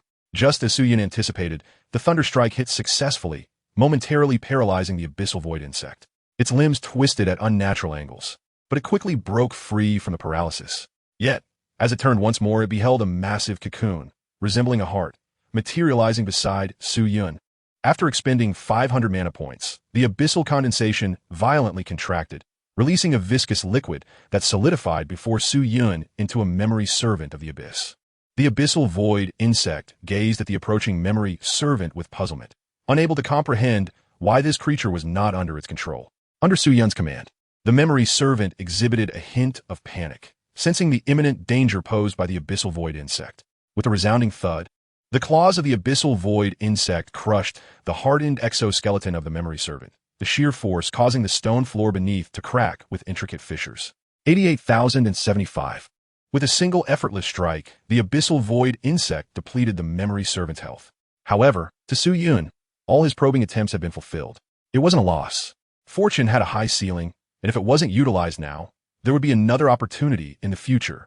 See you tomorrow, he said to the memory servant, an apology for its noble sacrifice. It is a pleasure to meet you, my kin, he addressed the abyssal void insect. How shall one describe it? Perhaps it was merely misfortune for the creature? Luck was subtly at play as well. Due to the ongoing activity of the memory servant, Su Yun's mana had been gradually depleting. After a morning of expenditures, he found himself with a mere 100,000 mana points remaining. Yet that would suffice. All of Su Yun's mana was devoted to the black abyss condensation seed, and with its violent contraction, over 200 abyssal merging worms were born. Yet, this was far from sufficient. With his mana depleted, Su Yun activated the equipment effect, Earth Vein Support, replicated from the Oath Ring of Ziphilu, restoring 160 points of maximum mana, and allowing the Earth Vein to substitute for his mana consumption for 5 seconds. In simpler terms, this granted him 5 seconds of infinite mana. How should one utilize infinite mana? In an instant, the black abyss condensation seed resembled a dam that had burst, releasing a torrent of viscous liquid that engulfed Su Yun standing nearby. If the black abyss condensation seed lacked an inherent summoning ability, Su Yun was determined to test its limits. The crimson and white magical particles surged forth. Ancient god magic, memory, reshaping. This 3-minute state reversal granted Su Yun an additional 100,000 points of mana, along with 5 extra seconds of Earth Vein Support. Chapter 54. Choose one of 3. Offering to the Ancient God, Part 8. The limits of the Black Abyss Condensation Seed far exceeded Su Yun's expectations. As the viscous liquid pouring from it solidified one after another into abyssal merging worms, filling the once spacious underground chamber to capacity. Abyssal Merging Worm 1. You stepped on my claw. Could you please move a bit? Abyssal Merging Worm 2. My lower half is completely numb, and you want me to shift? Abyssal Merging Worm 3. Hooray, it's a family portrait. Abyssal Merging Worm 4. With 10 seconds of infinite mana. Su Yun could hardly count how many abyssal merging worms were summoned. his mana was visibly depleting. However, this was of little consequence, as the mana consumed by the worm's actions was minimal. Estimating the rate of mana reduction, he could at least eliminate 2 Black Abyss Phantom Worms, with poison damage reaching 23,000 and the Black Abyss Phantom Worms possessing 8 million health. It would take approximately 20 minutes to defeat one, precisely speaking, about 19 minutes and 15 seconds, with some fluctuations as poison damage is not fixed. Thus, 2 would take roughly 40 minutes. Additionally, all skills he had acquired, apart from memory reshaping, were also refreshed, including the 12-hour racial skill memory replacement. Su Yun preferred to call this a factory reset. The abyssal merging worms overwhelmed everything around them, and Salusa was no exception. Gazing at the mass of abyssal merging worms before her, Salusa fell into contemplation. Had Su Yun truly slain so many abyssal merging worms? When Su Yun first summoned the abyssal merging worms, Salusa had not witnessed the Black Abyss condensation seed with her own eyes. Nonetheless, she firmly believed in Su Yun and refrained from prying into his secrets, her thoughts predominantly occupied by her sister. However, at this moment, sister was nestled in her embrace, feeling the warmth radiating from her. With Su Yun consistently positioned in front of her, Lush's anxious demeanor began to ease slightly, allowing her the opportunity to ponder Su Yun's extraordinary powers. This chance primarily arose because the Abyss Worm memory servants, under Su Yun's guidance, deliberately circumvented Lusha and Kifalu, striving to prevent their massive forms from encroaching upon them. For instance, one Abyss Worm memory servant bore an undue weight, with dozens of its kin piled upon it. This was still manageable because Lusha had huddled in a corner. Had she ventured further inward, the number of Abyss Worm memory servants would have multiplied exponentially. In their shared gaze, the servant protecting Lusha trembled, yet its small head bore an exaggeratedly anthropomorphic expression. Although Lusha could not comprehend the words of the Abyss Worm, she could sense through its expression that it seemed to convey reassurance. Fear not, for I am here to shield you. Thank you, she murmured, her gratitude evident. Su Yun's abilities were indeed remarkable. In stark contrast to Lusha, the Black Abyss Worm found itself in dire straits. Countless Abyss Worms piled atop one another rendered the Black Abyss Worm's fingers nearly immobile. Though it possessed strength, it could not withstand the sheer multitude of the Abyss Worm memory servants. Are there any left who can move? Attack it! Suddenly, Su Yun bellowed, causing the ranks of Abyss Worms to erupt into chaos. Countless Abyss Worm memory servants, ignoring their near-paralyzed lower limbs and squished bodies, desperately wielded their pincers, striving to land a blow upon the Black Abyss Worm. The Black Abyss Worm, despite its considerable strength, found itself helpless against the onslaught. This assault is trivial, yet profoundly humiliating, it mused, questioning the very essence of its existence. It even struggled to bite back at the Abyss Worm memory servants, its mouth held shut by a massive pincer. As time trickled by, precisely at 18 minutes and 45 seconds since the onset of poisoning, the Black Abyss Worm's health had dwindled to a mere sliver. Atop the horde of Abyss Worms, Su Yun stood on the belly of a sprawled servant, methodically directing his surrounding kin to shift, allowing him to peer down through the gaps between their bodies of the Black Abyss Worm. Health, 248, 431, 800, 000.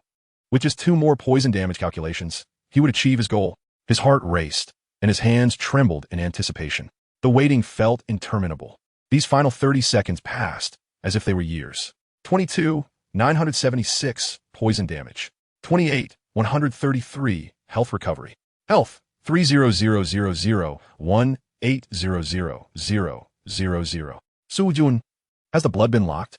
Misfortune does not come alone. After the Black Abyss Void insect locked its health, Su Yun became aware of a new anomaly. Its once entirely brown-black exoskeleton was gradually transforming into a vivid crimson hue. This was an enforced mechanism of the storyline, one that Su Yun could not evade. The sensation of controlling the memory servant was quite peculiar. What the memory servant perceived would, with Su Yun's consent, manifest as memories within his mind. As the exoskeleton of the Black Abyss Void insect turned red, 2 memory servants of the Abyssal Fusion insect were anxiously attempting to convey information to him. One was the servant that had been safeguarding Lusha and Zifalu, while the other was the servant that had just subdued Talulu. Lusha, Zifalu, and Talulu all bore an array of dense fissures across their bodies, reminiscent of porcelain dolls shattering. Subsequently, the health points of all 3 plummeted to 0. However, unexpectedly, as their health reached 0, a brilliant white light surged from both Lusha and Zifalu.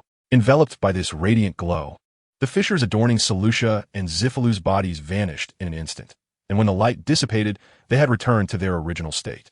As for Talulu, he was directly crushed by the memory servants of the abyssal fusion insect along the lines of his dense fissures.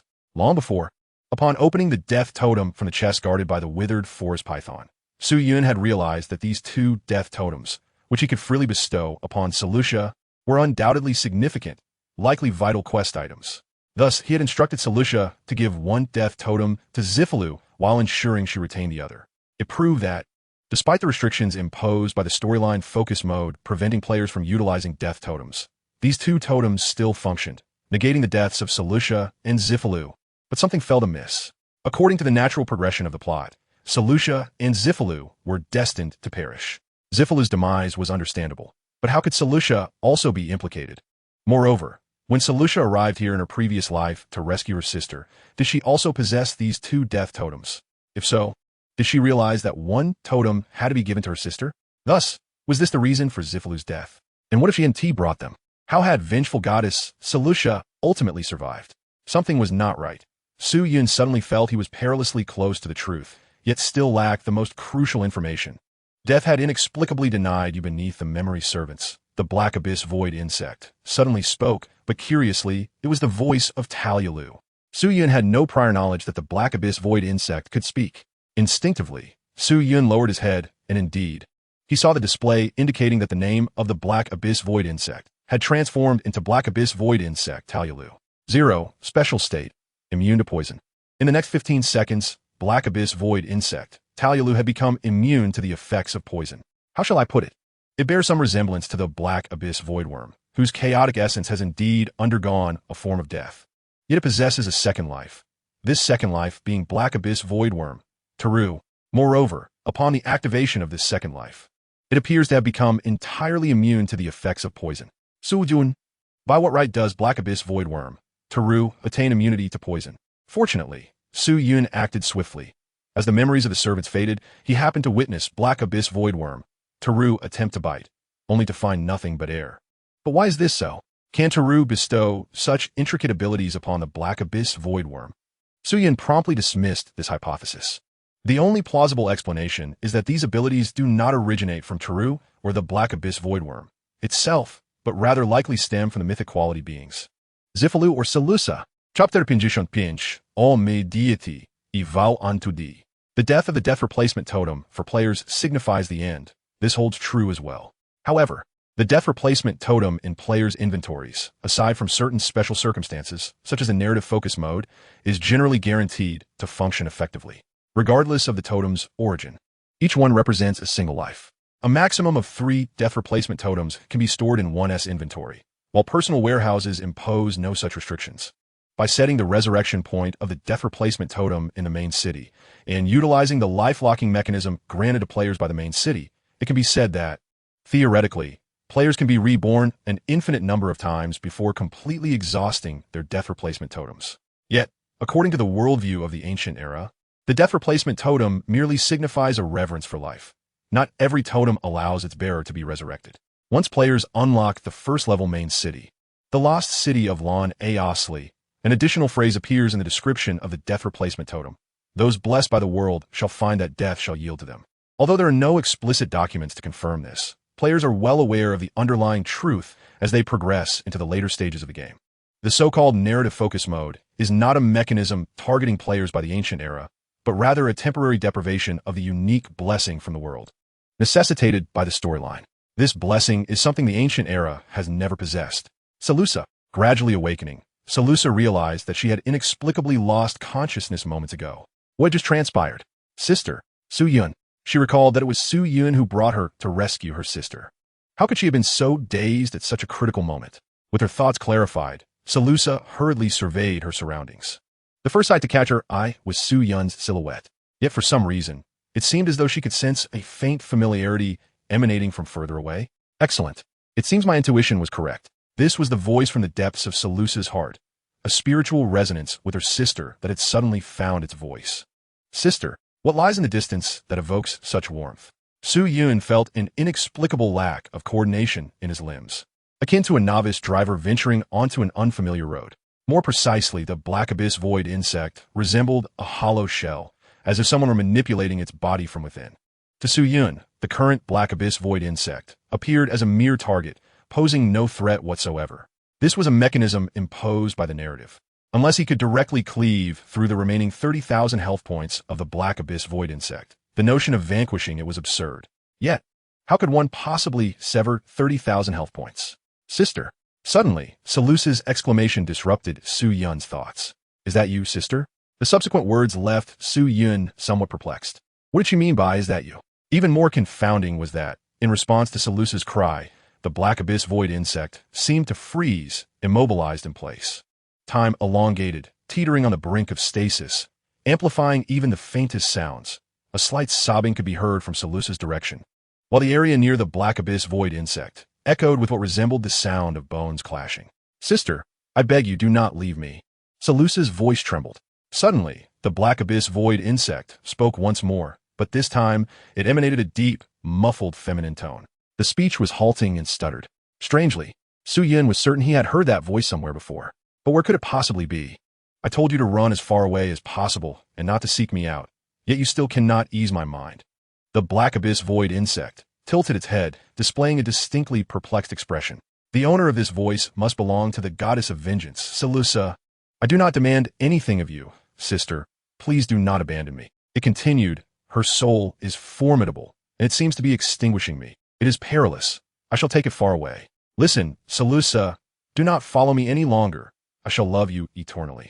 Amid the fragmented dialogue, the body of the black abyss void insect twisted at an unnatural angle, as if the blood vessels that had sealed the stone door received a command and began to loosen, revealing the hidden entrance. Under Su-yun's watchful gaze, the black abyss void insect took measured steps toward the stone door, leaving only its silhouette behind. Sister, no, do not go. Seleucus clutched at Xianfei, attempting to pursue, but as she passed by Su-yun, he grasped her arm tightly. At that moment, Su-yun finally pieced together the narrative.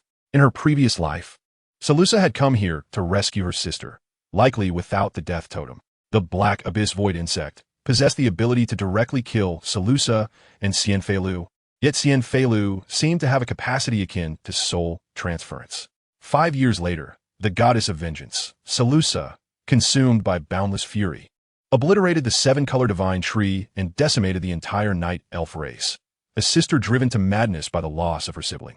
Besides Su-yun, Seleucus wept inconsolably, clutching Cephalou tightly in her arms. Yet, the once vibrant Cephalou had fallen silent, resembling an empty shell. In Su-yun's gaze, he perceived Cephalou's status panel, which ominously displayed her life points at 0. However, she was not truly dead, though reluctant to admit it. Allowing Cephalou to depart with the abyssal voidworm seemed to be the most favorable resolution. Should the abyssal voidworm seize control of her body, it would spell doom for all players of the night elf race, and with at least 8 million life points, the voidworm was simply insurmountable. Su-yun, what you said is true. I assent it. Suddenly, Seleucus ceased her sobbing, hastily wiping her tears, and in a tone nearly pleading, she inquired of Su-yun. What do you mean? My sister often told me to journey eastward through the Rainbow Mirage Forest. After traversing its expanse, it would take another month's travel to reach a sea of flowers, a sight she had heard of from passing travelers during the heyday of the seven-color divine tree. We had promised that once I grew a little older, we would visit that flowering expanse together. Seleucus' voice choked with emotion, her tears flowing unabated. Yet, in her effort to articulate her thoughts clearly, she swallowed her sorrow time and again. Oh my deity, I vow to you, please save my sister. We had made a promise. I do not wish for this opportunity to vanish forever. My life, my past, my future, I'm willing to sacrifice everything. I implore you, save my sister. After Seleucus' repeated entreaties, she lifted her hand, and it was then that Su-yun noticed she clutched an arrow tightly. In a moment of shocking clarity, Seleucus abruptly raised her hand, driving the arrow's tip into her throat, thereby extinguishing all her life points. 28967. Life points. 028967. This was a narrative mechanism. Seleucus had chosen her demise, independent of inflicted damage. In life's final moments, Su-yun beheld the unwavering trust reflected in Seleucus' eyes.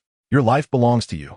Your past is your most treasured possession, and as for your future, you may accompany your sister to witness it. Su-yun slowly extended his hand, gently grasping the arrow that had pierced Seleucus' neck, and gradually withdrew it. Throughout this process, no blood flowed, and the arrow left no wound upon her skin. Life points, 11.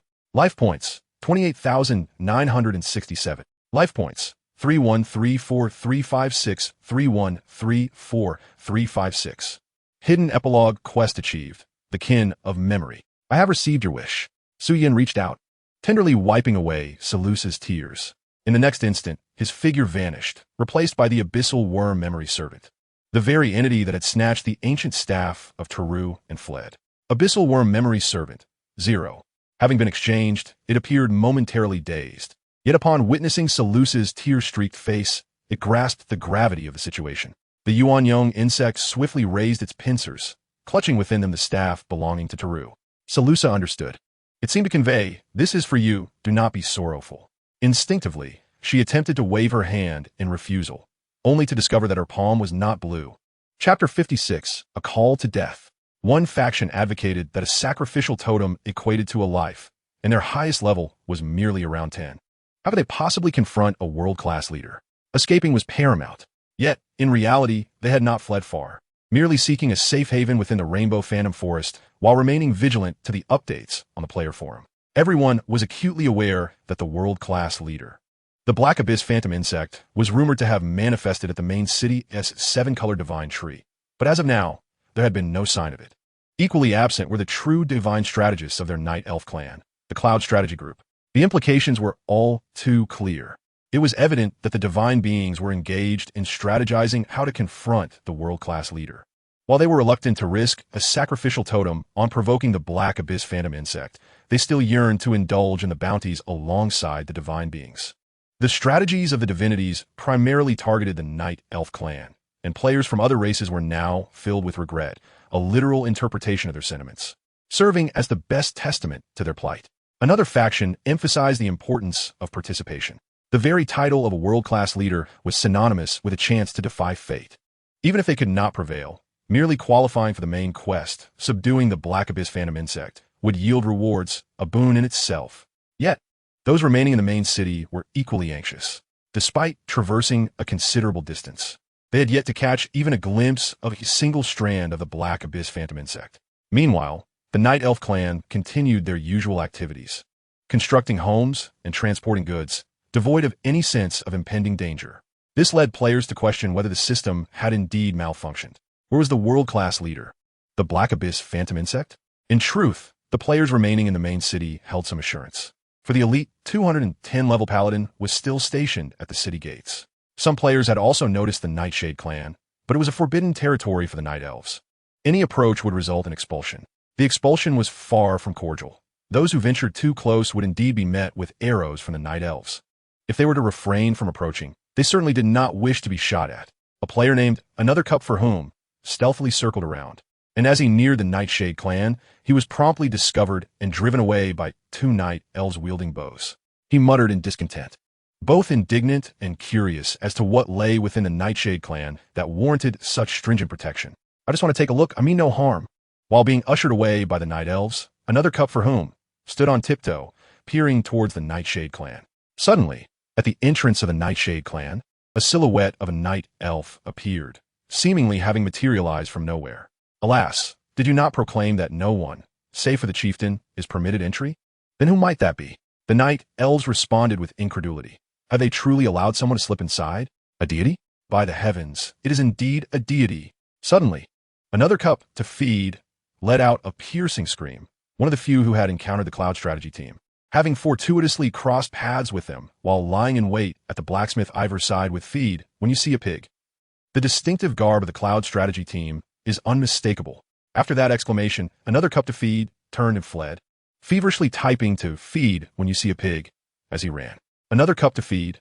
I have spotted the deity, right within the Nightfall clan's courtyard. Hasten forth. Feed when you see a pig. Wait for me. I shall arrive shortly. Under Su Yun's guidance, the abyssal insect memory servant, which had initially snatched the Taoru's staff and fled, did not venture far, but instead concealed itself near the sole exit of the Nightfall clan courtyard. This abyssal insect memory servant assured him that no one had escaped. I have remained vigilant at this post. Su Yun then utilized memory exchange to swap places with it. Peering down the only descending passage of the Nightfall clan courtyard, It was not long before Su Yun spotted the black abyssal insect Taoru, its wings unfurled but seemingly struggling to acclimate to flight. Su Yun understood that this was due to the inability of Xie Feilu to adapt to the form of the black abyssal insect. Xie Feilu's soul possession ability appeared to hold a low priority. She could only fully command a body akin to that of the soulless Alicia, with whom she shared a common origin. Just moments ago, Xie Feilu had remarked that the soul of the black abyssal insect was formidable and was gradually extinguishing her essence. I pledged my assistance to her. Therefore, Su Yun slowly extended his hand, resting it upon his chest, and in the next moment, a tempest of crimson and white magical energies surged forth. In an instant, the world became suffused with a pallid hue. The frenzied magical energies coalesced before Su Yun, swiftly transforming into a chilling gale. Subsequently, shards of ice gathered within Su Yun's palm, and a spear forged from solid ice materialized, firmly grasped in his hand. Come forth to meet your demise. Su Yun cast the ice spear towards the black abyssal insect. The spear sliced through the air with a piercing sonic boom. The insect's wings surged with power, propelling the black abyssal insect to evade the passing ice spear. Yet, the spear did not simply glide past. It became embedded in the air at the location where the black abyssal insect had stood just moments prior. In Su Yun's perception, this was the residual memory of the black abyssal insect's previous position. The ancient divine magic, Memory Ice Spear, is theoretically unerring. 31344, true damage. 30,000, life restoration. Solutia bestowed upon Su Yun an astounding 3 million life points, enabling his ancient divine magic Memory Ice Spear to inflict a staggering 31,344 points of true damage. It entirely depleted the black abyssal insect's health bar, yet could not breach its health-locking mechanism. Nevertheless, Memory Authority. Once again, a spear of ice materialized out of thin air. Yet this time, it did not merely graze the abyssal insect, but rather impaled the creature straight through its chest, dealing a staggering 31,344 points of true damage. Health, 018, 000. Defeated level 60 abyssal insect, Taoru, world boss, earning 607 experience points. Slain the mythical quality hostile target, abyssal insect, successfully converting it into memory. Current memory, 25. Health, 31, 343, 563, 134, 356. Health, 1, 393, 435, 613, 934, 356. Total health of Seleucus abyssal insect. Player, Cloud Strategy Group, has advanced to level 30. Achieved hidden accomplishment, Slayer of the World Boss. Detected player, Cloud Strategy Group, successfully eliminated the world-class boss target, abyssal insect. Triggering a server-wide announcement. Should the name be concealed? Main quest, the first attempt to awaken the ancient god, has been completed. Quest contribution, 100. Triggering the highest tier reward. Achieved hidden accomplishment, the foundation layer of the ancient god awakening attempt. Quest completed, earning 408 experience points. Player, Cloud Strategy Group, has advanced to level 34. Detected player, Cloud Strategy Group, has completed the main quest at impossible difficulty, the first attempt to awaken the ancient god. Triggering a server-wide announcement. Should the name and quest details be concealed? Main quest, defeat the abyssal insect, has been completed. Quest contribution, 100, triggering the highest tier reward. Achieved hidden accomplishment. I too shall gaze into the abyss. Quest completed, earning 368 experience points. Player, Cloud Strategy Group, has advanced to level 38. Detected player, Cloud Strategy Group, has completed the main quest at impossible difficulty, defeat the abyssal insect. Quest contribution, 100, triggering a server-wide announcement. Should the name be concealed? Slain the mythical quality independent target, abyssal insect, thus rewriting the narrative of the ancient epic. Chapter 57, a triad of world announcements. Why is your gut feeling uneasy? Another cup, for whom? Thought he was the first to discover that the Cloud Strategy Group was in the Nightshade clan's domain, but in truth, upon his realization, all other players had also taken notice. As for the reason, goodness, why has the sky darkened? Is it going to rain? A world-class boss has appeared? The commotion is so great, it seems to herald a change in the weather. What is that over there? Can someone explain why a tornado has appeared in the Nightshade clan's domain? That doesn't look like a tornado. It resembles a blizzard instead. My word, it feels as though the temperature has plummeted by several degrees. I feel so cold. Is that magic? Mentor Hero, what do you say? That is indeed magic.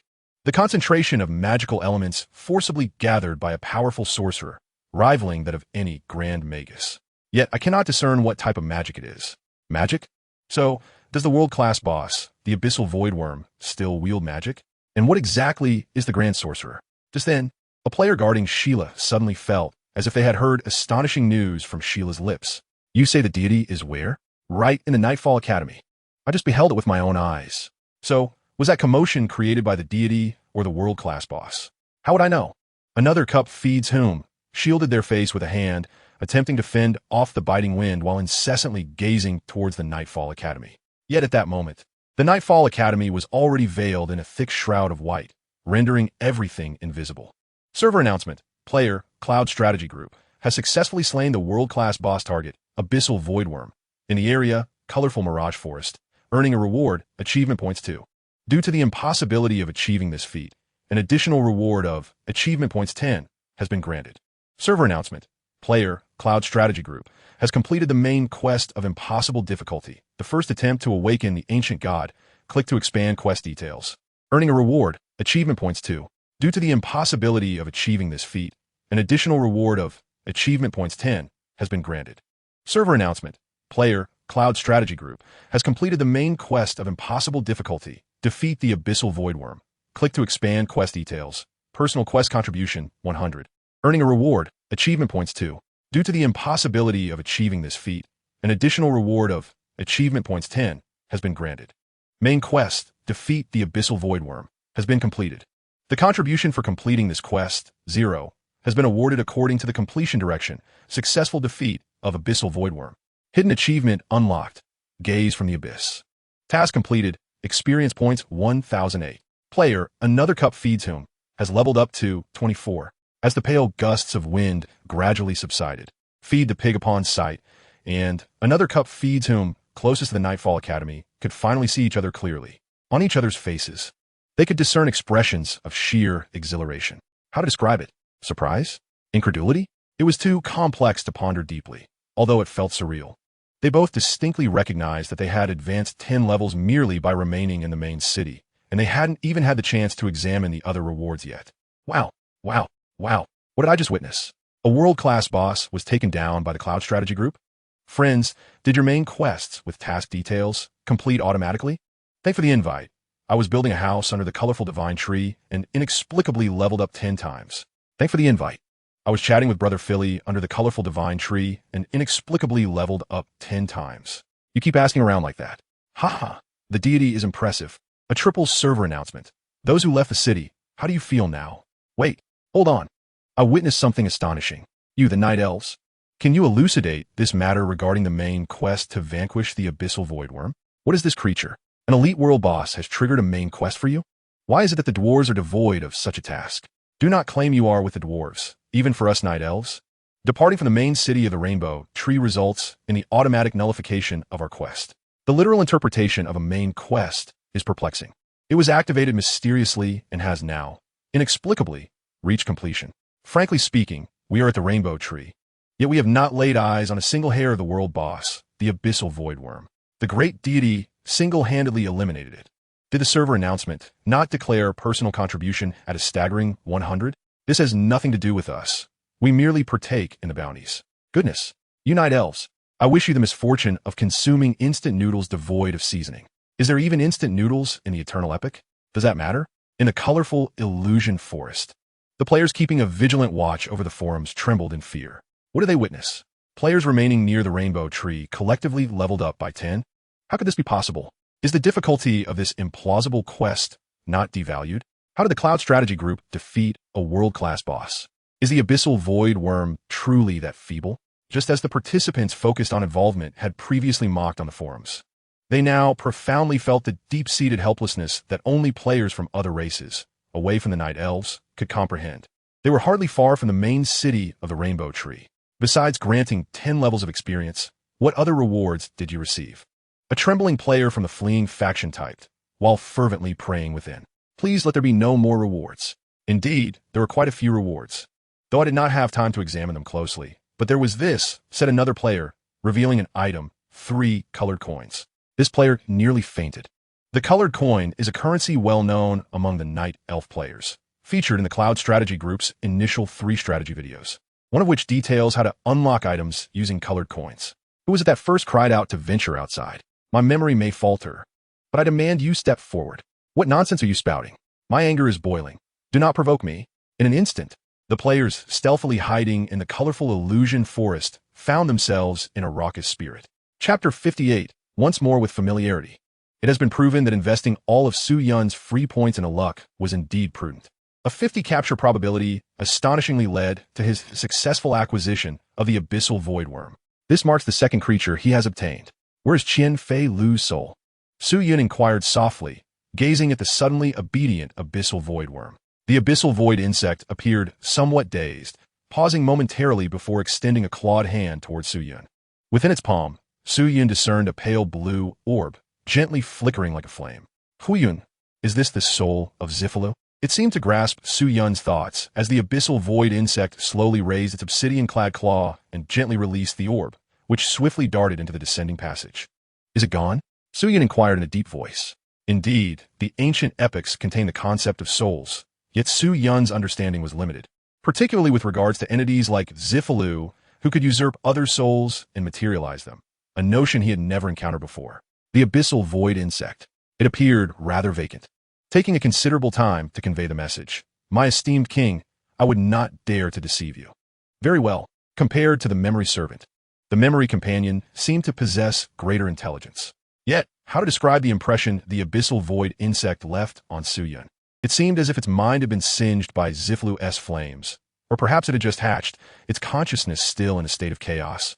After accepting the Abyssal Void insect as a memory companion, Su Yun promptly accessed its memories through their connection. The result was a murky haze, devoid of any discernible useful information. Reluctantly, Su Yun felt compelled to converse with the Abyssal Void insect. My esteemed king, please bestow upon me a name. Su Yun, the suffix of Teru has vanished. A name? This is my forte. From now on, you shall be called Tiliu Zondalabung, the Dark One. Abyssal Void insect. Very well, my esteemed king. Thank you for granting me a name. I shall be known as Tiliu Zondalabung. Hold on. Su Yun quickly interrupted the Abyssal Void insect, intending merely to test whether it had indeed been rendered mentally impaired by Zifalu, never anticipating it would genuinely adopt the name. It soon became evident that this creature would likely diminish the overall intellectual caliber of himself and the memory companions. If anyone were to claim that he and his companions possessed a combined total of 800 keen eyes, while the Abyssal Void insect fell short by 1,000. Su Yun would be at a loss for words to counter. You shall be called King Insect. Abyssal Void insect. Very well, my esteemed king. Thank you for granting me a name. I shall be known as King Insect. Abyssal Insect King. Sounds quite impressive, doesn't it? Name. Abyssal Void Insect King Insect. Oh, it can indeed be named on the panel. Thus, the Abyssal Void insect, previously known as Abyssal Void Insect Teru, did not derive its name from consuming Teru's soul, but rather because it was unaware of what to call itself, merely borrowing Teru's name. Fascinating. Listen. I command you to leave the 7-colored divine tree immediately.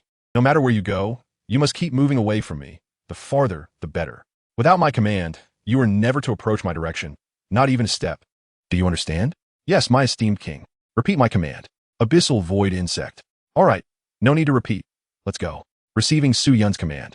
The Black Abyss insect unfurled its wings, stirring up clouds of dust until it gradually vanished into the horizon. It was not that Su Yun held any disdain for the Black Abyss insect, prompting him to bid it to retreat. Rather, it was a matter of the hidden narrative thread, 3 choices, 1 to honor the ancient god. To be precise, only CFA Lu remained alive. Yet the task remained unfulfilled. Clearly, the Black Abyss seed, the Abyss melding insect, and the Black Abyss insect were not meant to exist within the Spectrum Mirage Forest. Someone had deliberately introduced them here, intending to determine the ultimate victor between C. Lu Sha and CFA Lu through a method akin to breeding poison. This hidden narrative thread, 3 choices, 1 to honor the ancient god, was likely only just commencing. However, it was of little concern. He now possessed more than 1 memory fragment. As long as the Black Abyss insect survived, both he and C. Lu Sha would remain unharmed. Regarding the safety of the Black Abyss insect, as long as they did not gather in one place where they could be easily eradicated, they were trapped in a cycle of survival. Having made all the necessary arrangements, Su Yun stepped towards the depths of the passage. Along the way, He did not forget to exchange the 10 points of legendary achievement he had just earned from the hidden narrative thread the affection of memories for a racial skill. Lottery. You have acquired the racial skill book, Memory Reproduction. Memory Reproduction allows for the arbitrary replication of a racial skill, releasing the skill at the cost of double mana consumption. Memory Reproduction enjoys all effects of the copied skill without cooldown, but each release will incur a double mana cost. Suyin exclaimed, "What a remarkable item." Yet, gazing at his dwindling mana reserves of a mere 100,000, he fell into contemplation. It seemed that a cap of 200,000 mana was far from sufficient for his indulgence. No, after resolving the immediate troubles, he must hasten to find the individual from his past life who possessed the template talent of infinite mana, and then replicate that talent. Otherwise, no matter how high his mana was, it would never suffice. Her divinity was omnipotent. Silu Sha, carrying CFA Lu, retraced her steps, hoping to draw closer to Suyun. A cough accompanied her, a gentle sound from her sister. She had fulfilled her wish. Suyun had made it happen. Sister. Silu Sha hurriedly set Xie Fei Lu down, allowing her to rest comfortably on her lap.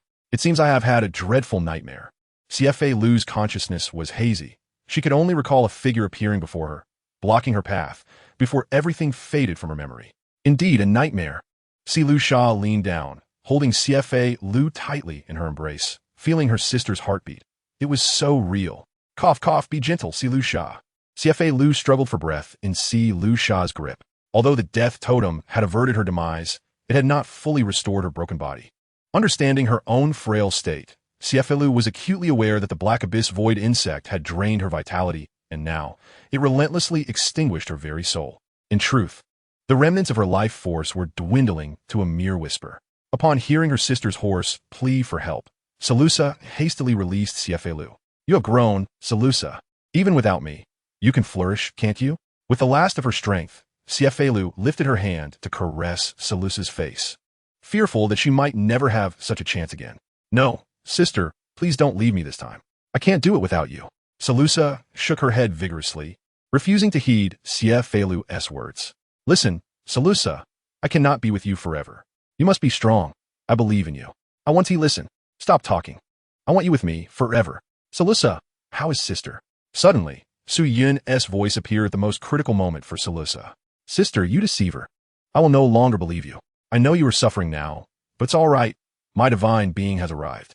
Salusa raised her hand once more, still clutching an arrow. In Xie Fei Lu's astonished gaze, Salusa plunged the arrow into her own sister's neck without a moment's hesitation, swift and merciless. "Suyun?" Xie Fei Lu. Xie Fei Lu clutched her neck, her face a mask of disbelief. Was something amiss? Her one and only, dearest sister Salusa was attempting to kill her? Chapter 59. Do not worry, I have experience. Do not worry, sister. Feeling dizzy is normal. It will hurt a bit, I promise. Although Salusa could not find the words to explain to her sister that she had just experienced an arrow piercing her throat. Thus, technically, she had the experience. She was indeed experienced. Unsure of how to articulate her actions, Salusa decided to demonstrate instead. If words failed, then silence would suffice. After all, her sister would surely understand why she had done this in due time. Xie Fei Lu. At that moment, Xie Fei Lu's consciousness was slipping away. She could not comprehend why Salusa felt compelled to act herself. Yet, she bore no resentment toward her sister. What truly troubled Xie Fei Lu was the thought of whether Salusa could care for herself if she were no longer there. In truth, it was her own fault. She had always believed Salusa was still too young, that with her, as a sister, Salusa could live a carefree life. No matter the troubles that arose, she could always support Salusa. Yet, when faced with the relentless tide of insects, Xie Fei Lu felt a pang of regret. She should have encouraged Salusa to be more independent, so that even in her absence, Salusa could navigate the world on her own. In Salusa's embrace, Xie Fei Lu's eyes brimmed with reluctance. Yet, her concerns seemed unfounded. Thankfully, Salusa had indeed matured. "Salusa, I will love you forever." In her final moments of strength, Qianfei Luo bid her last farewell to Silu Sha. Silu Sha exclaimed, "Sister Suyun, why is she bleeding?" A sense of panic began to envelop her. Something felt amiss. There had been no blood on Qianfei Luo's neck before. Suyun was momentarily taken aback. Everything had unfolded so swiftly that he struggled to comprehend the situation. Was there something inherently wrong? To voluntarily become a memory, one must first undergo a process of willing consent. Did he and Qianfei Luo not yet know each other? No, To be precise, he recognized Qianfei Luo as the vengeful goddess from his past life, yet she had no knowledge of him. Qianfei Luo, hello. I am Su Yun, a friend of Si Lu Sha. Yes, a friend. Please do not be alarmed. I merely wish to ask if you would be willing. How could he explain to Qianfei Luo that he had the ability to resurrect the deceased, provided they consented to it? He had acted too hastily. He should have elaborated more on his abilities to Si Lu Sha. When Si Lu Sha had taken her own life, she had trusted him unconditionally. But Qianfei Luo was a different case altogether. Suddenly, an idea struck him. Qianfei Luo, would you be willing to continue accompanying Si Lu Sha in her growth? Surely, you wish to see that sea of flowers, as Si Lu Sha mentioned you two had made a pact to go together. Qianfei Luo pondered. Who is this dark night elf? It seems he was the one who halted the path of the black abyss creature under my control in that nightmare. The passage of life had rendered her unable to speak. In her fading consciousness, a vision of a flower sea emerged. A vivid image derived from tales recounted by travelers she had encountered. Indeed, she realized she had yet to seize the opportunity to accompany Si Lu Sha to witness the beauty of that flower sea, as described by the wanderers. If given the chance, she would gladly join Si Lu Sha on that journey. Current memory, 36. Life value, 1, 393, 435, 613, 934, 356. Life value, 1, 693, 435, 616, 934, 356. All right, Si Lu Sha, please remove the arrow. At this moment, Su Yun could not help but collapse onto the ground. That was close. It had nearly ended in disaster. Fortunately, he had considered an indirect approach. Had he asked Qianfei Luo if she wished to become a memory, it would have surely resulted in catastrophe. In the future, he must take the time to thoroughly explain his abilities to Si Lu Sha. He observed as Si Lu Sha grew increasingly adept at her task. Su Yun, why do you appear so alarmed? Is something amiss? Si Lu Sha cautiously extracted the arrow from Qianfei Luo's neck, mirroring the action Su Yun had previously undertaken. At this moment, because Xiefei Lu had already become a memory, the wounds inflicted by arrows on her neck, her withered skin, and the scars left on her abdomen from the parasitic veins had all miraculously healed. Even her damaged soul had been completely mended. Strangely, Xiefei Lu herself had yet to comprehend the situation. Her consciousness might have already hovered at the threshold of paradise. Sister, wake up. Please don't scare me. Salusha gently shook Xiefei Lu. Xiefei Lu murmured, Salusha, I think I just had another nightmare. How peculiar. Why did she say another? Yes, it was a nightmare. This time, you mustn't think of leaving me. At last, Salusha could tightly embrace her sister, feeling the rhythm of her heartbeat and the warmth of her body. So profoundly real. Such a familiar sensation. Cough, cough. Salusha, be gentle. I can't breathe. Salusha, concerned, remarked, Su Yun, is there something wrong with my sister? Wasn't she supposed to be fully revived? Well, could it be that you're holding her too tightly? Perhaps you should listen to your sister and loosen your grip? Su Yun offered his perspective. Salusha glanced at Su Yun, then back at her sister. Xiefei Lu thought, though she knew not who this night elf, named Su Yun, was. He spoke the truth. Salusha was indeed holding her too tightly, making it hard for her to breathe. Sorry, Salusha gently embraced Xiefei Lu again, burying her head in her sister's neck. It had been far too long since she had felt such closeness. Feeling the warmth on her neck, Xiefei Lu hesitantly lifted her hand and, after a moment's pause, began to stroke Salusha's back. Sister is here. This time, no matter what, I won't let you leave me again. You deceived me when you said I should trust you that everything would be all right. Look, sister, everything is indeed fine. All right. I promise to be more careful next time. As Xiefei Lu soothed Salusha, she instinctively glanced at Su Yun. So, could someone explain to her what she had just experienced? She truly felt as if she had glimpsed the sea of flowers from her dreams. And how had her broken body suddenly appeared to be completely restored? Xiefei Lu pondered. It felt as if she had merely taken a nap, had a nightmare, and upon awakening, the world had inexplicably transformed. It had become so unfamiliar to her. Chapter 60. The Witch of Disasters and Salt in the Dim Underground Chamber, the Abyssal Synergy Bug.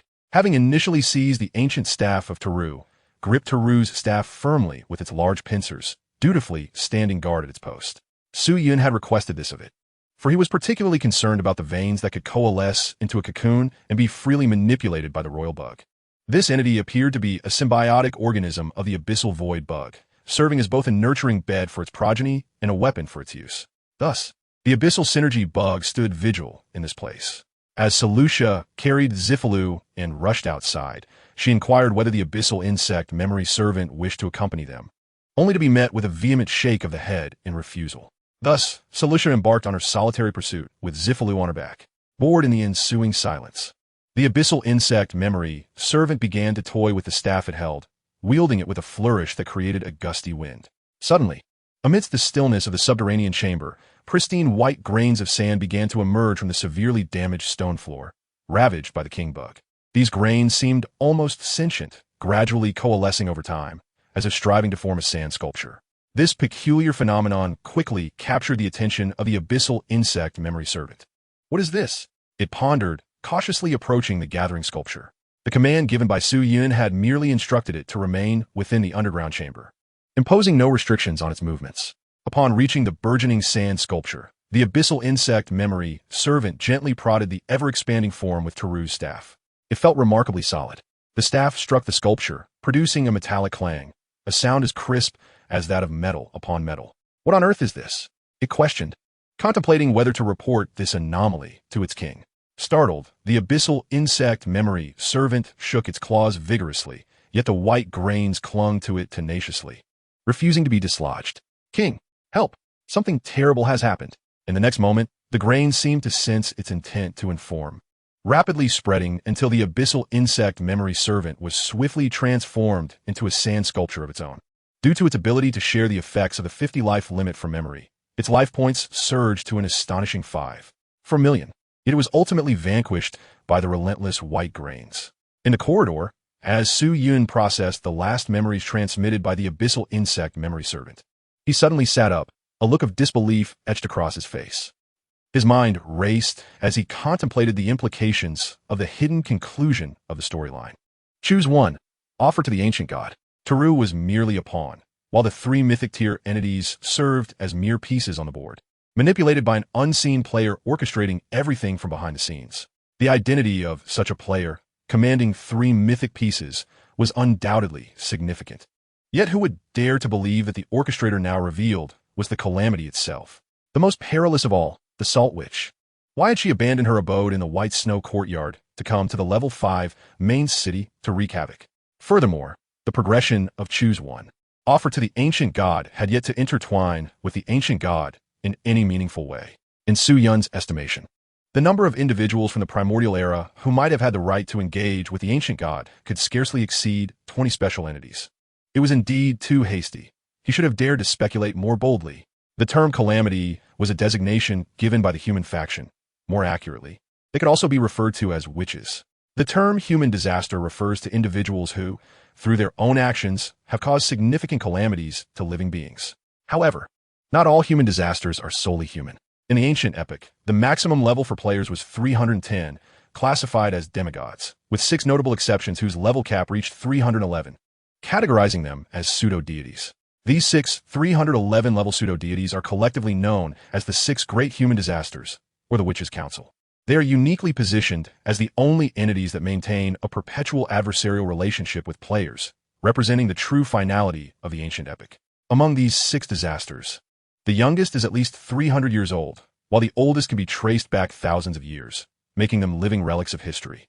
Take, for instance, the Salt Witch, who has arrived at the first major city, Lanasli, often referred to as the Lost City due to her previous destruction of it.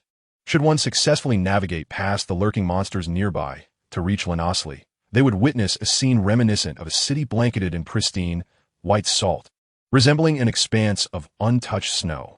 To unlock Lanasli, players must first defeat the Salt Witch, one of the 6 great human disasters, in the snowy courtyard, thereby breaking the curse she has cast upon the city. It can be said that the Salt Witch only manifests when players aim to unlock the first major city. However, it is virtually impossible for players to defeat her alone. In accordance with the narrative, the Sword of Radiance will accompany the players to Lanasli, assisting them in vanquishing the Salt Witch. Nevertheless, this endeavor hinges upon a prerequisite. The pathway to becoming a pseudo-deity appears to involve the relinquishment of one's name. Until players uncover their true names, the witches remain in an invincible state, impervious to any harm. Only by discovering their genuine names can players dismantle their invulnerability. The remainder of the battle will be entrusted to the Sword of Radiance, which will aid players in defeating the Salt Witch and unlocking Lanasli. Players have previously chronicled the exploits of the Sword of Radiance in a novel titled The Sword Saint slayed 4 human disasters alone. In this manner, the Sword of Radiance successfully defeated 4 human disasters, but ultimately succumbed to the curse of the corrupted, which during her defeat, leading him to choose a tragic end through self-termination. Yet, the game has only just launched. Moreover, Su Yun is merely at level 38. There is no time for grand narratives or side quests. Survival must take precedence. Su Yun decisively summoned all his memory worms once more. With the arrival of the human disaster, it is clear that the 5th level city, the 7-color divine tree, is doomed. In half an hour, it will likely share the same fate as Lenosli, becoming a pristine, lost city. Instead, he must save as many of the night elves as possible. Chapter 61, Urgent Notice, Run. Upon inexplicably completing the main quest, Subjugation of the Abyssal Insect, once more, feeding the pig upon sight, immediately realized that the quest rewards included 3 golden coins. The first thought that sprang to mind was the guide from the Cloud Strategy team on how to acquire level 20 equipment. His curiosity was piqued. He was utterly fascinated by how one might obtain such coveted gear without a moment's hesitation, even as another cup, who to feed, inquired whether they should greet the expert. Feeding the pig upon sight paid no heed. He swiftly opened the guide video that required the expenditure of 1 golden coin to unlock.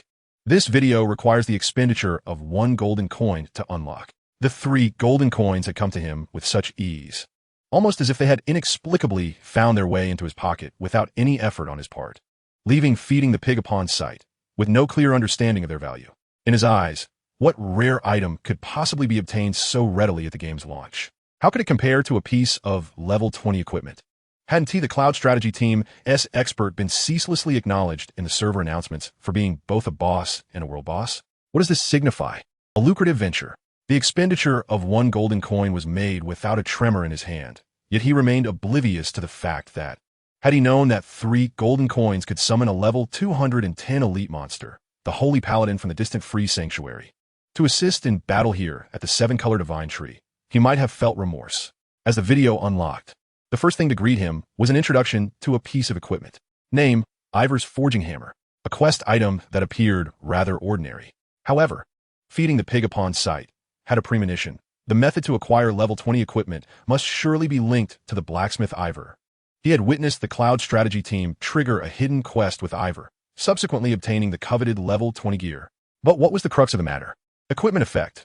Specialization for life profession blacksmiths. During forging, efficiency is at 50, with a success rate of 30 for the first attempt and 15 for the second. Feeding the pig upon sight. It wasn't until he hastily perused the detail guide that he realized why the Cloud Strategy team had suggested considering this only after securing stronger equipment. The guide meticulously elaborated on the success rates for each level of equipment enhancement. For instance, enhancing from level 10 to 11 had a mere 1 success rate, while the leap from 19 to 20 plummeted to an alarming 0.01. There was a chance that failed enhancements could result in the equipment shattering, rendering all previous efforts utterly futile. Yet, Ivor's Forging Hammer appeared to be a veritable artifact. It directly elevated the success rate for equipment enhancement by 15, catapulting the original 0.01 success rate for enhancing from 19 to 20 to a staggering 1.501. Anyone who had genuinely engaged with the game would understand the immense value of a 15 enhancement success rate. The Cloud Strategy team failed to mention that the focus was not merely on the blacksmith Ivor, but rather on finding a way to borrow his hammer. Absurd. How did the Cloud Strategy group come across this guide? It dawned on feeding the pig upon sight that it must have been the Cloud Strategy group that assisted Yi Fu in locating the hammer, just as he happened to observe the hammer's unique effects. Indeed, he had procured this guide rather prematurely. Even if he were informed that the crux lies in Yi Fu's hammer, which augments the success rate of enhancements by 15, he could not afford the exorbitant cost to elevate his equipment to level 20. Moreover, the repercussions of failure would be too great for him to bear at this moment. However, it is foreseeable that, in the near future, enhancement stones will likely be inflated to astronomical prices by players. After all, enhancing equipment directly with currency is exceedingly costly. Yet when converted to enhancement stones, the cost becomes considerably more reasonable, assuming the stones have not yet skyrocketed in value. All players remaining in the main city have benefited from the 3 golden coins rewarded from the Subduing the Abyssal Worm quest. There are certainly many players like him who have opted to purchase guides using golden coins. This presents a lucrative opportunity. Could he potentially earn a small fortune by selling enhancement stones? While pondering this, feeding the pig upon sight, suddenly noticed that the number of guides released by the Cloud Strategy Group had increased from 3 to 4. Had the master released a new guide? Could it pertain to the world-class boss, the Abyssal Worm? The previous 3 guides conveniently aligned with the server-wide and regional announcements triggered by the master. Indeed, just moments ago, the master had issued 3 consecutive server-wide announcements. And now a fresh guide had just emerged. Urgent notice. All players within the Night Elf faction, please evacuate immediately.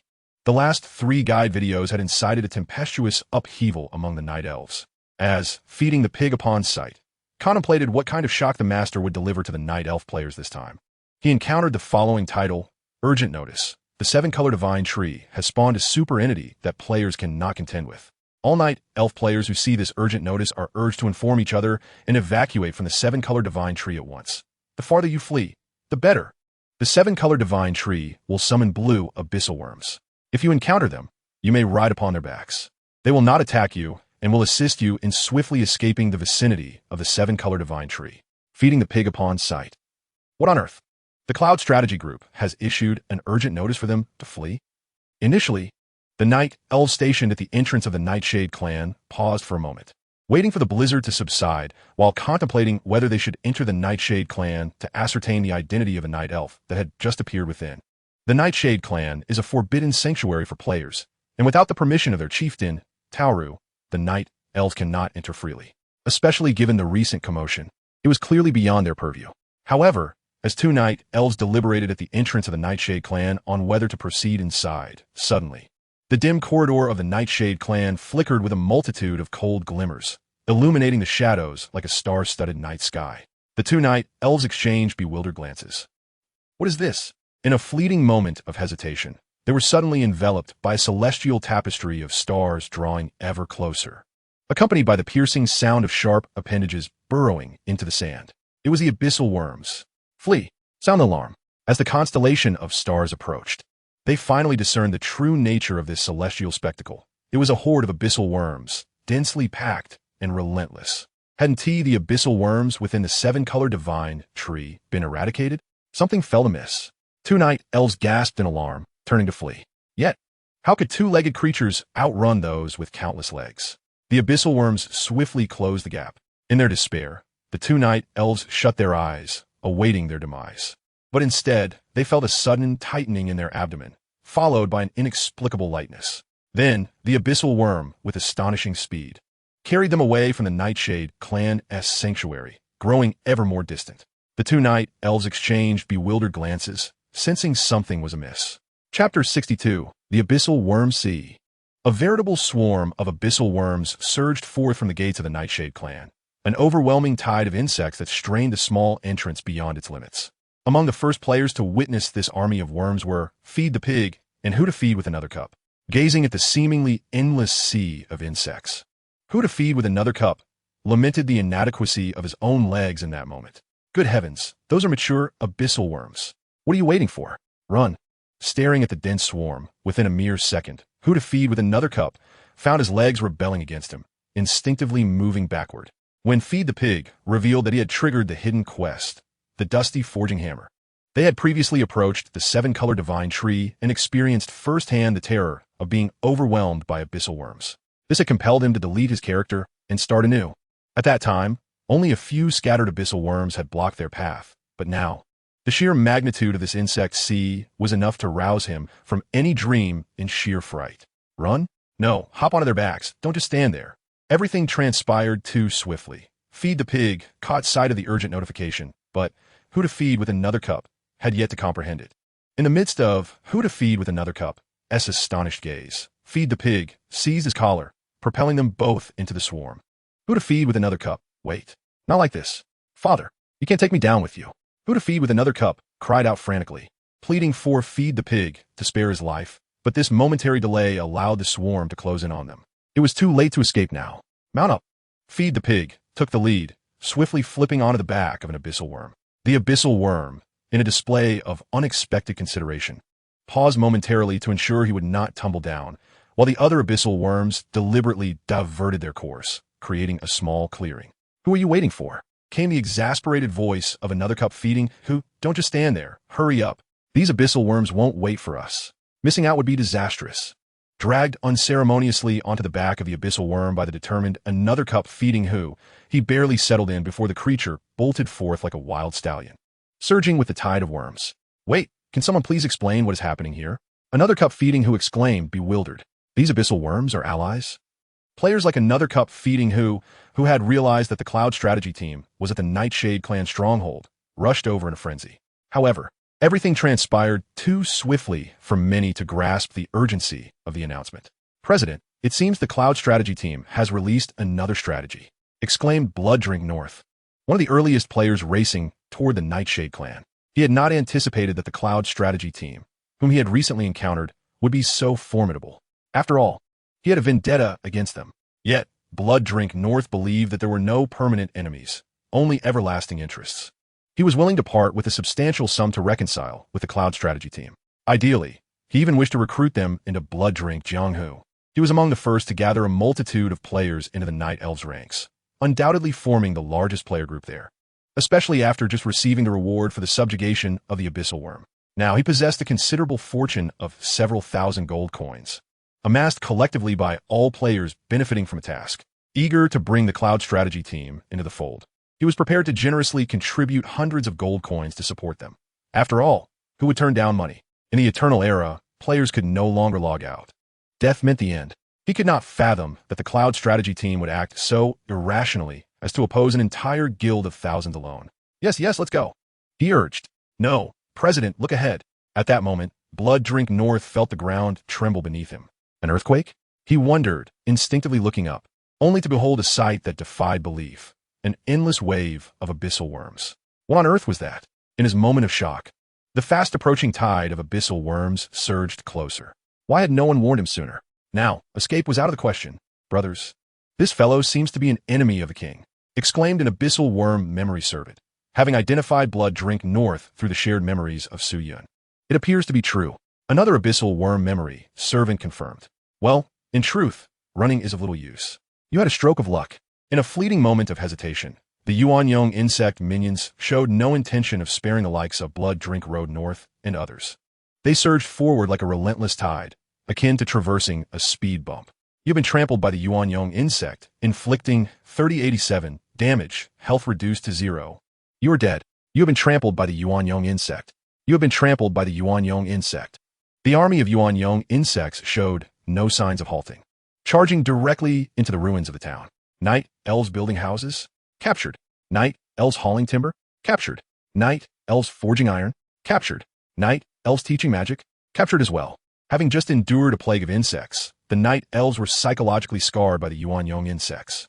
Faced with the overwhelming swarm, they momentarily forgot about resistance, finding themselves ensnared by the pincers of one Yuanyong insect after another, only to be whisked away. In an instant, the once formidable army of Yuanyong insect transformed into a force that carried 2 Night Elves within each of their pincers. Of course, many players, having seen the urgent notice from the Cloud strategy group, chose to mount the backs of the Yuanyong insects. For these players, Su Yun instructed the Yuanyong insect minions to pause for a second or two, but not for too long. The narrative focus mode had not yet concluded. In fact, until the narrative focus mode ended, players could only die once at most. Thus, whether to save them was not of paramount importance, as dying merely consumed a death totem. Whereas the lives of the Night Elves were singular and irreplaceable. Time was limited. Su Yun could not save every player. His urgent notification merely aimed to assist some players in conserving a death totem. Therefore, for players who were conveniently along the way, the Yuanyong insect minions would offer them a ride, while those who were not would, in most cases, be circumvented by the minions. Naturally, there were those who lacked foresight. One player, upon witnessing the swarm of Yuanyong insects, impulsively cast a fireball, attempting a desperate gamble. 0. Health. 5400000, 5400000. The player was left bewildered. Wait, how much? Good heavens. Spare me, O revered one. The Yuanyong insect minion struck by the attack exclaimed, Brothers, he's hitting me. The insect tide rolled over once more, still akin to traversing a speed bump. After all, Su Yun's directive prioritized the evacuation of the indigenous population, with no stringent demands beyond that. Possessing the ability to share Su Yun's memories, the Yuanyong insect minions could accurately distinguish between players and others. Subsequently, they merely needed to act according to their orders. As for matters beyond the orders, who else could decide? When Su Yun was watching, they could be endearing. When he was absent, those who encountered them might affectionately refer to them as the plague of insects. Chapter 63. How could such a small town possibly harbor so many insects? As Su Yun commenced his earnest research, contemplating how to swiftly lead Selusha and Kifalu away from the forest of colorful phantoms, he stumbled upon a remarkable revelation. He and his companions could be mistakenly perceived as a singular entity through the act of hand-holding, thereby enabling the memory replacement technique. Upon confirming this discovery, Su Yun grasped Selusha's hand, while Selusha clasped Kifalu's, and with a newly acquired racial skill, memory recursion, he replicated memory replacement. This endeavor consumed 20,000 points of mana, allowing Su Yun to directly exchange positions with a larval Yuanrong insect servant that he had dispatched to remain in the forest. Under Su Yun's command, all remaining servants swiftly dispersed in various directions to evade capture, calculating his mana reserves. After accounting for the ongoing consumption required to sustain the Yuanrong Army's movements, he realized he would soon be left with merely one opportunity to utilize memory replacement at the cost of 40,000 mana points before depleting his reserves entirely. Su Yun, along with Selusha and Kifalu, crowded onto the back of a crimson-striped leopard servant, which galloped swiftly towards the southwest. Their destination was the secondary capital city of Shishuawangsheng, located in the northeast of the forest of colorful phantoms, where there existed a chance of encountering the Sword of Light. However, this was contingent upon the Sword of Light being present in Shishuawangsheng, as it was known to roam freely throughout the world. Should it happen that the sword was absent from the city at that moment, Su Yun's efforts to reach Shishuawangsheng would only result in the inevitable destruction of another secondary capital, another potential adversary to confront the assault which lay to the south, leading ultimately to the South Sea. In these waters, there existed a probability of encountering a South Sea vessel, which would invariably carry a mythical quality, Anchor of the Sea. Should they manage to board this vessel, the Anchor of the Sea would provide protection against the Salt Witch. However, the greatest challenge remained. The South Sea vessel was not anchored along the coastline, but perpetually sailing across the vast expanse of the South Sea, making boarding it far from straightforward. What is our destination, Su Yun? Selusha inquired, her curiosity piqued by her sister's persistent mental urgings.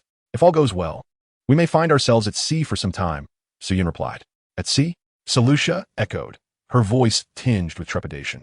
As a night elf, she had never ventured beyond the flower fields outside the forest of colorful phantoms, let alone witnessed the ocean. She had merely heard tales of the sea as an immense lake with no visible end. However, the conundrum was that, as a night elf, Selusha could not swim. She was akin to a landlubber. Kifalu, enveloped in confusion, was overwhelmed with questions. She yearned for clarity but struggled to comprehend the situation, especially as Selusha found it challenging to convey their predicament through mental communication. Meanwhile, Su Yun appeared visibly anxious, endeavoring to guide both Selusha and Kifalu to safety. Why are we heading to the sea? I cannot swim, she lamented. The explanation is somewhat intricate. In essence, we have provoked a formidable entity that we currently cannot confront. Thus we must retreat to the sea to evade the storm. Selusha, huh? What did Su Yun just say? Selusha found it difficult to grasp the concept of a monster that even Su Yun could not contend with. In her mind, Su Yun was nothing short of a divine being capable of anything. The monster that Su Yun could not face evoked in Selusha an image of a colossal mountain, its ridges adorned with two immense hands, its massive form capable of eclipsing the sun as it moved. This was the visage of divinity that Selusha held. For within the Night Elf tribe, there were times when they would pay homage to mountain deities. Indeed, only another deity could be compared to Su Yun. Meanwhile, the army of the Abyssal Worms had scoured the main city several times over, ensuring that no Night Elf had hidden in fear. Those Abyssal Worms with empty pincers would literally turn the earth to unearth any concealed Night Elves beneath the surface. Only after the entire 5th-level main city was devoid of any Night Elf did the army of Abyssal Worms regroup and march collectively northward. Outside the walls of the 7-color Divine Tree, 40 paladins gazed upon the seemingly endless expanse of blue Abyssal Worms, lost in contemplation. What baffled them further was the sight of many Abyssal Worms clutching a Night Elf who had resigned to their fate, no longer struggling. The paladins mused. This scene feels eerily familiar, yet somehow different. The leading paladin furrowed his brow. He had encountered one of these blue Abyssal Worms before and had initially thought it to be an aberrant species within the swarm, a rare variant characterized by its unique shell color. However, it was now evident that the situation was far more complex. It was not simply a case of aberrant species appearing within the swarm, but rather that the night elf city harbored a second, extraordinarily vast swarm of these creatures. But how could such a multitude of worms be concealed within this small town? Where had they been hidden? Prepare for battle. The leading paladin decisively issued commands to all the paladins. He understood that these creatures would recklessly assault their ranks, yet this time they had hostages in their grasp. Fearing harm to the night elves, they dared not launch an immediate attack, and could only establish a defensive formation to withstand the onslaught of the worms. The paladins swiftly responded, raising their great swords in preparation for the impending tide of the worms. As the swarm descended upon them, the leading paladin's brow furrowed deeply, his heart heavy with apprehension. However, just as the swarm drew near, it abruptly split in two, bypassing the paladins without so much as a glance, and surged into the surrounding woods. The relentless wave of worms continued, the entire process enduring for considerable duration. Initially, the paladins believed the swarm aimed to encircle them, but only as the mass of worms began to dissipate did they realize that the swarm was merely fleeing. Moreover, it seems as though numerous night elves are clinging to the backs of these insects, grasping tightly to their carapaces, as if terrified of being thrown off by the insect's swift movements. Could it be that these creatures are running so fast that the elves are merely perceiving illusory afterimages? The leading paladin pondered, what is the difference between these blue-shelled insects and those with brown-black exoskeletons? How can I articulate this? They appear to exhibit greater intelligence, as if they're no longer mindlessly reckless. Something feels amiss. What will happen to the night elves caught in their pincers? Commander, shall we pursue them? Inquired a paladin, hesitantly. Their steeds, which they had intended to ride, remained temporarily stationed at the night elf encampment. Pursue? How could they chase? On foot? The sea of insects was already fading from view. Chapter 64. Human catastrophe. In their wake, only remnants remain. In the subterranean chamber, grains of salt had constructed the semblance of a door. Then, the door swung open. A torrent of salt grains surged forth with the wind, accompanied by a figure cloaked in a voluminous white ceremonial robe that obscured her form. Barefoot, she slowly stepped out from the open door, and, as her foot descended, the previously damaged stone floor transformed into a pristine, unblemished surface. Despite the robe concealing her figure and visage, she appeared capable of perceiving her surroundings clearly. A brief glance around revealed the veins on the surrounding walls and the nearby salt insect sculpture, both capturing her attention. She gradually advanced towards the salt insect sculpture, and with each step, the ground beneath her feet became immaculate. Approaching the sculpture, she extended her hand and gently touched it. At her touch, the sculpture disintegrated instantly, transforming into countless delicate grains of salt, ultimately forming a small mound at her feet. How intriguing! A hoarse voice emanated from beneath the expansive robe. Following the sweep of the salt insect army, only a handful of players remained in the level 5 main city, the Seven-Color Tree. In truth, the salt insect had circled the main city several times, intent on carrying away all the night elves, while simultaneously providing the players ample opportunity to evacuate alongside them. Even if they could not depart with the salt insects, they certainly had sufficient time to escape the city. Those still lingering in the main city were essentially those who had no intention of leaving. A super creature has appeared at the Seven-Color Tree. Are you not curious as to what this super mentioned by the Cloud Strategy Group entails? Are you not intrigued as to why the Cloud Strategy Group is urging all players to evacuate urgently? Are you not interested in the potential rewards that could arise from vanquishing this super entity? As the saying goes, opportunities are afforded to those who are prepared. Clearly, these few players who voluntarily chose to remain are indeed the prepared ones. What does it mean to encounter an unbeatable super entity? The Cloud Strategy team has accomplished the seemingly impossible main quest while also vanquishing both regional and world bosses. The announcements in the server have been unceasing. I had previously asserted that the world-class boss, the Black Abyss Phantom Worm, was indeed an entity that players could not contend with, yet you managed to defeat it. In the eyes of many players, there is a prevailing belief that the Cloud Strategy team has deceived everyone, aiming to monopolize the rewards for themselves. It is worth noting that in the main quest of extermination of the Black Abyss Phantom Worm, their individual contribution was a mere 0. Yet they still received astonishingly generous rewards, including but not limited to equipment, gold coins, and death totems. What rewards did the Cloud Strategy team, with their individual contribution of 100, receive? Surely the rewards they obtained must be multiplied several times over. Why do they choose to stay? The last time, they merely garnered a 0 in personal contribution against the Black Abyss Phantom Worm. This time, even a contribution of 1 would suffice. World announcement. The world-class boss Disaster Salt Witch has appeared in the region, Colorful Illusion Forest. Main quest triggered. Main quest. Disaster. Task difficulty. Impossible. Task background. The once barren land of the Colorful Illusion Forest has inadvertently drawn the attention of an ancient being, leaving only destruction in its wake. Task rewards. Subject to the progression of the storyline. Task supplementary note. Survive under the threat of disaster. Each minute of survival will be recorded for rewards. Minimum completion requirement. Survive for over 1 minute upon citing the disaster. Task achievement unlock. Disaster, which equates to a field of corpses. Here it comes. The server announcement and the main quest have triggered simultaneously. Indeed, there exists a super entity. By the way, what is this disaster? I am uncertain. Yet this task appears deceptively simple. It merely requires survival for over a minute upon citing the world-class boss to qualify for rewards. A quick glance before fleeing should suffice, right? With the server and regional announcements igniting excitement among the players who chose to remain, the atmosphere became lively. Is this task not essentially a free gift of rewards? It seems they have truly grasped the essence of the game, Eternal Epic. The main quest, once discovered, is purely a benefaction. The crux lies solely in how to trigger the main quest.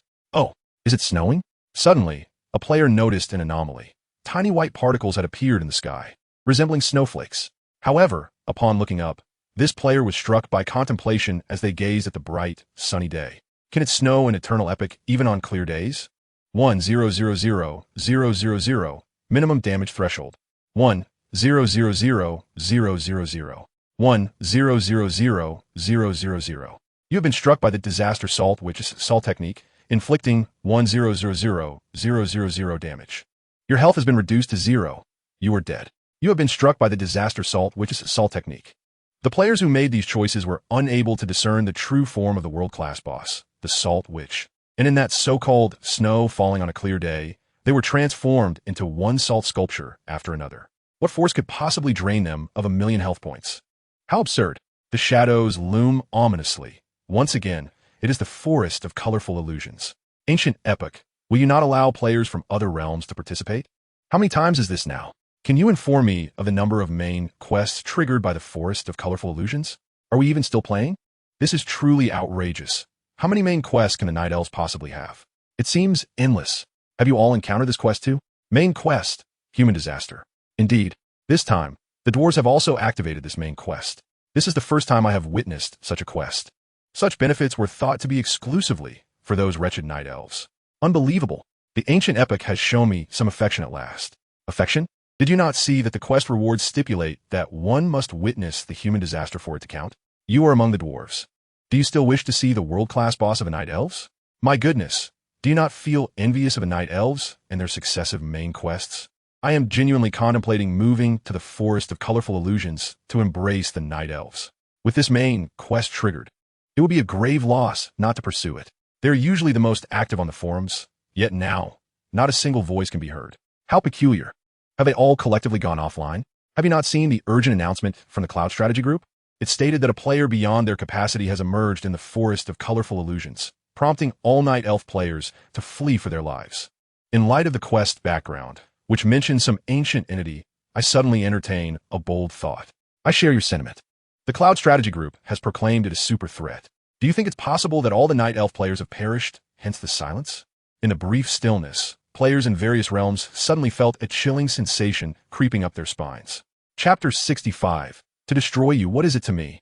Until the entire main city could no longer sense any living presence, that immaculate purity began to slowly expand outward from the Nightfall Clan Academy. Wherever it spread, the towering trees, the magnificent structures built upon the Rainbow Divine Tree, and even the dilapidated houses surrounding them, up to the outermost city walls, were all forever suspended in this pristine whiteness. The entire Rainbow Divine Tree appeared to don a garment of pure white. However, this purity did not cease at the city walls, but continued to extend outward, reaching deeper into the distant forest. Another lost city was coming into being, and the orchestrator of this phenomenon, a figure concealed beneath a voluminous ceremonial robe, strolled leisurely along the pristine streets, seemingly unfazed. The salt sculptures of the Night Elves scattered along the streets failed to capture her attention in the slightest. Only a handful of armored figures, precisely 40, wielding colossal swords near the city gate, momentarily caught her attention. Was this the prophecy? The raspy voice emerged from beneath the voluminous priestly robe. When the salt which made her appearance, all players were notified with a global announcement, accompanied by a primary quest directed towards her. As the ultimate entity, the salt which would only manifest when 6 calamities emerged, allowing all players to undertake the primary quest. However, the quest itself was ultimately unachievable, regardless of which calamity one faced, without following the narrative mechanism, such as wielding the Sword of Light to absorb damage. Merely encountering the witch was tantamount to certain demise. To phrase it more accurately, remaining in the same vicinity as the calamities posed a constant risk of untimely death, contingent upon the whims of the witches. Yet why? Su Yun gazed at the quest prompt to repel the calamity of the salt, which 01, and found himself ensnared in contemplation. He was in a level 5 main city, yet barely reached level 60, and had already encountered 3 mythic quality entities, an absurdity in itself. Who among the ordinary could contend with a foe possessing one? 8 million health points, coupled with an innate 30,000 locked health of the Black Abyss Phantom Bug? As if that were not enough, he had inadvertently provoked the Salt Witch herself. And it was only due to his quick reflexes that anyone remained alive within the vibrant trees of the level 5 main city. At this moment, the narrative climax unexpectedly presented him with a quest directive to repel the Salt Witch. Was this task truly meant for mortals? Su Yun pondered, as it seemed to be snowing. While he deliberated the rationale behind abandoning the narrative climax, Salusa, behind him, suddenly spoke. Instinctively, Su Yun looked skyward and confirmed the presence of tiny white particles drifting in the air, glimmering under the sun's rays. Without a moment's hesitation, upon witnessing the snowflakes, he promptly issued the last command for all his abyss bugs to execute, to shield the nocturnal elves beneath them, concealing them as much as possible. Slow down. Take it easy. Ugh. Ivor, growing older, truly could not withstand the jolting motion. The army of abyss bugs had raced forward, resulting in Ivor's third bout of nausea. His stomach had long since emptied, and now he was genuinely beginning to feel the acidic burn of bile rising. The abyss bug attendant accompanying Ivor protested, "We cannot, for our master commanded us to run with all our might." Ivor could scarcely comprehend the bug's words. He could only drowsily observe as it vigorously shook its head. While it shook its head, its legs continued to move at an astonishing pace.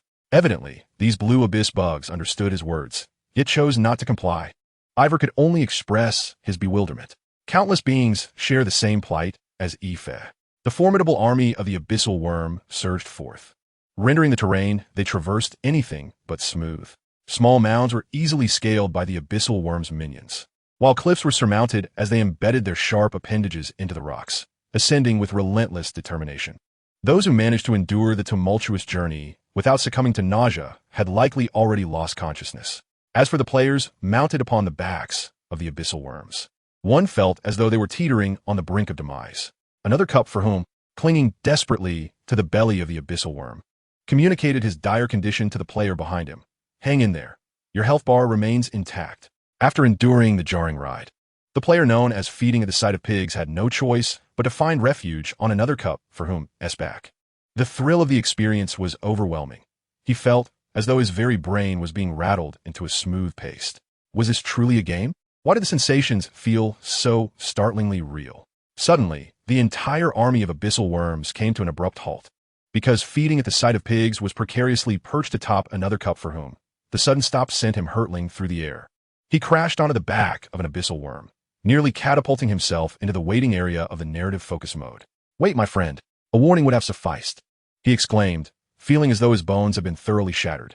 Yet before he could rise from the ground, a massive claw unexpectedly clamped down upon him, yanking him away with ferocious force. "Where's my friend?"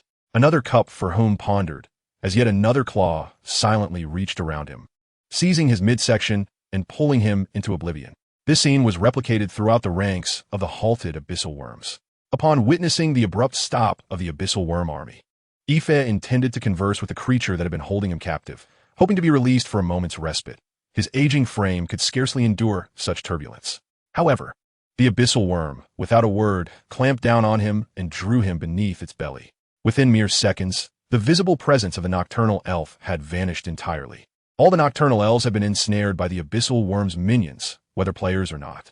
Subsequently, the minions tightened their limbs, pressing down. While their mighty pincers filled the remaining gaps, transforming into fortresses. The nocturnal elves were thus secure beneath them, with scarcely a glimmer of space remaining. What one might wonder, were these abyssal worms undertaking? In a state of bewilderment, feeding at the sight of pigs glimpsed the health bar of the abyssal worm, accompanied by a staggering damage figure, 5,400,000. Health, 5,400,000. Delicate snowflakes drifted down with the wind, landing upon the bodies of the abyssal worms, extracting their entire life force and transforming them into a series of salt sculptures. It was only at this moment that the surviving players realized that the abyssal worms were genuinely attempting to save them, even at the cost of their own lives. Astonishingly, with a staggering health pool of 5 per million, they perished without even catching a glimpse of their adversary, falling victim to an instantaneous obliteration. Undoubtedly, had it not been for the swift actions of the abyssal worms, those still outside would have surely met their demise. The true architect of this calamity was none other than the dreaded salt sorceress, as dubbed by the Cloud Strategy Group. What manner of entity could be so utterly formidable? The players who survived thanks to the abyssal worms suddenly recalled a phrase, "To annihilate you. What concern is it of mine?" Indeed, the salt sorceress remained ensconced within the pristine confines of the seven-color divine tree in the main city. It was only when Su Yun, who had fled the farthest, beheld the snowflakes that he comprehended that the salt sorceress's intent to destroy was far beyond the simplicity of merely vanquishing a level 5 main city. Her objective, which she was already realizing, was the annihilation of the entire seven-colored illusory forest. Chapter 66. The Weary Donkey's Final Struggle. Why is it that mythic quality beings, such as the vengeful goddess Salusa and the salt sorceress, are insurmountable adversaries for players? In truth, all mythic quality entities, upon reaching a certain level of growth, impose a minimum damage threshold when engaging players. This minimum damage threshold is generally set at 1 million. If a player possesses less than 1 million health, the entity will inflict a fixed damage of 1 million. Only if a player's health exceeds 1 million does the damage calculation proceed according to attributes. Without a life value growth aptitude, even at the pinnacle of level 310, a demigod's health base attribute cap is just over 120,000. In a previous life, Su Yun possessed ancient dragon scales that conferred health bonuses, allowing him to approach nearly 130,000 health. Equipped with a full set of level 310 demigod gear, excluding enhancements, his health would be multiplied 2- or 3-fold from that base. Aside from the orphan players in the desolate wasteland, who exist independently of other racial factions, few could surpass 1 million health. Ultimately, it has been proven that having a high health pool is of little consequence when confronted by the salt sorceress. Even if one manages to withstand her minimum damage threshold, allowing her to calculate damage based on her attributes, the outcome remains the same: instant annihilation. For instance, Su Yun, sharing the cumulative life values of all memories, now boasts a health limit nearing 17 million. Yet, when struck by the salt sorceress's salt magic, he too found himself locked at a diminished health state.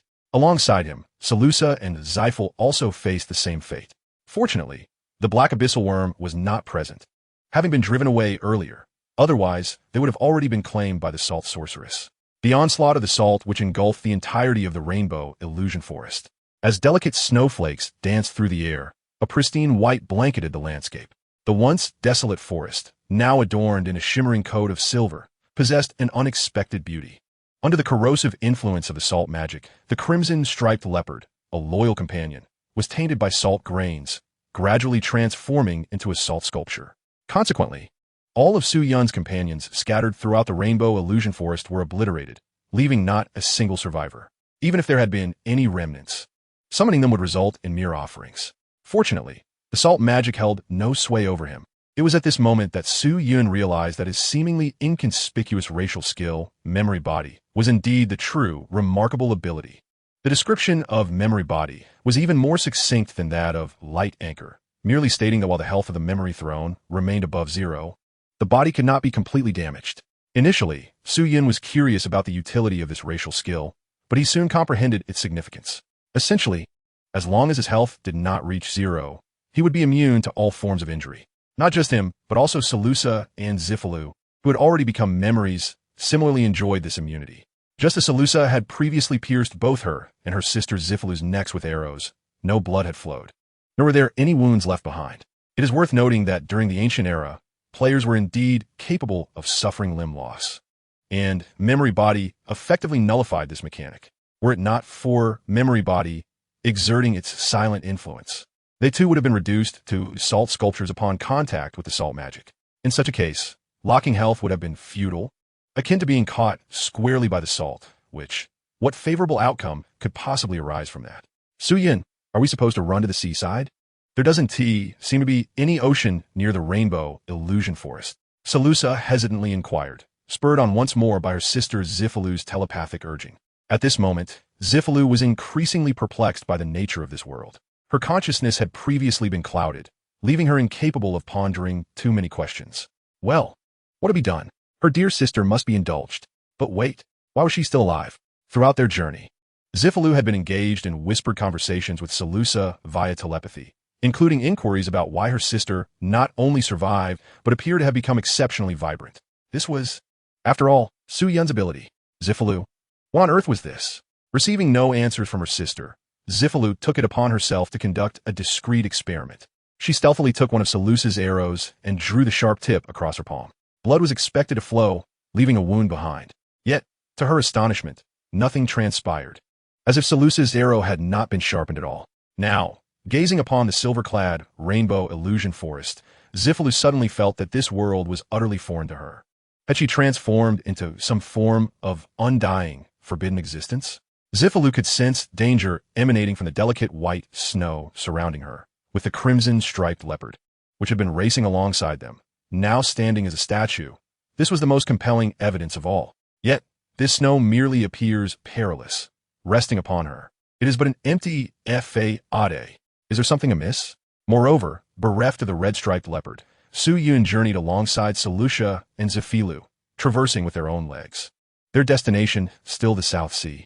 However, Zifalu had never heard of any ocean in proximity to the forest of colorful illusions. Where might the sea be? Were they attempting to flee?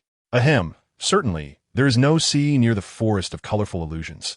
If we continue running, perhaps we could reach the ocean in about half a year. Salusha, what? Zifalu, what? How can you state such utterly impractical things with a straight face? Without the memory servant to serve as a means of travel, Su-yun felt quite helpless. But what could be done? This salt witch had unleashed a formidable spell upon the entire forest of colorful illusions. In truth, they need not persist in their flight toward the South Sea. Once they exited the forest of colorful illusions, beyond the range of the salt witch's abilities, he could once again capture a memory servant to aid their journey. Yet, Su-yun had foreseen that it was unlikely they would reach the South Sea or even manage to escape the forest of colorful illusions. The salt witch was never something players could contend with from the outset. Well, speak of the devil, and he shall appear. As they ran, Su-yun suddenly grasped Salusha and Zifalu. The reason? Not far ahead, a salt gate was slowly coalescing. The salt witch possessed the power of teleportation, and it had indeed caught up to them. In fact, Salusha was unaware that after becoming a memory, she shared a form of telepathic connection with Su-yun. Although it differed from the bond she shared with her sister, Su-yun's thoughts and knowledge would inadvertently transmit to Salusha. Thus, upon beholding the salt gate, Salusha immediately recognized it as the monster Su-yun had deemed currently beyond their means to confront. Instinctively, Salusha thought of the mountain deity. Once the gate opened, a colossal mountain would emerge from the diminutive salt portal. Furthermore, the memory exchange had enhanced the telepathic bond between Salusha and Zifalu, allowing Zifalu to perceive Salusha's thoughts directly. A towering mountain, reaching thousands of feet, would gradually emerge from the petite salt gate before them. Zifalu, what on earth? What could possibly be going through Salusha's mind? In the next moment, Su-yun had already seized Salusha, and at his signal, Salusha pulled Zifalu close. Memory exchange. Consuming 40,000 points of mana. Su-yun exchanged positions with the fleeing Black Abyss Phantom Worm, heading north, a move that completely depleted his mana reserves. Mana, 2679. Mana recovery rate, 200. Now he found himself utterly drained, devoid of health, without a means of transportation, and had effectively obliterated any chance of reaching the South Sea. Truly, he was at his wit's end. As they continued their flight towards the north, Su-yun dared not pause, guiding Salusha and Zifalu along, all the while secretly contemplating that if the South Sea was unattainable, they would have to rely on the kingdom of Shishue. Yet, it seemed that their options were not entirely exhausted. Not far ahead, a young man, seemingly lost and holding a map, captured Su-yun's attention. Perhaps a glimmer of hope had emerged. Chapter 67. The Sword of Radiance, the salt gate, swung open, and the salt which emerged, stepping onto the once soft earth, now bleached white by the encroaching salt magic. Everywhere she tread, the pure white, dry twigs transformed into salt grains, leaving behind a smooth, pristine surface. Upon her arrival, the salt witch's gaze was drawn to the black abyss insect, which, under Su Yun's command, flapped its wings frantically and fled towards the South Sea, not daring to pause for a moment. This was the first time the salt witch witnessed a creature impervious to the ravages of salt magic. Intriguingly, it was becoming increasingly fascinating. The salt witch had no intention of pursuing the black abyss insect. During its escape, she did nothing, even pausing to observe, silently watching as the insect gradually disappeared from her sight. After a while, Su Yun came to trust that the young man with the map was indeed Hustarlerian, the sword saint of the human faction, renowned for his unparalleled strength during the latter part of the ancient era. However, something fell amiss. In the past, players had first laid eyes on the Sword of Radiance only after most had transitioned to the third-level main city. At that time, the sword merely flickered into view. The true narrative of the Sword of Radiance unfolded only after players settled into the second-level main city, the kingdom of Shishue. What was it doing near the seven-colored illusory forest, which belonged to the fifth-level main city, the seven-colored sacred tree? This was perplexing. Wait a moment. Previously, Cambital had discovered the unmistakable affinity for all types of magic within the memory throne, attempting to entice him into studying forbidden magic. As they parted, he had said, "Just wait for me in the seven-colored illusory forest. I will send someone to find you shortly." Could it be that the person Cambital referred to was indeed the Sword of Radiance? How had he managed to coax it into coming? "We may not need to run anymore. Let us go greet him," Su Yun said, exhaling after a brief hesitation, sharing a smile with Selusha and Zifalu. Selusha remarked, "Who is that person? He looks so young. Could he also be a deity? Can he defeat the mountain god?" Zifalu replied, "What on earth is Selusha thinking about? Hey, friends, are you night elves?" In a moment of brief hesitation, the Sword of Radiance, engrossed in studying the map in his hand, found himself at an impasse, unable to derive any meaningful conclusions. During the course of his quest for direction, he noticed Su Yun and the other elves. Upon spotting Su Yun, the Sword of Radiance appeared exceedingly delighted. "Are you suggesting that you are lost?" he inquired. "Indeed, I must apologize. My knowledge of the elven race is rather limited.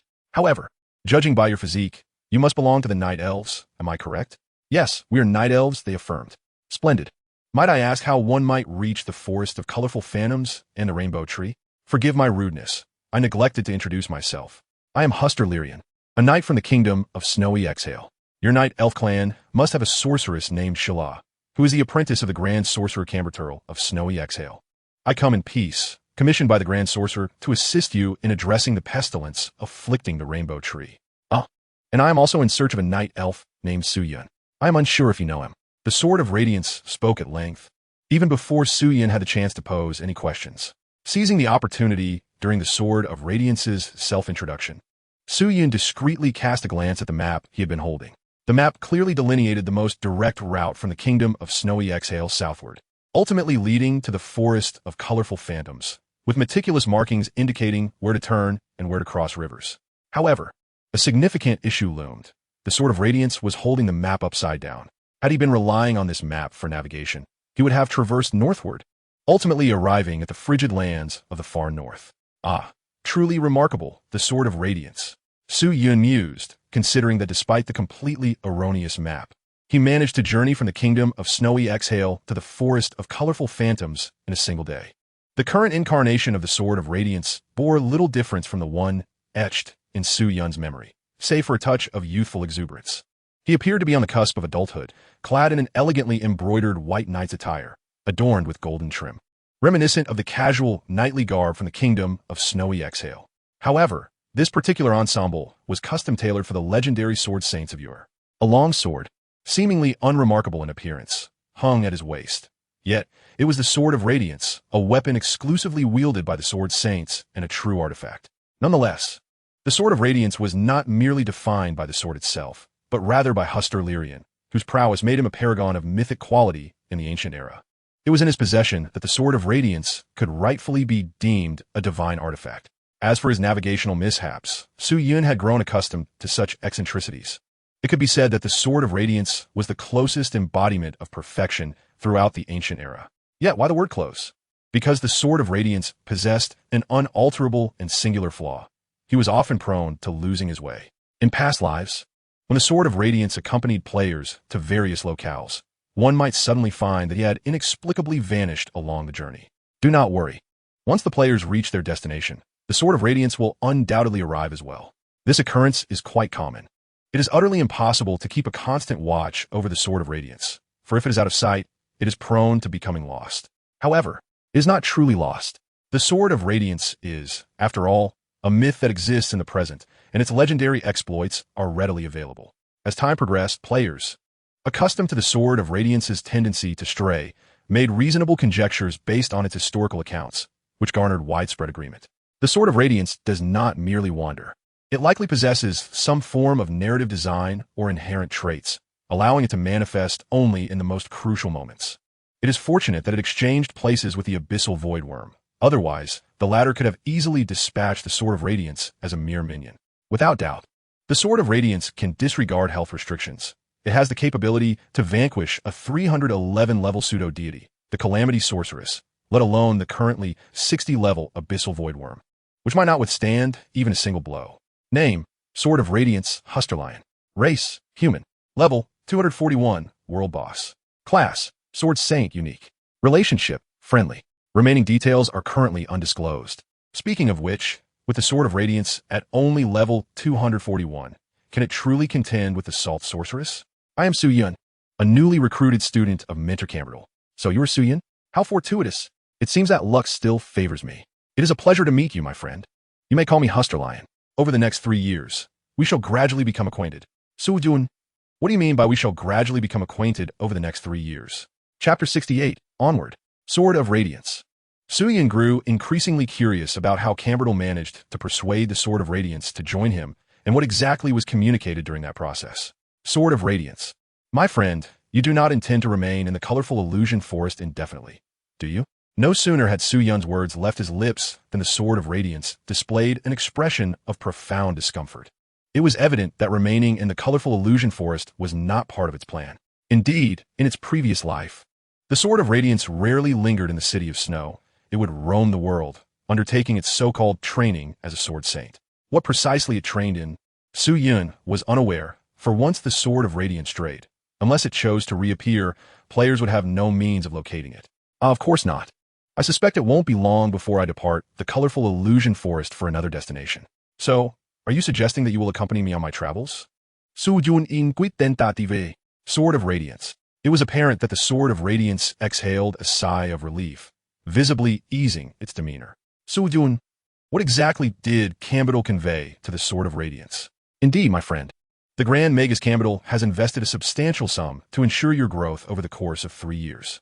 During this period, he shall gradually instruct you in the arcane art of forbidden spells, guiding you to become the most formidable master of such magic the world has ever known.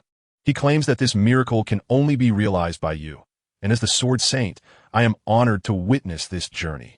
Su-Yun, is something amiss? May I inquire what this substantial sum entails? In response to Su-Yun's inquiry, the Sword of Radiance opened its palm, revealing 6 ancient dragon scales resting quietly within. Ancient dragon scales? Where did Cambertle acquire such treasures? It is well known that a single ancient dragon scale is worth a staggering 1 million gold coins. Thus, 6 scales would nearly encompass Su-Yun's entire fortune. How could Cambertle possess such wealth? As a Grand Magus of the Mage Association and the Court Mage of the second-tier royal city of Shishua, Cambertle earns 2 salaries. However, Su-Yun is aware that the combined total of these salaries barely amounts to 600 gold coins per year. To accumulate 6 ancient dragon scales solely through his earnings, Cambertle would have to work over 10,000 years without pay for the Mage Association and Shishua. Is this reasonable? This is reckless, far too reckless.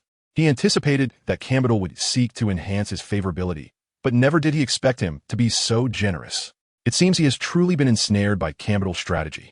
Clearly, the 6 ancient dragon scales must not have been solely gathered by Cambertle himself.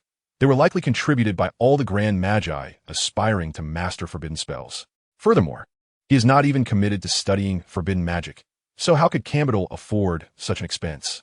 What if he fails to master it? Cambertle certainly places an excessive amount of trust in him. Wait. Upon further reflection, Su Yun suddenly felt he might be overestimating his own worth. The Sword of Radiance could have been deceived. Perhaps a portion of these 6 ancient dragon scales was specifically designated by Shi Xue for the cultivation of the Sword Saint. Cambital and the other Grand Magi, eager to achieve their ambitions, may have seized this opportunity to collectively pool their resources, effectively luring him onto the treacherous vessel of forbidden magic alongside Shi Xue. In such a scenario, Shi Xue would simultaneously possess a forbidden spellcaster and a Sword Saint. Considering Salusa, Zifalu, and the Abyssal Voidworm, even the first-tier city of Lanasli could not muster such an ensemble. However, Su Yun previously hesitated to engage with forbidden magic due to its perilous nature, even though he possesses the effect of memory retrieval to safeguard his life. The difficulty in acquiring memory retrieval left him uncertain of his ability to obtain it. Yet, the situation has changed. He currently possesses 3 instances of memory retrieval. Keeping the Sword of Radiance by his side would yield nothing but benefits. To understand, the Sword of Radiance is destined to meet its demise. Seizing this opportunity to forge a connection with the Sword of Radiance would ensure that once it succumbs, another memory would be secured. If there is one memory that Su Yun certainly does not wish to miss in the Eternal Era, it is undoubtedly that of the Sword of Radiance. Should he manage to persuade the Sword of Radiance to willingly become part of that memory, the probability would reach an astounding 100. There would be no need to engage in the perilous gamble of chance. Failing to secure this would be the kind of nightmare that would awaken him in terror. Well, it seems that all parties stand to gain, which is indeed a cause for celebration. Su Yun was reveling in the prospect of acquiring the Sword of Radiance when suddenly, the Sword of Radiance furrowed its brow, sharply glancing towards the direction of the colorful illusion forest, while instinctively shielding Su Yun and the other night elves behind him. Ahem. I must mention that the pestilence plaguing the Rainbow Divine Tree has been resolved, yet a new predicament has arisen, the Calamity Salt which has emerged. She has decimated the entire colorful illusion forest, and I was the sole survivor. At this moment, she is likely hot on my heels. Sword of Radiance, huh? Which companion? We may not stand a chance against her. You should flee while I hold her off. The Sword of Radiance resolutely positioned itself in front of Su Yun, gazing toward the colorful illusion forest, where an immaculate whiteness rapidly enveloped the entire woodland, extending even to the feet of Su Yun and the others, continuing its relentless advance. Within the pristine forest, a diminutive figure, concealed beneath a voluminous ceremonial robe, approached them with deliberate steps. Salusa, why is the mountain god so small? Qian Filu, stop fixating on your mountain god, dear sister. Name, Calamity Salt Witch. Race, invisible. Level 311 pseudo-god, world boss. Profession, Calamity Witch. Relationship, hostile target. Remaining details are currently inaccessible. Ahem, my companions, you must remember, before the battle commences, to shout the name Fatigeria with great fervor. That is her name, and it is imperative that you do not forget. As Su Yun pulled Salusa and Qian Filu back, he offered his final instructions to the Sword of Radiance. Sword of Radiance, what? How do you know the witch's name? Despite the questions swirling in its mind, there was no time for the Sword of Radiance to inquire further. Fatigeria is indeed the true name of the Salt Witch, until her real name is revealed. The Salt Witch remains invincible. Even the fully leveled Sword of Radiance would stand no chance against her in this state. However, once the name is known, they at least have a fighting chance. As for why Su Yun refrained from shouting at himself and insisted that the Sword of Radiance do so, the answer is simple. He truly wished to avoid drawing the Salt Witch's attention. The Sword of Radiance, however, was unafraid. Given a few more years, Su Yun would be more than capable of vanquishing the Salt Witch at will. Su Yun decisively relinquished the arena to the Sword of Radiance and the Salt Sorceress. Yet he did not stray far, instead seeking refuge in a relatively secure location to assess the unfolding battle. After all, as long as the Abyssal Voidworm remained alive in the southern expanse, his own existence was assured. Should the Sword of Radiance falter, he would have no choice but to contemplate a desperate final stand. Go forth, Sword of Radiance. You must triumph in the face of the Salt Sorceress. The Sword of Radiance shed its usual youthful demeanor, gradually drawing the radiant blade from his waist, his gaze unwaveringly fixed upon the Salt Sorceress. The Salt Sorceress, seemingly indifferent, advanced steadily towards the Sword of Radiance. Behind her, grains of salt surged into a tumultuous tide, forming towering waves that obscured the heavens. At this juncture, the Salt Sorceress halted, and with a delicate extension of her palm, the colossal salt waves cascaded downward upon the Sword of Radiance. Simultaneously, a A blinding radiance erupted from the long sword in the Sword of Radiance's grasp. Fate of the Radiant. The Sword of Radiance cleaved forward, the brilliance enveloping his blade, meeting the salt sea with unparalleled might. What was that? Did someone just utter a name long forgotten? In that moment, a clash of divine light and the salt sea erupted. Silence enveloped the scene as the impact obliterated all in its vicinity. It was the holy light dissolving the salt sea, while the salt sea sought to extinguish the holy light. Amidst the collision, Su Yun beheld a string of zeros materializing before him. 0, 0, 0, 0. Damage immunity. He had no desire to contemplate the catastrophic toll that the aftermath of the battle between the Sword of Radiance and the Salt Sorceress would take on him. Especially without the Memory Throne's blood lock, undoubtedly, it would commence at a 9-digit figure. Curiously, however, in the moment just prior to their collision, the Salt Sorceress's stats transformed to reveal level 241 demigod, world boss. Yet the Sword of Radiance remained unchanged. It was as if, when confronted with the Sword of Radiance, the Salt Sorceress was directly suppressed, reduced to a level commensurate with that of the Sword of Radiance. During the clash, Su Yun even felt the ground beneath him slightly concaving. This was merely the residual force, and, moreover, it was the result of the Salt Sorceress's salt manipulation on the terrain. To devastate the ground, one would first need to dismantle the Salt Sorceress's seemingly insurmountable salt magic. Otherwise, this entire area might be erased from the annals of the ancient world. Chapter 69. Could the ancient deity be myself? Name: Catastrophic Salt Sorceress. Health: 200, 000, 000, 288, 712, 500. Level: 241 demigod. Name: Sword of Radiance, Hustarillion. Health: 500, 155, 904, 750. In a collision, the holy light unleashed by the Sword of Radiance shattered the salt sea, which disintegrated into countless minuscule salt grains, yet suspended in mid-air at the precipice of collapse. Behind the salt sea, the divine light pierced through all barriers, striking directly upon the Salt Sorceress. However, it seems that the salt sea has diminished over 90% of its might, and even when approaching the Witch of Salt, it could not genuinely pose a threat to her life. Bereft of the salt sea's protection, the Witch of Salt ultimately raised her palm to shield herself from the divine light, which, upon dissipating, left a deep, searing wound upon her hand. Is it worth sacrificing life merely to inflict harm upon me? Gazing at the glaring injury on her palm, a flicker of murderous intent arose within the Witch of Salt, only to be swiftly suppressed. She had accomplished what she needed to do. As the gates of the salt door slowly closed, a gust of wind transformed it into fine grains of salt, vanishing without a trace. The vast salt sea, however, remained, forming a spectacle that could never naturally dissolve. Observing the rapid decline of the Sword of Radiance's health, Su Yun was genuinely prepared to seize the opportunity. Yet he was taken aback when the seemingly advantageous Witch of Salt inexplicably retreated. It appeared that this Sword of Radiance had triumphed over the Witch of Salt. However, Su Yun, who had been watching from the sidelines, clearly discerned that at the final moment of their clash, the Witch of Salt had willingly shattered the gathered salt sea. Had it continued to cascade, the consequences would have been dire. But why would the Witch of Salt choose to disperse the salt sea at the cost of her own injury? Hidden ending scenario side quest completed. Choose 1. Offer to the Ancient God. Quest completion rate, 100. As the quest direction was to repel the Witch of Salt, rewards have been distributed according to the plot's progression. You have received the reward. Memory from 3. Achieved hidden accomplishment. The untouchable taboo. Due to the hidden ending scenario side quest, the narrative structure of the Eternal Era will be rewritten as a result. Main quest completed. Human disaster.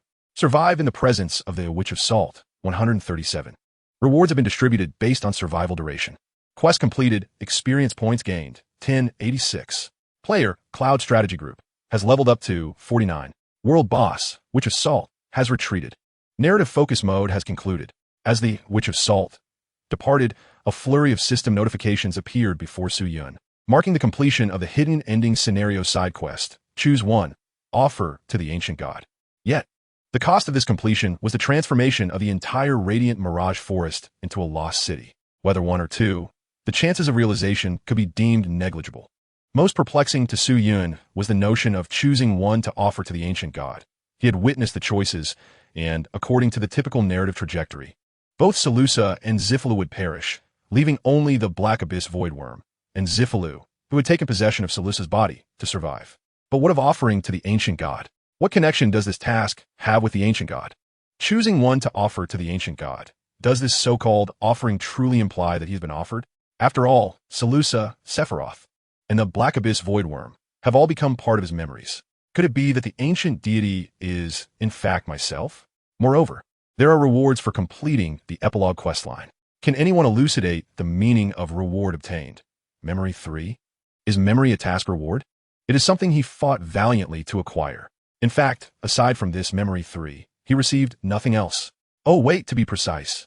He also gained 20 points of legendary achievement, allowing him to draw prizes twice and acquire 2 racial skills. The Salt Witch had departed some time ago, and Su Yun, concerned that the dissipating Salt Sea might collapse, left Seleucia and Sephiroth behind while he hastily made his way to the Sword of Radiance. At that moment, this Sword of Radiance had only 500 health points remaining. In such a scenario where integer health values are preserved, it essentially means it is locked.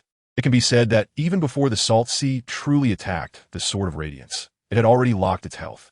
When Su Yun arrived by the Sword of Radiance, it remained in the same posture as when it had just swung its sword, not having moved an inch. Were it not for the display indicating it retained 500 health points, Su Yun might have suspected it had already been gone for some time. This was the first time Su Yun had encountered the Sword of Radiance, with merely 500 health points left. Are you alright, my companion? As he approached the Sword of Radiance, Su Yun gently waved his hand in front of it while cautiously inquiring. Sword of Radiance. Companion? Companion? Sword of Radiance. Companion? It was not until Su Yun's third inquiry that a surge of milky white radiance erupted violently around this Sword of Radiance. Is this the Death Totem? The peculiar reaction of the Sword of Radiance immediately brought the Death Totem to Su Yun's mind, yet it felt different. How to describe it? It seemed as though the white light enveloping the Sword of Radiance was more intense and leaned more towards a milky hue. Furthermore, the crucial point is that the Death Totem should only activate when health points reach 0. Players in the past had long speculated that unless this Sword of Radiance chose to take its own life, no one could slay it. Throughout their journey, this Sword of Radiance had indeed sustained injuries. Its combat style was quite audacious, yet as it grew stronger, the threats to it became increasingly scarce. Thank you for your concern. I am well, my companion. Health points 10000000155904750. Are you alright? I am fine. Do not worry, my companion. Are you truly alright? I am genuinely fine, but you are bleeding from the corner of your mouth. In the next moment, the Sword of Radiance, still maintaining its sword-swinging posture, swiftly wiped away the blood trickling from its mouth with its other hand, leaving a blur in its wake that Su Yun could scarcely discern. But it is clad in white. With that motion, a large stain of blood marred its sleeve. Speaking of which, why does it appear that after triggering the Death Totem, this Sword of Radiance looks severely injured? I assure you, I am perfectly fine, my friend. Perhaps you should rise first? Can you believe that such a simple action took Su Yun over a minute to accomplish with this Sword of Light, only barely completed? Moreover, upon standing upright, blood trickled from the corner of his mouth, staining the immaculate gold-trimmed knight's attire. Perhaps you should wipe that away? The trials of the Sword Saint have made me acutely aware of my inadequacies during this encounter with the Witch of Salt, yet I firmly believe I can improve in the future. Let us strive together, my companion. By the time he finished speaking, he had already succumbed to unconsciousness on the ground. Did not inquire why he did not fall directly backward. This, perhaps, is the essence of the Sword Saint. Chapter 70. The Hammer is crucial. Under the protection of the Abyssal Worm's memory servants, the Dark Elves and the players who had escaped alongside them narrowly evaded the indiscriminate initial cleansing of the Rainbow Phantom Forest by the Witch of Salt. Yet, that was merely a fleeting respite. For reasons unknown, the salt sculptures created by the Abyssal Worm's memory servants did not bear the eternal curse that afflicted the entire salt-laden Rainbow Phantom Forest. Although they remained untouched by the Witch of Salt's manipulation, the salt arts continued to slowly erode each sculpture, gradually dissolving them over time, transforming them into grains of salt that dispersed with the wind. The Dark Elves sheltered beneath the Abyssal Worm's memory servants began to notice this unsettling phenomenon, and a palpable sense of despair enveloped each of their hearts. When the first salt sculpture collapsed, sunlight illuminated the previously dim surroundings, and the protected Ife closed his eyes. Awaiting death, a young Dark Elf, appearing to be only 15 or 16 years of age, had his apprentice Niken firmly shielded beneath him. Fortunately, when the Abyssal Worm captured the elves, Ife was fortuitously together with Niken, both having been seized by the same creature and safeguarded together. Niken pleaded repeatedly from beneath Ife, begging him to release him. asserting that he was unafraid of death. Yet, how could the youthful Niken possess greater strength than the seasoned Ife? The younger generation must undertake the responsibilities befitting their age. Ife, having lived a full life, hoped to buy Niken even a moment longer to grasp a future that was as elusive as it was uncertain. But could they truly await rescue? Who could possibly save them from such cataclysmic tribulations? As the salt sculptures of the abyssal worm's memory servants crumbled completely, Ife felt the minute grains of salt cascade upon his back, bringing with them a searing pain. Child, survive. Ife had no children of his own, but Salusa, Zifalu, and his young apprentice Niken were as dear to him as any offspring. Perhaps Zifalu had already departed from him, and Niken might not see salvation. But what of Salusa? For the first time, Ife earnestly wished that Su Yun had taken Salusa away from the seven-color divine tree, away from the rainbow phantom forest. No, I implore you, please release me. I fear not death. I am sorry. I am so sorry. Previously, I had stolen your forging hammer. I sincerely apologize for my wrongdoing. You have always taught me that one must face the consequences of their misdeeds, have you not? I do not seek your protection. Please, step aside. It is often only when faced with the specter of parting that people come to truly appreciate what they have. Elder Ife, are you well?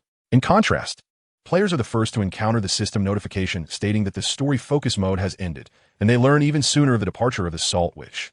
Upon seeing the system notification, Feed the Pig immediately shattered the decayed salt sculpture of the abyssal worm, and, relying on memory, was the first to locate Ife within the salt sculpture. Ife is crucial for acquiring level 20 equipment. He absolutely must not perish. Feed the Pig fervently prayed to the 18 celestial Buddhas before finally spotting Ife, who was shielding Niken with his body, yet had his back exposed. Ife, Niken, let me go. Please release me. Silly child, I am not dead. Ife gradually rose to his feet, brushing off the salt particles from his back. Speaking of which, why is this substance so scalding? The departure of the salt which naturally diminished the potency of the salt magic. However, at its core, it remains a highly concentrated chaotic magical essence, and prolonged contact with the skin still results in burns, albeit not as lethal as the salt magic itself. Seeing that Ife was still alive, Feed the Pig finally breathed a sigh of relief. Yet upon noticing Ife's empty hands, a sense of dread washed over him. Where is Ife's hammer? Elder Ife, what has become of your forging hammer? What hammer? In such a dire situation, who could think of a forging hammer? It must have fallen near the seven-color divine tree. Ife emerged from the shattered salt sculpture and did not forget to pull Niken out as well. Niken immediately collapsed into Ife's embrace. It was at this moment that he truly recognized the folly and absurdity of his previous mistakes. Feed the Pig. All he could hear was that Ife's forging hammer had fallen at the seven-color divine tree. It is important to note that the conclusion of the story focus mode signifies that players can now resurrect. Is there anyone in the main city? If another player finds Ife's hammer, will they not claim it for themselves? He does not know the way. Elder Ife, in which direction is the seven-color divine tree? Ife, what seven-color divine tree? He was dragged here by the abyssal worm, and his old bones feel as though they might crumble. How could he possibly know where the seven-color divine tree is? I do not know, Ife replied candidly. Feed the Pig, huh? Having gone an entire day without sustenance.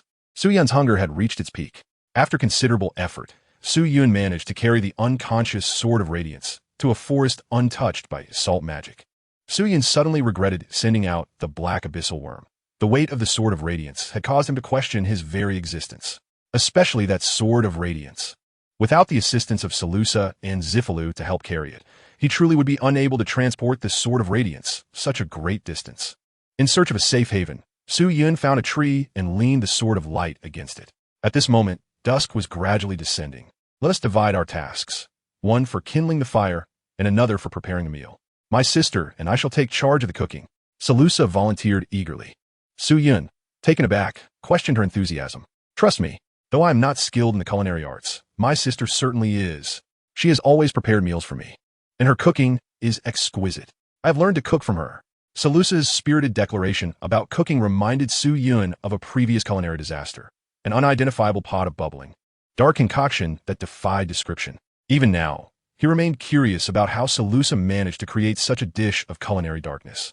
Without Salusa, the realm of culinary misadventures would surely suffer a significant loss. Fortunately, Salusa mentioned that she had learned to cook from Zifalu.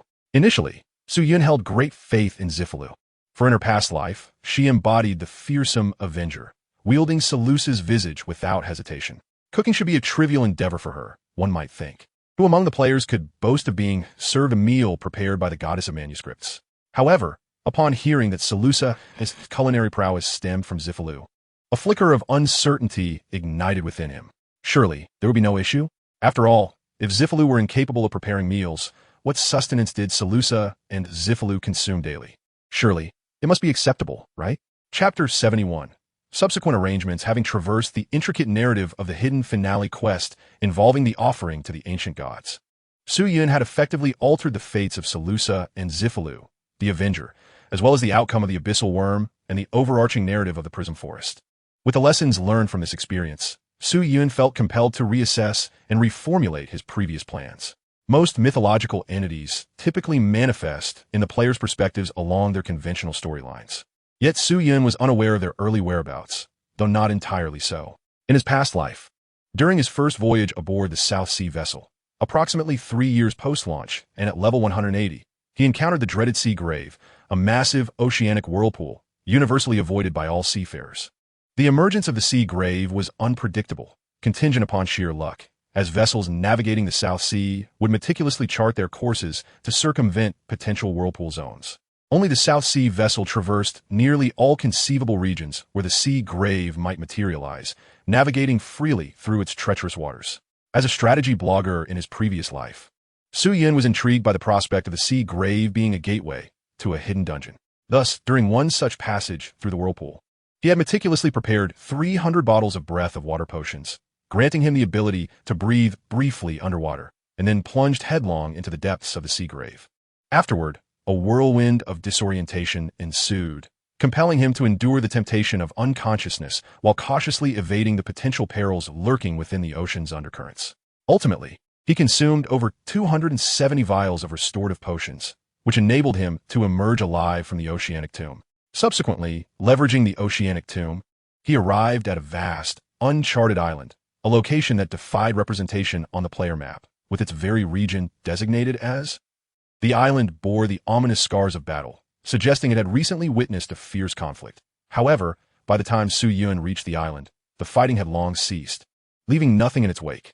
It was only after achieving level 310 as a demigod that Su Yun ventured once more into the oceanic tomb in search of inspiration for his strategy guide, ultimately arriving at the island anew. This time, he dedicated over a month to thoroughly exploring the desolate isle, discovering 3 wild ancient dragon scales in the process. Indeed, these ancient dragon scales could be found lying about the island. In his previous life, Su Yun had always harbored the suspicion that the island concealed some hidden quests or narratives, and that the journey through the oceanic tomb orchestrated by the South Sea Guild was a deliberate plot device, intended to guide players to the island, though he had arrived too late.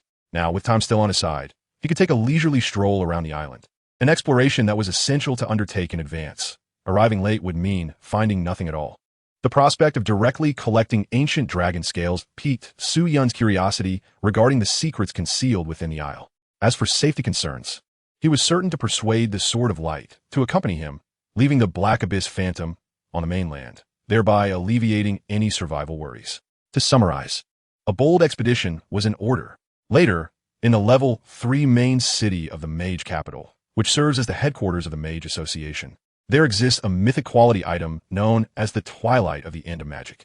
Su Yun had clandestinely perused the archives of the Mage Association to glean insights into this mythic relic. Initially, it had belonged to an ordinary individual devoid of any magical aptitude. Yet approximately 2 years into the game's launch, she astonishingly manifested remarkable magical talent, ultimately ascending to the position of the most formidable Grand Mage within the association in just a year.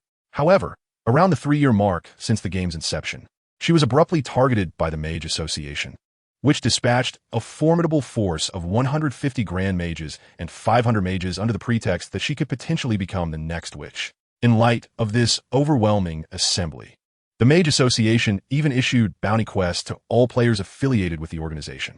Ultimately, the Twilight of the End of Magic met an untimely demise during this hasty siege.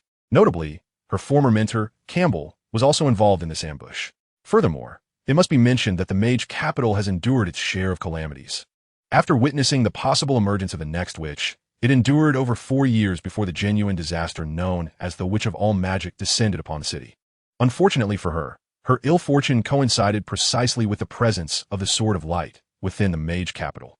The Witch of all laws allowed the Sword of Radiance to serve as a mere foe, marking her as one of the most hastily fallen sorceresses. Seizing the opportunity while Salusa and Zifalu ventured into the forest in search of ingredients, Su Yun meandered through the woods. His current location lay within the neutral zone bordering the forest of colorful phantoms. Continuing northward, he would encounter a gorge. Beyond that, further north, lay the Twilight Forest, the realm of the Elven race. Players who had initially chosen the lower-tier Elven faction gathered there, while the gorge concealed formidable creatures exceeding level 60, creating a barrier between the two areas.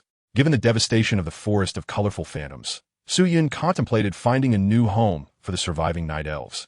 Should any remain, the Twilight Forest appeared to be a suitable option.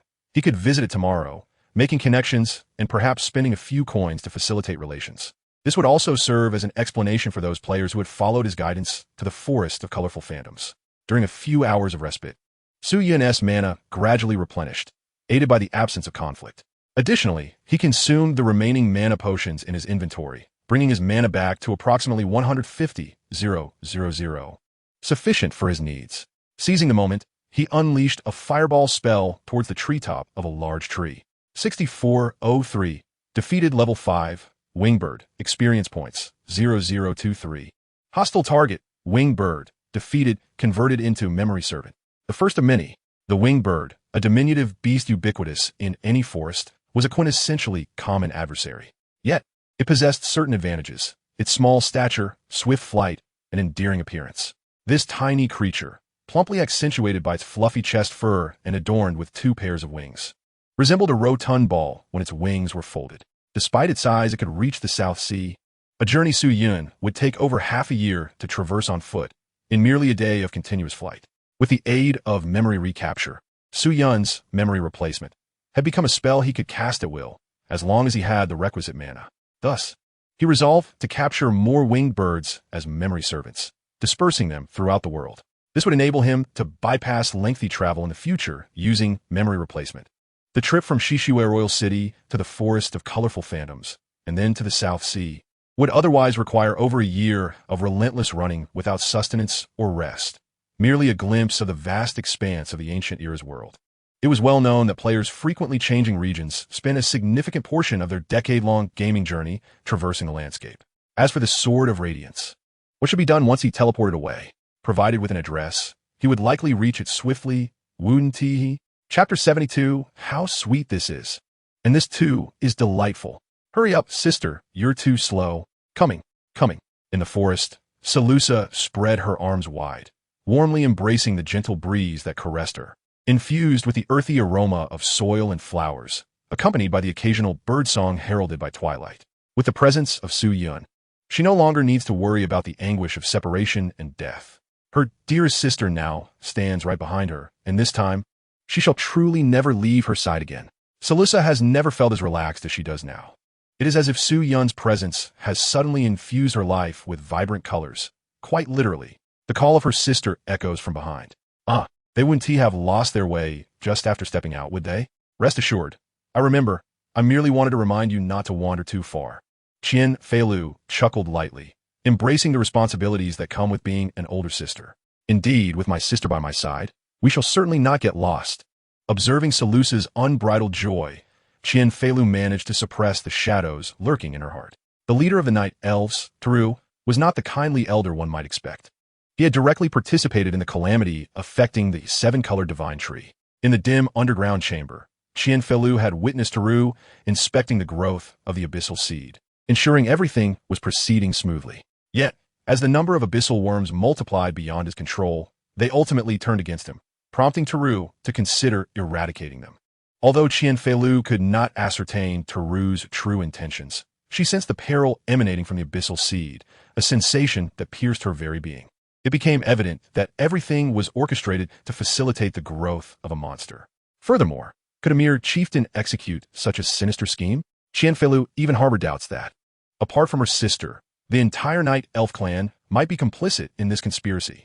Several times, through a mental connection, she had attempted to urge Salusa to leave the 7-colored illusionary forest, not wishing for this disaster to ultimately ensnare her sister as well. Then there was the recent snowfall.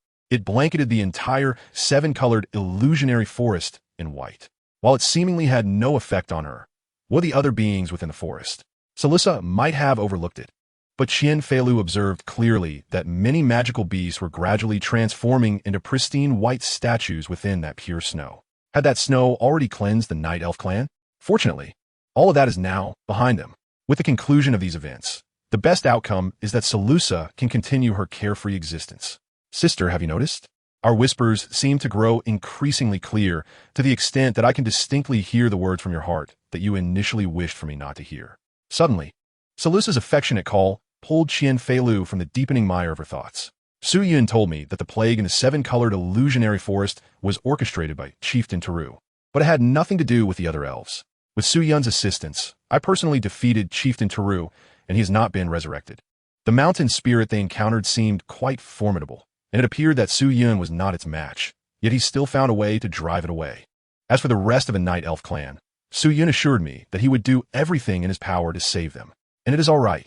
Even if they encounter misfortune, Su Yun can revive them. Sister, please cheer up. Although I often appear somewhat foolish, it is a demeanor you have nurtured in me. I am certainly not simple-minded. Listening to Salusa's ramblings, Shafalu realized that Salusa was aware of all the little secrets she had kept hidden in her heart. Moreover, from Salusa's words, it seemed that the sprite named Su Yun was indeed capable of anything. Had she not experienced it for herself, Shafalu would have found it hard to believe what Salusa was saying. Yet, at this moment, could she afford to doubt it? You still haven't clarified for me who Su Yun truly is. It seems that something is increasingly amiss. Could you elaborate a bit more? I am rather confused myself. But didn't Su Yun say that once it is safe, he would explain everything to us? We could discuss it then. The brief conversation not only failed to provide Shafalu with any useful information, but also left her feeling even more bewildered. Nevertheless, she ultimately suppressed all her lingering questions, preparing to wait for Su Yun to elucidate matters for them. However, one issue remained. This was not the Rainbow Mirage Forest. Most of the wild vegetables growing in this forest were unfamiliar to Shafalu, necessitating her to distinguish which ingredients were poisonous and which were not. Although Shafalu possessed immunity to poison, in Su Yun's eyes, this was merely a template talent she inherently possessed. In reality, Shafalu had to expend energy to cleanse the toxins lingering in her body. Previously, when she and Salusa had to discern whether unfamiliar wild vegetables, flowers, or mushrooms were toxic, it was Shafalu who would taste them first, observing whether she needed to detoxify in order to determine their safety. Only ingredients that showed no effects would she confidently allow her sister to consume. Utilizing this method, Shafalu had sampled an array of flora from the forest. Plucking a leaf, she placed it directly into her mouth. Crunch, crunch, crunch. Special effect: immunity to poisoning. This one seems non-toxic. She then picked a red flower. Crunch, crunch, crunch. Special effect: immunity to poisoning. This one appears safe as well. A black mushroom. Crunch, crunch, crunch. Special effect: immunity to poisoning. Why does this mushroom, which looks evidently poisonous, also seem harmless? Unbeknownst to Shafalu, she had previously possessed only 30,000 health points, with poison damage at 1,000, requiring her to expend energy to purify the toxins. However, she had now inherited Su Yun's vitality growth potential and the unique effects from the memory core, soaring to 3 million health points and immunity to injury. With poison damage at 1,000, it mattered little if she did not cleanse it. Such a minute distinction rendered Shafalu incapable of using her old methods to differentiate whether the ingredients were toxic. Thus, she gathered a basketful of wild vegetables, nearly all of which were poisonous, merely varying in their toxicity levels. Meanwhile, Salusa, having observed her sister consuming the wild flora in the past, was genuinely envious. Shafalu was selective, and ultimately, less than a tenth of what she chose would make its way into Salusa's stomach. Now that Su Yun was by her side, what was there to fear? Plucking a pristine white flower, Salusa gently brought it to her nose for a delicate sniff. The fragrance is utterly enticing. A taste test ensued. Chew, chew, chew. Bitter indeed. What is green bloom? It too exudes a delightful aroma. Another round of chewing. Still bitter. Behold a multicolored flower. A staggering 15,000 poisoning. Salusa, pluck it. This one is sweet. 5,000 poisoning. Pluck it. This one is also sweet. 8,000 poisoning. Pluck it. Here lies a verdant patch of grass. 35,000 poisoning. How fragrant. I simply must let Su Yun sample it. Pluck it. Through this method, Solutia meticulously gathered a plethora of ingredients. Chapter 73. Each displays their talents. After considerable effort, Su Yun had captured over 40 winged birds to serve as memories, half of which he sent off to various locales in the ancient era, places he envisioned he might visit in the future. The remaining half he retained for future contingencies. Among them, the Night Elf clan established a rudimentary camp in the saline illusory forest. Although termed a rudimentary camp, the entire forest had been transformed by the Salt Witch's magic, leaving the memory servants with scant materials to construct a proper encampment after their hasty retreat from the prismatic tree. At most, they fashioned makeshift bedding from torn clothing to create a simple sleeping area, preventing direct contact with the saline magic. Even without the Salt Witch's influence, prolonged exposure to the salt-infused areas would result in painful burns. Though not fatal, it was hardly a sustainable situation. By dawn, Su Yun planned to direct them toward the Twilight Forest, as the winged bird memories had already reached the main city of the Twilight Forest, Twilight Tree City, where Su Yun could establish connections at any moment. As for the players, they were scattered throughout the prismatic illusory forest, many having discovered that contact with the salt-infused terrain caused health loss. Each was employing their ingenuity to survive the night. However, compared to others, the players fared somewhat better. The ancient era had generously provided them with a plethora of provisions, such as cooking pots and utensils. Thus, as long as they avoided being dispatched by wild monsters, players typically would not succumb to hardship easily. The sole concern weighing on Su Yun was the challenge of relocating all players from the prismatic illusory forest. It would require considerable effort, given their widespread dispersion, as gathering them all would not be a straightforward task. To avert a mishap akin to Solutius, Su Yun also foraged for edible wild vegetables in the forest as supplementary provisions, a lesson learned from past experiences. Solusa and Ziflu were gathered around the campfire, diligently preparing a soup. Solusa obediently stood by, watching Ziflu with rapt attention, while occasionally plucking wildflowers and herbs from a nearby basket to nibble on as snacks. At that moment, Solusa had a flower stem dangling from the corner of her mouth, resembling a child savoring a lollipop from distance. If one could overlook her dwindling health and the stream of damage numbers hovering above her head, she appeared quite charming. As she gazed at the thin layer of health remaining and the pot bubbling with green froth over the fire, Sheehan found himself a loss for words to describe the peculiar dinner Ziffalu had prepared for them. It was rather hasty, indeed far too hasty. No wonder Solusa remarked that her cooking was learned from her sister. This could only be described as a case of a master passing down skills to an adept pupil. The previous pot of Solusa's, bubbling with dark froth, at least did not resemble anything remotely edible. Now the pot Ziffalu had concocted, bubbling with green bubbles, evoked thoughts of the malevolent witches lurking in the forest, brewing potions with ingredients like lizard tails, toad saliva, and the nails of decaying corpses. Truly a recipe that sent shivers down one's spine. One must admit, without a modicum of talent, such a feat could not be replicated. What did Solusa and Ziflu usually consume? How did they grow up? Were they sustained merely by the charity of others? Furthermore, Solusa, why is your health nearly depleted? That over 3 million health points have been painstakingly restored. Xu Yun, come and taste. Sister's cooking has improved. In the midst of Xu Yun's astonishment, Solusa genuinely scooped a bowl of the green concoction, and as if to prove its delectable nature to Xu Yun, she blew on it before consuming it herself. 80,000 points of poison damage? This was akin to the lethal effects of a deadly potion. Delicious. Truly delightful. Xu Yun, you must try it. Xu Yun was momentarily bewildered, as if still in a dream.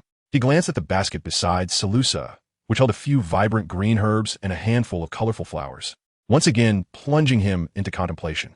The flowers, known as rainbow yinming flowers, were among the most coveted high-end materials for players who had chosen the alchemist profession in their previous lives.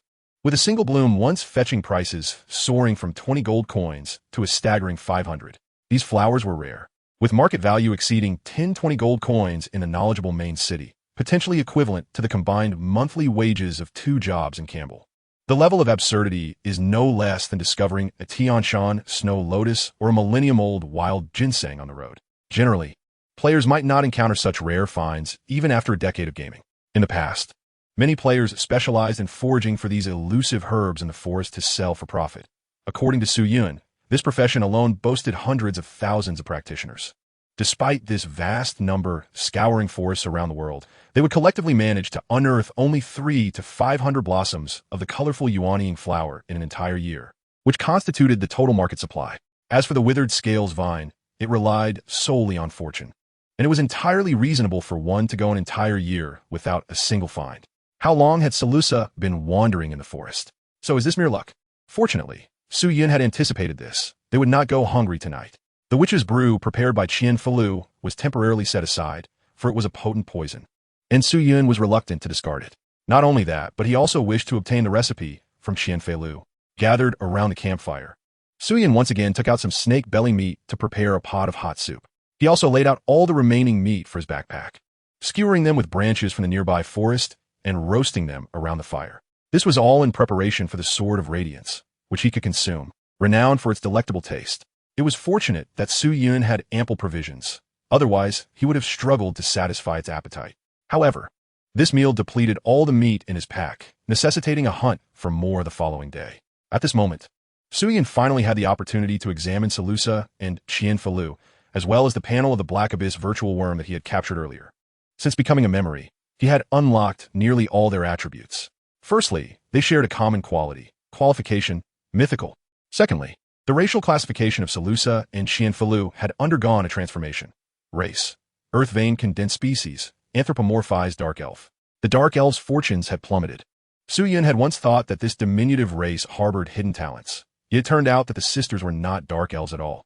This was reminiscent of the Black Abyss Condensed Species and Su Yun himself. The ancient god-level race, Memory Throne, had the current adaptability of the Dark Elf race, while the Black Abyss virtual worm belonged to the Black Abyss Condensed Species, anthropomorphized insect. If these sisters were indeed Earth Vein Condensed Species, what was their connection to the Earth Vein essence discovered by the Dark Elves through the shell of the Abyss worm in a past life? No wonder Salusa and Qian Felu seemed to have a fondness for flowers and plants. The origin was found. Regarding their growth qualifications, Salusa's attributes were distributed as follows: health, 0, sharpness, 50, strength, 20, magical affinity, 20, defense, 0. This totaled 90 points. With the initial 8 template talents, becoming a memory had now expanded this to 10. Earth Vein, Yin Vein. The Earth Vein, Yin, and Yang coexist. The target is of the Yin Vein. Malnutrition. The target occupies one of the Earth Veins' energy. Symbiosis with the Earth Veins. The target will share life with the Earth Vein, Yang Vein. When the Yang Vein withers, the Yin Vein will disregard the blood volume limit and reduce health to 0. Blessing of the Earth Veins. The target enjoys the blessings of the Earth Veins, resulting in increased luck. Blessing of the Sorceress. The target benefits from the blessings bestowed upon the Earth Veins by the Sorceress of Human Calamities, facilitating growth, experience acquisition, efficiency 200, increased luck. Epilogue plotline. S blessing. The target receives a blessing from sharing the luck attribute of current shared 10,000. Blessing of memory. The target enjoys the blessing of the ancient deity memory, sharing the luck attribute of the ancient deity memory, current shared 264. Memory entity.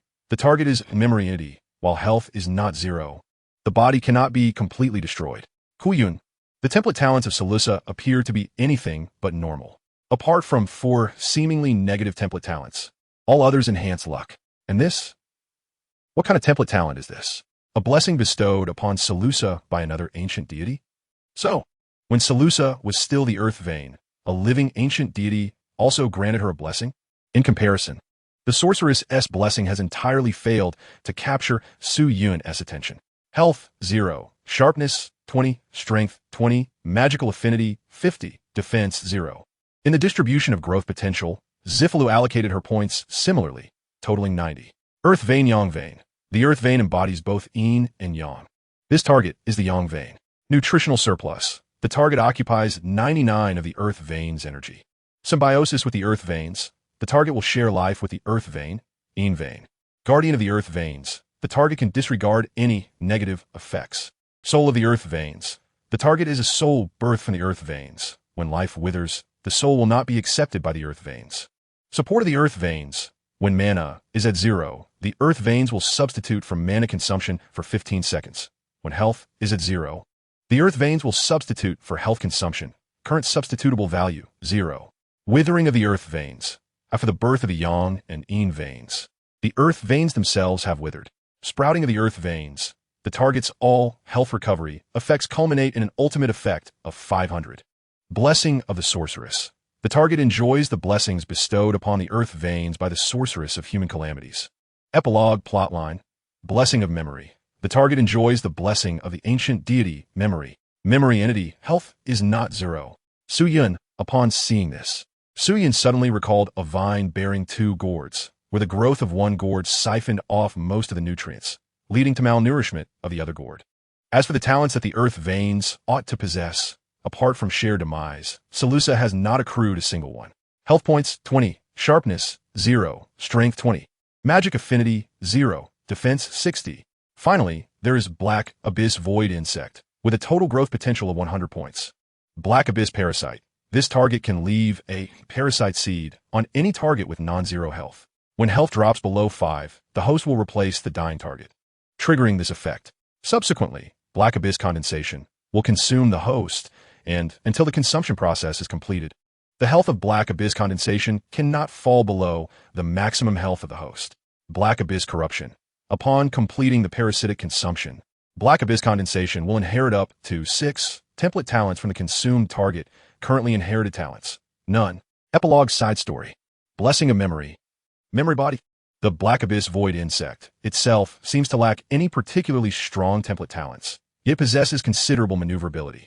Judging by the template talents, Black Abyss Void Insect needs to consume and plunder other template talents through death, much like when it parasitized Zifalu. One wonders, can Yip's servant become a target for the Black Abyss Void Insect's consumption? If so, the possibilities expand significantly, especially since Su-Yun still has 4-player Yip servants, each initially possessing template talents. However, Su-Yun is not inclined to draw conclusions too hastily. The Black Abyss Void Insect specifies the ability to consume 6 template talents, without mentioning the possibility of replacement at will. If it is a one-time consumption, then careful selection of these 6 absorbed talents becomes imperative. It must be said Salusa, Zifalu, and Black Abyss Void Insect truly exhibit their unique prowess. Chapter 74. Is it fair to say the Sword of Light truly lives up to its name?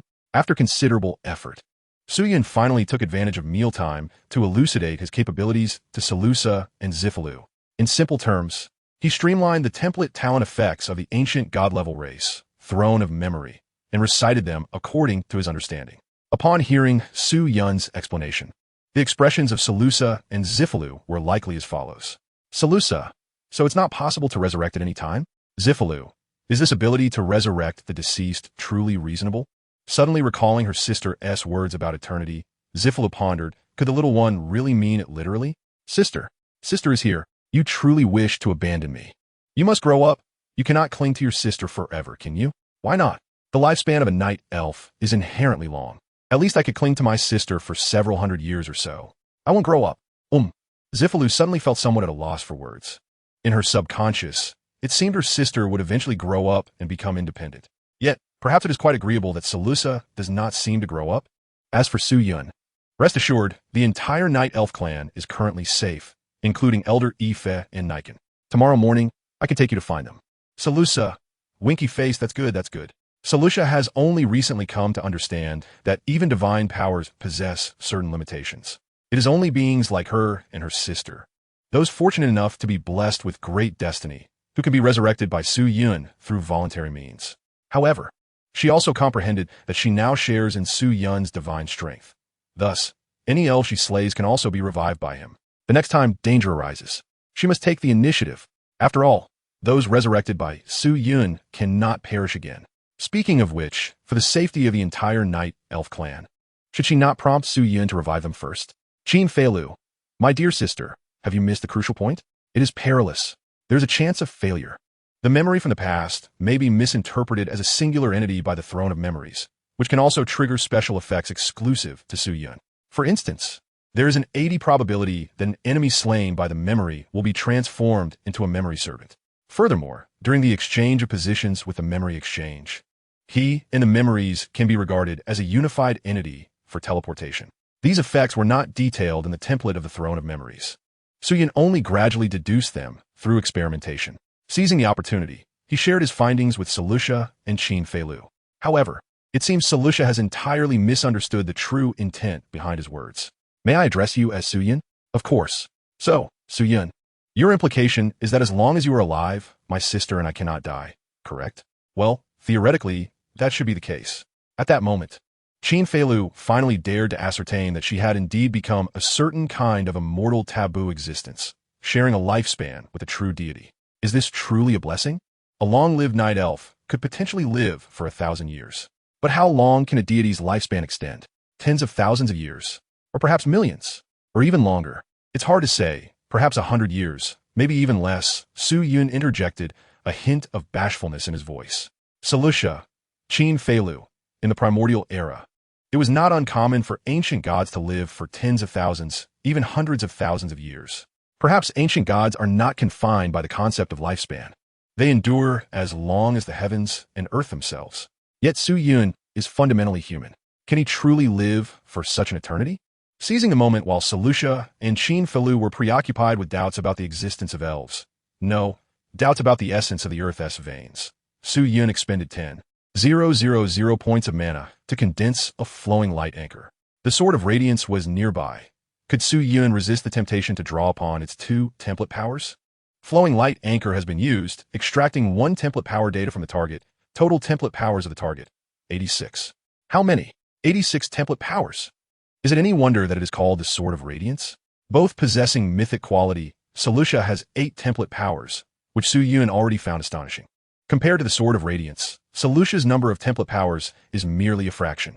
Template talent, unfailing strategy. This target will inevitably achieve victory in the duel of the Kingdom Knights ceremony. Su Yun, after repeatedly confirming the nature of the template talent he had drawn from the Sword of Radiance, Su Yun was truly stunned in place. An unfailing strategy, a guarantee of victory. Just the name alone suggests that this is an extraordinary talent, especially since it is a template talent possessed by the Sword of Radiance. To put it simply, the duel in the Kingdom Knight ceremony is akin to a game of rock, paper, scissors. This template talent of the Sword of Radiance guarantees a win in such a game. Is that reasonable? What use is this talent? It was at this moment that Su Yun realized that not all template talents are necessarily useful. Take Solutia and Zifalu, for instance. They possess a template talent that merely ensures mutual demise. Should a player draw such a talent, there would truly be nowhere to weep. Flowing Light Anchor allows for only 2 attempts to draw template talents, meaning Su Yun now has but 1 chance left. Solutia, come, let's shake hands. Su Yun decisively abandoned the gamble of relying on his luck. Ah, do I need to draw upon your fortune again? Solutia is indeed clever. Flowing Light Anchor used. Template talent, Blessing of the World. This target enjoys the blessing of the world, and even death shall yield to it. Truly, Solutia. What has he drawn? The Blessing of the World. This is indeed a template talent? Does this imply that the Sword of Radiance can trigger the death totem with a 100 success rate? Shouldn't he inherit this template talent? This talent appears remarkably useful. Solutia, let us shake hands once more. With renewed determination, Su Yun prepared to exchange the 20 points of legendary achievement he had received for the hidden finale storyline reward for racial skills. Lottery draw. You have obtained the racial skill book, Memory Doppelganger. Can coalesce up to 3 memory doppelgangers, one of which must be identical to the memory throne, while the others can take on any form. The transformed memory doppelganger cannot be distinguished by any target other than the memory throne. The doppelgangers possess all skills and racial abilities of the transformed target, but cannot replicate template talents. When transforming into the memory throne, the doppelganger will exist as an Eidolon servant and possess all effects of the Eidolon servant, but do not share the memory throne template talent. Current memory doppelgangers. 0-3. You have obtained the racial skill book, Eidolon Servant Resurrection. Can consume mana to instantly resurrect a fallen Eidolon servant. Mana cost. Each resurrection will consume 50,000 points of mana. Skill cooldown, 3 hours. Undoubtedly, Solutia has truly embodied the role of the goddess of fortune, drawing racial skills that are entirely beneficial to Su Yun. However, the issue of mana is becoming increasingly severe. No wonder the Memory Throne can inherit 3 template talents. Without infinite mana, the Memory Throne would be utterly unplayable. Chapter 75, Hidden Quest, Forbidden Magic. In a state of drowsiness, Sword of Radiance seemed to have embarked on an extensive dream, one filled with the delicate fragrance of fresh grass, the sweet scent of blooming flowers, and the rich aroma of savory oils. When he finally opened his eyes, still somewhat dazed, he realized he was leaning against a tree, with a campfire flickering warmly before him, dispelling the chill of the night. Awake? How do you feel? Where are we, my companion? Ah, we are at the border between the Twilight Forest and the Rainbow Mirage Forest. The border, you say? Where exactly is that? probably to the north of the Rainbow Mirage Forest. Why are you asking so many details? Are you hungry? Would you like something to eat? A skewer of meat, already roasted to perfection, was presented before Sword of Radiance by Su Yun. Though it was merely a humble barbecue, the spices used were meticulously chosen. Derived from a recipe Su Yun had covertly learned from a friend who was once a level 5 culinary artisan in his previous life. Although it was challenging to procure all the necessary ingredients in the forest, Su Yun had managed to replicate about 70 to 80% of the flavor. Growl. We have all eaten. The remaining skewers are specially prepared for you. Su Yun shifted aside, revealing an entire row of meat skewers that had been kept at a safe distance from the fire to avoid burning. My friend, it is truly my honor to know you. The myriad of tempting aromas had long since disturbed Sword of Radiance, as thoughts during his slumber, and the prior exertion had left him in a state of depletion. Thus, the food Su Yun offered was akin to a timely blessing, silently acknowledging his companion's thoughtfulness. Sword of Radiance accepted the skewer from Su Yun's hand. Overcome by hunger, he devoured an entire skewer in one bite. Before embarking on their journey to the Rainbow Mirage Forest, Sword of Radiance had conducted a brief reconnaissance. Given that the Rainbow Mirage Forest was nestled within a vast expanse of primordial wilderness, and that the Dark Elves were essentially a primitive tribe hidden within that wilderness, Sword of Radiance had anticipated that their culinary skills might lag far behind the kingdom, which possessed a well-established system of food preparation. However, as the skewer entered his mouth, Sword of Radiance was astounded to realize how profoundly mistaken he had been. A delightful blend of grassy notes mixed with an intricate medley of flavors swiftly enveloped his palate. Although the meat was slightly dry due to prolonged warming, the seasoning surpassed anything he had encountered from the kingdom's chefs. One skewer. My friend, may I also partake in those? Of course, I thank you for helping us drive away the Salt Witch. In a shared gaze, Su Yun perceived the gratitude in Sword of Radiance's eyes, along with an unspoken thumbs up. 2 skewers, 3 skewers, 15 skewers, 25 skewers, in a matter of mere seconds. Su Yun's modest supply was entirely consumed by Sword of Radiance. Did you prepare all of these? Sort of. I handled the seasoning, fearing the possibility of culinary failure. Su Yun had refrained from touching the skewers after the seasoning was complete. The remaining tasks were entrusted to Su Yun, guiding Selusha in her endeavors. Your culinary skills have garnered the esteemed recognition of the Sword of Illumination, Huster Lyrian. The versatile profession, life skill, has been unlocked, currently bestowing the following enhancements. Culinary recognition. Food production efficiency increased by 30. Significantly reduced probability of cooking failure. 50 chance of obtaining ingredients from defeated enemies. And a 50 increase in the quantity of dropped ingredients. This is just the initial stage and can improve with the mastery of recipes. Current life profession level, 12. My dear companion, your culinary prowess is truly astonishing, exclaimed Su Yun baffled. Did the Sword of Illumination just grant him a life profession? In the ancient epic, the variety of life professions was vast. Beyond the commonplace, there existed rarer types, such as brewers, whose concoctions could yield various effects, temporarily diminishing magical affinity while enhancing strength, sharpness, defense, vitality, and critical damage. In essence, it was a means to lower magical affinity. In this ancient era, there were no attributes akin to intelligence, thus diminishing magical affinity. In Su Yun's view, equated to reducing intelligence. But what sort of life profession was the versatile one bestowed by the Sword of Illumination? Did it imply that as long as a particular skill received the sword's acknowledgement, corresponding benefits would ensue? What about forging? Could that also reap rewards? Suddenly, Su Yun was startled by Selusha's exclamation. Instinctively, he sensed an ominous premonition. He hastily lifted his gaze, and indeed, the Sword of Illumination had seized a meticulously prepared witch's stew crafted by Xian Feilu, gulping down nearly half a pot. Upon hearing Selusha's words, the sword quickly froze in place, holding the witch's stew aloft. A series of damage notifications erupted above the Sword of Illumination's head. Well, perhaps my concerns were unwarranted. How could the Sword of Illumination be poisoned? It was merely a pity for that pot of witch's stew, such a fine lethal concoction, no matter if it wishes to drink. Let be. Su Yun resigned himself to the outcome.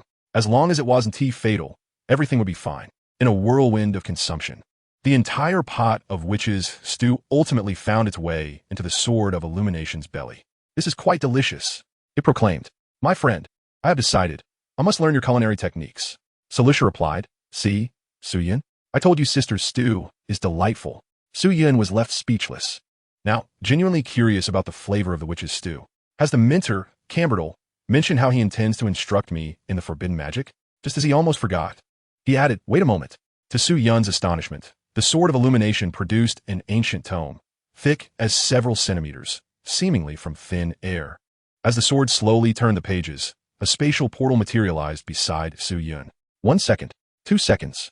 In the brief silence, it seemed as if nothing transpired. Clearly, emerging from the portal was none other than Su Yun's rather unconventional mentor, Cambertel. This time, it is indeed a real person in attendance. Name, Cambertel. Race, human. Level, 215 leader. Profession, Grand Sorcerer. Relationship, intimate. Remaining details are currently unavailable. Cambertel was enveloped in a voluminous robe of magic, wrapping his entire form. However, the pant legs that peeked out revealed white pajamas.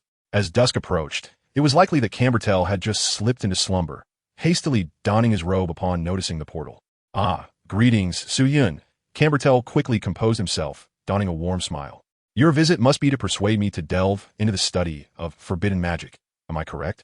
Indeed, but Cambertel hesitated slightly, admitting that he had yet to devise a way for Su Yun to engage with this inherently perilous forbidden magic. I understand that forbidden magic is fraught with danger, yet magic is ever-evolving and it requires a pioneer. However, forbidden magic, I am aware that such magic demands a formidable supply of magical energy to function. I indeed require further training before attempting it, but I am prepared. Nevertheless, forbidden magic. I shall certainly seek your guidance and report any uncertainties should I make progress. But forbidden magic, what are you waiting for, Mentor? Youth is not for sale, yet forbidden magic. Let's not dwell on buts. Mentor, I am ready to contribute to the realm of magic. By the way, how do you intend to teach me this forbidden magic? Cambertel, taken aback, had envisioned numerous ways to encourage the singular, fully magical affinity candidate to engage with the inherently perilous forbidden magic. Yet, in his haste, it seemed he had not articulated a single word. Su Yun had spoken at length. Was something amiss? Amid Su Yun's persistent urgings, Cambertel instinctively glanced at the hefty tome of magic in his grasp, the Sword of Radiance. My companion, may I have a look? You have obtained Introduction to Forbidden Magic. You have triggered a hidden quest. Hidden quest, Forbidden Magic. Quest background. The essence of magic lies in manipulating the magical particles that wander the world to form magical arrays, thereby unleashing tremendous power. However, the path of magic has its limits. By a stroke of fortune, Grand Sorcerers discovered the existence of forbidden magic, and you have earned their trust. They hope you can assist in realizing the forbidden magic that exists only in theory. Quest rewards. Change based on the progression of the narrative. Minimum quest completion requirement. Successfully create a prototype of forbidden magic. Quest achievement unlocked. The end of all magic, forbidden magic. Su Yun quietly closed the magic book. Indeed, the quest had been triggered. The more magic Su Yun studied to realize forbidden magic, the more challenging it would become. Rest assured, Mentor, I shall not be the one to learn. Most white magic consists of status effects or life restoration, which Su Yun had prepared for Xiaofu. As the embodiment of the Earth's veins, the life restoration effect bestowed by Xiaofu boasts a remarkable quintuple enhancement. To not pursue this path would be a grievous waste of such a splendid talent. A healer who is immune to control and virtually indestructible. Would you not tremble in fear? Or the goddess of vengeance? That belongs to a bygone era.